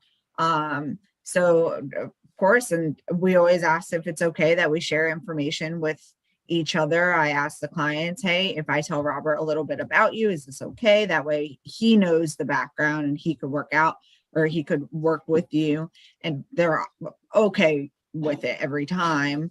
So then send them on over, and Robert gets to know them as well, and he helps in his areas, and then I still help in my areas. But sometimes it's not the same day. I know I had mentioned before that sometimes I have to shoot Robert an email because he's always so busy with everyone, with his clients. And so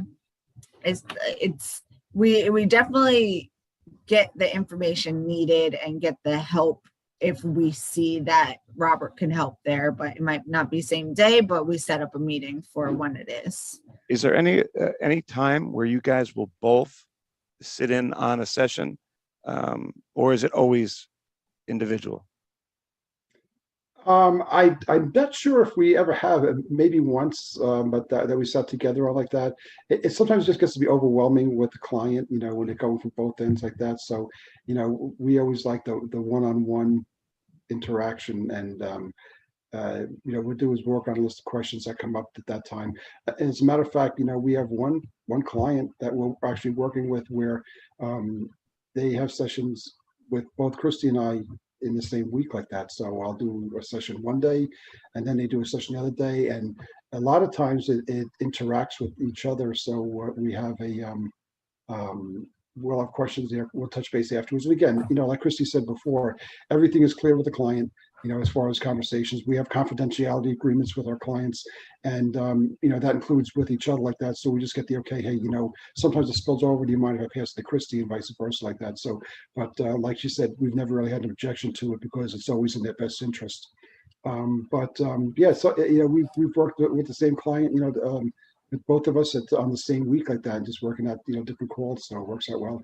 Awesome. And guys, you can call in if you want, 631-730-7376, or get me on the instant feedback. KC Instant Feedback. Oh, you got them. KC Instant Feedback, and my producer will read them. You can't see him, but his voice will come on. You got some right now? Yes. You got a bunch came in? Yes. Okay, go. I'm not sure who this is for. I think it's for the both of you, and I believe this person wants you guys to answer separately. So I believe Tanya has a question. The question is, what does healthy mean to each of you? That's a good question, actually, because it is a very good question. It is too. I'll be quiet. So that's actually like the third question I ask my clients on the initial first meetup. I say, hey, what is your healthy? So that's a question that is very popular. My healthy is, so it goes off a couple things. It's the way I eat, how much I work out, so in that aspect, but it's also sleeping, my stress levels, because if you're not getting sleep, you're not working out, you're not building muscle, you're not letting your body recover. And then if you're stressed out, same thing. Your body isn't going to like when you're stressed out. It could cause injury during workout. It could cause fatigue, poor nutrition, same thing. So my healthy is a healthy lifestyle, a healthy mindset, and rest and recover. Your body will tell you when it's going through too much. Your body, if it's tired, if you're working out and you don't feel like you could warm up. This happened to my boyfriend the other day. He couldn't warm up his body, so he just said, okay, I'll come back and do it later. So he did stuff around the house, and then he went, stretched, warmed up, and had a much better workout. So your body will tell you, and you have to listen to your body. So that's my healthy mentally, and then lifestyle wise, health, eating and working out healthy. Thank you for that, Robert. Hey, I'm assuming Tanya wants to know healthy, in the mindset area is where she's looking for my answer. And to me, healthy means, what brings you to happiness. And again, we talk about this all the time. Everybody's journey is individual. Everybody's path is, to whether their success and happiness is individual. But healthy to me means that you are in a point where you are looking forward to moving forward. You want to move forward. You have a desire to, a drive to, and that's kind of just like, take like Christy's point of physical like that. Your body has to be warmed up. Your body has to be ready. You need to prepare for that. Like the same thing with the mind, and working toward coaching. You have to be ready to do it. You have to want to do it. Prepare to do it. There's a lot of questions that are involved, a lot of work that's involved, a lot of self-searching that's involved. So when you're in a state where you can come into the coaching sessions and work toward the positive result, that to me is healthy in that sense. In the business sense, business healthy means that you are, again, aware. First of all, I would say aware of what your business is doing. I have some clients that I started working with, and initially they kind of just say, well, my accountant handles that. And that's just really the wrong answer, because your accountant can handle your bookkeeping, but you have to have the knowledge of what your business is, and is your business healthy? A healthy business means that you're making good business decisions, you're making educated decisions, you are looking to spend money in a positive way that's going to give you a good return on your investment. So I guess, in both situations, having the knowledge and having the drive to expand and really get to your result is what I'm considering healthy, both in life coaching and in business coaching. Gotcha. Mr. Producer, what else you got? Awesome. I have from Chuck from Maine. He says, does the sleeping habits I had as a child be, well, I read that completely wrong. I'm so sorry. Does the sleeping habits I had as a child, could that be a determining factor on why I feel depressed now? Oh, wow. Let's start with that. I guess that would be kind of both of you. Let's go to Robert first. Pretty much everything that you have from a child has some effect on how you live your current life. You have to remember, when we're born without, thoughts of how things are supposed to be. You kind of know your feelings, you're hot, you're cold, maybe you're scared and stuff like that. But how we develop in our lives is pretty much an input from parents and situations and environment around you. So I would say, there's, from the mental point of view, yeah, if you had a place where you were not mentally healthy, I guess you want to call it, like we talked about before, which includes, sleeping and, preparing for your life, move forward like that. That could definitely affect you moving on forward. But, like I said, pretty much everything. And this would be actually an interesting topic to talk about, if not today, down the road like that, about, how, your development in your past, affects your future and your present. That would be a great show, because don't we all do that? Don't we come to every relationship, every job, every experience with this baggage? Mm-hmm. We always carry it with us, right? Absolutely. Let me go back to that the question from that nice listener, Christy. Any thoughts on that? Well, yeah, like Robert said, your past always comes to you. Sleeping habits, you like we were just talking about, like, you need to know your body, you need to listen to your body. And some people say, yes, 6 to 8 hours of sleep is great.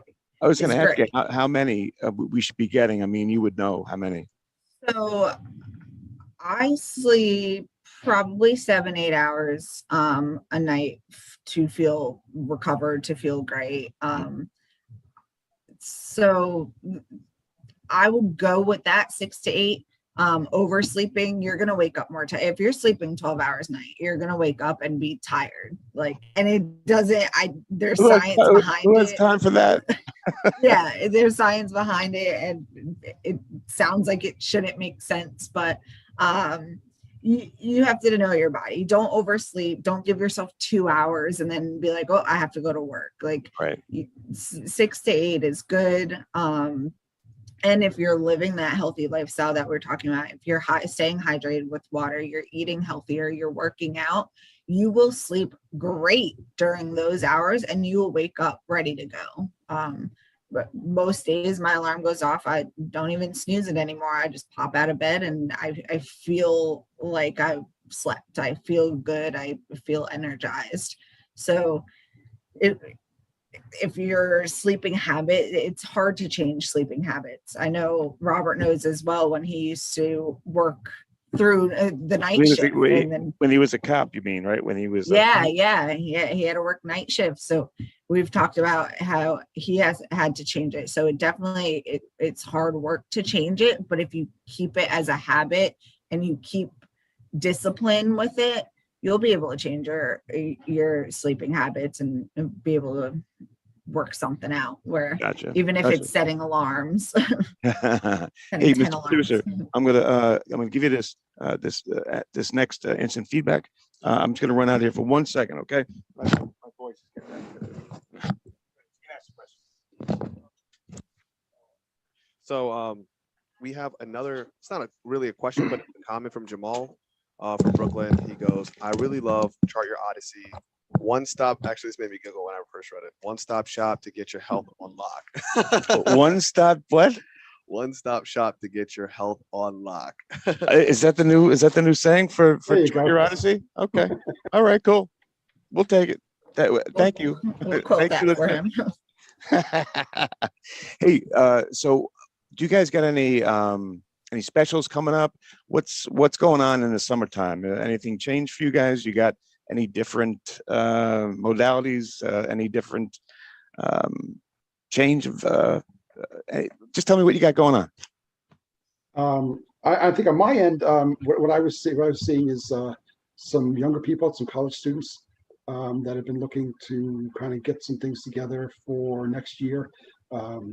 In particular, we have one who was a freshman last year, and he did his, as I talked about before, his transition from elementary education to the college life. And again, there was no, what he was kind of a wake-up call for him. Maybe didn't do as good as he wanted to do, but I think what he saw was that nobody was chasing him for his work, so his procrastination that really kind of put him off a little bit. So now we were working on this as preparing for the next year. He salvaged his year, but he wants to make it better. So we're working on things like organizational skills, time management, those type of things along the way, which is just going to now that he saw what his new life entails, how we're going to plan around that and make it better for him. Robert, do you see yourself in some of these people that you're helping out? All the time. Like I said, I told you, Casey, even get back to what Chris was saying about sleep. My life was just, it couldn't be more different than it is now, between the stress levels, between my own participation in my health. I was doing 3 to 4 hours sleep a night for like 5 years. I did that, and it got to the point where I was like, you know what, I got to fix something, or I'm probably not going to be around for year number 6 like that. I was feeling that bad. My health was horrible, mental state was horrible, just like struggling to get by. So, in that sense, I see, like the previous caller was talking about, sleep was an important thing.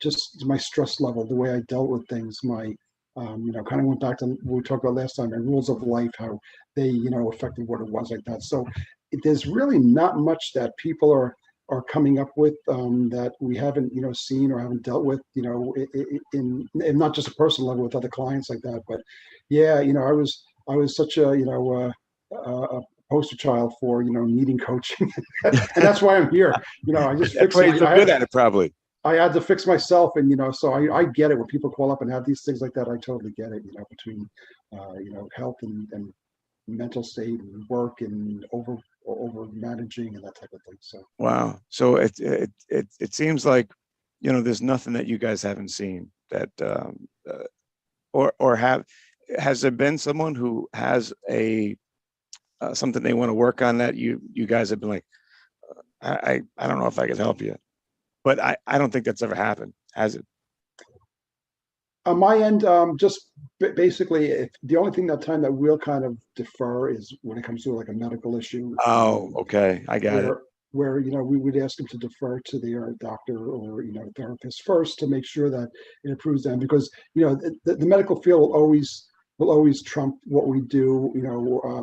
Not just from a moral and a right way but just that's how we feel about it. We want to make sure the person's ready in all ways, to undergo coaching and get the blessing of their doctor or their therapist or counselor first.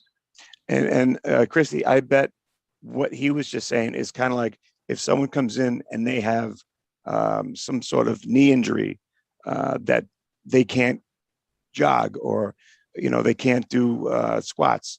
Is that kind of the same thing? It's the same thing, as long as they know what it is, because I'm not going to tell them what their injury is. As long as they know from the doctor what it is and they know what they're limited to. I design a program that, we're still going to do squats, but we're not going to put 500 pounds on your back while you squat. We'll just do air squats or like lighter squats. And gotcha. I've worked with injuries before. I've been injured. Currently going through a little rough patch right now. No, what happened?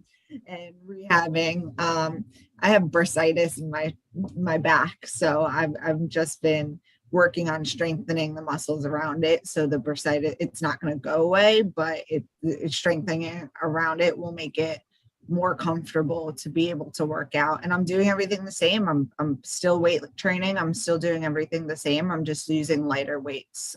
So I don't. Inspiration right there, Mr. Producer. What are their fans saying on Chart Your Odyssey? Yes, we have Jock from Maryland. And his question, I want to be a business and mindset coach like Robert. What were the signs for you that let you know this is the profession for you? I would say, my career has always been working with people and helping people to one sense, but never really much in the coaching area.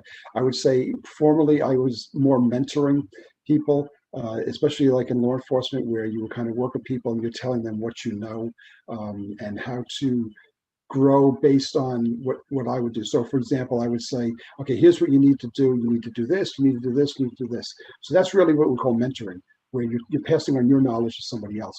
But as far as the coaching goes, not until I went through coaching myself did I understand the incredible power of coaching and how somebody helping you see things that you don't see yourself because you're living it every day, or somebody making observations and not just telling you you're doing this wrong, but asking you questions that will help you realize yourself, like, wow, that's just is not what I really need to be doing.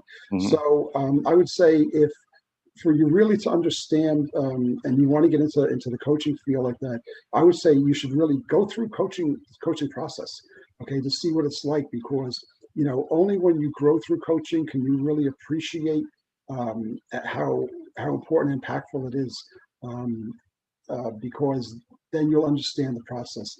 You'll know the questions that worked for you, so that'll kind of build the way you are, or the questions that didn't work for you, so you wouldn't ask like that. I've gone through a couple of coaches in my time where as I work with them. I would still work with the coach occasionally if there was something I wanted to work with. So it's not just when you get to this point that you're done, you always want to keep learning. But I would say that, you find what works for you and use that as a basis to grow. Like I said, everybody's journey is different, but to get the idea behind it is really important for you to start the process for your own career. Gotcha. Thank you for that. Hey, Chris, let me ask you about the social media. Tell everyone where they can find you guys. Let them know where you guys are at. And then I'll give the final word to Robert, because we're out of time. Another great show, guys. Thank you so much. Thank you. Miss Kristen, you got it. So you can find us on Instagram and Facebook, Odyssey Coaching Systems. Like I always say, I run the social media, so I get the notifications right here. I have my phone always on me. Also, you can go to odysseycoachingsystems.com. You could book a discovery call. Ask any questions. We're not tying you down to anything. Some people just say, hey, how do I get started? Or just have a simple question that they are curious about. So ask questions, get in touch with us. We'll love to hear from you. Robert, how great is it to have Christy doing all the social media? She seems to really have a knack for that. She does. I mean, it's huge because that's really where everybody reaches out to you like that. Although we do have some marketing that we do and printed material along the way like that. But social media is getting so big and it's growing and there's such different platforms that are becoming available to us that we utilize all of them. I pretty much just key on my own LinkedIn, to grow our business there because that's really all I can handle at this point. So, and then Christy just takes care of everything else, and she does a tremendous job. Matter of fact, I think I said this before, where even some of my business clients, I won't be able to, she will be able to work with them too, like that. So it's kind of like where if I have a question, one of my life coaching people that has to do with health, a business coaching might have an issue with like marketing and social media, and Christy will help me out with that also, where she'll help direct my clients to a good platform or a good marketing platform. Matter of fact, we had been using a marketing person and we just stopped using them because we don't even need them anymore because she's doing such an outrageous job with that. So. Well, guys, you've been listening to Chart Your Odyssey. This is a great show, Robert and Christy. You guys are terrific. I always love your show. It's one of the most popular here. And I'm sorry if I didn't get to everybody. Or Mr. Producer didn't get to everybody because I'm blind. I can't see it. But how many did we miss? We have about 5 left. Guys, I'm sorry we didn't get to you, but I will save it. We'll print them out and we'll get them next time. Guys, thank you for Chart Your Odyssey and thank you for doing what you do.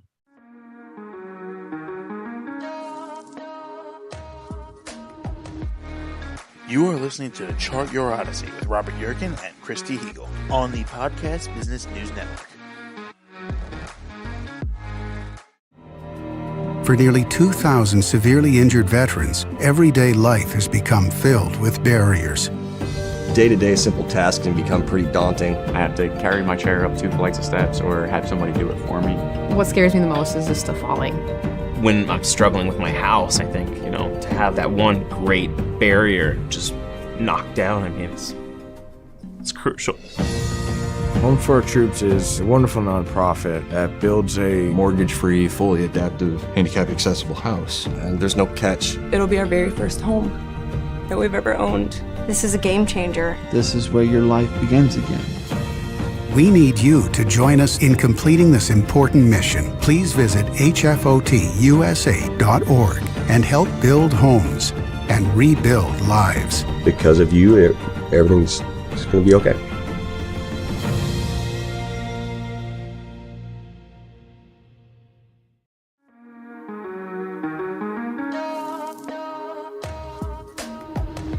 Broadcasting from the business capital of the world, this is the Podcast Business News Network. Have you ever realized that you have all these ideas, you have this direction, you have these goals you want to go in, and maybe you even start, and then you just run out of energy, or you run out of inspiration or the power to keep it going? We're going to tap into your limitless energy today and show you how you can keep it moving forward. And of course, it does start with your mind. And she is somebody that has come up with an amazing mental training course. She does so much. I don't know where she gets her energy from. Yoga, The Power of Self-Belief is her book. And she's Karen Pascal. She's back with us. Hey, Karen, how you doing? I am doing amazing. Feel energized today, even though it's a very gloomy day here. Same exact thing here. New York and Michigan, similar weather. Yeah. Similar weather. Yeah. All right. Digress. What's your temp right now? What do you think? Oh, I think we're like 39, 40. Oh, all right. We're 99, 46. Like it's a big difference. But you know what? Doesn't matter, because whether it's 2 degrees outside or if it's 92 degrees, you have to find that energy to attain your goals, to keep moving forward. It's in us. How do we tap it to keep that happening? Well, I'm so excited to talk on this subject because I first want to share this with you. I realize that not everybody knows the place I've come from, right? And so if you see somebody like so energized, you're like, oh, well, it's like you either think it's fake, it's not real, or maybe they're just, I don't know, they have had a lot of caffeine. It's hard to listen when you don't know what the difference was for me. And it's a huge difference. My energy is, I feel like I'm a kid. I'm going to be turning 45. I can't remember having this kind of energy. And to be honest, I don't drink caffeine. I used to, but for health reasons, I don't anymore. I can't believe this. It's almost unbelievable, but this word unbelievable, right? Belief is in there, and that's part of it. But truly, really, I had chronic fatigue most of my life. It was hard to get out of bed and put my feet on the ground. I mean, sometimes I would go in to take yoga, I would go into child's pose, and I would not move for the entire class.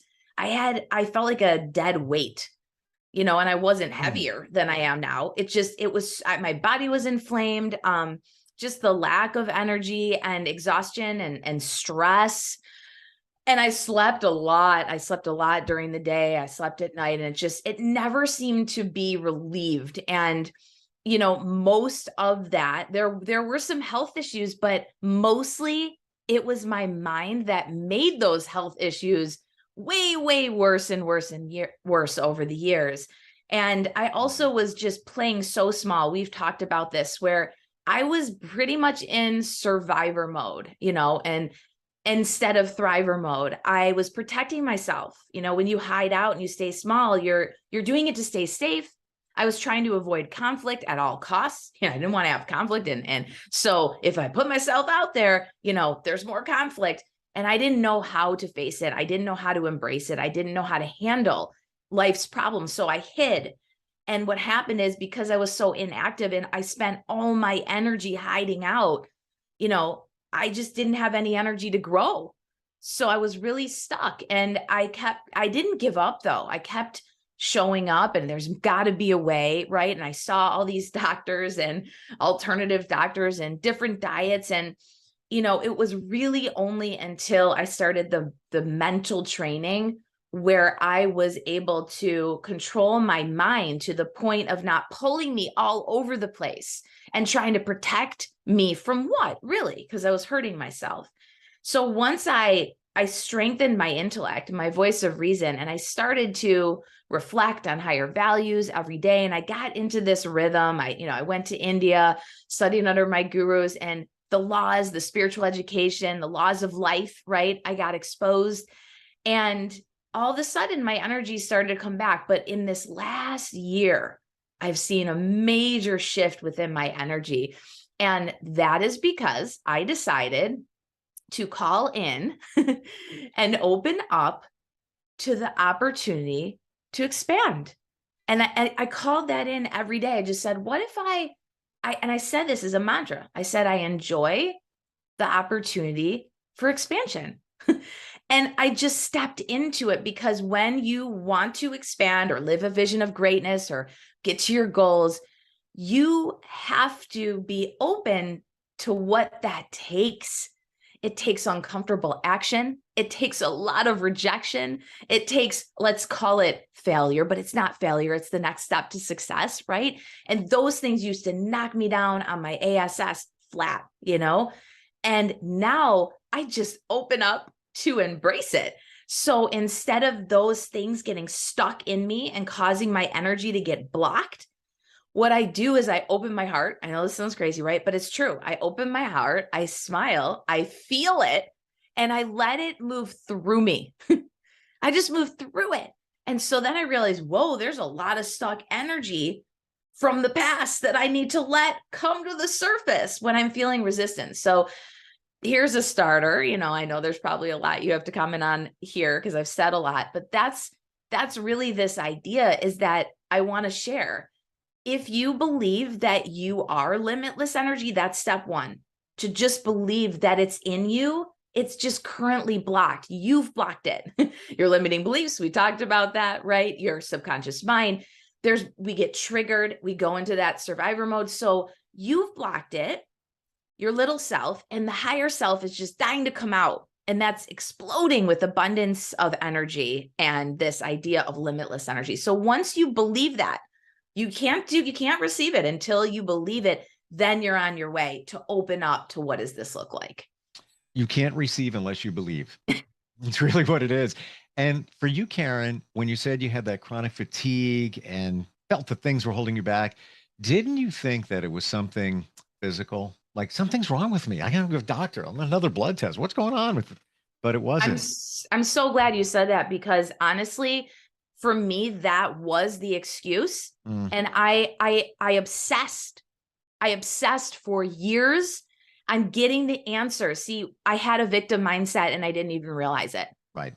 I was like, yes, I had a kidney infection when I was younger. Yes, I had surgery when I was a baby, and I was on medication for 3 years. So my immune system was all messed up. Yes, then I had all this ear, nose, throat, asthma, blah, blah, blah. So that did happen, but I didn't take responsibility for the mental part and my own healing through that. And so what I did is I played the victim and said, oh, this has happened to me. It's not my fault. And I need someone to fix it. So I went to the best alternative doctors. I was on a million supplements, and, it was this doctor, then this doctor, and I'm going to try this plan and then this plan.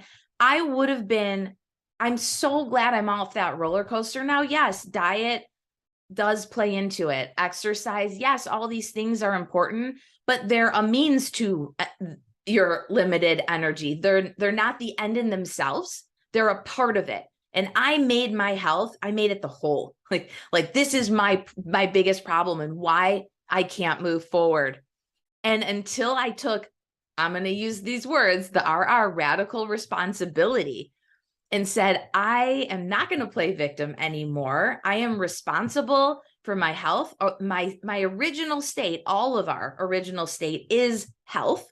How do I get back to that? So what I did is I opened myself up for support, but not to fix me. I had to do that. Yep. What you're saying, I'll add another R, resonates with me. I totally get what you're saying. And I just had this conversation. It's almost like you're reading my mind. We have this it's really thing. Weird. That fear holds you back, and it's in the back of your mind.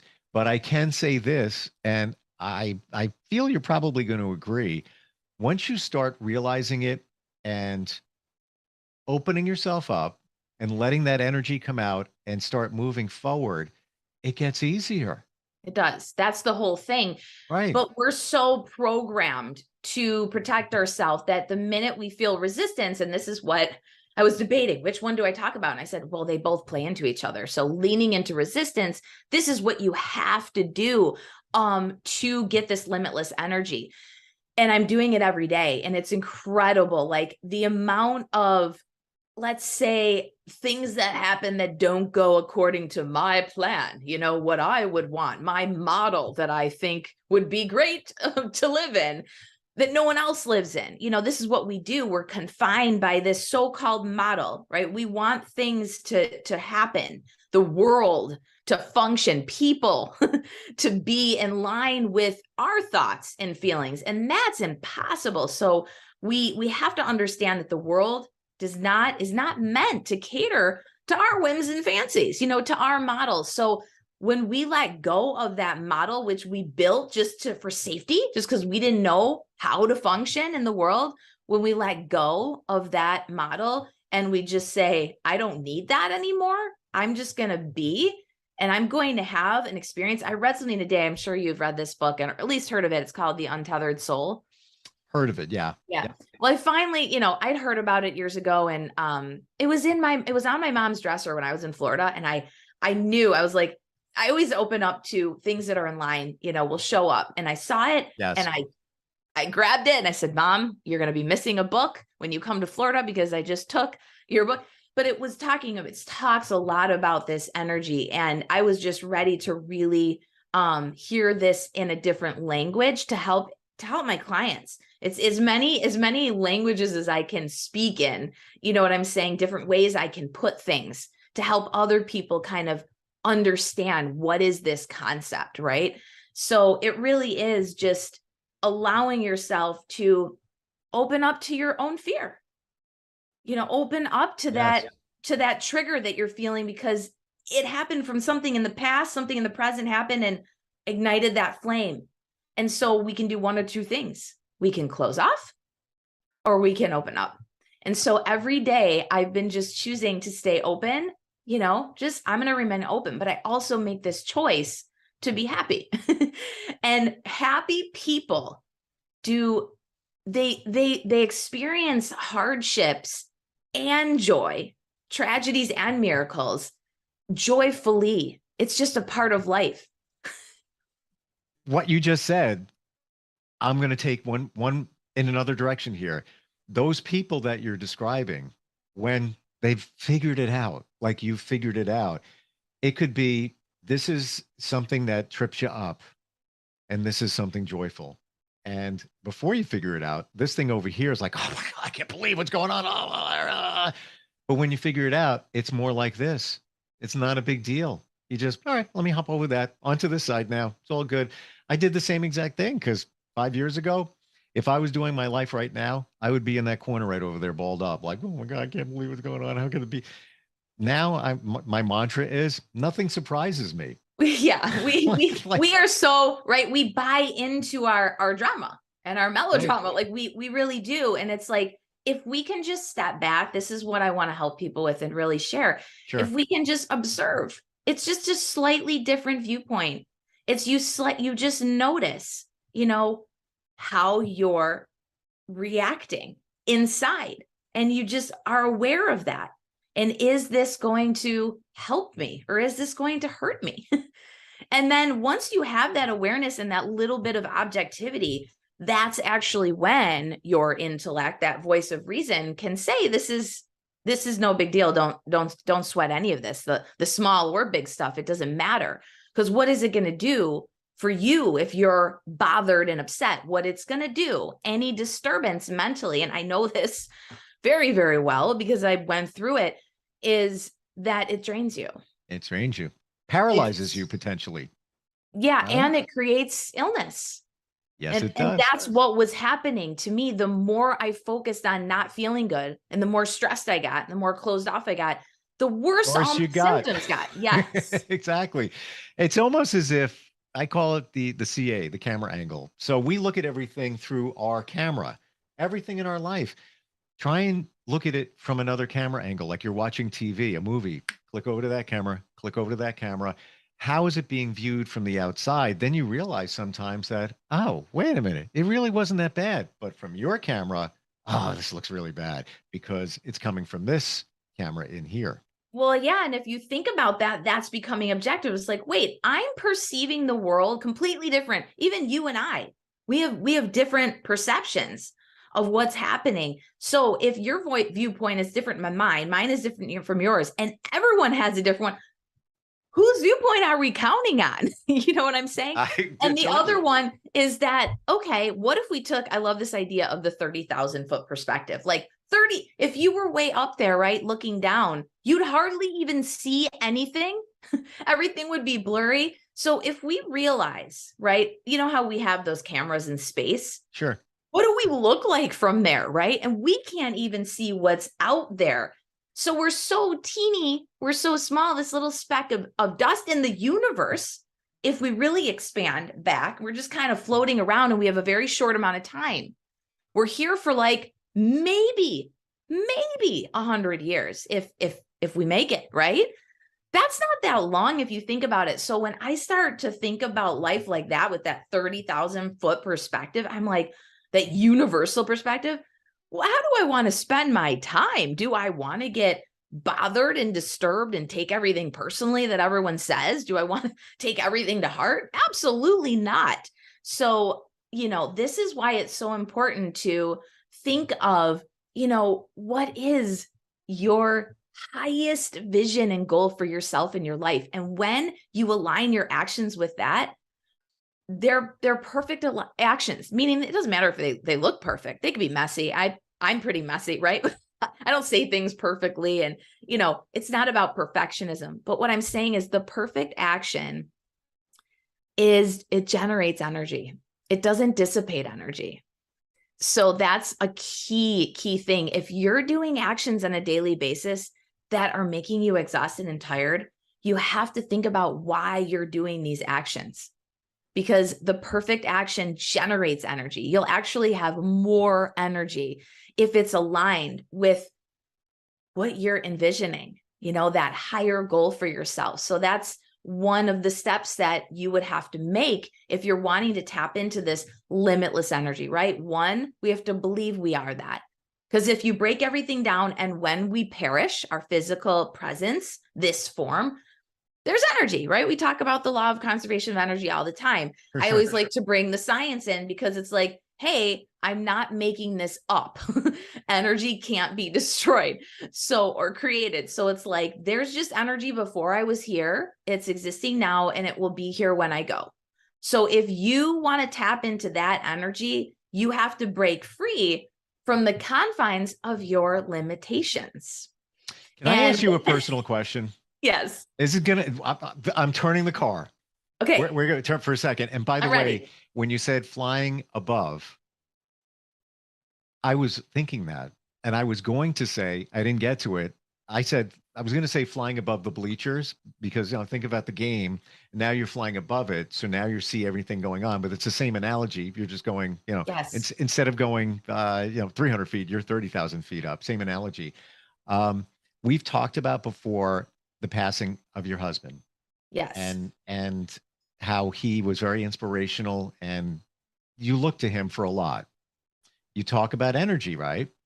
Do you feel his energy? Absolutely. I opened up to receive that when he died, because and that's one of the reasons why I honestly don't feel the loss so heavily, because I have opened up to carry that energy with me and give it to, that's what he wanted to do. That's all he wanted to do. He wanted to just change and make this massive impact. He wanted to impact everybody. And one of the most beautiful moments in our relationship was the last outing, 3rd-year wedding anniversary that we made it out to. It was the last time he was even able to make it out. His speech was very impaired, but he had tears in his eyes, and I wrote about it.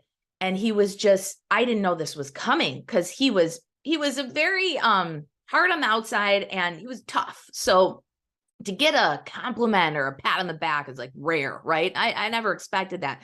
He was just in tears because he watched me shift myself, open up myself, start playing big, start believing in myself. He got to see the impact of him on my life.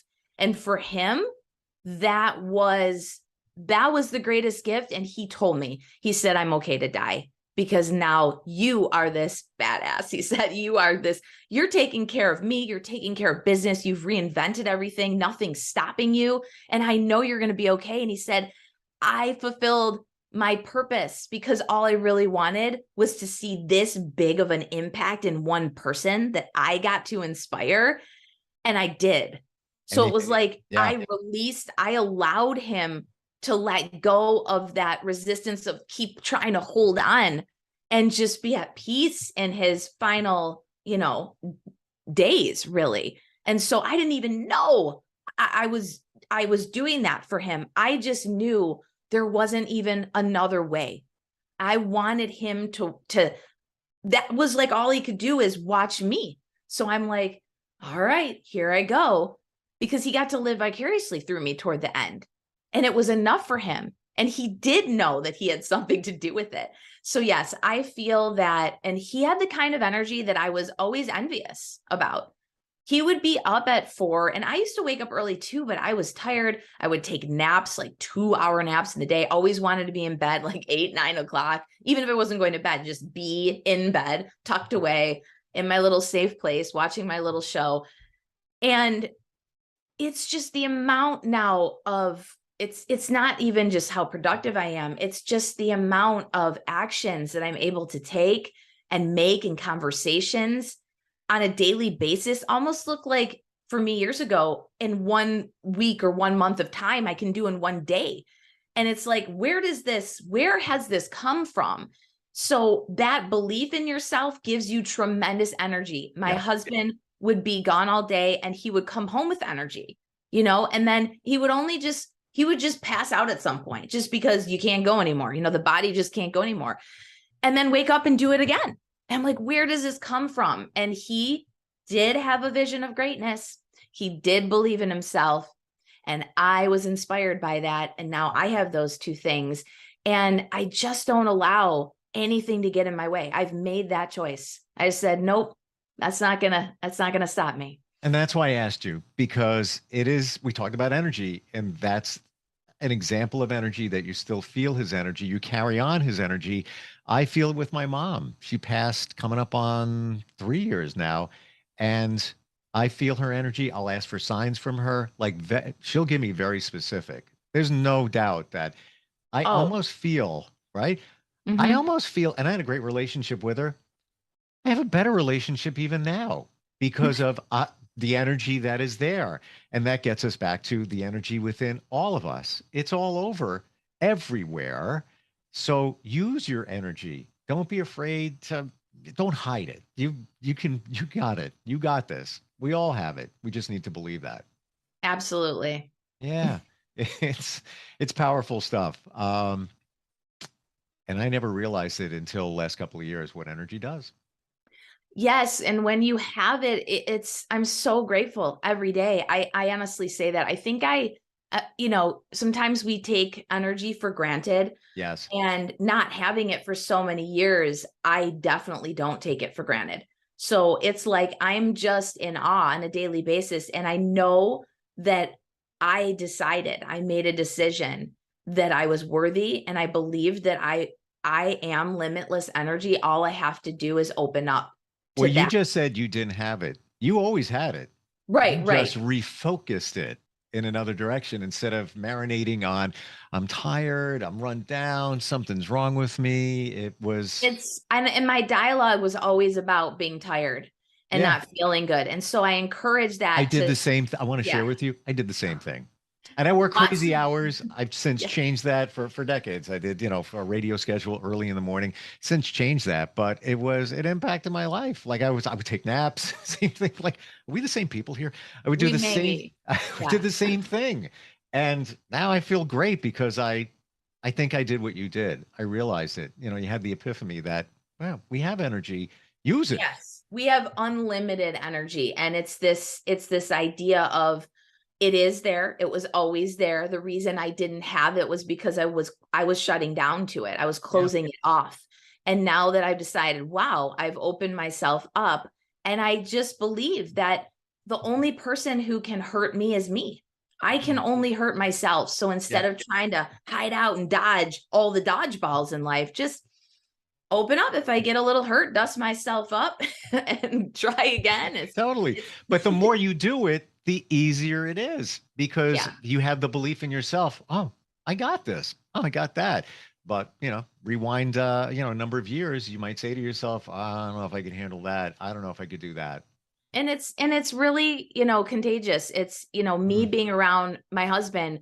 It's like, how does this person do this? And then all of a sudden I was like, if he can do it, I can do it.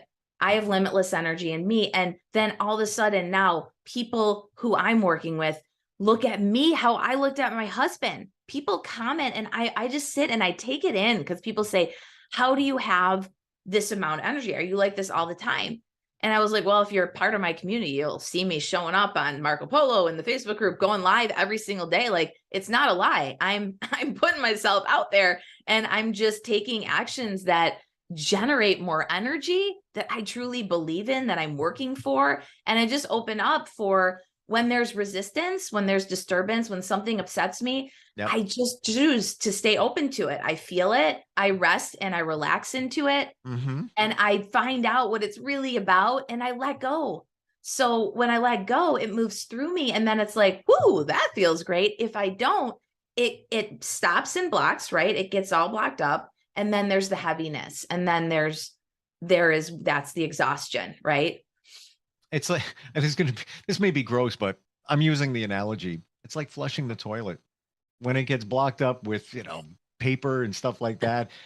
What's that like? Yeah. But then you just flush and then no problem anymore. Just on to the next. I used that analogy in class when I was teaching yoga class the other day about this. Cause I was talking about energy and I talked about my clogged sink. It was the same thing. I was like, my sink was backing up And I tried every time I would put the disposal, it would bubble up, Right. And so I had to have someone come over and clear the whole thing out, clear out all the pipes. Oh, so And you then, did a chakra on your sink. yes, You cleared and energy. now everything's flowing. And it was like, Right. so everyone was laughing in class, but it's the It's the same truth. idea. Exactly. Yes. When Wow. things get stuck, nothing can move through and it Exactly. won't function. Wow. We're on the same page here, like back and forth. You have come up with a mental training course, just like we're talking now, where it's all about this and how to harness that. You also have the book, The Power of Self-Belief, right? Yes. And all available on your website, Karen Pascal, Karen with a C, and Pascal is Paskel, right? Yes. .com. Yep. We all have it. Limitless energy. Find it, use it. Don't waste it. And you're right. We're only here for a short time. So why? Why would you want to waste it? Tap into that limitless energy that you are. Believe got and you it. will receive. Absolutely. All right. Great talking with you, Karen. And I'll catch up soon. Okay. You too. Thanks. Take Thank care. you. See you You next too. week. Are you looking for even more of the podcasts and hosts that you love? The Podcast Business News Network is proud to announce that you now have even more ways to listen live. Check out the MyTuner Radio, online radio box, and Simple Radio apps on iOS and Android, or find us online. Search for Business News Network on mytuner-radio.com, or search Podcast Business News Network on streama.com and onlineradiobox.com/US. Take your podcast on the go and don't miss a minute of the action.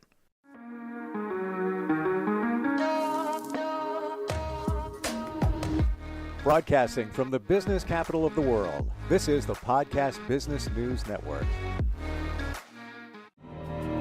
For nearly 2,000 severely injured veterans, everyday life has become filled with barriers. Day-to-day simple tasks can become pretty daunting. I have to carry my chair up 2 flights of steps or have somebody do it for me. What scares me the most is just the falling.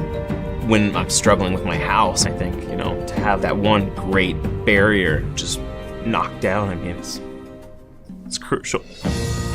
Home for Our Troops is a wonderful nonprofit that builds a Mortgage-free, fully adaptive, handicap-accessible house. And there's no catch. It'll be our very first home that we've ever owned. This is a game changer. This is where your life begins again. We need you to join us in completing this important mission. Please visit hfotusa.org and help build homes and rebuild lives. Because of you, everything's going to be okay.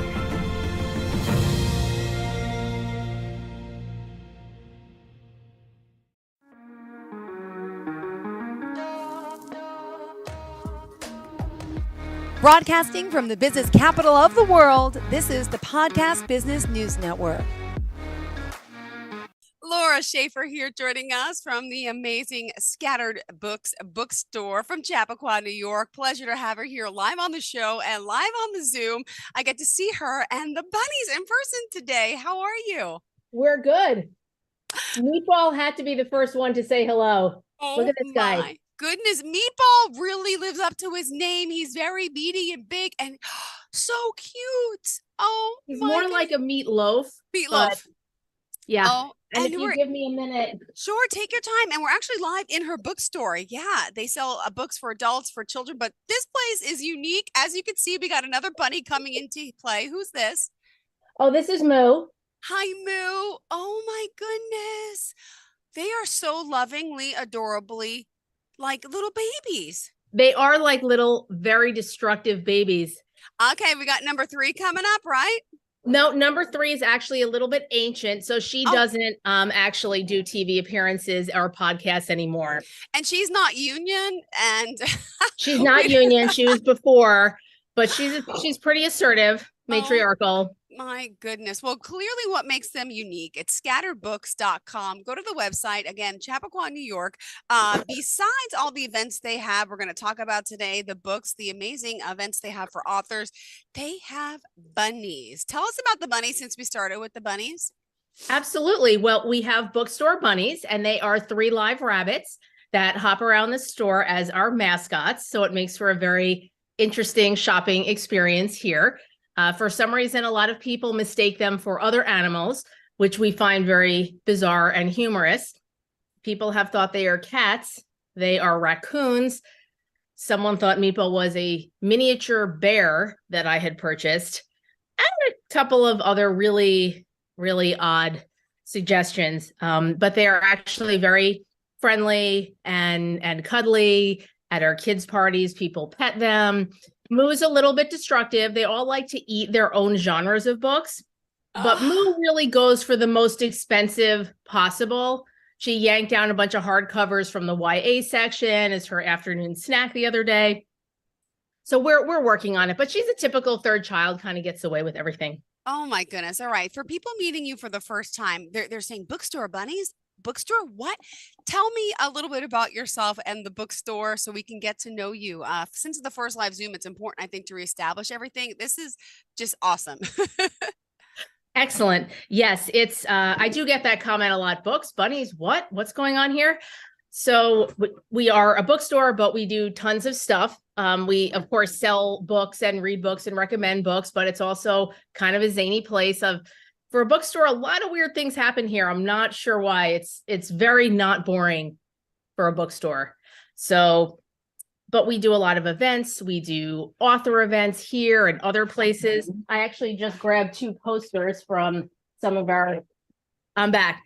Some of our more favorite events. Last year we had Huma come. Oh, amazing. Which was awesome. And she did write for Scattered Books, one of the greatest places in the world. So of course we have that on display.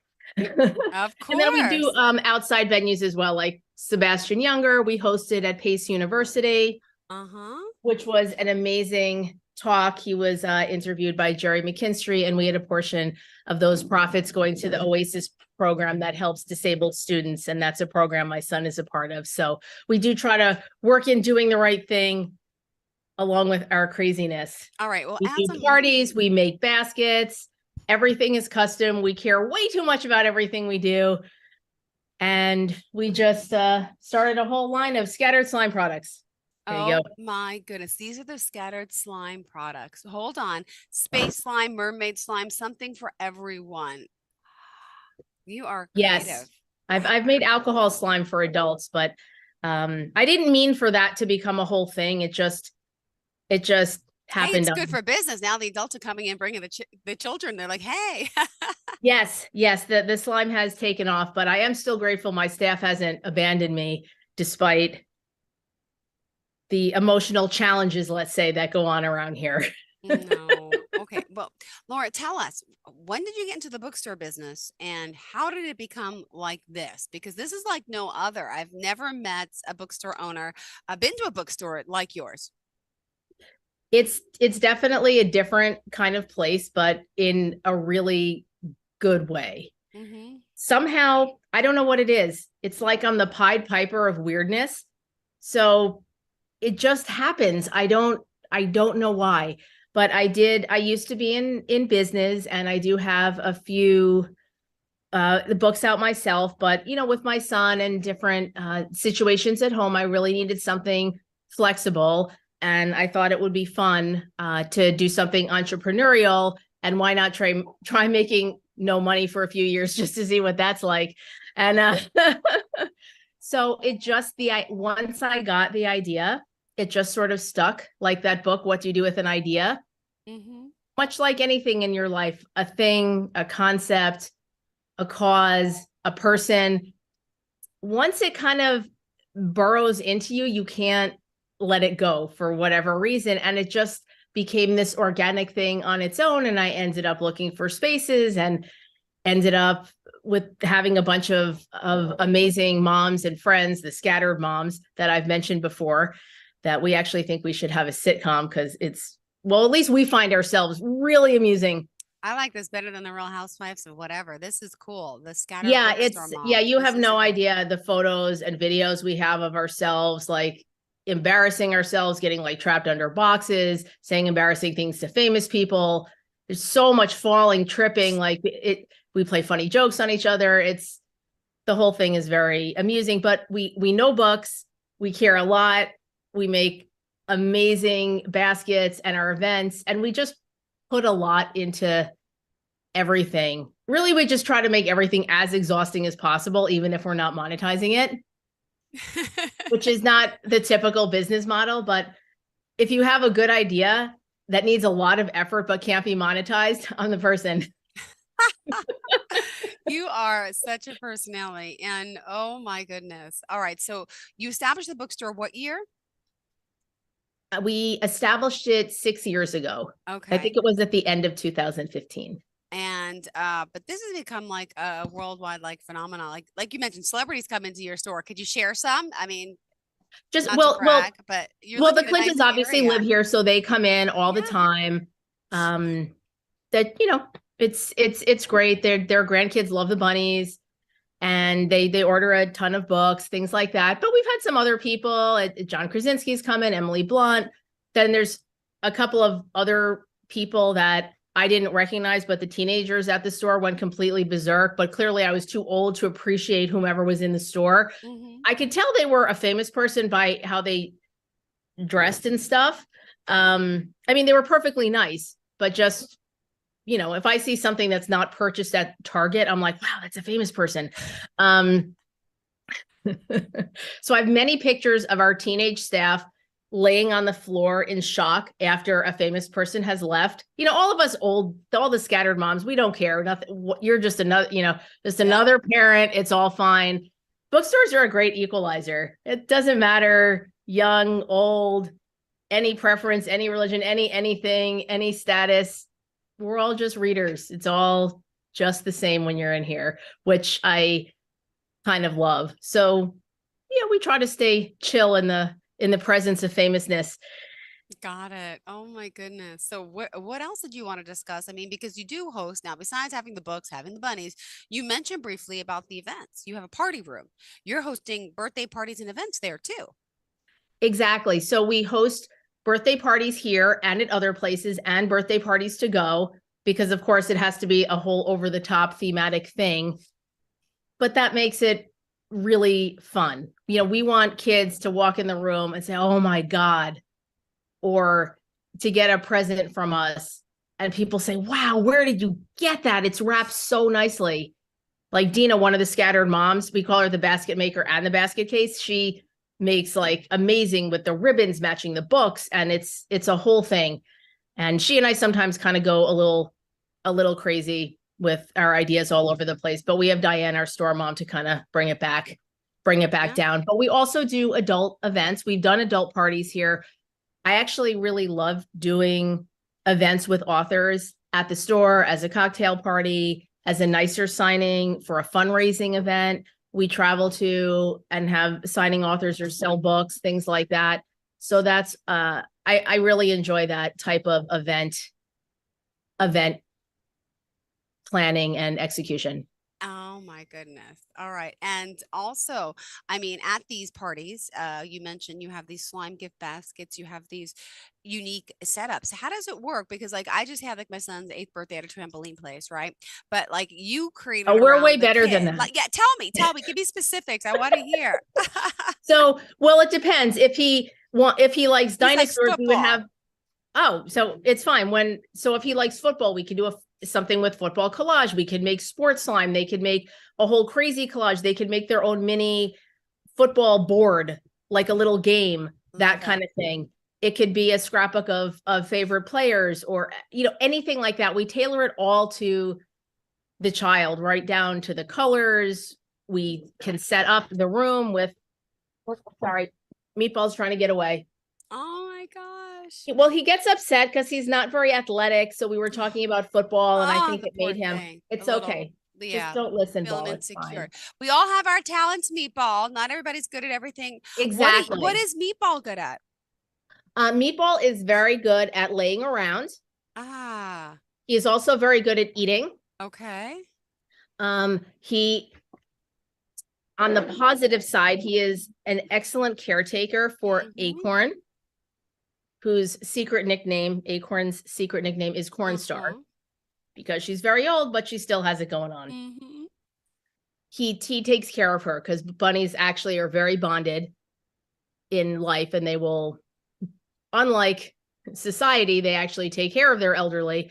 So Meatball's role, which is great because it fits in with his, let's say, sedentary lifestyle, to hang out with Acorn, Cornstar in the cage and he just kind of provides a comfort for her, and it works all around. And then it gives Moo a great chance to go around eating everything in the store.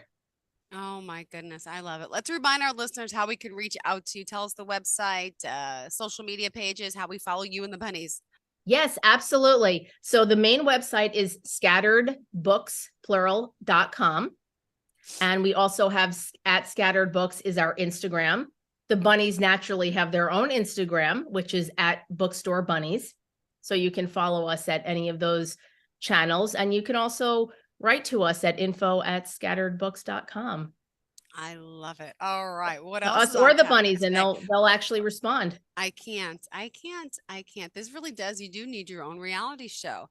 We have wanted our own reality show for years. I probably have 2 hours of hysterical clips. I'm sure. Well, we find it hysterical. I don't know if the average population finds it hysterical. My children find it cringy, but even that I find hysterical. So oh my goodness. I love it. So tell me about any upcoming events that are happening or something that happened recently. What do you want to share? This is your show. So let me just ask, what do you want to talk about?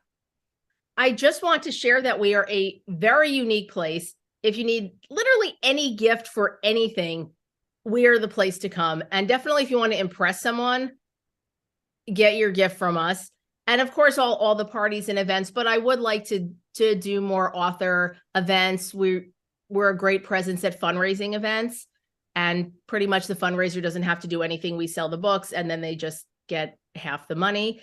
But we do have a couple of events coming up. The town sponsors an excellent series called Wine Around Town, which is a very upscale adult bar crawl. That's I like great. this one. When is that? That is May 12th from 5 to 8 p.m. and it's just throughout the town of Chappaqua. So a lot of the stores, do very sophisticated things. Okay. And though I'm planning to upgrade this year from Jello shots to scattered sangria, it's about as fancy as I can get. Mm-hmm. So we do have our scattered sangria, and we will probably have a signing author or two. So far, we have coming Stacey Ross Cohen, who wrote this book, Brand Up. Okay. Mm-hmm. Wow. We've had her before, and I love her, and I love her book. But we are also probably going to have a fiction author as well once I, not too terribly last minute, get around to asking them. Let's see. May 12th is a Friday, right? It is a Friday. Darn it. Yeah, baseball. I'm like, I got to get up there. I'm out on Long Island. So what do I, like 2 hours away? I think I looked at this the last time. About 2 hours, but you can come love, anytime. It's thank you. Something crazy will be happening whenever you decide to come. I love it. The boys are going to love it, especially my little one. But that wine crawl got me interested. Okay. It did. I think I read better when I drink wine. True. Oh, absolutely. Oh, that reminds me. We just launched our Scattered Sarcasm area, which has some interesting alternative Mother's Day books, let's say, like Mommy Drinks Because You Cry. Yeah. And Go the Fuck to Sleep and other. Go to fuck to sleep. I love it. That's what other realistic favorites. That's real. That is just real down to earth. That's how we talk. We are parents. I mean, come on, people. This is. And if you want to feel better, we actually have a book over there that's called There Are Moms Way Worse Than You. And it's basically about how moms in nature are horrible to their children. So really, no matter how bad a mom you are, if you look at this book, unless you're kicking your kid in the head like giraffes do, you're golden. I love it. I love it. Scattered Bookstore, Laura. What time do you guys open? Are you open now or does it open at 10? We open at 10, although I do have the door locked and someone outside, because even though we open at 10 and the sign says closed, people always come to the door and knock no matter what. That should be a whole episode by itself, by the way, is the people knocking at the door when we're closed for various reasons. Oh gosh, yeah. We're having the CBS Sunday Morning interview with Bill Clinton and James Patterson in the store. Oh, that was there? Yeah, that was here. Oh my, I used to work at CBS. I remember this. Oh yeah, so there's cameras everywhere. I have a sandwich sign blocking the stairs, and I hear, and we're all hiding, and Morocco's doing his interview, and I hear like bang, bang, bang, bang, bang, come up the stairs. And then I hear, ma'am, I'm the Secret Service. You can't enter the store right now. And she said, well, I have to make my party favors. And he said, ma'am, I can't help you. And meanwhile, everyone's like, cut. because they're so loud. Oh my can you goodness. just tell me if you like how this party favor looks? And he said, ma'am, I'm the Secret Service. I cannot comment on your party favor. And she goes, well, can I at least leave the party favors here with you for when I'm allowed in? And he said, ma'am, I'm the Secret Service. I'm assigned to the president, not your party favors. And you just can't make it up. Like it. Oh my goodness. This is hysterical. And then I accidentally walked through the middle of the filming. I'm very clumsy and awkward if you haven't already gleaned that, but no, I think you're awesome. But you mentioned, wait, how many kids do you have? I have 2 children. Two, Jason right? is 20 and Livy is 17, going on 18, going on 30. Now, is she the one that's embarrassed of you or both? No, they're both embarrassed of me. But Livy's a little more uninhibited. She's actually going to college next year for broadcasting. Oh, wow. Where's she going? She's going to Penn State Communications School. My goodness. Well, you know what? That's amazing. She might need an internship. She should contact me. It's all about the internships. I tell everyone in this business, because the more you do for free, you make better connections. You know how it works. Yeah, It's she's networking. great. It's She really, could just yep. confident. She got every confident gene in the whole family. Beautiful, outgoing. My son's also very beautiful, but extremely brainy, reserved. Mhm. You know, he has muscular dystrophy, so that kind of messes up his view of himself, because he's actually like one of the best people in the world. Oh, I'm sure. Oh my goodness. And with, helping raising him and stuff. Now is he home with you, or is he just He lives at home, but he goes to college and does, kind of regular stuff. He's very brilliant and witty, so he doesn't talk that much, but when he does, it's just the most hilarious, deadpan, hysterical thing. Well, let me guess. Where did he get that from, mom or dad? We're not sure. But when he and my husband are home, it's quiet. I was going to say, and when me and my daughter are home, it's like a crazy house. Last night, my husband actually had to flee the house to watch the Rangers game in peace. Come on. Oh my goodness. That is great. Oh, you guys are amazing. Wow.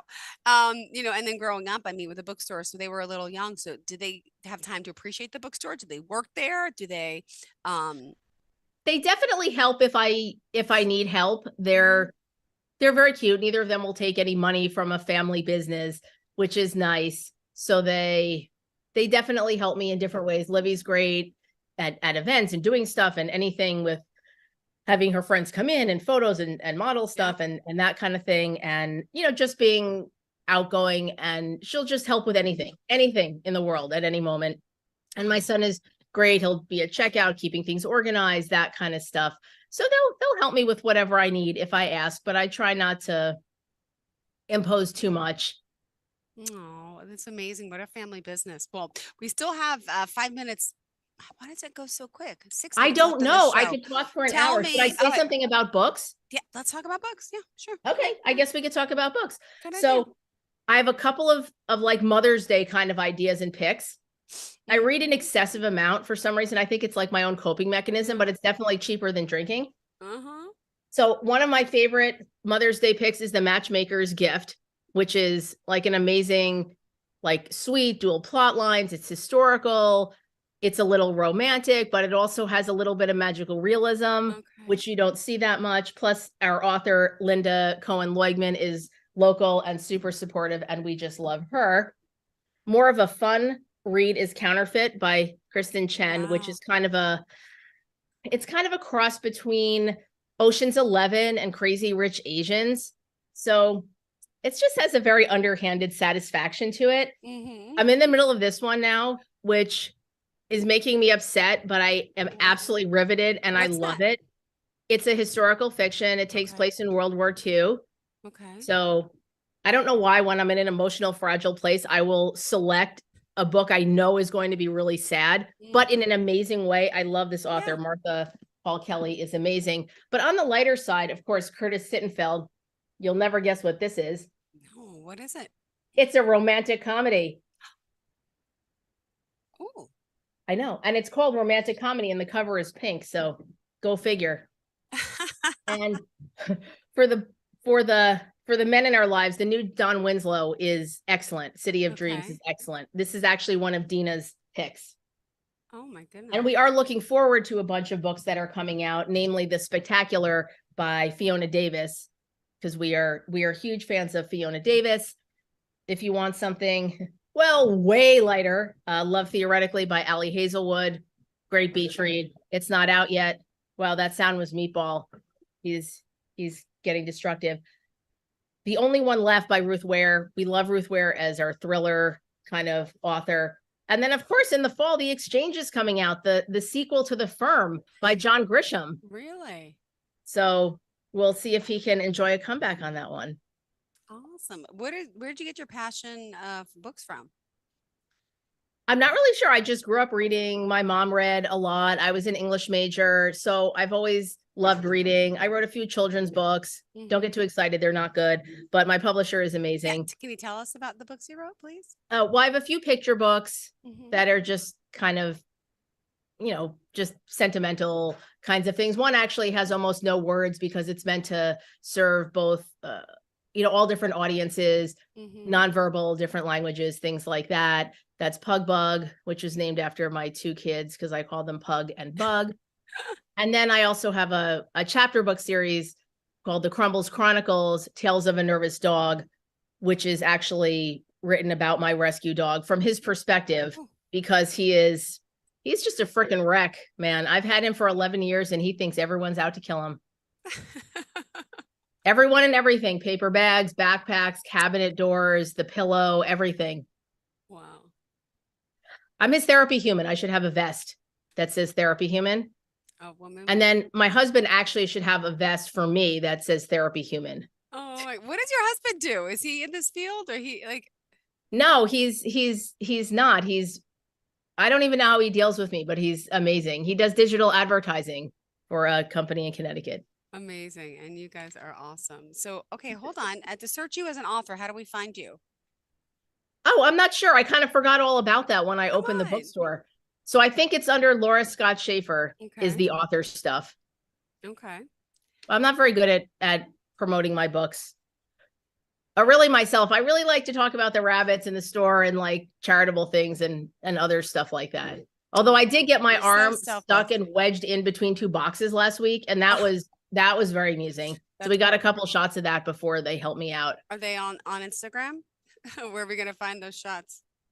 Well, not yet. Okay. So I need, any advice if, so in addition to wanting a sitcom, I should probably have a social media person because I have thousands of hours of content. Oh, I'm sure.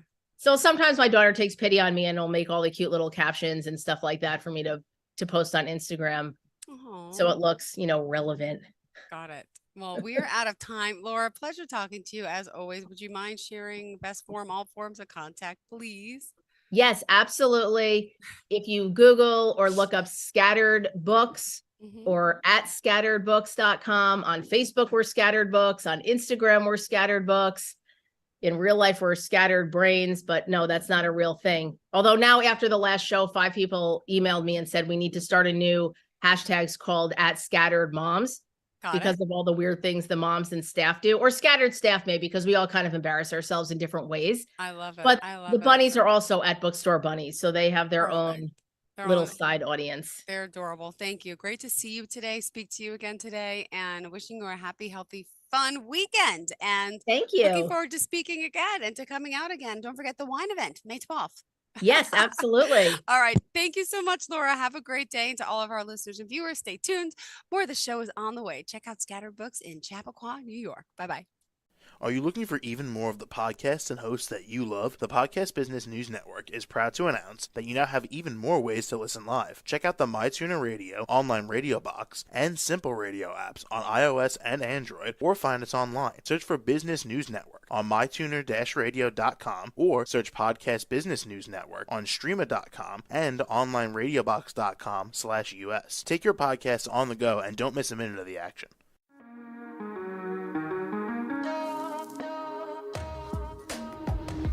Broadcasting from the business capital of the world, this is the Podcast Business News Network. For nearly 2,000 severely injured veterans, everyday life has become filled with barriers. Day-to-day simple tasks can become pretty daunting. I have to carry my chair up 2 flights of steps or have somebody do it for me. what scares me the most is just the falling. When I'm struggling with my house, I think, to have that one great barrier just knocked down, I mean, it's crucial. Home for Our Troops is a wonderful nonprofit that builds a mortgage-free, fully adaptive, handicap-accessible house. And there's no catch. It'll be our very first home that we've ever owned. This is a game changer. This is where your life begins again. We need you to join us in completing this important mission. Please visit hfotusa.org and help build homes and rebuild lives. Because of you, everything's going to be okay.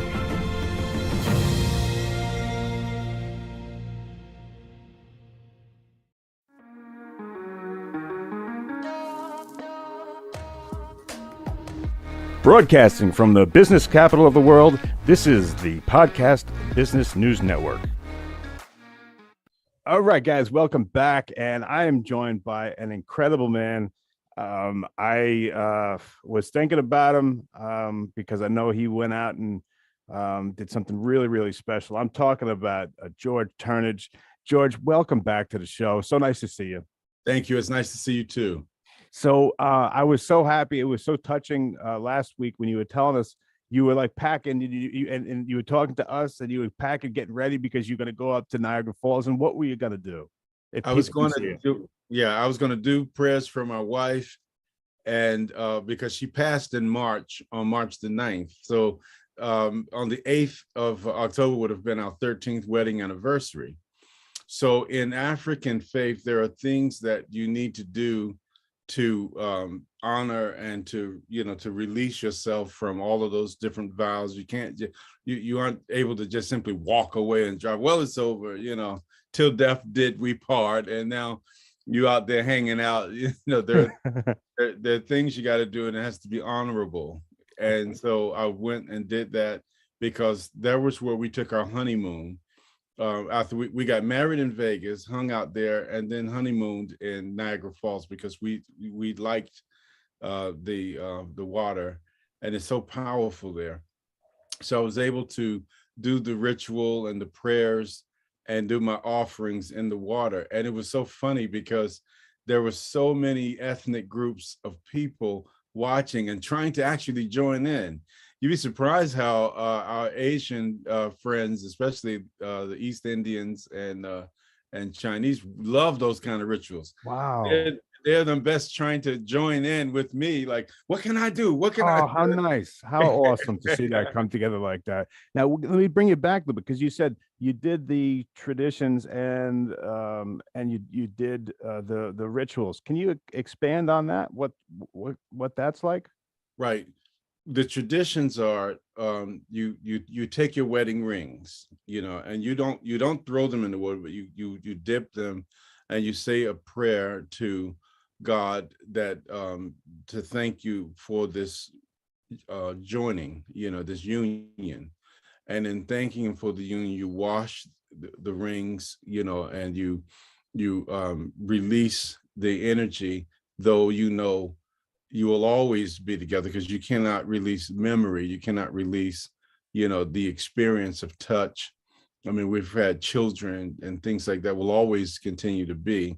But what we can do is, ask that her continued guidance, and every once in a while, because I know there's so much things that she has to do and I have to do, that she check in on me, from time to time, and to oversee the things that I'm going to do and things like that. And still she's tell you what to do, as you said? Yeah. I definitely wanted to assure you, my wife is still telling me what to do. That's awesome.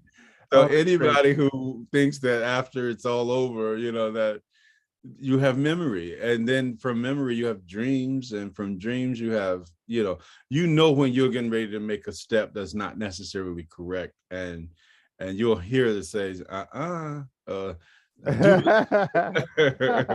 Hey, George, now, are the traditions the same for a man as they are for a woman? Say it was the other way around. Would your wife go and do the same thing if you had passed?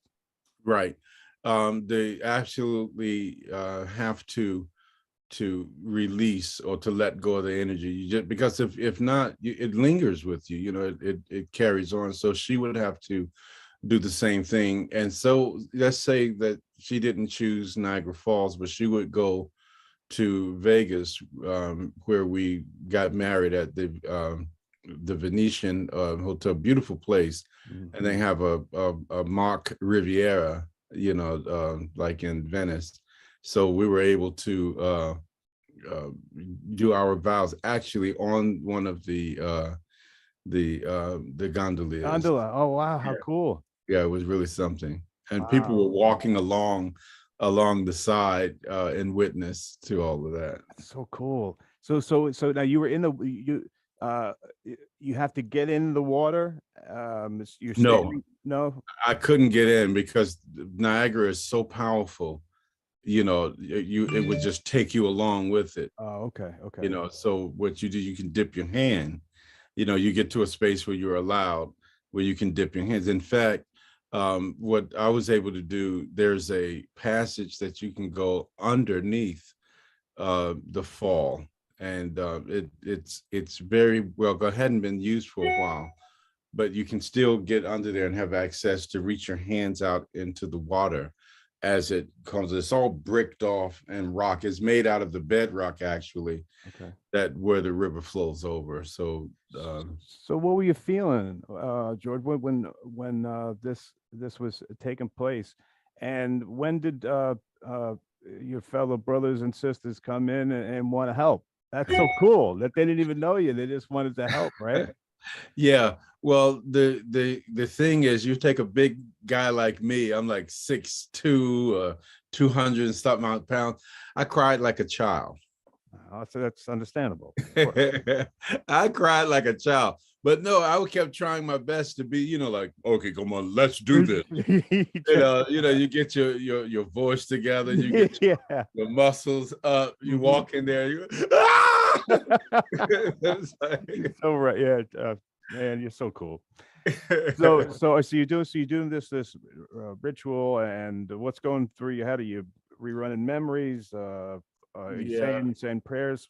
I'm apologizing also for the wrongs, because all of the vows, you know, for sickness and poor, for richness and poor, sickness, health, and for things like for the good times, the bad times, you know, and apologizing for a lot of those things that I just couldn't see at the time that she was pointing them out to me, because men think they always know best, but it's the woman who actually raises and grooms the man from a boy child to a young or adolescent to his adult, even in his marriage.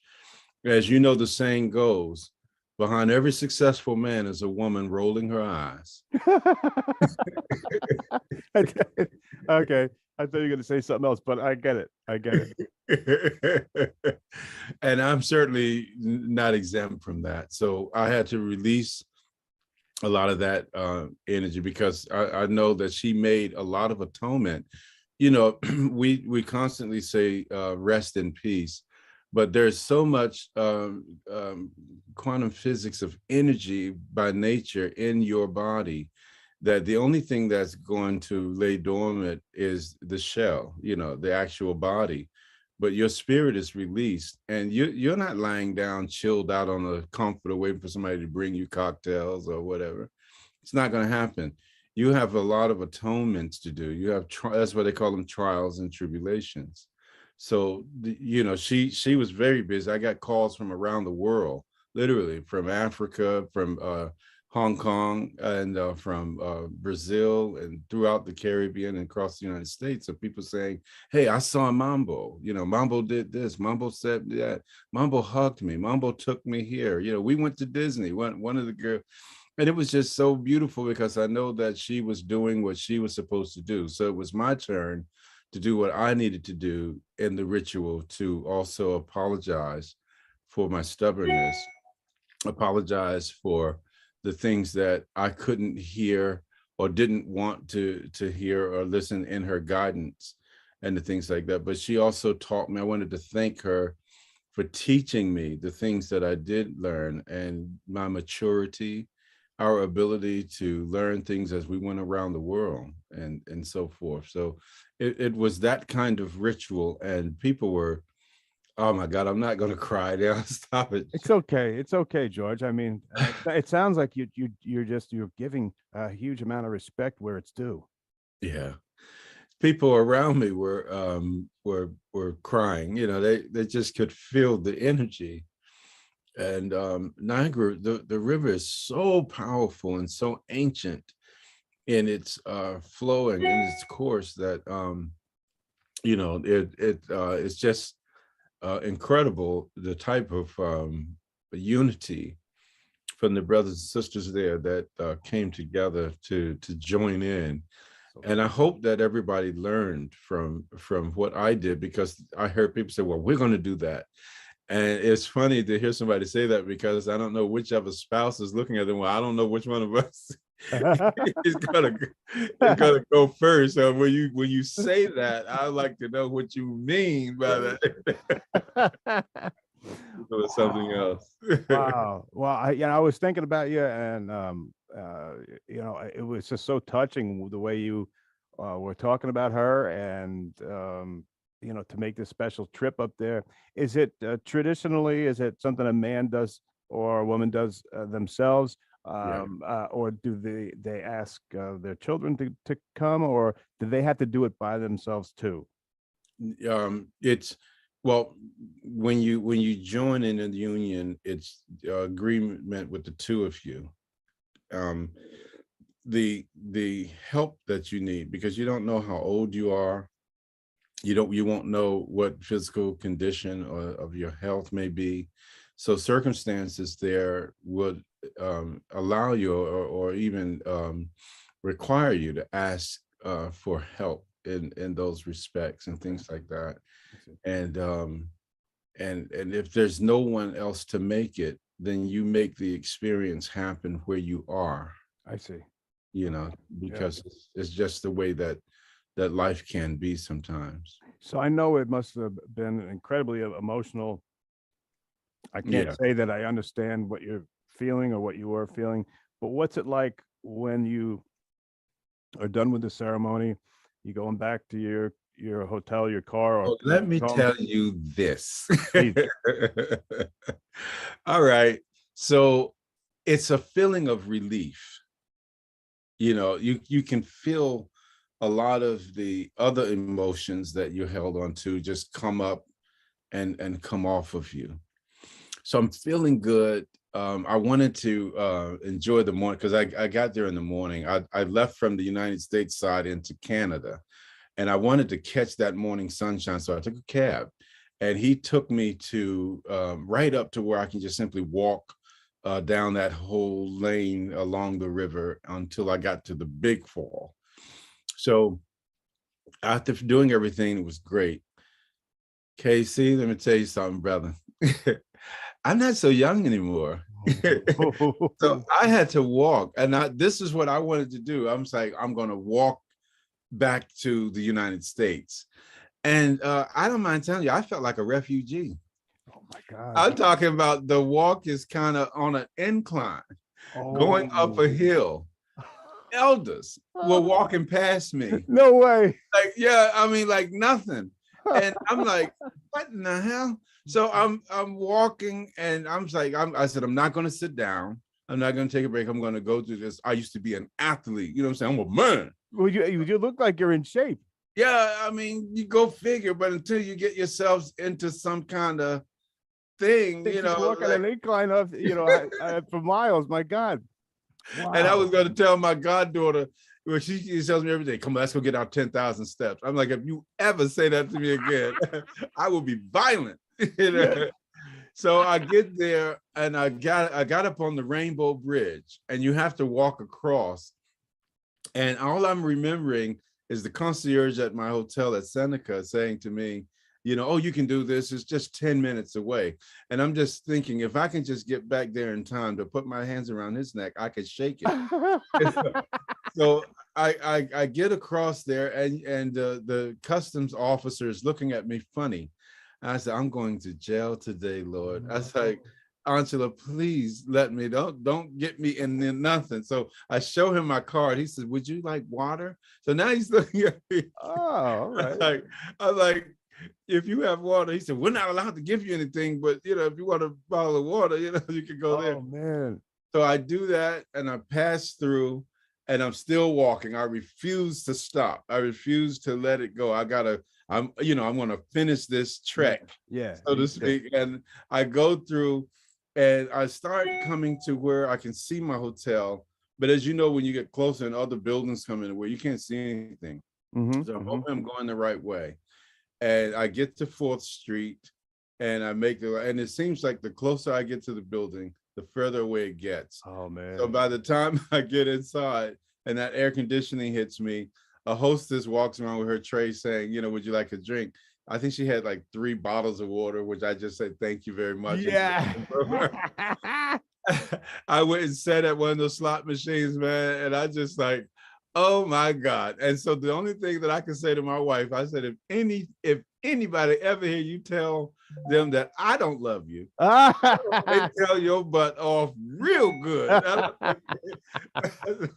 Oh, that's great, George. So yeah, so your legs are shaking and you finally made it, but then that must have been an amazing feeling of release and gratitude. And even though you are hurting, God bless the refugees. God bless them. Walking all the way from Central America. Man. Wow. And the way that you're able to tell us these stories with humor is it's just incredible, man. You are in my book, you're a pretty amazing guy. Thank you. And you should have seen me this morning. I said, oh God, I got to get with KC.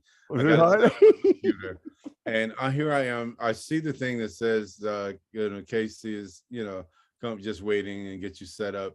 And here I am. I'm not all that savvy, so I apologize for just the delay. But I finally got it together and got a chance to work it out. And I just kept praying. I said, please don't let me mess this up. Oh, you're doing perfect. How are your legs feeling? I know. Great. Tomorrow might be a little bit more sore, but are you hurting a little bit today? Not at all. The crazy part was I drove from Niagara into Cincinnati to see one of the elders. I said, well, there's no sense in me coming this far rather, and not going to see Elton Brown with an E at the end. They always says that it's Brown with an E. Really? Okay. And he was from St. Vincent, and he's there with his wife. They're much older. He's 93, still has pretty much all of his faculties and stuff. So I was able to really see them and break. He was the one that my wife chose because her father had passed away, to stand up for her and give her away to me. Okay. And I had to. Here I go again, man. I'm sorry. It's understandable, man. Man, yeah. So I get there, I see him and his wife, and we have a wonderful time. We talk. I look at things that they weren't able to do anymore. So I organized a group of my guys back here we're going to go out there to help them around their house and prune some trees and things back. And always giving back, always. Yeah, that's your story, man. It's just you're always helping somebody. Yeah, God, how else is I'm going to get my blessing? If it's all about giving. If you can't, they said to me when I first got involved in this that if you would serve people, we will serve you. And I cannot remember a time that has not been true. KC, they have showered me. Look at you and I. This is a gift. Yeah. This entire thing of what you guys are trying to do, the billboard, I'm telling you something. People are looking at me and they figure, well, he's done. You got your people that don't like you for whatever reason they don't like you. So they're looking at you and they think that it's over now. Okay, Mambo is gone. He's alone. And all I've been doing was pushing ahead. I don't know how I'm doing it, but there are a group of members and people who have come around me, and we have traveled to different places to perform different attendances. I've done spiritual work for people who were sick, and were involved with things and have gotten things done. And as a result, I have this interviews with you that I'm in love with. I also we love having you, man. Yeah, It's incredible. I'm going to Florida on the 28th to lecture on trust before a large audience at the Hilton Auditorium. Awesome. Yeah, and then I leave there for Jamaica to do a ritual for a man at his ranch. It's a man has a pretty sizable ranch, but he wants spiritual blessing and things like that. And so I'm going to do that for him, and then leave to go up into the hills to spend 5 days with the Arawak Indians and the African Maroons. Where I was going to ask, I knew you were going to Africa. Where are you going?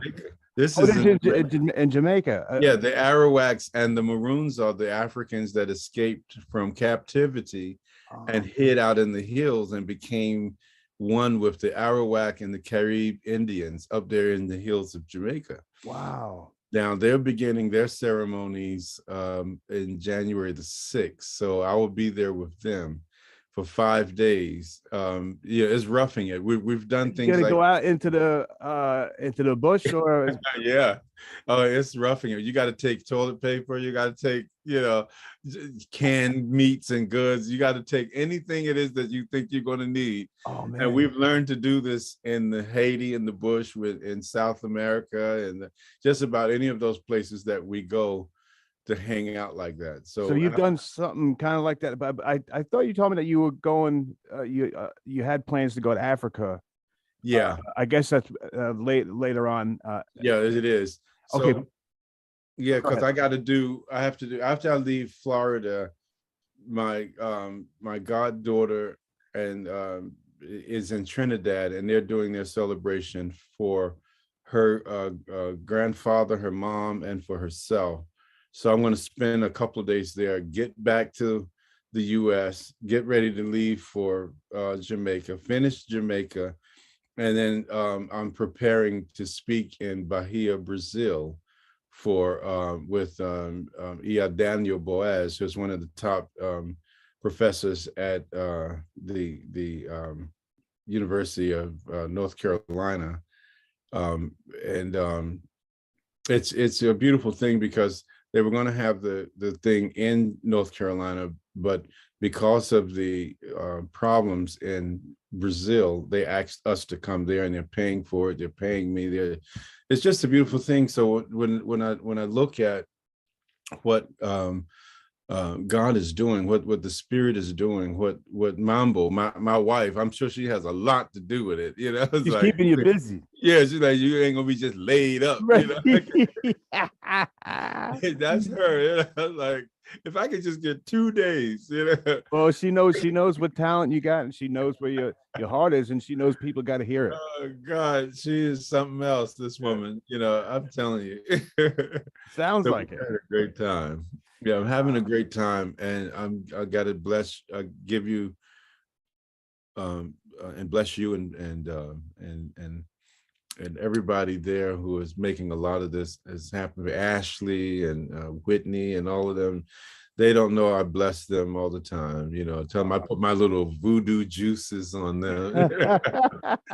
So they could get scared, like, oh, voodoo, voodoo, voodoo, voodoo. George, you are an amazing guest, man. Let me, if you can, let people know. I know you're going to be traveling. I know your plate is full. You got the speaking gigs. You're in much demand. But if people want to set something up for down the road, if they want to hire you to come speak or whatever, how do they get a hold of you? What's the best way? Best way is, again, 215-869-5322. Again, that's 215-869-5322. or you can, my daughter is still messing with my web page, but it's going to be yantande.com. That's YANTANDE.com. Okay. But I know my daughter, and so please go to my other email, and you can get a hold of me at Grohungan. That's GROHUNGAN @gmail.com. And you can always find me on LinkedIn, Facebook, Twitter, Instagram, and the social just media. put my name on social medias, and you can always get to me. I'm working to make sure that billboard gets up so you guys can get. It's going to be called awareness, being sure, making sure that what it is you think that you do know. Okay. All right. So people like me gets in to make sure that even for financiers or people, bankers, I have one of my, my godson in Hong Kong. He's in Hong Kong now. Was in Szechuan before, but he's with an investment bank, and he'll call me in a minute. Dad, what do you think about this? Or Dad, what do you think about that? And he's Irish, living and speaking in Mandarin, Wow. in Hong Kong. That must be cool to take a walk with him. Oh yeah. I had to smack him around because he fell in love. Oh, he fell in love. And yeah, some girl, I'm like, man, get your kid. You got time for that right now. Yeah. And now he's thankful. He is so big in this investment bank, in this Hong Kong investment thing. I'm really proud of him. You got so much going on, and man, you're just an inspiration to so many. It's so cool, George. I love when you come on, and I look forward to the next time hanging out with KC, baby. You know what I'm saying? I do. I love picking your brain, man. I hope you don't mind all the questions, but I like learning from you. But George, maybe you could take us out with something. Maybe anything you want to say to the world of prayer, anything, whatever you want to say. Yeah, one of the things that I want to do is bless all of you, and I mean all of you. I don't care where you're from, what color, what your political stature is, or whether you believe or you don't believe. It doesn't matter, because we believe in you. And one of the things that I want to say to all of you is that we're going to try to make things right. I mean, we're in a wild goose chase, trying to make the world something that it never was, out of in offense to the laws of nature. The woman is definitely king, is definitely one of the high. Ain't nothing that came out of a man in regards to creativity. There's where God is from. And I know it's hard for some people to really understand and believe it, but I want you to know this: it is true, and you must trust that it is true. Men and our strength was meant to be the protection, the builder, those that continue to make things happen. But it's like I said, and I'll leave you with this: you give her a house, she'll make you a home. She'll make you a mill. You give her money, she'll make your finances. You give her your seed, she'll make you a son or a daughter to continue your genes for the rest of the duration of the creations in life. Always remember that, and there is so much more. Be aware. Call me, text me, or get in touch with my website, and let's sit down and have a good time with one another. God bless KC and Ashley and Whitney and everybody over there at Meet the Elite. I'm so proud of these moments. I'm very, very proud. And thank you, baby. I know stuff to do. Stop sitting around. George, same to you. We love you, and you're just an incredible person, man. I can't wait to hear what you got to say next. So God bless you, and for the rest of your week, and I'll talk to you soon. Okay. Excellent. Thank you, guys. Be right back. Stay right there.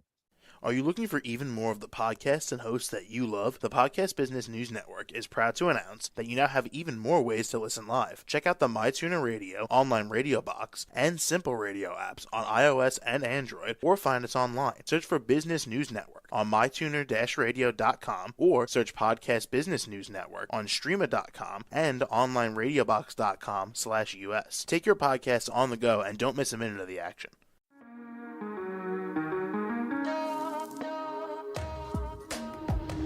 Broadcasting from the business capital of the world, this is the Podcast Business News Network. For nearly 2,000 severely injured veterans, everyday life has become filled with barriers. Day-to-day simple tasks can become pretty daunting. I have to carry my chair up 2 flights of steps or have somebody do it for me. What scares me the most is just the falling. When I'm struggling with my house, I think, to have that one great barrier just knocked down, it's crucial. Home for Our Troops is a wonderful nonprofit that builds a Mortgage-free, fully adaptive, handicap-accessible house. And there's no catch. It'll be our very first home that we've ever owned. This is a game changer. This is where your life begins again. We need you to join us in completing this important mission. Please visit hfotusa.org and help build homes and rebuild lives. Because of you, everything's going to be okay.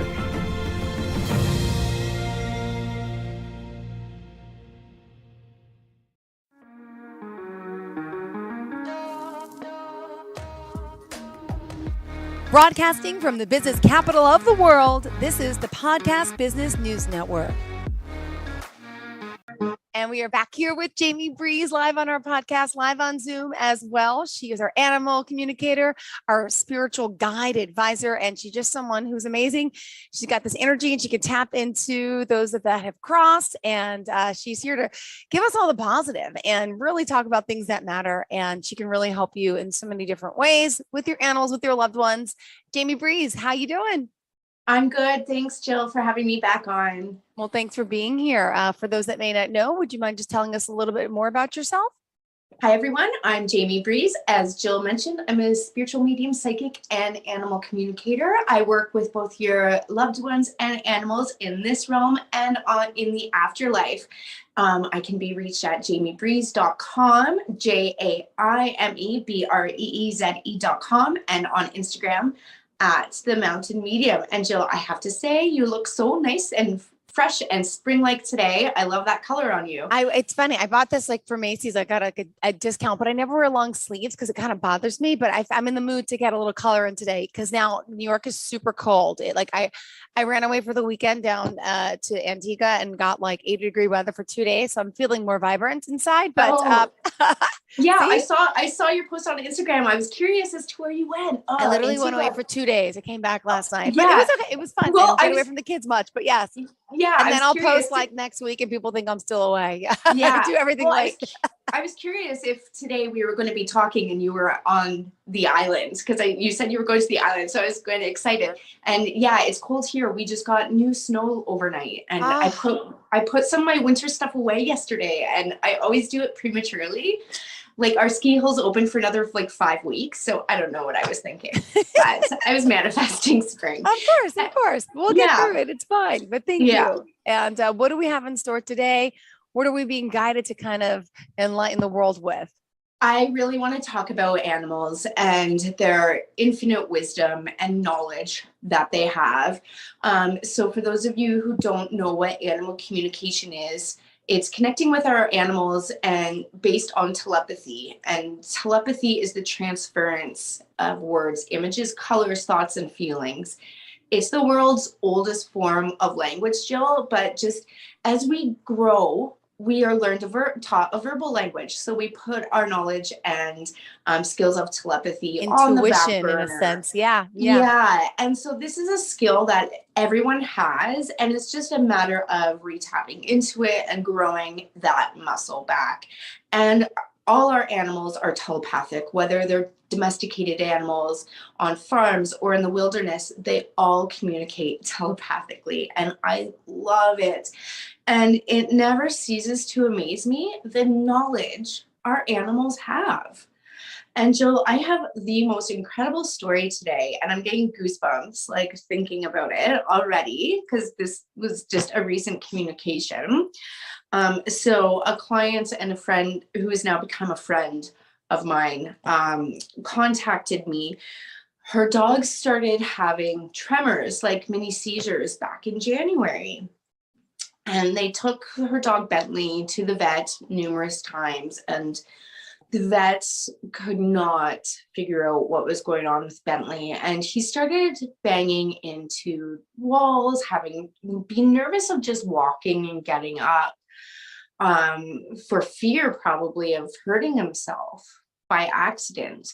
So now my clients are nervous that Bentley's also losing some eyesight and all this other stuff. So I connected with Bentley a week and a half ago now. And, I wanted to do an energetic body scan on him. And I do this with all animals. So I tap in energetically to their physical body, and the animal will stop me at an area that they're not feeling good in, or showing me that there's an issue there. And then we talk about it, and they share with me any physical ailments or mental ailments or anything.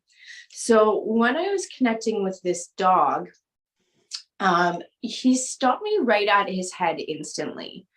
And he shared with me a feeling of lack of oxygen to his brain. And I was like, okay, this is making sense why you're probably like passing out, having these tremors, etc. But why? Why is there lack of oxygen to his brain, right? So we continued down, and he showed me this pain in the back of his head and into his neck. And Jill, he told me he had some sort of tear in an artery in his neck. And that was causing all these things to occur, vision issues, and be nauseous, and having this lack of oxygen to the brain. So and I'm not medically trained at all, so I make sure I tell my clients this. Yes, yep. So any medical things I tell you from your animals, please, go to your vet and talk to them about it. You don't have to say where the information came from, but just go to the vet. And it was interesting because I instantly had an intuitive hit of almost like a whiplash kind of scenario. So I asked Bentley, I was like, okay, so how did this tear in your neck happen? And Jill, he showed me swinging his neck around ever so quickly to look at something, just as you would do, and it tore. So again, not being medically trained, I Googled tears in neck creating lack of oxygen to brain, etc., etc. Okay, Jill, the first thing that came up was something called cerebral artery dissection. This is, you have two like carotid nerves or arteries in your neck. And when one of these tears, it creates lack of oxygen to your brain. You have vision problems, you can vomit, very disorientated, everything that Bentley has, right? So I looked up, what causes this? Happen? Mm-hmm. And Jill, it was so crazy because the most common acts can cause this. You can be reaching up to shampoo your hair, it says. You can turn around quickly, like is in Bentley's case. Simple yoga poses have actually caused this. Wow. Certain sports like basketball or tennis, because you're like bending backwards to like hit the racket or the ball with the racket. So all these things can cause cerebral artery dissection, even riding on a roller coaster and jumping on a trampoline. Okay. Wow. So, and the other thing is, this is extremely difficult for doctors to detect in humans. So let alone a vet with an animal. But Bentley knew this. He showed me whipping around to look at something, and then this tear in his neck occurred. Oh my gosh. And know what he said to me, Jill? He said, I want craniosacral therapy. And so I looked it up. I looked for ways to help with this tear. And the number one way is craniosacral therapy. Oh my goodness. So now you go back to the owner and you tell the owner this. Yeah. And they were just blown away at how smart and knowledgeable their dog was. And I gave them all this research. And I emailed my client and I said, you know, like I gave her links, and I found this woman in her area. She lives in Dallas, who does craniosacral therapy. There's a lot of doctors on there when I Googled it, but this woman just stood out to me because she was more on the holistic side. So I was like, give her a call because she might be willing to take on a dog patient. Wow. And so sure enough, this past week, Bentley went for his first craniosacral therapy treatment. And they sent me photos in this clinic with this woman and getting this done. And they have seen a huge improvement so far. So he's going to go continue to get this done and try and get him back to where he was. He also said, if that doesn't work, I'll try acupuncture, but I prefer cranial. He's like, I prefer craniosacral therapy. Oh my so gosh. Is that not wild? Like how? But it's beyond how you can't explain that. It's just so real. It's so. If anyone's listening to this thinking this is impossible, it is possible.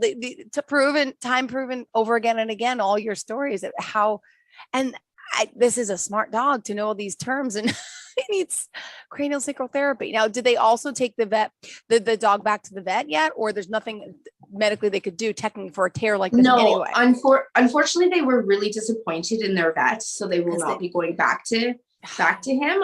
They did some very invasive things to Bentley, where he's actually quite traumatized from. He's going to be getting his eyes checked on this Tuesday as well. But again, we're hoping the craniosacral therapy will help get the oxygen flowing back into his brain where his eyesight will become better. And the thing is, Jill, all our animals have this knowledge. They're just so tapped into the universal energies around us. So self-diagnosis has been a common pattern that we've seen through animal communication. And they just have this innate knowing. And I don't know the full story behind it. I'm learning still, like, where is this coming from? Are you tapped into a higher source? Is that where the information is coming from? That's what I believe.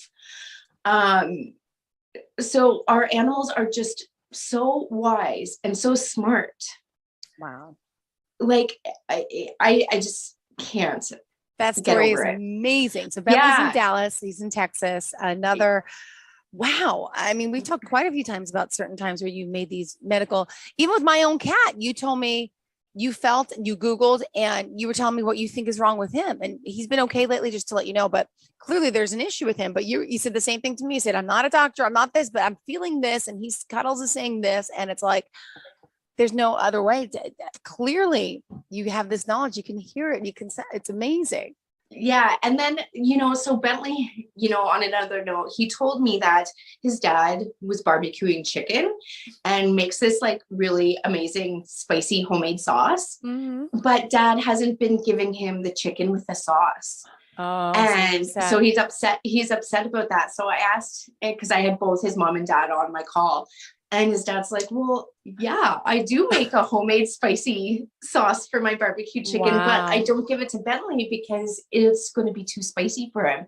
But Bentley's like, no, Dad, the sauce isn't going to be spicy for me. I want it. So now he gets his barbecue chicken with his spicy sauce and gets to go to craniosacral therapy. And now this woman only worked on humans before, but like she was open. Wow. Yeah. Wow. Yeah. Yeah. So because she had a holistic website, you know, she taps into other kind of modalities and stuff, more like Eastern medicine and stuff. So I thought she'd be a good person to reach out to see if she'd be willing to take on a dog. So, and since then, has Bentley told you he's feeling okay or doing well? Did he talk about his experience with you? Can you just tap into him at any time to check on him, or how does that part work? I haven't yet, Jill. I've just been super busy, but I'll definitely tap in again with him and just double check on him quickly and see what's going on. Maybe after Tuesday, maybe after his eye appointment Tuesday, I'll check in on him. Beautiful story. Thank you. Wow. Yay. Yeah. And then this week I was also working with this beautiful cat who had to move from Milan, Italy, back to the United States. Mm-hmm. This cat's family took him and his cat sister to Italy a couple years ago for work, and now it's their transition back to America. And my client reached out to me because, you know, Finn is not the greatest traveler. You know, cats aren't keen on car rides, airplane rides. Some are, but most of them aren't, right? So Finn's parents wanted me to check in to give Finn an update. Hey, you're going to be safe. This is how it's going to work. We have to go back to the States. You have 2 big plane rides to go on.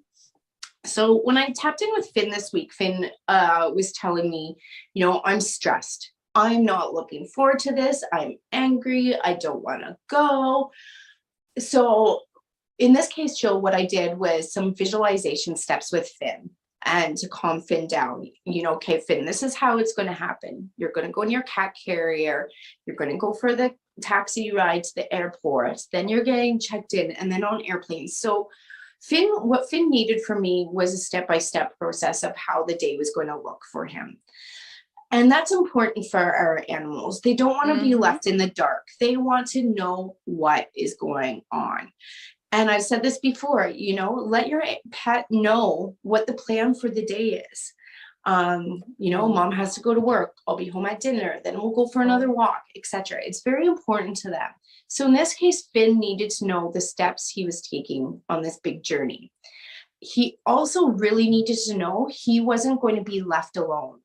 His sister was going to be beside him. His mom was going to be sitting there, as well as his aunt was going to be on the airplane. And that was huge for Finn. He just needed that reassurance. How scary would that be? A 16, 20-hour journey and not knowing if you're going to be taken away and put somewhere or whatnot, right? That is. Oh my gosh. You know, and so Finn also said, when we get to our hotel, when we get to our hotel, I want to sleep on the white sheets. Well, I didn't know this at the time, but my clients had to rent an Airbnb for a couple days before their new home is ready. And Finn wanted the bed with the white sheets in the Airbnb. Oh my God, how cute, and how specific. And so his aunt showed me a picture of their Airbnb, and there was one room with a bed with white sheets. And it was funny. They both started laughing. And they said, it's funny because Finn won't go on colored or patterned material. So if you have a bedspread that is not white, Finn won't jump up on it. Wow. So it was so interesting. So Finn knew that they were going to be at an Airbnb, but I heard the word hotel, with white sheets on one of the bed. So it shows you, Jill, that our animals are also psychic. They do know what is coming up for them in certain circumstances like this. Then Finn also wanted to share with me an image of his new house he's going to. So I described this house to his mom and aunt, and they confirmed everything that Finn had seen. So Finn had tapped in psychically to his new home, and he was showing me how excited he would be when he got there. But it was cute because he wanted a reward for making this journey and being a good boy. So he wants white silk sheets for the new bed at the new house, he said. And he wants his aunt to cook him a fish. Okay. And it was funny because I didn't know at the time, but his aunt is actually a pescatarian. So she does a lot of seafood cooking, fish cooking, and she always shares it with Finn and Finn's cat sister. So they're going to get Finn white silk sheets for the new bed. God. That is awesome. Yeah. So they actually contacted me a couple days ago to let me know they had arrived at their Airbnb, and Finn did phenomenal. Normally when they put Finn in a cat carrier, he'll go to the bathroom right away because he's mad, nervous, or angry. Yeah, or nervous. Yeah. And he didn't have an accident until they landed in Atlanta. And by that time, he had to go. He had to go. Yeah. So he did amazing. He didn't cry. He sat the whole way, just phenomenal. So it was important for Finn, just to have that reassurance. You're not going to be taken away. Your mom's going to be right there, your sister, your aunt, and he came through, and I was checking in on him all day during his journey. And I was like, he seems good. So I hope I'm understanding him right. And so when I got the email from his mom saying they had arrived at the Airbnb and she said he was good, I was like, okay, thank goodness. That's so amazing. Yeah. Right. And so just, with Bentley tapping into his universal wisdom of his body and what will help with that, to Finn predicting, we're going to be at this Airbnb and this is what my new house in Atlanta looks like. Our animals are just so amazing and so smart, and we just have to start recognizing that. Yeah. Yeah. Wow. Now, do humans have this telepathy as well, but we really push it away because we're just so, we're learning the language, we're learning and we communicate all the time differently. We have different expectations. So it's just a matter of, I guess, them being a little more primal, a little more, what's the word I'm looking for? But because we are so programmed, they're so not programmed. Yeah. And it's really frustrating because it's hard for us not to be programmed, with technology, and we have to get up and go to work and do all these things. And by the time you get home, you're exhausted and you just want to kick back, have a glass of wine, watch a movie or whatever, or you actually have to go pick up the kids now, and then you have to get their lunches ready for the next day. When do people have time? Yeah. It's very hard. Mm-hmm. And then, your weekend comes around and you have all these chores and soccer practice or hockey practice. And, it's been hard in our society for a lot of people to get back into that innate knowing.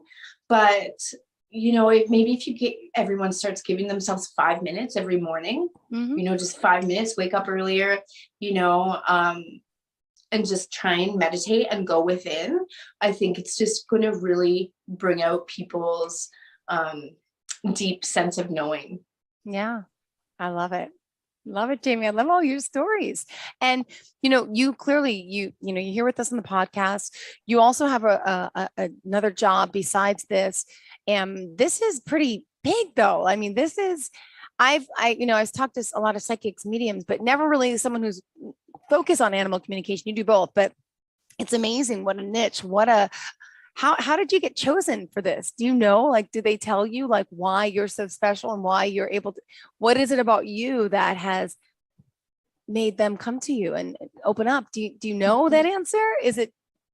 I don't know it fully, but it is my life mission. So I came back to this earth to, work on this and spread the word. I believe.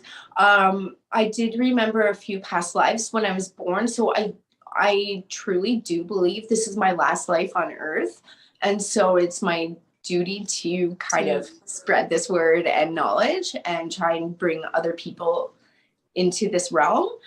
But again, anyone can do it. So it's just a matter of if you want to and what your path is. And this is mine. So whether I don't know if I was chosen, but I think there's a lot of us out there who are doing this work, and there's billions of animals on the planet, and so there needs to be more animal communicators and people tapping in as well, because I can't connect with all of those. I'll never have the time, so there's a lot of chosen, if you want to say people, but a lot of people who are enlightened and who can do this work. I do teach Animal Communication 101.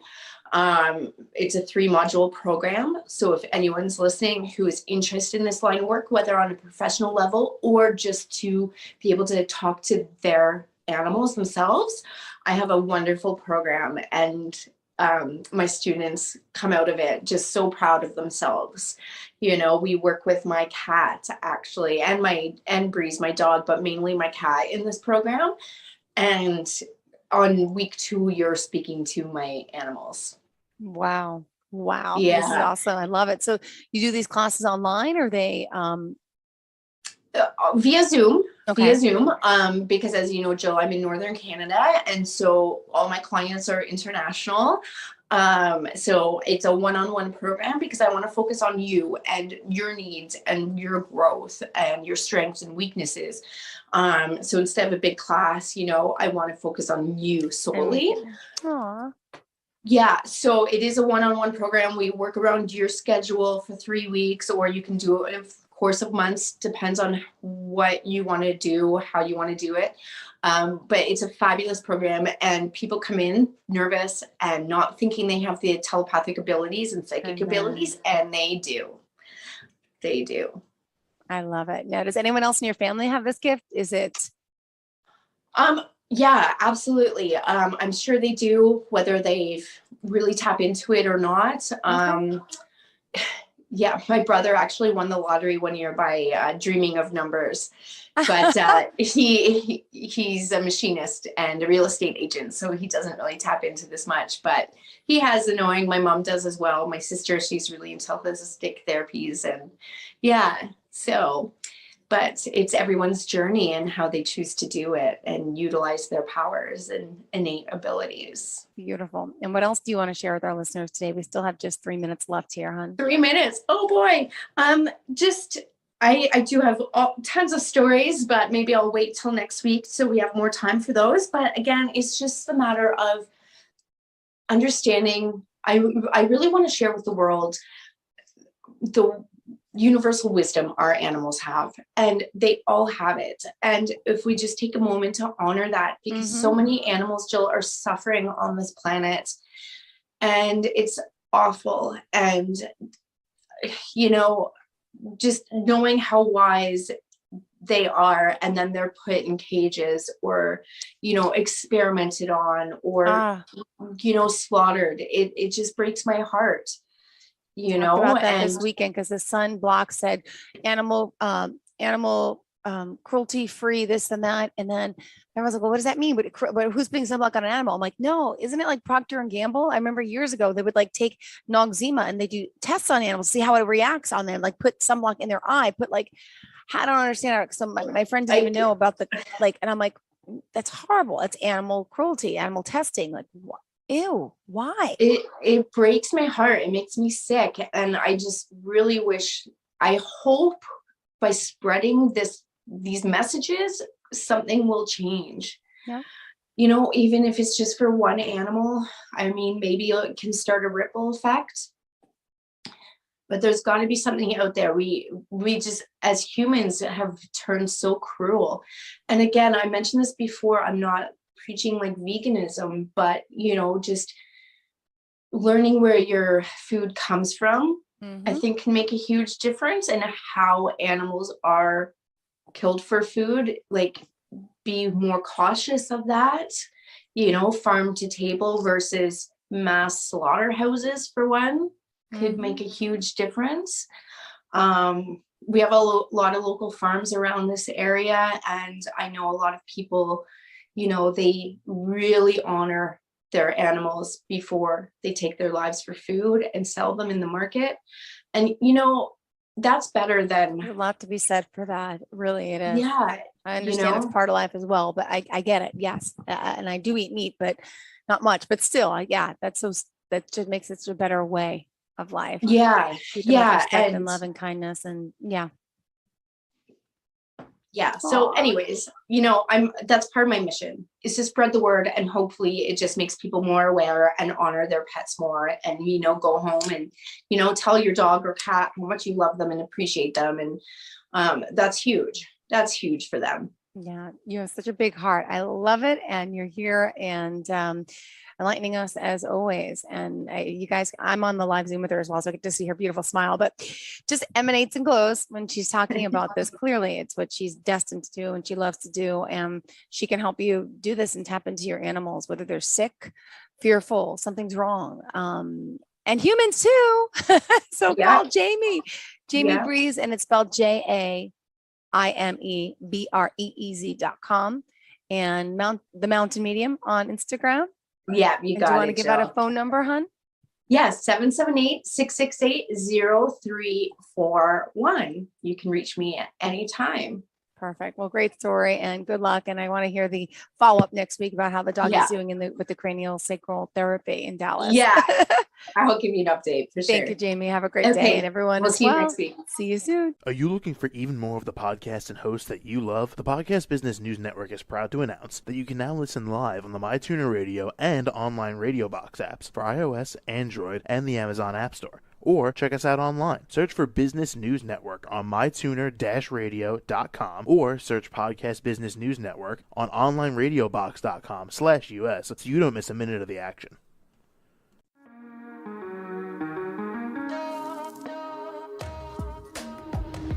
Broadcasting from the business capital of the world, this is the Podcast Business News Network.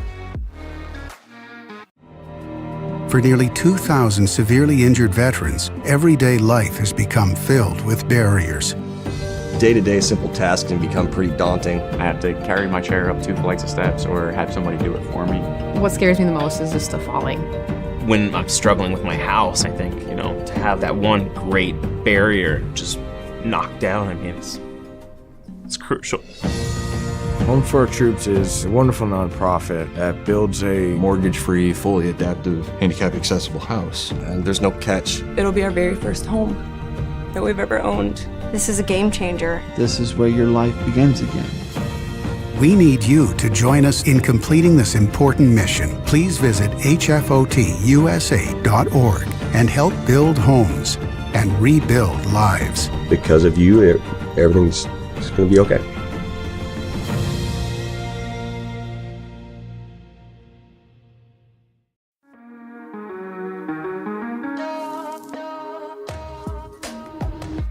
Broadcasting from the business capital of the world, this is the Podcast Business News Network. This whole energy thing is real. We're energy. Everything around you is energy. This desk is, that chair you're sitting on, it's all energy. If you harness that energy, you'll live a better life. And how do we do that? Well, one of those things is called the chakra. And we're going to get a little bit deeper into that. Maybe you've heard that word. Maybe you haven't. You should retain it. It's a very important one. And Frankie Hart joins us today with Satya Yoga, and she knows all about it. Welcome, Frankie. How you doing? Very good. Thanks for having me, Steve.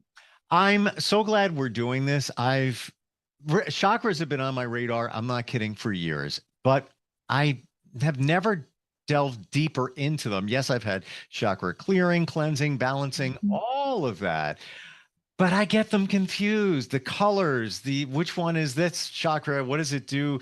So we're going to focus on a different chakra moving forward and go deep. And I've never heard that done before. Quite honestly, usually it's like, all right, let's bounce out all the 7 chakras. And that's where I think it gets a little confusing for people.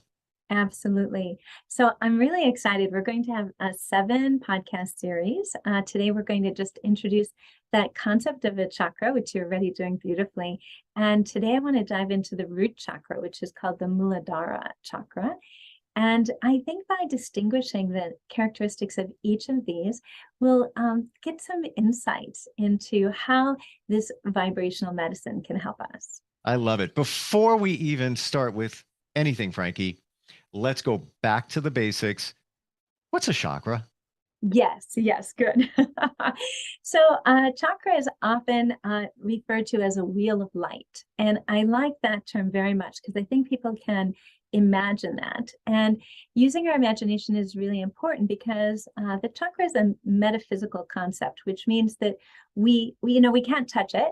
And so we can't just logically think about it. It's something we have to experience, right? So we have to kind of lean into it, maybe even imagine a little in the beginning.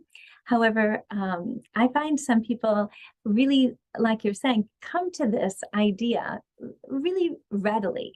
And you see this, like people might not have even heard of the chakras other than in a yoga class, but they're wearing chakra jewelry, they're wearing chakra t-shirts, they know something about the colors, they know something about their heart chakra usually.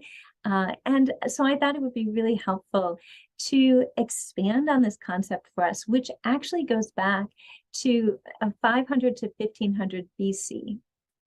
Wow. Okay. I knew they went back. Yeah. Oh, it was back that far. Interesting. Yeah. And I just want to say for anybody that listens and thinks, oh, that stuff is foo-foo. All right, so it's 2022 and we're still talking about Yes, it. And we're still talking about it. Because there's a reason it is real, and you can feel better if you harness the power of the chakras and the energy within, and whatever needs to get done. We're going to get to all of that in just a second. Yes, yes, beautiful. Exactly. So the ancient writings called the Vedas are the ones that go back really far in India with this concept where it's first introduced. And then there are other writings that came out called the Upanishads. And the Upanishads, it means something very beautiful, like to sit close, to sit beside. So that whether we're sitting beside a teacher, we're sitting beside a beautiful idea or concept, or sitting beside our own true self, right? So we're leaning in. And there are 4 of these Upanishads that discuss or give us some insights into the chakras. The first or main 7 that we tend to talk about are along the spine. So the root chakra, the Muladhara chakra, is right there at the base of the spine, the tip of the tailbone.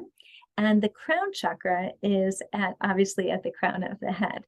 And so the root chakra has so much to do with grounding us. And like anything, as we're talking about energy, in order to practice safely and to open and harness the energy power, we want to start at the root chakra. So just as a lightning rod, we want some grounding. Same thing with our physical body. It's very important that we have a sense of grounding within ourselves. So when we talk about grounding, Frankie, we can do that mentally, think about being grounded, or we can physically be grounded, correct? Absolutely. So we can physically be grounded, mentally, energetically, spiritually, emotionally, relationally. This concept of being grounded, rooted, is so important. And I like to say also here in the beginning, the concept of getting grounded has to do with being embodied. So we have this gift of a body, but many of us live a little distance from our body, right? So right here at the root chakra, we're invited to come home into a sense of ourself, a sense of our being as a physical being, and to care for this physical body that we've been given.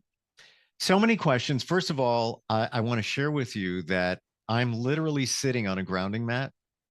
Excellent. Not kidding. And it started because I got a mat for the floor you put your feet on, but my feet are always moving all over the place. So I thought, wow, what better place? Sit on the grounding mat. And there's your root chakra right there. Right there, Steve.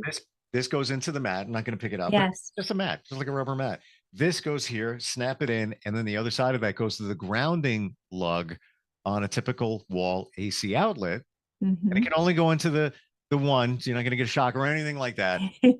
What's actually happening is that grounding lug goes to a very thick copper wire in your house, out of your house. You don't see this unless you're really looking for it, but there's a 4-foot copper rod going into the ground, and that's how we get grounded. That's one way, or just walk outside barefoot. That's another way. That's right. That is another way. And, harnessing the power of nature to dive in. So we're in Florida, where I am. And so whether you're walking in the sand, barefoot in the sand, or, gardening or being in the woods and experiencing nature is beautiful. The really important thing I'd like to emphasize here with this is that we within ourselves have the capability to ground. Right now, we are of course, and you doing what you do as a podcaster, you're around a lot of technology all the time. So it's really wonderful to have access to other ways, to other resources to support our grounding. But I think the most important thing for each of us to understand is we have the innate capacity to ground or root within our own very nature. Now, some of us are more likely to have personalities that draw from one chakra experience to another. Do you know what I mean by that, Steve? I kind of have an idea, yeah. Like you might be with somebody who just, they're always very grounded. They're very settled. They're very calm. Mm-hmm. And you have other personalities that are just buzzing around and have a lot of movement energy. And so we all have some combination of a skill set, let's say, where we excel. I know for myself, I certainly access the higher chakra energies much earlier than the grounding ones. I'm a big mover. I was a professional dancer and choreographer. And so the idea of sitting still as a young person was not in my nature. But I have come to honor and understand the significance of it, right? So the idea of this chakra of grounding goes very deep, because when we are grounded, we feel safe, and we cannot really move forward in our life in a healthy and balanced way if we don't feel safe. So that's the first concept I want to bring in. Can you, I believe this is true, but I'm ask a professional. Can you mentally ground your root chakra? Mm-hmm. You know, just energetically, because we can do Reiki at 10,000 miles away. Yes. Do a Reiki session. You could do other things energetically, virtually. Can we just say, I'm going to take that chakra. I want my root chakra to be grounded. I'm visualizing a wire or rod going into the ground. Is that just as effective or close to it? Oh, I think it's the ultimate, because we have mind power. So if we can focus the mind, if we focus, let's say it more specifically, if I can focus my mind, I have the ability now to harness this power of vibrational energy for my own life, for my own healing, for my relationships, right? Even for others. So there are a lot of ways that we can dive into harnessing this. So let's just talk about what it is for a moment first, Steve, in case there's some folks out there who are new to it. So we've talked about the root chakra being this like vortex. So my favorite, so often called wheels of light, but my favorite image for the chakras is actually a vortex, right? So we have this vortex of energy there at the root of the spine. And if you've heard of the concept of Kundalini energy, that is that coiled up snake at the root of the spine. It doesn't mean we have a snake at the root of our spine. It means that it's latent, dormant energy that is waiting to be awakened and to move up through the Sushumna channel, which is the channel of these 7 chakras along the body. The earth element is the property there at the root chakra, and the color red, So here we meet the center of stability, our actual physical body, our physical nature, our ability to feel safe with ourselves and with others. And so that governs something really, really important in our life. And that is that this fight, flight, and freeze response lives here at the root chakra, right? So root chakra is about survival. And if I don't feel safe, right, my whole body is going to be wired to survival. And that's a very different wiring than being wired to be curious and to be passionate and to be creative, right? But we can't be any of those other things if we don't feel safe, right? But as I've talked about in some of the earlier podcasts, for many of us who have survived trauma, we might not realize that that traumatic event has passed and that we can be safe now. So diving into the root chakra for people who have experienced high levels of stress or traumatic events is really beautiful, because when we start to understand that it's safe to be in our own body now, we can then move from living just to survive to thriving, right? And all of those stress hormones and stress chemistry that's going through our body can start to reverse, and we can start to heal our tissues and open our hearts in a way, right, that we couldn't when we were just running from the imaginary tiger. Would you say, Frankie, that one chakra is more important than the other? Would you say the root is really, really an important one, or they all are equally as important?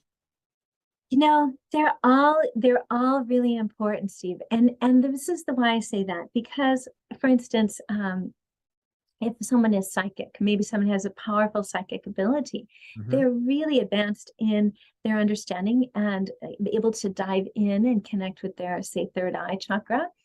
But if they're not grounded, then that psychic ability can take a toll on their health. Does that make sense, right? So now if I'm really grounded, but I can't move my energy up, even into my second chakra, I can't move through, right? I don't have that creative juice to take this security and start to move it into my passions, right? And when we think of the chakras, I want you to think of them more as a circle than a ladder. Right. And so each is an important inherent part of the circle. So just as, say, the ground chakra allows a person to feel comfortable to dive up or to reach up into more spiritual chakras, same thing, a spiritual connection can help us feel grounded, can't it? Right. So if I have strong spiritual beliefs or a strong spiritual connection, whether that's a religious connection or a connection with nature or other people or good ethical practices from my heart, all of that gives me a sense of security and safety. So they weave together really quite beautifully. It almost sounds like they're, for lack of a better description, like cogs, that they all have to work together. If you think like a machine, that they're all working together, and sometimes one gets out of whack. So now you can't work with the other one as effectively because you can't transfer the energy. That sound right? I think it's a good concept, and you see often the chakras have the colors of the rainbow, right? So just as light is through the prism divided into these colors, they both have unique qualities, but they are also unified into the white light. So we're talking about the root chakra today. What are some things that we can do, or are there some things that we can do to make that a better experience with that chakra? I don't know if we can cleanse it out ourselves. Yeah, okay. Yes, absolutely. So when our root chakra is out of balance, we feel anxious or nervous. We feel even physical feelings of being dizzy. We feel, this is an important one, we feel neglected rather than nourished, right? We feel neglected. So if that's a common feeling, neglected or abandoned, that's a root chakra energy. And that's something that maybe stems from earlier events in life. But as an adult with consciousness, we can heal that quality within ourselves. Feeling insecure, feeling weak, and fear. So what would it be like if more of the decisions that you made in your daily life were based on curiosity and a sense of strength and confidence rather than a sense of fear? And that's really what we're talking about. Wow. So one of the things that I want to say is to nourish our root chakra, we want to find resources. And as I was preparing for this podcast, my 68-pound dog was sleeping at my feet and my new little kitten was curled up on my lap. And these are grounding forces, right? So animals, nature ground us. Can I jump in here for just absolutely. one momento? Yeah. I just adopted a kitten. Yes. A couple of months ago, and I'm doing it again. And I don't know why I am. I'm a guy, my daughter loves it. She's with me. It's like something says, get another kitten. It's okay. It's absolutely. You're going to play well together. But could that be something out of my root chakra telling me to, like you just said, that they can help ground you? I don't know. They do. They really do. The animals, they have such grounding energy because they give. And of course, they ask us to feed and take care of them, but they don't give us a lot of stress, right? Yep. So we have this living, breathing entity that we connect with, right? So that's the thing, we connect. Something about us connects with them. And I'm giggling because I adopted a kitten, and then not too much later, we found another kitten in our tree, literally. So now I have 2 kittens as well. There you go. And you're grounded. Yes.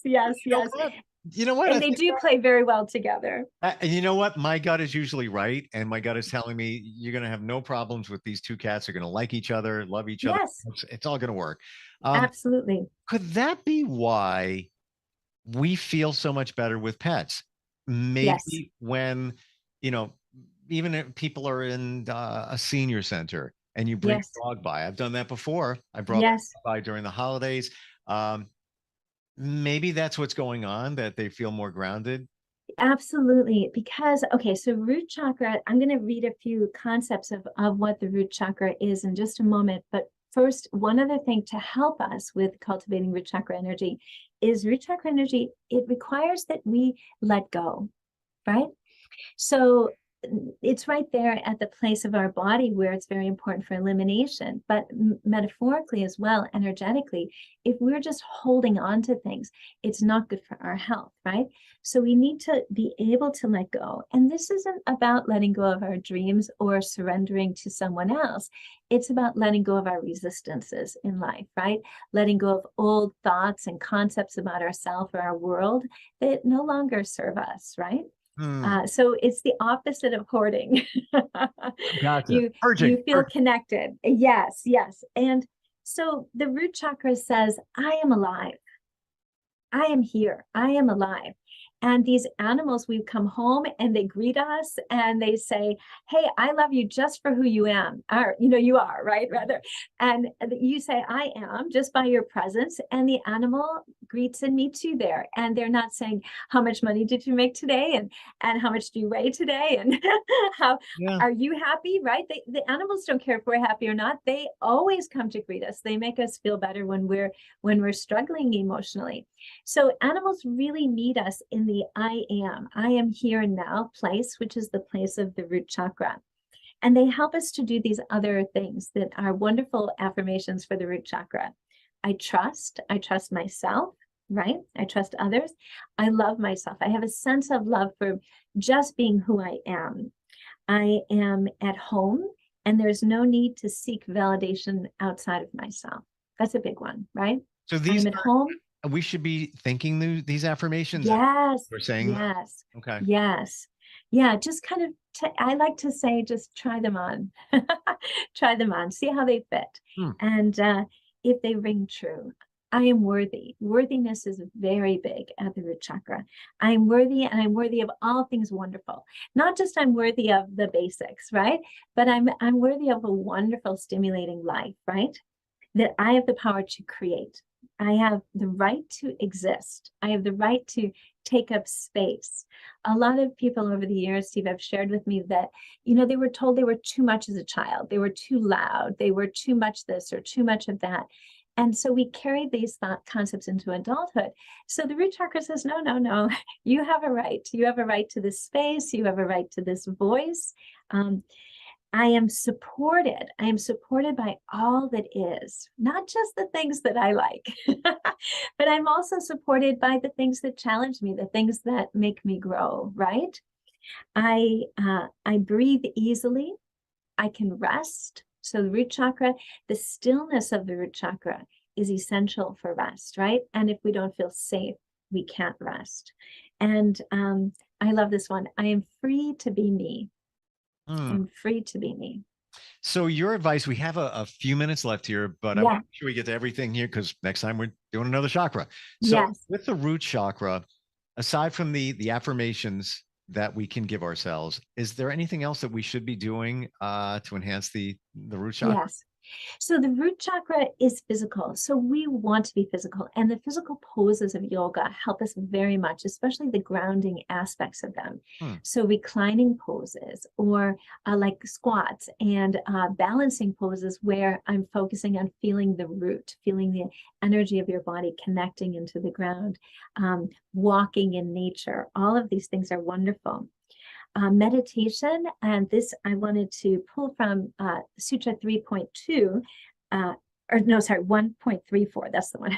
My writing 1.34, which talks about a way of meditation to focus on the breath. So this is one I wanted to leave you with here before we finish. Inhaling, I am safe, and exhaling, I am supported. And letting yourself feel that in your tissues. So it's not a mental concept right now, but a physical concept. Feel the breath. I am safe, and exhaling, I am supported.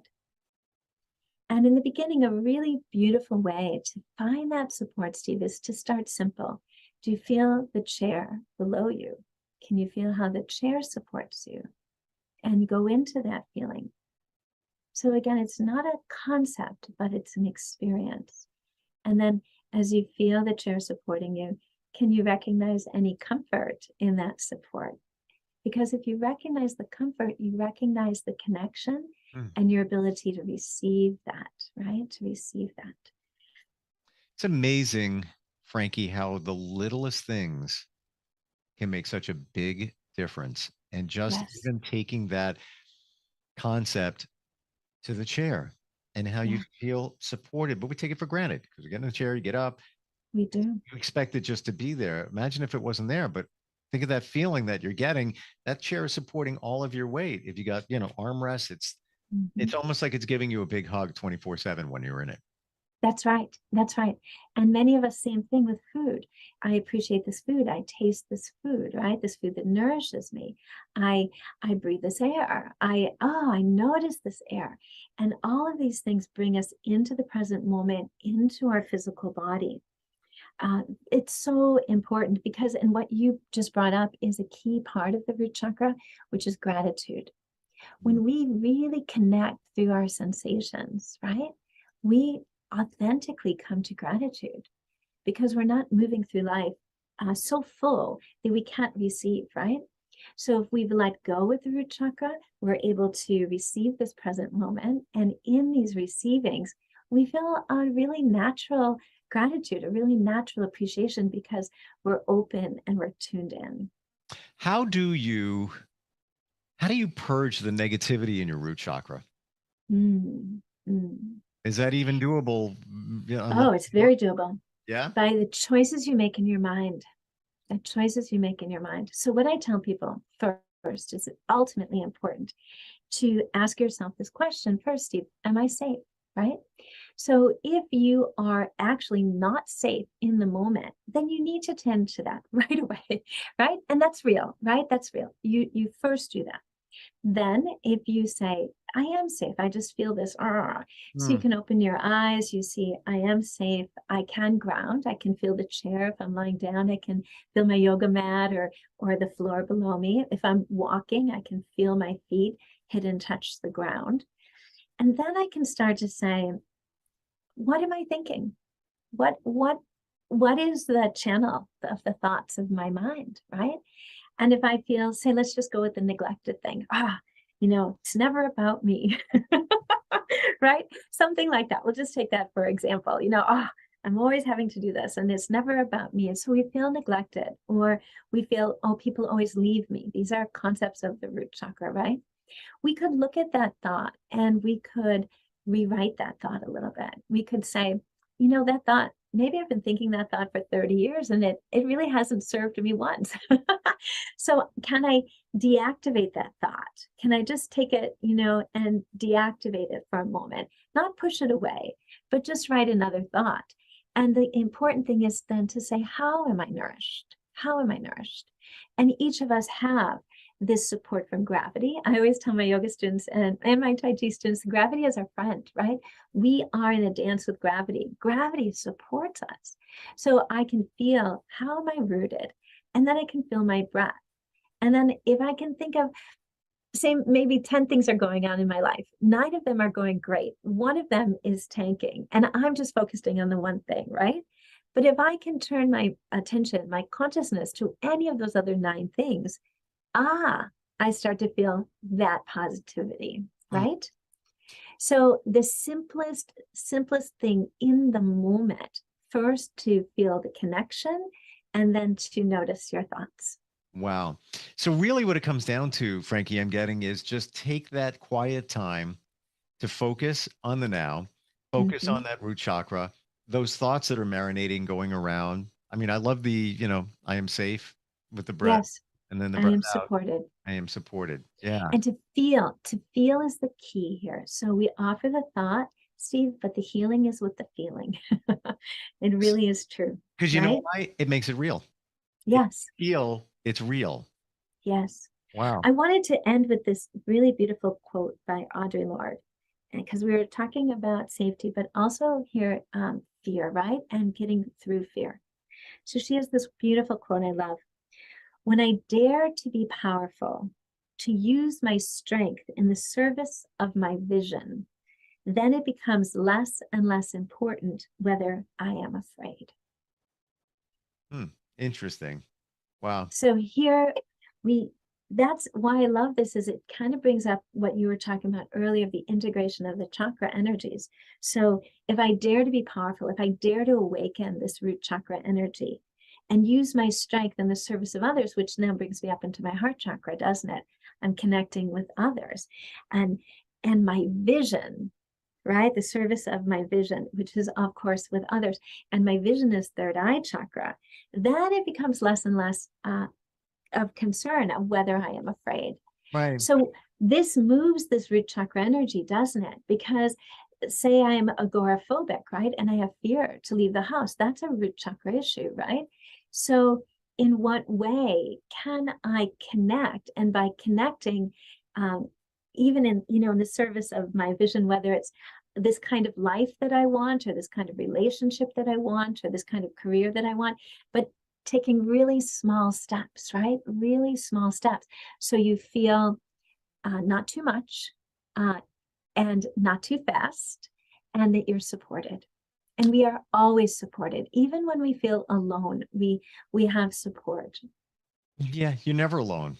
You're never alone. Yeah, you know why? Because you have yourself. That's right. And ultimately, Steve, what you're touching on there is so key, because when we feel lonely, we feel like we're lonely because we are missing the presence of others. But that true achy loneliness is missing the connection with our own inner self. And the root chakra is the one that meets you and greets you and say, hey, welcome to this world. This is your life. Is it we end right there, because that really does say it all. And if you're alone with yourself, you can't be happy with others. That's right. That's right. No one can fill in that void. You are only waiting for you. And can you be courageous to welcome yourself? Great talk today. And I honestly mean that. Your energy is just like, it's off the scale. And your passion for what you do. If anybody wants to reach out to you, Frankie, they have a question about chakras or even yoga, how do they do that? How do they do that? Okay, so Frankie Hart, I own the yoga studio and Tai Chi studio, Satya Life Yoga, SATYA Life.com is our website. And you can also write me or text info@satyalife.com or 863-802-YOGA. This is great today because the chakras are they're all grouped together in 30 minutes, and you really can. I mean, we went into detail, and I thought we'd run short. No, but we could keep going. Oh, we could keep going. We could definitely keep going. Big having you on, Frankie, and I really, truly am looking forward to the next time we talk about chakras, because each one is so important. Thank you, Steve. Thank you. All right, we'll be right back. Are you looking for even more of the podcasts and hosts that you love? The Podcast Business News Network is proud to announce that you now have even more ways to listen live. Check out the MyTuner Radio, online radio box, and Simple Radio apps on iOS and Android, or find us online. Search for Business News Network on mytuner-radio.com, or search Podcast Business News Network on streama.com and onlineradiobox.com/US. Take your podcast on the go and don't miss a minute of the action.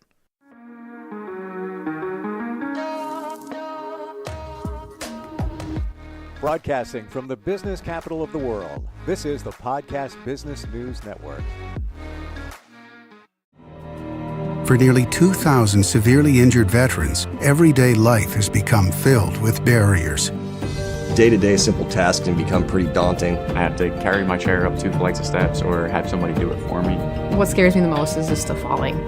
When I'm struggling with my house, I think, to have that one great barrier just knocked down, I mean, it's crucial. Home for Our Troops is a wonderful nonprofit that builds a mortgage-free, fully adaptive, handicap-accessible house. And there's no catch. It'll be our very first home that we've ever owned. This is a game changer. This is where your life begins again. We need you to join us in completing this important mission. Please visit hfotusa.org and help build homes and rebuild lives. Because of you, everything's going to be okay.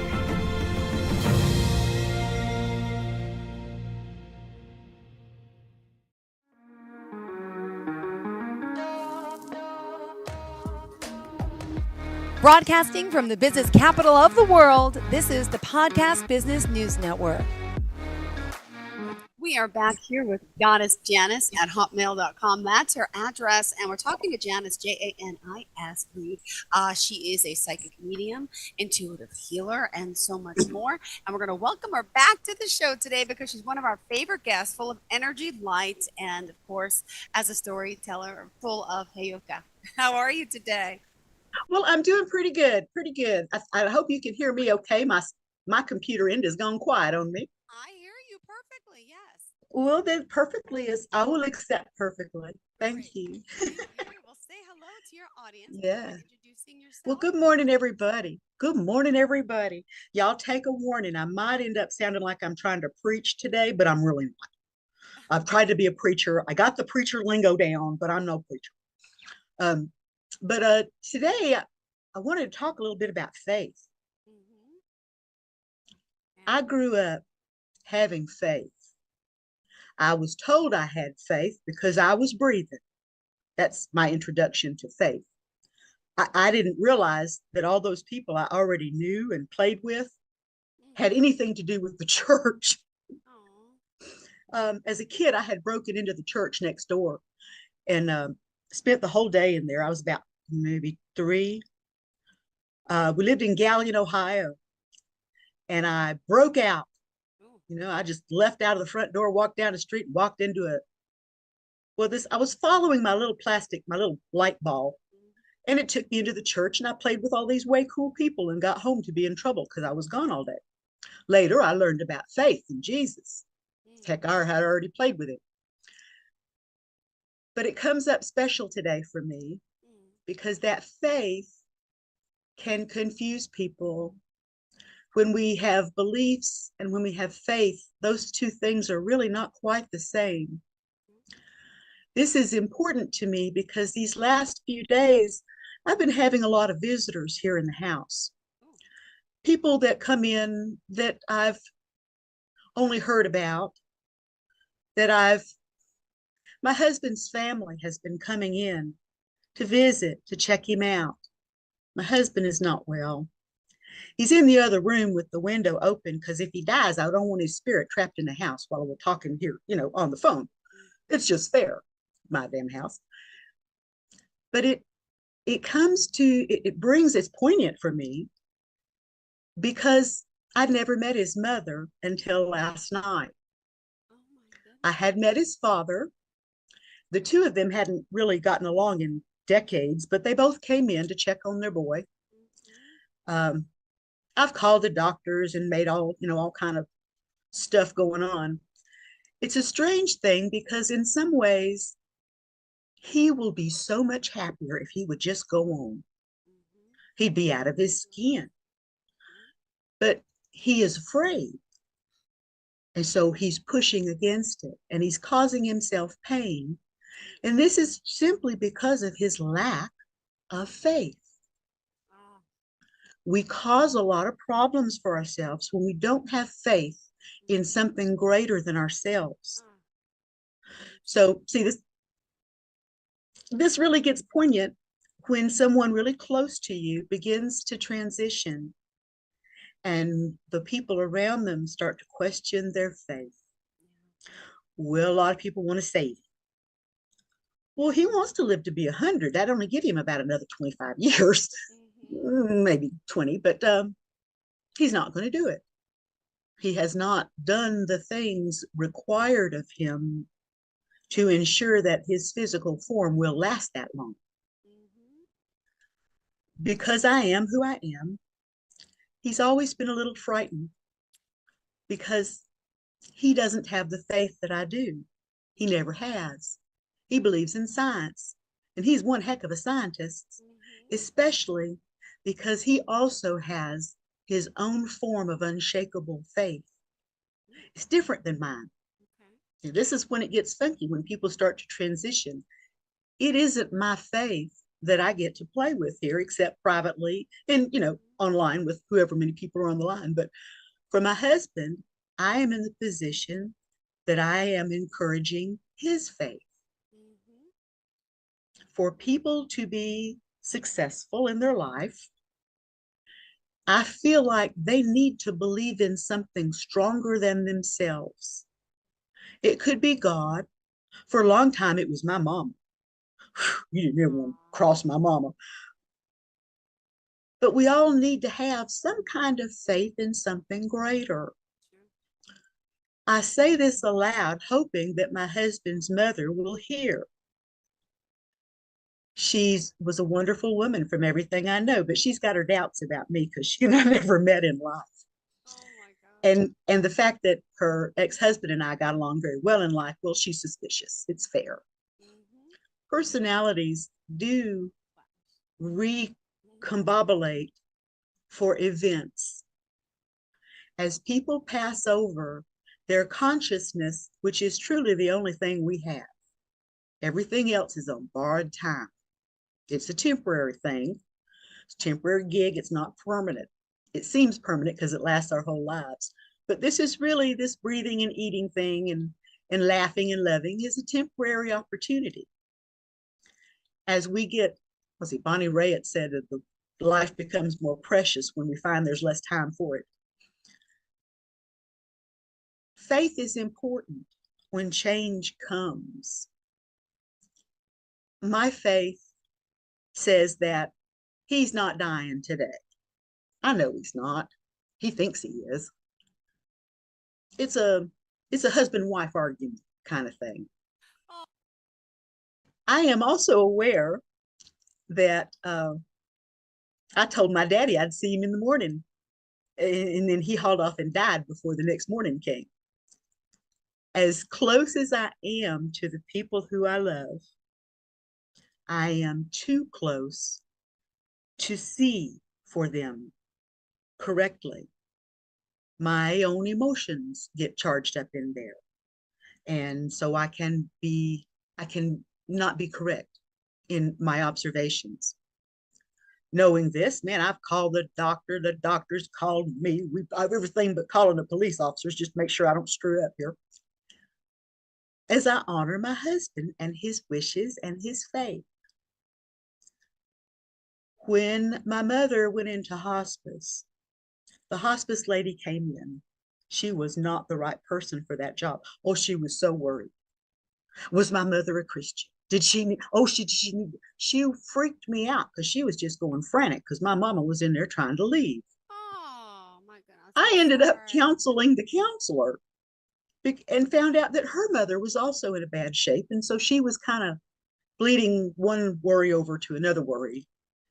And she had assumed that everyone worried in the same way she did, and that I was worried my mother might die.